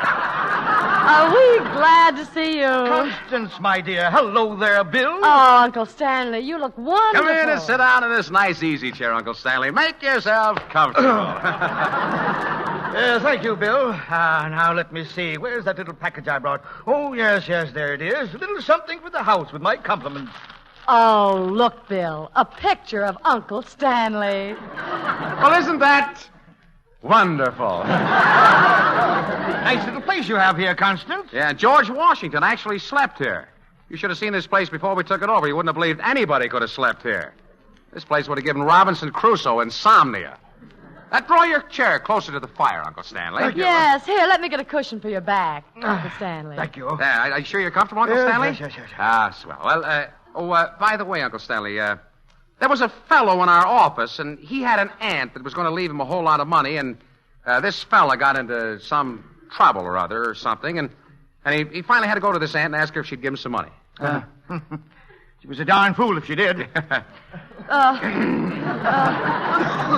Bill is trying to tell you something, Uncle Stanley. We're going to lose this house if we don't get $5,000 tomorrow. $5,000? Oh, we wouldn't ask if we weren't desperate. You see, we both felt that if Connie could have just that much of her inheritance now, why... You see, Uncle Stanley, this house means so much to both of us. That's all very well, Constance, but people shouldn't go about buying things they can't afford to pay for. Surely, Uncle Stanley, a man of your means... That has nothing to do with it. I'm sorry, Uncle Stanley. It was my fault, not Bill's. But $5,000 can't mean very much to you, and it means an awfully lot to us. It's quite a shock to me, Constance. You're the first one in the family that's ever asked for money. As a lesson to you, I'm afraid I've got to say no.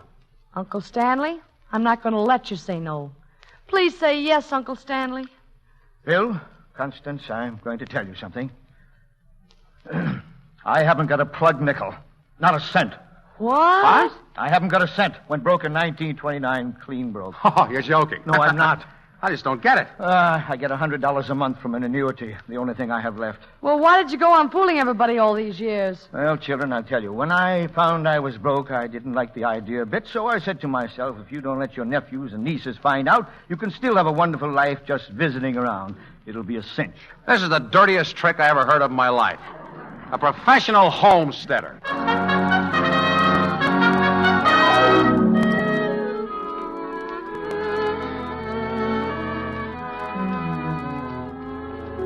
Oh, Bill, I'm going to miss this place terribly. Just little things.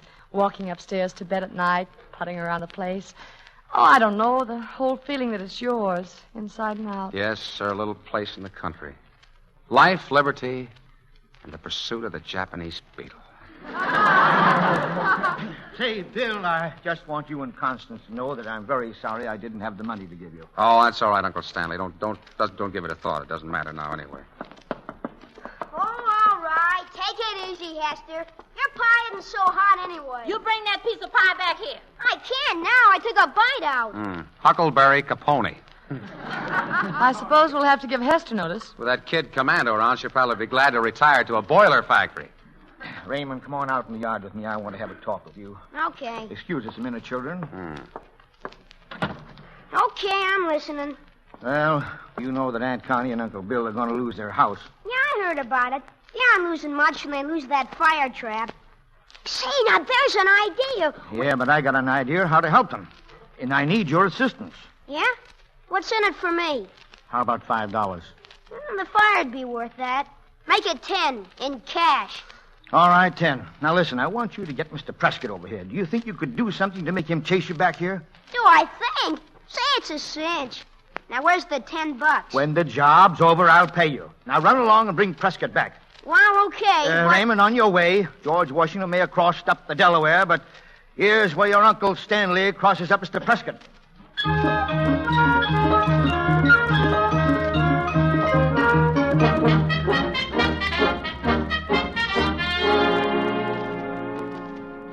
When you leave, where are you going to live, Mr. Fuller? Under a newspaper in Central Park. Look us up. Got a whole wheelbarrow of fertilizer out by the front door. What had better do with it? Oh, just leave it there, Mr. Kemper. Maybe Mr. Prescott can take it home for his roses. Well, it's paid for. Seems just a shame not to... Help, he's just behind me. For heaven's sakes, who's just behind you? Mr. Fuller, I've stood all that I'm going to stand. That boy threw mud in my face. Why, Raymond. And all that fertilizer out there are paid for.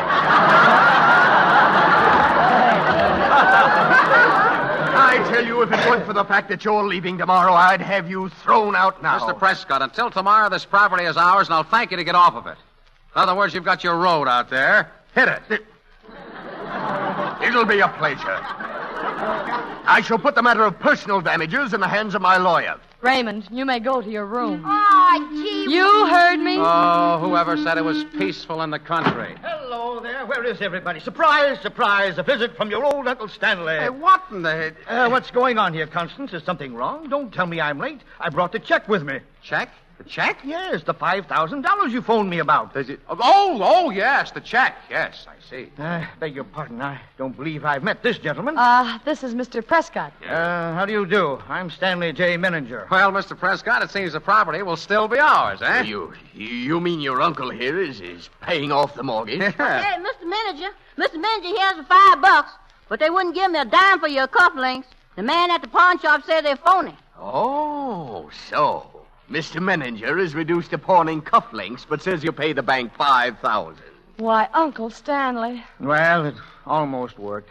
There's a jail for people like you, Mr. Manager. Now, Mr. Prescott, where's your sense of humor? It was all in fun. Well, possibly you won't think it's so funny tomorrow. I'll see that my dogs escort you out of here personally. Oh, Mr. Fuller, look what I found. We were digging, and I brought up this old boot.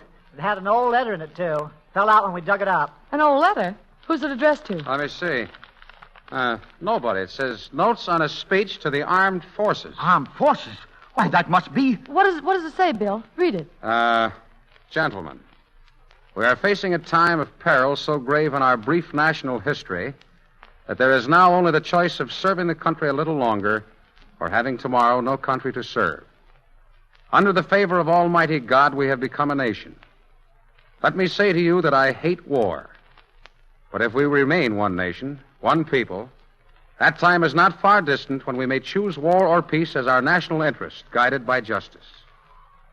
In the words of Tom Paine, these are the times that try men's souls. Tyranny, like hell, is not easily conquered. Yet we have this consolation with us, that the harder the conflict, the more glorious the triumph. 'Tis dearness alone that gives everything its value. And it would be strange indeed if so celestial an article as freedom should not be highly rated. George Washington. George Washington? Gosh. What's the date on that?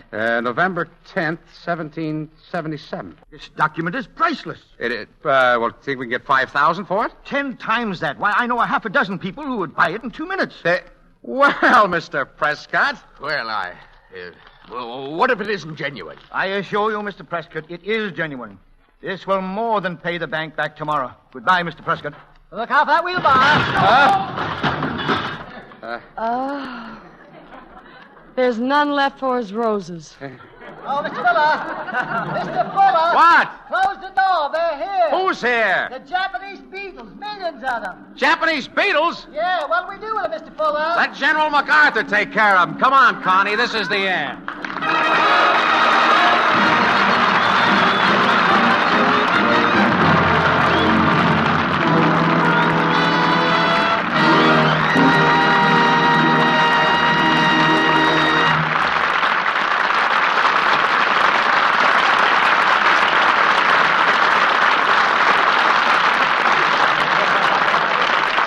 Thank you, Mr. Carson and Miss Landis, for bringing us the story of George Washington Slept Here. The Lady Esther Screen Guild players are indeed grateful that you could be our guests tonight. Thank you, Mr. Bradley. We're all aware of what fine work is being done by the Motion Picture Relief Fund and Clinic. And to know that the benefits from this program support that work makes our annual appearance of the Lady Esther Screen Guild players a real pleasure. We'll be back soon. And now, before we tell you about next week's program, here's a word from one of America's best-known beauty authorities, Lady Esther. Thank you, Miss Landis. Ladies, can you look in your mirror and say, my skin is just the way I want it to be, smooth, fresh, and youthful-looking? Or are there telltale signs of age around your eyes and mouth? Does your skin seem dry and rough to your fingers? Do you have a tiny blackhead here and there, perhaps a few big pores? Well, you can have the kind of skin you dream about. You can have a radiantly clean, fresh-looking skin that everyone admires. And all you need is just one cream, Lady Esther Four-Purpose Face Cream. Many women say it's the most beautifying face cream they've ever used. All I ask you to do is try Lady Esther Four-Purpose Face Cream. See how the dry flakes of skin are loosened and absorbed, how the very texture of your skin seems suddenly a lot finer and softer. Notice how much smoother face powder looks on your skin after you've removed those dry, clinging flakes. Remember, Lady Esther Face Cream is all you need, for it thoroughly cleans your skin, softens your skin, helps nature refine the pores, and leaves a smooth, perfect base for powder. Many women say their skin looks a lot younger and lovelier after the very first application of Lady Esther Four-Purpose Face Cream.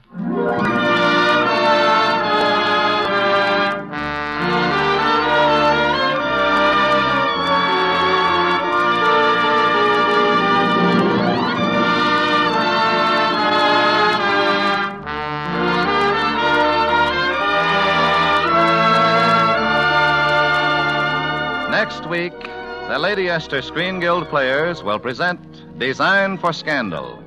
It will star Olivia de Havilland and Walter Pidgeon. Be sure to listen.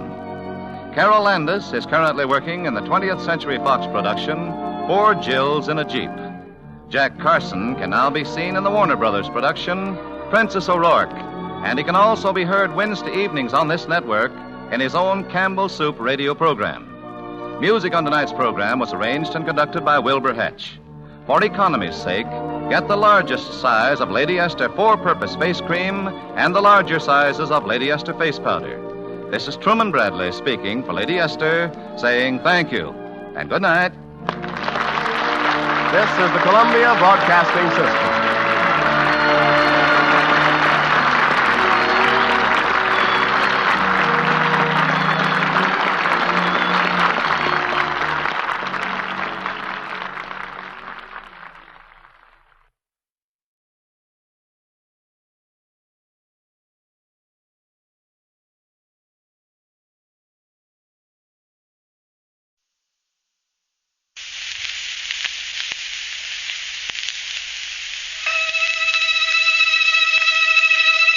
Columbia Broadcasting System presents The Free Company.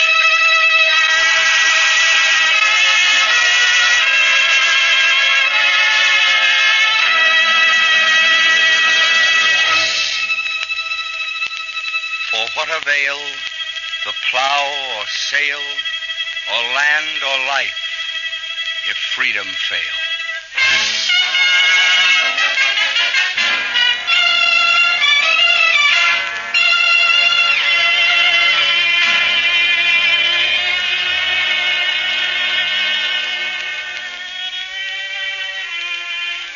Burgess Meredith speaking from Hollywood for the Free Company.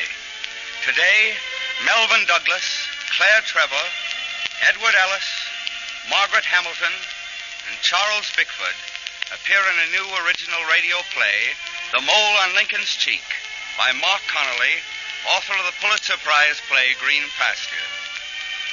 The Mole on Lincoln's Cheek is the second in a series produced by the Free Company, a group of prominent writers, actors, and radio workers who have organized to give expression to their faith in American democracy.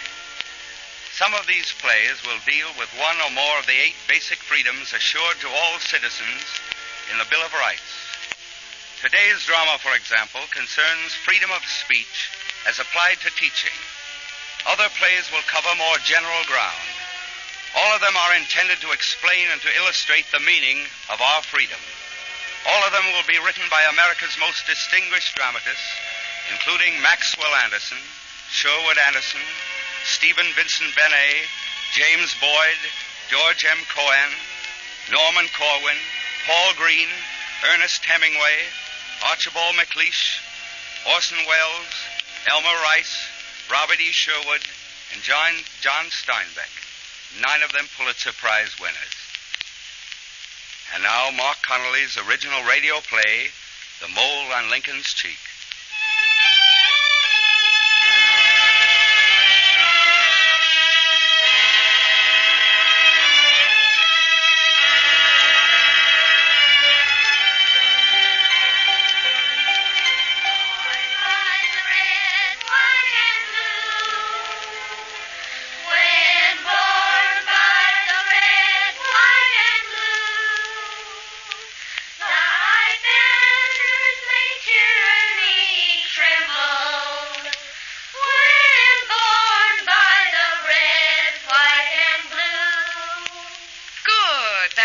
Very good. But children, stay in your seats. The bell hasn't rung yet. Oh, I know it isn't easy to get used to school again and a new teacher, but I think tomorrow we'll all feel more at home together. I know I'm going to like being here, and I know I'm going to like you. And you can make it easy for me to like you by being good pupils. Now, oh, that's not what I call being a good pupil. Do you think your seat is about to collapse? No, ma'am. Well, then sit back in it. Will you tell me your name again? Eddie Etheridge. Oh, yes. Have I been boring you, Eddie? You what? Have you heard one word of what I've been saying? Yes, ma'am. Well, then sit properly, please. You're not going to exit under your desk, you know. Remember, march out in order. Class dismissed.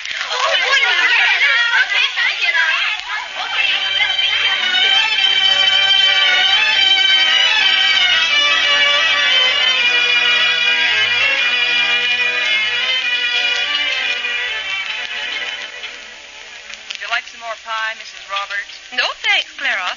Miss Thatcher might. Oh, no more, thank you. It was delicious, though. You want some, Mr. Roberts? Mr. Roberts don't want any more. I'm glad you like lemon pie, Miss Thatcher. If you're going to board with us, you'll enjoy it every Tuesday. I don't think we missed a Tuesday in 18 years, have we, Clem? No. Well, how'd you like your Millersville class, Miss Thatcher? Oh, very much. They're unusually bright children. I guess they have to be with all the things they teach them these days. They're teaching them too much. Mr. Roberts, don't you agree there are many things children must know today they didn't need to 30 years ago? What? Well, nowadays, if they don't know more about Europe, for instance, they're not going to be able to understand and appreciate their own country as they should. They don't need to have politics thrown at them. Oh, but we've been teaching civics since they've been public schools, and, well, civics embrace political history. Are you teaching them politics in your class? No, I'm afraid the 5th grade is a little young for civics. That ain't the way the communists feel. They like to get at 'em young. There isn't any communism in your schools, is there? We've seen signs of it, but it ain't going to get very far. Now, Mr. Roberts and I usually go to the movies on Tuesday night, and if you'd like to come along... Oh, that's very kind of you, but as a matter of fact, I've already made an engagement to go. Oh, that's nice. You going with one of the other teachers? No, Mr. Hunter's going to call for me about 8. Oh, that's nice, too. You must have made quite an impression on the principal. Last year, he never took any of the teachers to the movies. Well, I've known Mr. Hunter for some time. Oh, that's so. Where'd you meet him? The summer before the war started. We were both in a teachers' group that was touring Europe. And you met him on the tour? Mm-hmm. Were you there when the war began? Yes. We managed to get out of Germany just in time. On that trip you made, did you go to Russia, too? Yes. Russia, France, Germany, and England. Yeah, I thought so. What do you mean, Mr. Roberts? I was just wondering where Mr. Hunter got some of those radical ideas of his. What radical ideas, Mr. Roberts? Now, Clem, Miss Thatcher's a friend of Mr. Hunter's. Okay. Better get our hats if we're going to go to the movies.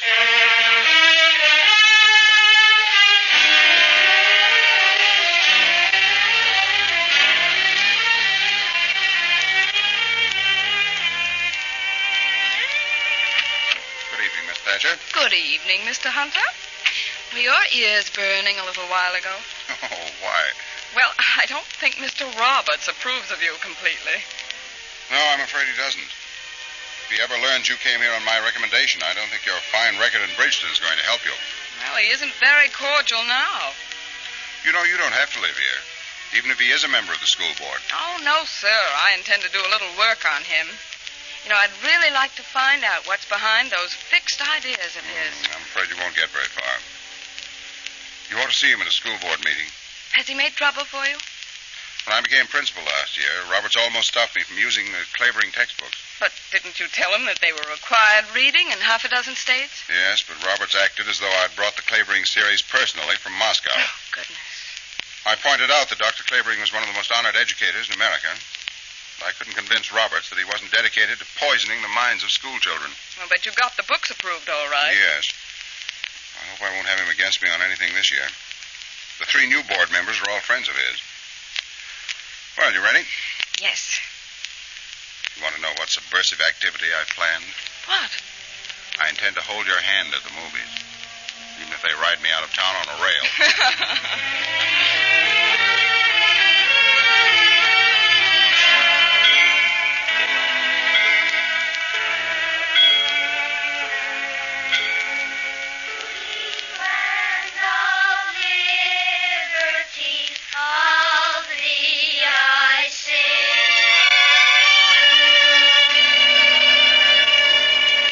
Albert, 3 times 12. 36.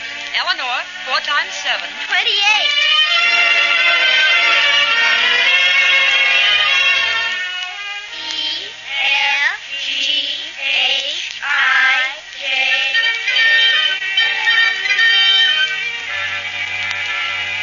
A sailor cried, "Land, land," and at daybreak Columbus saw that it was indeed land.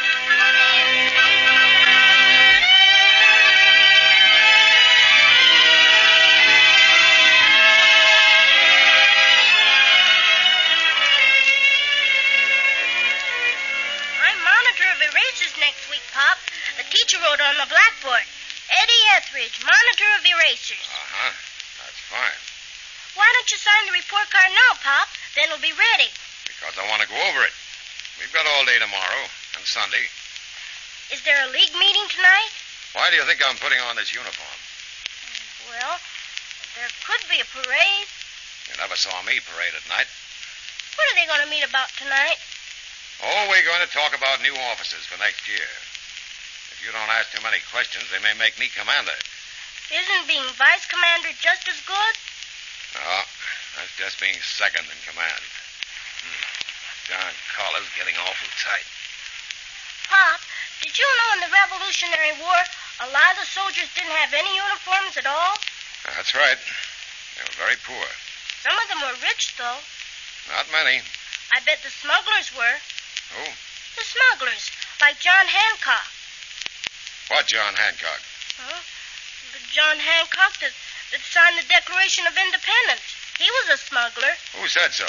It's true. It's in the book. What book? The history book at school. John Hancock was one of the founders of our country. You remember what happens to you when you tell dream lies. But this isn't a dream lie. It's in the book. And Miss Thatcher had me read it to the class today. I've got it downstairs. I'll show it to you. You bet you will. Wait a minute. I'm going down with you. Get my cap out of the box. What does that book say about George Washington? I forget all. But he had false teeth. Mm-hmm. I suppose he was a crook, too. Oh, no, sir. He was all right. How would you know? I like 'em feeding you kids that stuff. But it's true, isn't it, Pop? Listen, son, they're giving you a lot of anti-Americanism. Now let's get down and look at that book. What's the name of that teacher of yours?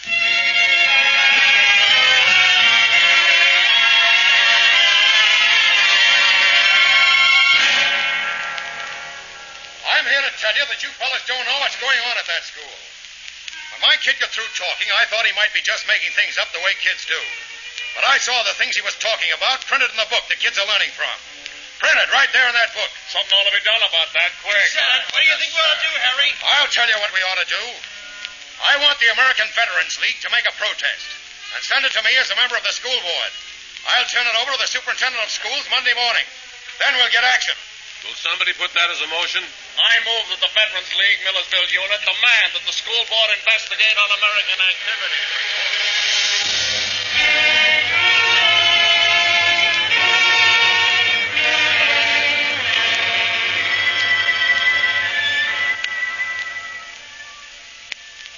I'm afraid I can't have dinner with you tonight. Oh, why? I've got to go to a school board meeting. The witch hunters are riding again. In what direction? Toward a bonfire of the Clavering textbooks. But I thought you convinced them last year that... Now we've got 3 new members on the board, each as reactionary as Mrs. O'Leary's cow. Put an unexpected truth in front of them, and they'll always kick over the lamp. Tonight, Mr. Etheridge promises to introduce some surprises. I want to go to that meeting. I don't think that would be wise. I'm going just the same. I've got a feeling I'm one of the surprises.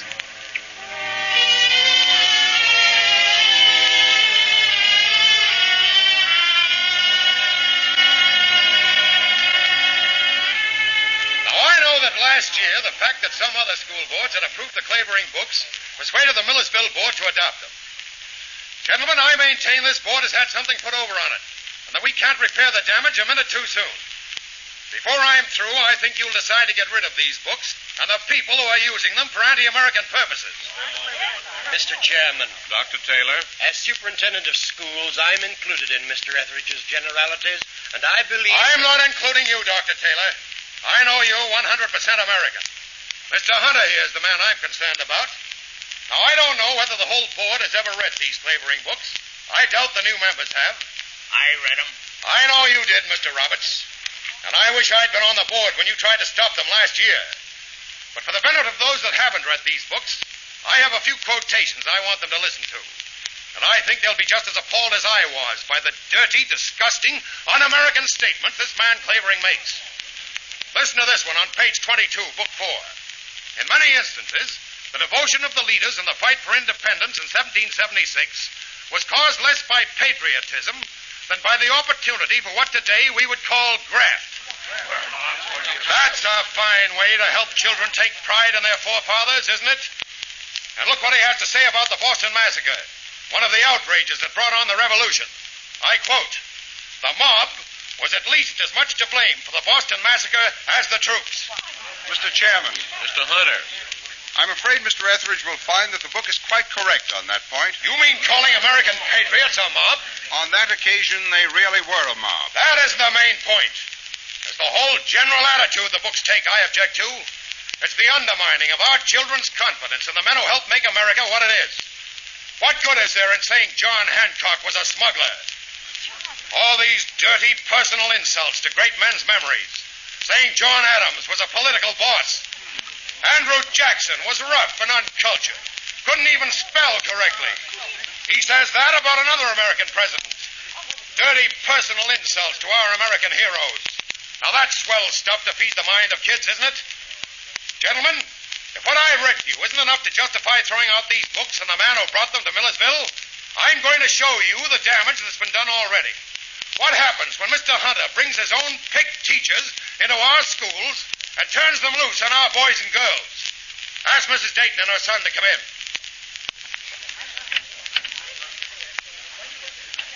Come right in, Wilbur. You come in too, Mrs. Dayton. This is Wilbur Dayton. Sit down, Wilbur. How old are you, son? 10. Now, I want you to tell these gentlemen just what you told me this afternoon. Well, we were all sitting there, and Miss Thatcher said, "Do you know who this is?" Wait a minute, Wilbur. Are you talking about the geography class on Thursday? Yes, sir. What made it different from any other geography class? Well, because Miss Thatcher opened her desk and took out the statue. What kind of a statue? Hitler's statue. You mean Adolf Hitler of Germany? Yes, sir. Did she tell you what it was? Yes, sir. Did she tell you what the school children in Germany did when they saw the statue of Hitler? Yes, sir.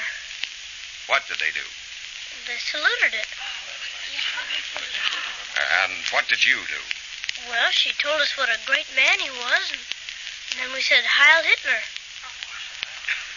All right. You can go now, Wilbur. No, he mustn't go. This isn't a fair hearing at all. I should like to question Wilbur. Mr. Chairman, this young woman has no official standing at this hearing, and I don't want this child intimidated. Mr. Chairman, I'm this child's teacher, and if I'm being included in these charges, I have a right to defend myself, too. That's substantially true, Miss Etheridge. I think Miss Thatcher has the right to question Wilbur. Go ahead, Miss Thatcher. Thank you. I was told this might happen, and I brought something along with me to show you. It's right here in my purse. Now, I want you gentlemen to look at that statue you heard so much about. I think you'll admit that statue isn't a very accurate description of it. Wilbur, is this what I showed you and the other children in class Thursday? Yes, ma'am. Would you call it a statue? Well, it's Hitler. Yes, of course it is. Do you remember what I said it was? You said it was a toy you got in Germany. Didn't I say I saw children buying them from a man on the street? Yes, ma'am. They cost 10 pfennigs. Didn't I say I wanted to show you the difference between the toys children play with here and the ones they have in Germany? Yes, ma'am. But she made you salute it, too, didn't she? Wilbur, did I tell you to salute it? Some of us did. Yes. And I'd like to show you, gentlemen, why they did. When you pull this string, you see the little arm goes up in the air in a kind of salute. Now, completely for their information, I told them that German children were led to believe Hitler was much more than just a human being. He was perfect and above all criticism. That they had to salute even this little figure of him. I know, because I saw it done. Before I said any more, half a dozen of them were raising their arms and saluting it, too. Isn't that exactly what happened, Wilbur? I guess so. You mustn't guess, Wilbur. Is that what happened? Yes, ma'am. And didn't we all laugh when you imitated the little figure and raised your arms? Yes, ma'am. When you and Eddie Etheridge said, Heil Hitler, what did I do? Well, you laughed. And what else? You told us to stop. Well, just one more thing, Wilbur. Have you ever heard me at any time say that Germany was better than America? Or that anybody in Germany was better than anybody in America? No, ma'am. Do you remember what I said Hitler was doing to the children in Germany?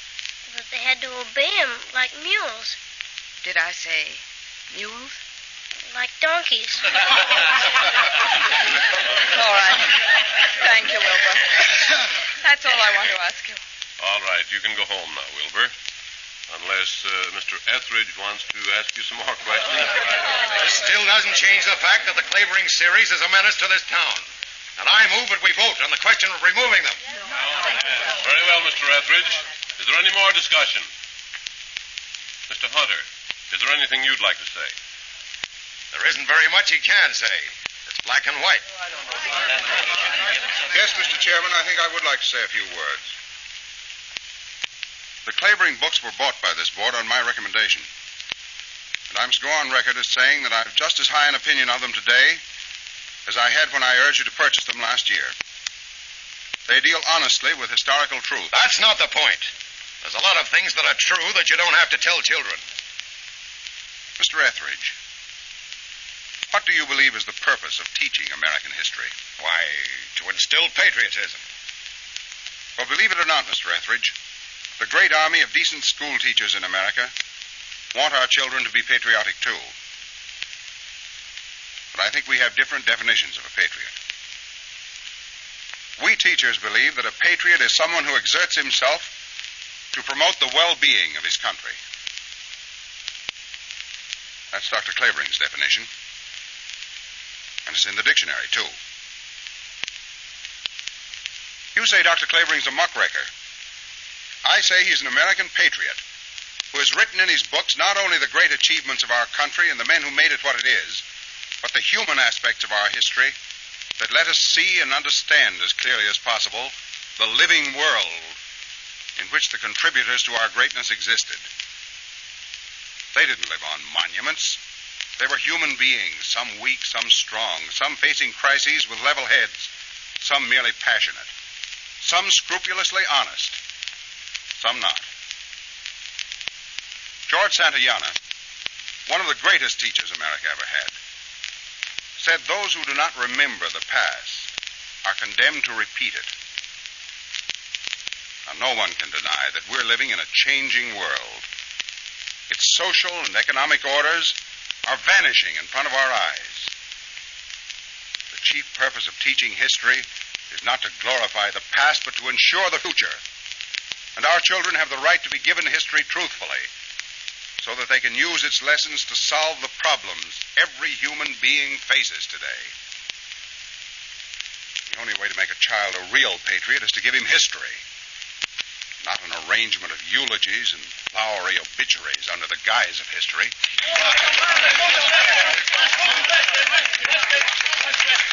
I'd like to have the floor. Go ahead, Mr. Roberts. Last year, I said the board ought not to buy the Clavering books because I'd been told how radical they were. Well, this year we've got a very bright boarder at our house. That Miss Thatcher you just had up. And I'm here to say that in the last couple of months, she's opened my eyes. And so has Mr. Hunter. And I ain't ashamed to say that when I said we oughtn't to buy the books because they were communistic, I made a darn fool of myself, and I ain't going to do it again. I'm behind Mr. Hunter 100%. But you told me this afternoon you'd back me up. No, I didn't. I just said I'd be here and I'd have my eyes open. Harry, I don't want to get into a fight with you. I just want to ask you this. Has Mr. Hunter convinced you you're wrong? He hasn't convinced me this Clavering isn't a muckraker. Then you're even dumber than I was. Can't you see that you're the muckraker? What are you talking about? Just because I'm American enough? Now, wait a minute. You'll have a chance to answer me when I get through. These Clavering books don't insult and cheapen our great men. You're doing that by implying that they weren't big enough to survive a comparison of their faults and virtues. Now, let me show you what I mean. All our lives, we've been used to seeing pictures and photographs and statues of Lincoln with a mole on his cheek. Right here. And if any painter or sculptor dared to show us Lincoln without that mole, there ain't nobody over 8 years old in America wouldn't say, "Put that mole back." We know it don't make him look like a movie hero, but he didn't happen to be a movie hero. So you put that mole back, because that's the way he was. It makes him realer to us. We want him tall and lanky, with big knuckles, and forgetting sometimes to have his pants pressed. We know Lincoln pretty well. We ought to know America just as well as we know Lincoln. And if it's parts of this history ain't pretty to look at, let's face the facts, then make improvements as we get a chance to. If you want to see what happens to a country that has nothing but little tin gods in it, look at Germany. School children there are being taught on your system. All their leaders are perfect, and all their histories are being rewritten to prove it. Well, you want our kids to be told about America that way? We know that everything considered, it's one of the best countries ever organized. We want to keep it that way. And that means not being afraid to learn what made it tick in the beginning and what keeps it going today. Now, it's getting late and there's a question before the board. But if you ain't convinced yet, I'm prepared to sit here all night to get it through that thick skull of yours. You haven't got a chance with you. Don't speak to my conscience. It is moved and seconded that the Millersville Board of Education...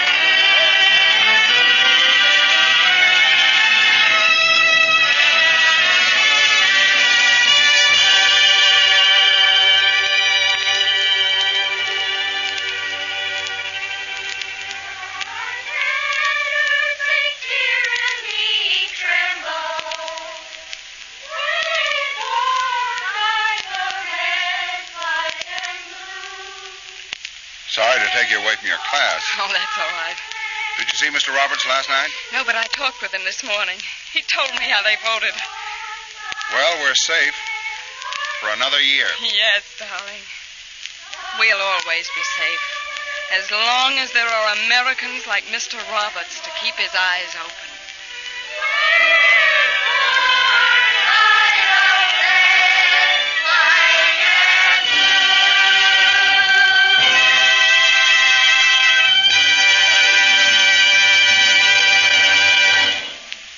Our freedom, then, has this meaning, that here in our land, the truth may be taught always.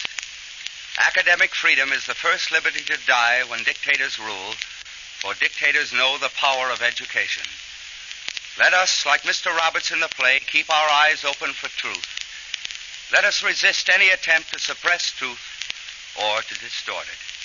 Let us consider again the most powerful words ever spoken against the enemies of man, the lightning-charged words of Lincoln at Gettysburg, and let us renew in this threatening hour his high resolve that the government of the people, by the people, and for the people shall not perish from the earth.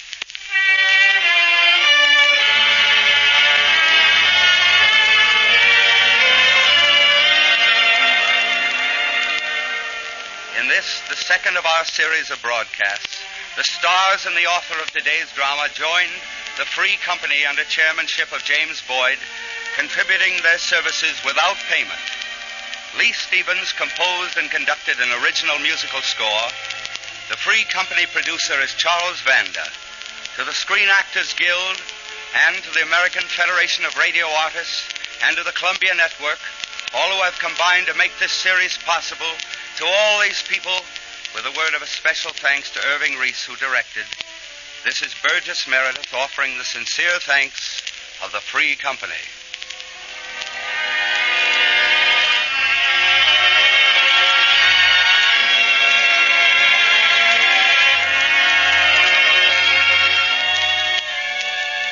All those who enjoyed Mark Connolly's play today will be glad to know that a complete copy of the broadcast has been printed for distribution to listeners. For 10 cents, the cost of printing and mailing, you may receive your copy. Write to the Free Company in care of the Columbia Broadcasting System, New York City. Copies of subsequent Free Company plays will be made available each week as the series goes on.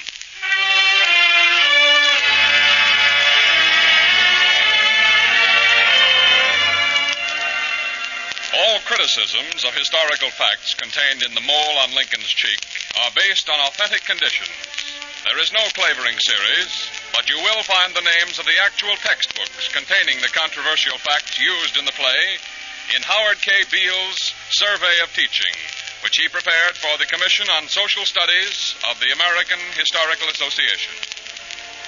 Next week at this time, the Free Company presents An American Crusader by Robert E. Sherwood, author of Abe Lincoln in Illinois and There Shall Be No Night, starring Francho Tone and a distinguished company.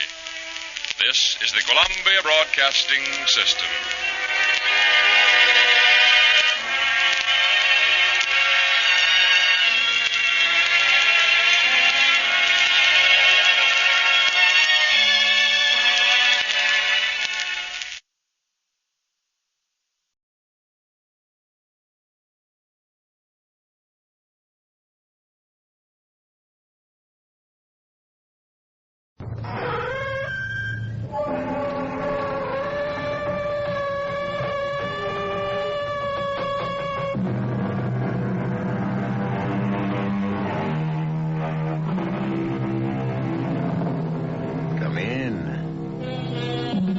Welcome. I'm E.G. Marshall. How many authors, scientists, philosophers, and just plain folk like us have toyed with the idea of time as a fourth dimension? Theory upon theory, from the magnetic fields that open windows, from our everyday world to other worlds of the past or future, to the conception of all periods in time running concurrently like parallel rivers. That last, the theorem of Professor Jennings Andrews, who believed one had only to find the bridges to cross at will among the centuries between the past and the present, or from today to tomorrow. Hello, Steve McDonald speaking. Mac, it's Professor Andrews. Could you drop everything you're doing and come over to my house right away? Well, sure, sir, but what's wrong? It isn't... No. Our girl is fine. It's just that it's time to... Mac, I've got to share my secret with someone, and who else but you? Your secret, sir? Mac, I think I've done it. The discovery of the centuries. In fact, I know I have. You're not talking about the bridge. Yes, but only to you. No one else must know until I can prove it beyond doubt. But I'm convinced. I have built a bridge across time.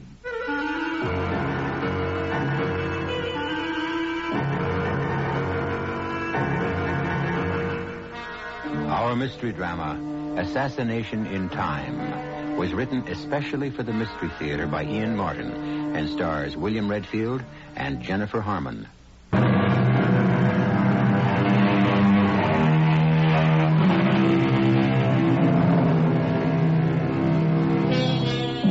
Professor Jennings Andrews may be a familiar name to you, even if you're not interested in the field of metaphysics. For some years now, he has been immersed in a secret project for which unlimited funds have been granted by a top foundation. He has become almost a recluse, Except for his daughter Margaret, who runs his house for him, and his prized graduate student Steve McDonald, he has been virtually inaccessible, even in the past weeks, to them. Both of them are worried now as Mac presses the doorbell at his house in answer to the professor's elated phone call.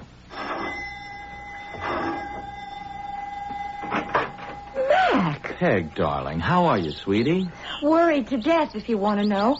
Ever since you phoned me about Dad's phone call. Well, where is he? In his lab. Come on in. Into the living room for a minute. Well, honey, any other time, but my master's voice has Before called. you see Dad, I must talk to you, Mac. I'm worried. But, Peg, I won't keep you a moment. He doesn't know you're here yet. Well, he must have heard the doorbell. Back there in the lab? Not a chance. He's so tied up in what he's doing, I have to hammer on the door just to get him to come out and eat his meals. What is he working on? Sit down for a moment, Mac. And hold me. Oh, I don't generally have to be asked.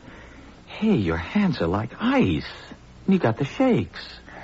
I have this churning gut feeling. Maybe he's going around the bend. What, the professor? Oh, come on, forget it. No, Mac. You've been away for a few months. You don't know what's been going on. Okay. Just clue me in. I don't know how to. Maybe I don't know what it is he's after, except in a general way. All right, so maybe the best thing to do is let me see him as fast as I can and find out. I know. Except, darling, the two of you are such dedicated nuts in this area.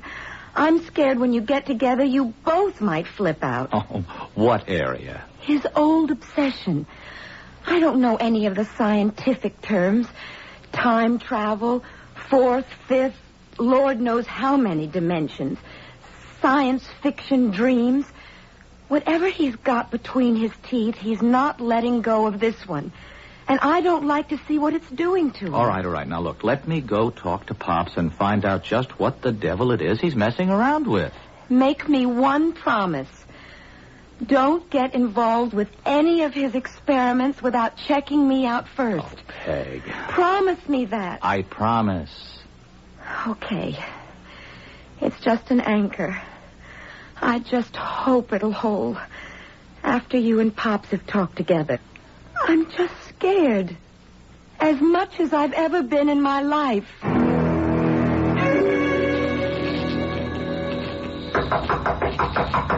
Professor! Hey, Pop! Hey, Professor! Oh, I'm sorry, Mac. I didn't hear you. I was monitoring by ear as well as eye. Well, yeah. Come in. All right. I'm trying to get him stabilized, you see. I don't know where he is. He? Who's he? Marco Polo. What? Who? Marco Polo. Well, the humanoid or robot or whatever you want to call him stretched out on the astronaut's couch inside that isolation room there. I called him Marco Polo because he... Yes, but of course you can't see him now. Well, of course I can, Professor. There's nothing there. Although... Of course there's nothing there. I have him back in time now.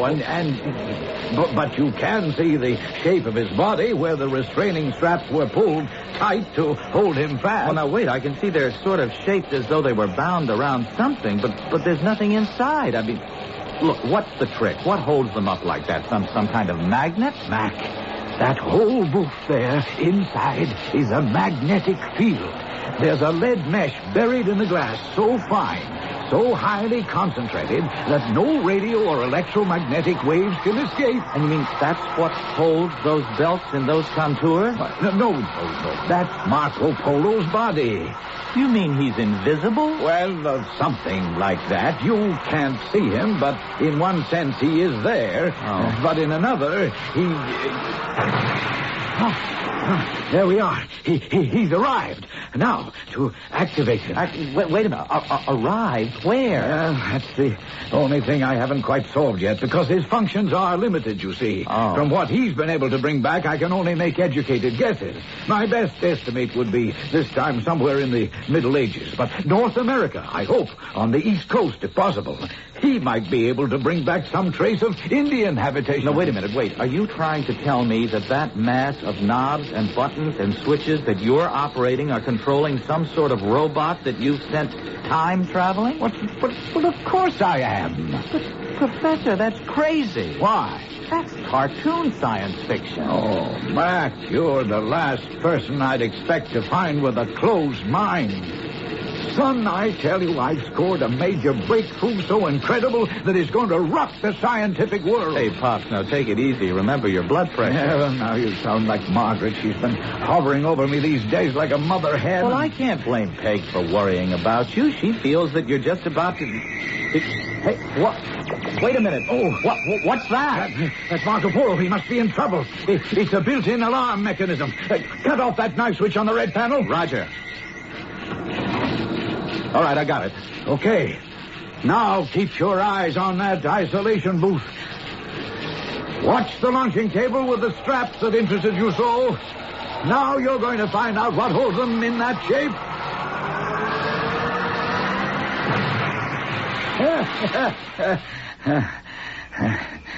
Well, by damn, he's there. Just as you said he'd be. Yep. It's a good thing he's only a humanoid. Or all I'd have brought home through time would have been a dead man. You see what's sticking out of his chest? Yes, an arrow. Yeah. Well, I'm getting better. I may have missed by a century or two, but at least I got the place pretty near right. Dad? Mac, are you all right? It's fine, honey. There's nothing to worry about. No problems, honey. I don't want her in here yet. Yeah, but Pop, she's already... Dad, open this door and let me in. But I can't, honey. Now be reasonable. I'm in the midst of an experiment. Look, she's got to find out sometime. I don't want her to know until I've talked this through with you. But after this... You mean our friend with the arrow in him? Yeah. What I had in mind is too risky. Look, Professor, give me a moment with Peg to cool her down, and I'll be right back to talk it out.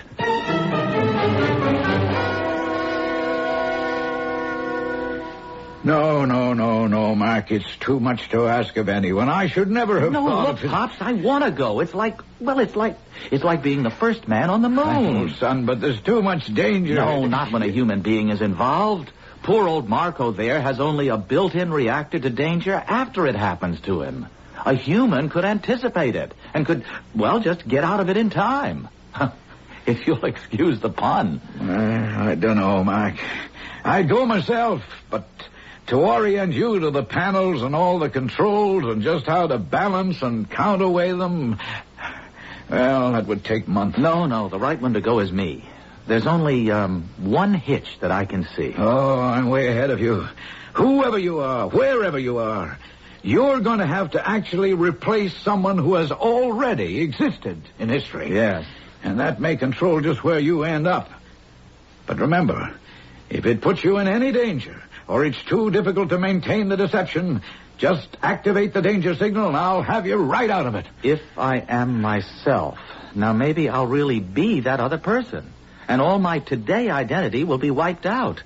Then what happens to whoever it is, or was, well, they might turn up here in the present. Ah, yes, but you see, that was the purpose of the straps. But nobody ever did when you sent old Marco Polo on his travels. Because he wasn't a living creature, just a machine. Oh. Still, might interfere with your return. It is a large hitch, you're right. And I have no right to ask you to take the risk. You don't have to ask me, Pops. I'm ready and straining at the bit. The hitch is your daughter and my girl, Peg. I don't know how I'm going to talk her into letting me try it.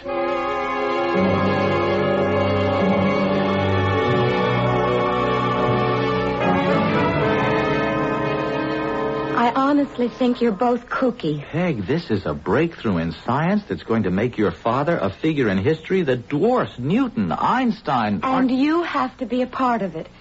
If I opposed you on this, if I stopped you, you'd never forgive me. Oh, no, don't put it that way, hon. I'm putting it the way it is.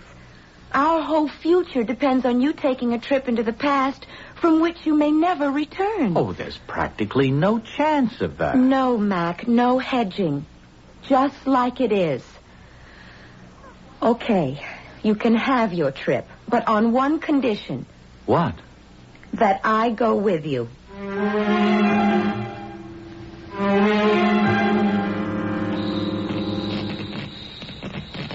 Well, guess we're all ready. The straps too tight? Mine are fine. Same here. Margaret, you all right, dear? I have butterflies, and no, I'm not all right. I took one peek in the mirror, and I look like Grandma Moses. Between this Mother Hubbard and my hair pulled back in a bun. Well, we can't look too modern. I mean, look at me with the tousled hair and the half-baked beard and the blue jeans. Well, I'm aiming for somewhere as soon after the American Revolution as possible. Why pick that period? Well, because it's easier, I think, honey. You could be farmers. Your accents are East Coast and not regional. There should be no language barrier. And you know enough American history to help blend in. And besides, it's our bicentennial year. What a way to celebrate and kick off a new miracle in science, huh? You have the gold nuggets. It's the best I could do for money. We're fine, Pop. What are we waiting for? Well, I don't know. Maybe I shouldn't risk you two kids. Look, Dad, that's all buttoned up now. All right, then. Good luck, kids. Thumbs up.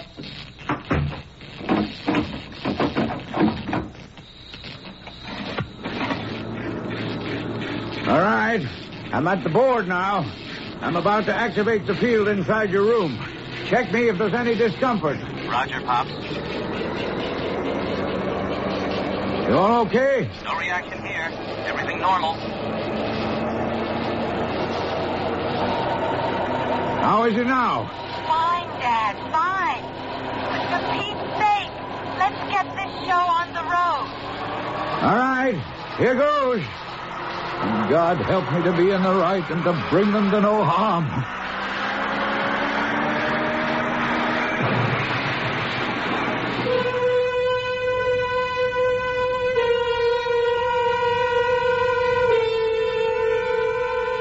On the road, but to where?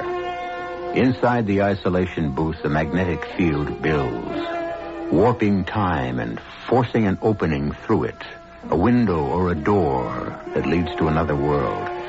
And suddenly, Mac and Peg are gone. Only this time in their places lie a strange young man and woman, still and as unmoving as death. I'll return shortly with Act 2.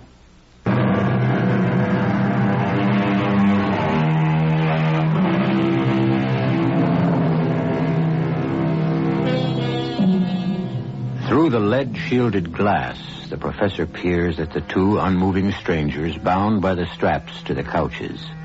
Reflexively, he takes a quick series of pictures with a special camera built into the booth. Because of the tightly woven mesh, it is hard to distinguish features, but both man and woman are dressed in nightshirts. Or are they shrouds? But other questions crowd the professor's head. Have Mac and his daughter replaced these two? If so, in what century? What year? What place? And alive or dead? Mac? Mac? Wake up. Well, what? Why? Peg? Well, that's just great. You make a dishonest woman of me, and you don't even know who I am. What do you mean? Just in case you haven't noticed, we seem to be in bed together. What? You're right. But where? Where are we? Well, I don't know. And while it's question time, what are you doing with that silly cap on your head? What cap? Wait a minute. Good Lord, I look like the old woman who lived in the shoe. And in that long flannel nightie, you look like you're well on the way to adding to that family. I'm coming back to bed. You shameless hussy. Ooh, I'm freezing. Ooh, you don't know how cold it is outside the blanket. Hold me. There. Is that better? Ooh, I guess. Yes. Well, now let's see. We seem to have replaced two other people in the year of our Lord, whatever it is. Say, look. What?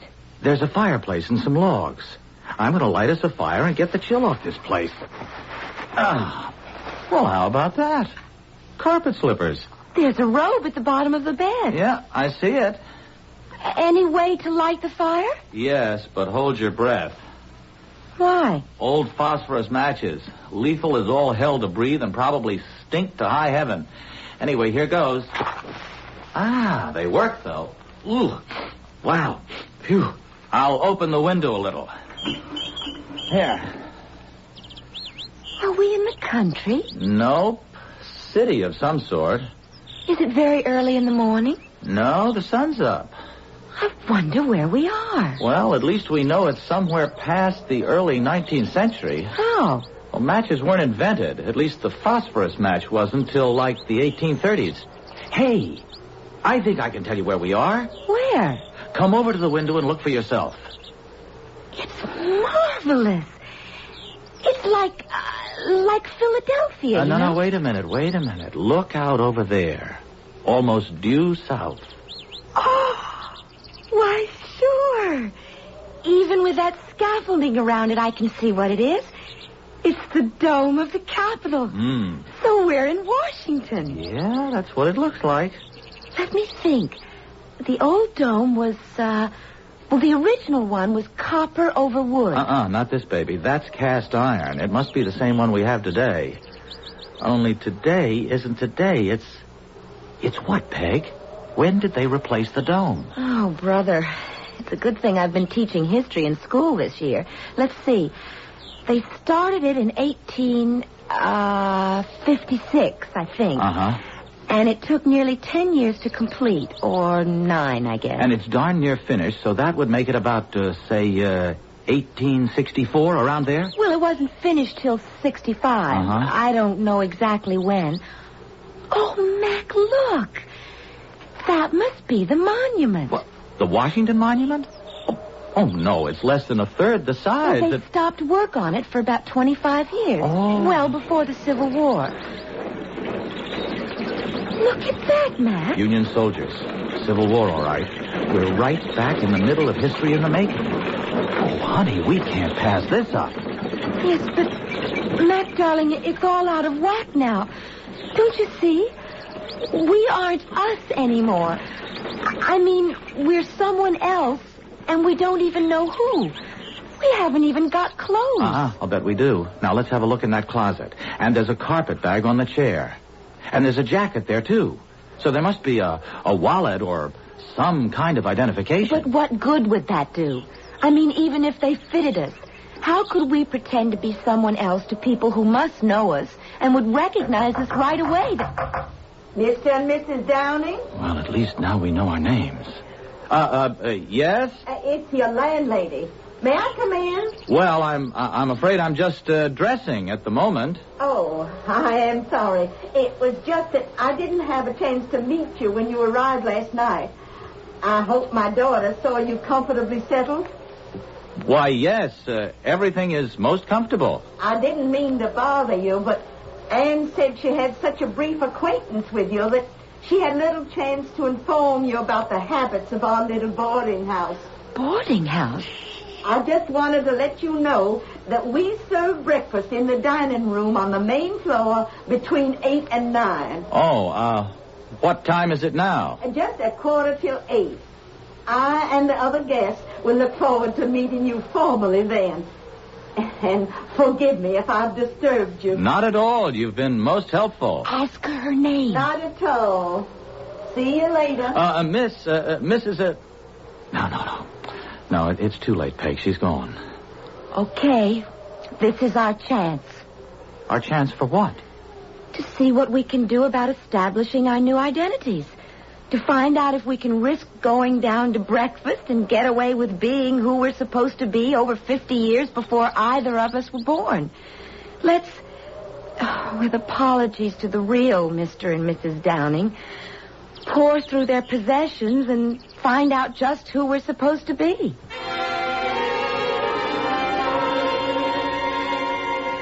You look like Claudette Colbert or Joan Crawford in one of those old TV reruns of Hollywood movies. More like Vivian Leigh. You mean Scarlett O'Hara.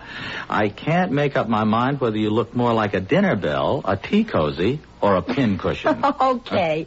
Laugh all you want. But it isn't funny. I mean, I have a wire cage on under this skirt and about 8 petticoats. Oh, can you hook me up the back? Oh, sure. And I don't know what you're ashamed of. You look beautiful in a crinoline. I'm ashamed of someone else's clothes, someone else's identities, and prying into other people's private, intimate business. That's what I'm ashamed of. These two tragic people, guilty of nothing but loving each other and trying to expiate their sin with a suicide pact. It's another era, Peg. That was their solution. Was? Well, is, of course. These two tragic people of yours are us. I mean, we're living their lives. Maybe we better cut and run. Are you afraid? I'm afraid of everything about this whole mysterious, out-of-this-world adventure. But we're not going back till you make up your mind it's time to. I've forced myself on you, made you let me come along. I'm not going to be a drag on you. Mm-hmm. Aren't you finished hooking yet? I think. There must be like 50 of them. I wonder where they are. I mean the Downing. Oh, you mean Asa and Rebecca. Only her name isn't really Downing, remember. It's Mrs. Charlton Fryer. Poor Becky. Married to that horrible husband who won't let her go to marry Asa. Oh, my God. Do you suppose they've done it yet? Killed themselves? I don't see how. The pistols are here and still loaded. Then where are they? Well, if we're taking their place... Then they're in our century, taking our place. Yes, I guess that's the way it would work. Not necessarily, That but... wouldn't put Dad in any danger, would it? No, I don't see how it could. Not the way he had us strapped to the table. It means one thing, though. We can't stay here too long. What do you mean? Until we go back. Dad can't go into the isolation booth. And the two of them would starve to death. Unless, as I said, they're already dead. I don't see how they can be. Or we would be, too. Are we going to risk it? Well, we look enough like them in the photos we saw. And remember, only the landlady's daughter has seen us, briefly, and she's not here. Yes? I thought maybe you didn't have a watch and wouldn't realize what time it is. Well, just a moment. Good morning. Oh, good morning. As a matter of fact, we don't have the time. Well, I certainly didn't mean to bedevil you, but it's near the end of breakfast, so... Oh, my. Aren't you a pretty little thing? Just as my daughter said you were. And such a handsome husband. Newlywed, I'd reckon. Well, Oh, don't mind me. Come on along. I'll take you downstairs. Will you be stopping with us long? Why, We really can't tell. Just long enough to find our own place. Of course, I understand. You're not with the Army, Mr. Downing? Not now. Well, I can assure you, ma'am, these clothes feel very strange to me. Oh, so you must have been. Oh, well, we should let that be.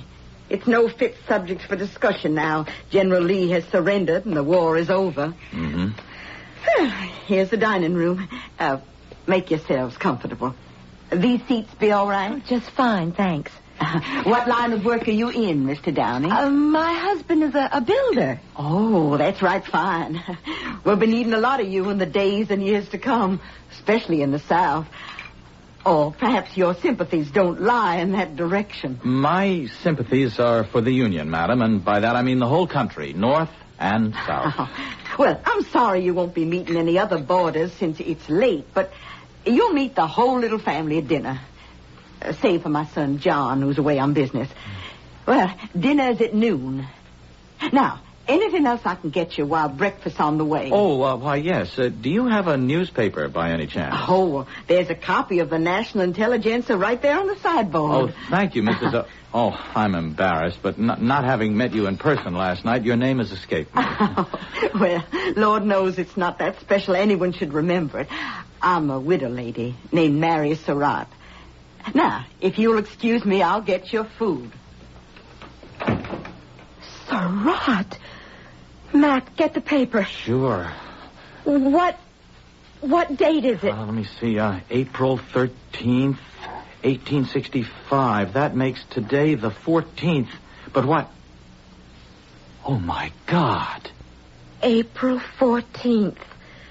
The day John Wilkes Booth assassinated President Lincoln at Ford's Theater. And we're in Mary Surratt's boarding house, the spot where the whole plot was hatched.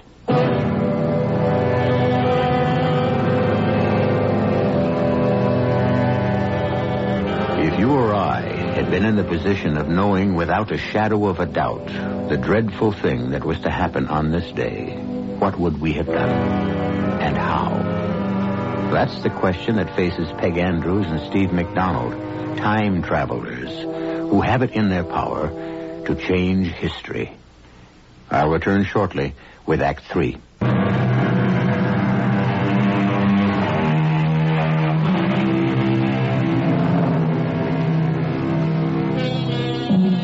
It was an uneasy, uncomfortable, and seemingly endless breakfast. If Mrs. Surratt noticed Peg and Mac's agitation, she no doubt would have put it down to the fact that she had decided they were newlyweds. Finally, after choking down as much as they could of the ham and eggs, hominy grits, and tea, they were able to break away. Why, you two little lovebirds only nibbled at your breakfast. I'm sorry, Mrs. Surratt. Oh, I understand. I'm not so old I don't remember my wedding breakfast. I was a mite nervous, too. I wonder if you'd excuse me. I'd like to go back to our room. Oh, of course. I can quite understand your wanting to be alone. But I'll make sure you get called early enough to meet everyone and eat a good dinner at noon. Oh, perhaps you'd better not expect us for dinner today. No? Visiting friends here in Washington? No, we just want to have a picture taken and take care of a few errands, like going to the bank. Oh, Lord, don't you worry about that. I can see you're the kind to be trusted. But if you're having a picture taken, let me recommend Gardner's Studio. He takes all the honeymooners. And for the times, his prices are reasonable. Well, we'll remember that. And now, if you'll excuse us, we have a few things to straighten out.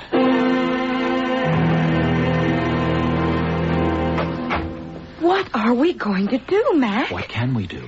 We've got to try and stop it. How? Well, that's where you can help. Now, how much can you remember of the day of the assassination and the plot? Where people were, who was involved, all of that. Let's forget that for the moment. We've something a lot more immediate to talk about. What? You remember what Dad told us before he sent us back in time? We can't interfere with anything or change anything because everything that had happened back where we were in 1975 depended on everything that had gone before it.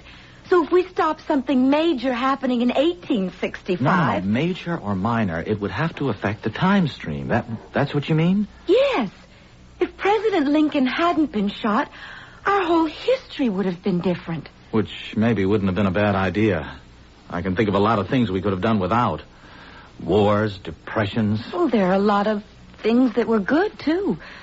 Like us, for example. You and me. If we try to change your time stream or whatever, we could never have met or even existed. But, Peg, we're together now. And there are other theories. Only if we could somehow stop Mr. Lincoln's death. We'd be signing our own death warrants. How? Well, you know what Rebecca wrote in her diary? The farewell note she left to her husband telling him of what she and Asa planned to do. Have her shoot him and then die by his hand. If we lock ourselves back here in time, we're signing our own death warrants. We don't know that for sure. It's a chance we're taking. To save Abraham Lincoln? Would you be willing to take it? Yes. As long as we're together. Okay. Then we're agreed. Now let's figure out how to do this. It isn't only Mr. Lincoln. It's Mr. Seward, too. Yes, the Secretary of State. But he didn't die, did he? No, he recovered. When Payne stabbed at him, although he was badly cut up, an iron brace around his neck and his jaw saved his life. Yes. Now who, what else? Well, a man named Asterod. I don't know. It was a German. I don't remember. He was supposed to kill the war secretary, Stanton. But he didn't have the nerve. Mm-hmm. There was another man named Gerald or Harold or something. But he got cold feet, too. He doesn't count. And, of course, Mrs. Surratt. But she really didn't have much to do with it, did she? They never really proved anything against her. Just that the conspirators had met at her house several times. Okay. There's only one thing to do. What?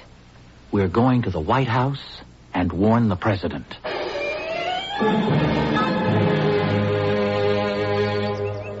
Well, if this is Pennsylvania Avenue, that must be it, but it doesn't look like the White House. It wasn't even called that then. Oh, I mean now.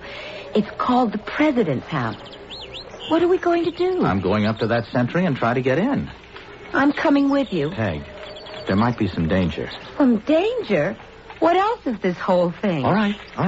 Let's go. All right, lady, move along. Abe ain't seeing any more petitioners today. Hey, you. Where do you think you're going? I have business with the president. Yeah, you and what's left of the population. Forget it, mister. He's only one man, and anyways, he's tied up in state business. Now move on, will you? Please, officer, it's very important and personal. You can forget the flattery, ma'am. I'm just a plain foot soldier, Union Army, and I got no use for civilians today. Abe needs a rest from him. But this has to do with the president's well-being. Ain't no use of me letting you by anyways. You'd only be stopped inside. Now, listen to me. Supposing we were to tell you that we know there's a plot to assassinate the president. Sure, you'd be one of 100,000 nuts, soreheads, Johnny Rebs in disguise. So move on out before you tempt me to put a musket ball in you just in case you got any notions. Come on, Mac. Well, okay, but just one more question. One is all, brother. Which way is Ford's Theater? Now, there's a good notion. Save your imagination for there, huh? You take Pennsylvania here to 10th, and then a couple of blocks north. What did you come here for? Just to locate the theater and... Wait a minute. You see that guy there? Which? The dark-haired, shortish guy on the other side of the street in the cavalry boots and spurs, walking towards the theater. Isn't that Booth?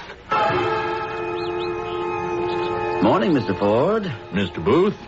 Give you a hand unloading your buggy? Why, no thanks. One of my actors will be right out to help. Do you really think you can drum up any business for that turkey, our American cousin, you are foolish enough to produce? I'll wager, sir, I'll outdo Gray's theater tonight. Mr. Lincoln and General Grant are attending the performance. So, if it were my theater, I wouldn't give him standing room. But I promise you, it will be a night to remember. Oh, I'd give anything to know what they're talking about. I'd have given a lot more to have brought the Downing's pistols with me and put a couple of shots into Mr. Booth. You couldn't be a murderer, Mac. Oh, I know. Anyway, it's too late now. Now what? We'll try Mr. Seward's house and Mr. Stanton's.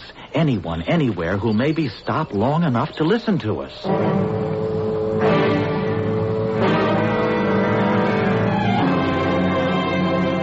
It's incredible, isn't it? Here we are with the knowledge to stop one of the greatest crimes in history, and we can't get anyone to listen to us. Maybe that's the way it has to be. No, Peg. I just can't give up yet. If there was just some way to get to Booth. I don't see how.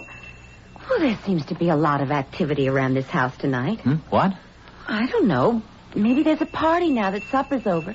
The front bell keeps jangling and people keep riding up. Wait a minute. You don't suppose... Look, the conspirators must have had a meeting once they knew Lincoln was going to actually be at the theater. Now, if they were going to... Well, where else? Look out the window, Peg. Easy, boy. Easy. By God, that's what it must be. That's the great John Wilkes Booth himself.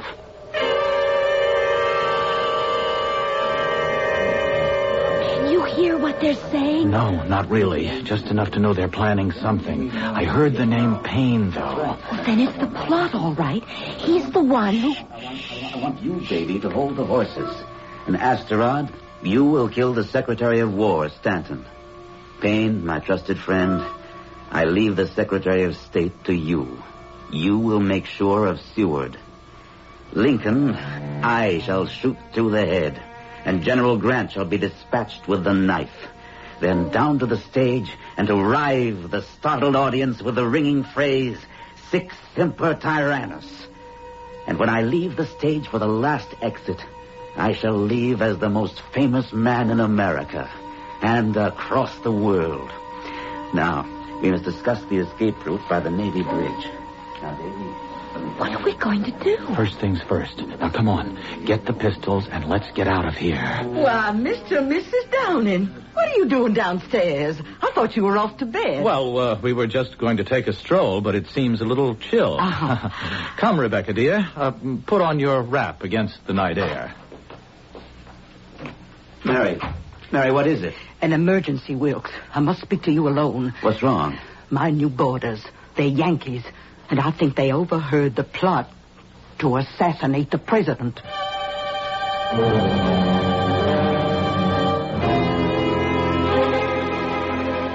Where are we going, Mac? I noticed a little park on the way to the theater. Now, Booth will have to pass through there on the way. The others will have split by then. I'm going to ambush him. And? And nothing. Just keep him from getting to Ford's Theater tonight. At least it'll save the president. Here's the park now. What, Peg, what is it? Lover's Rest. That's where the Downings were going to commit suicide. Mac, look out! What is it? John Wilkes Booth! Get the alarm for Dad, quick! Are you the Downings? Yes. Are you John Wilkes Booth? Forget that. I will not let you stop the march of history. Nor I you.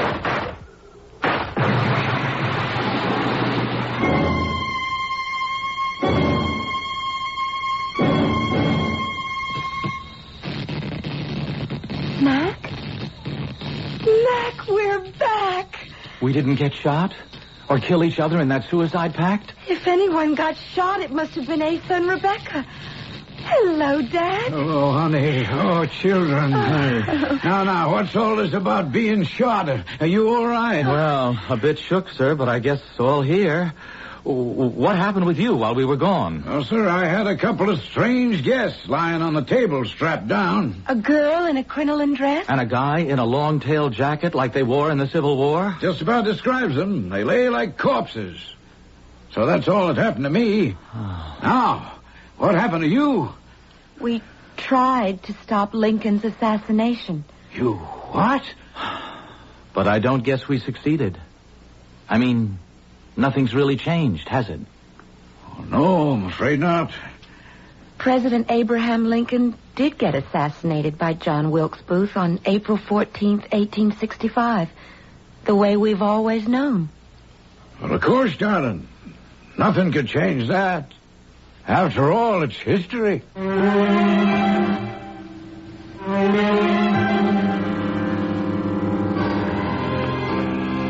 It's history, all right.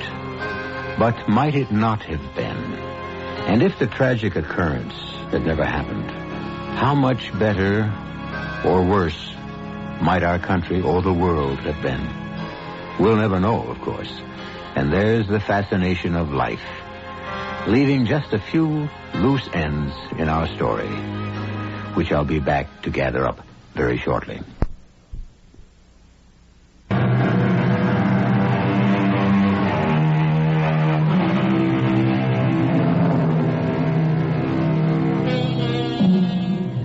One final footnote. It is fascinating that in one of the Washington papers of December 15th, 1865, black bannered headline with the assassination reports, buried in the back pages was a small note that the bodies of Asa Downing and Rebecca Fryer had been discovered in what appeared to be a suicide pact. The item might never have made the paper except for the coincidence that the death tryst was so near the now famous Ford's Theater. Our cast included Jennifer Harmon, William Redfield, Ian Martin, Bryna Rayburn, and Gordon Gould. The entire production was under the direction of Hyman Brown.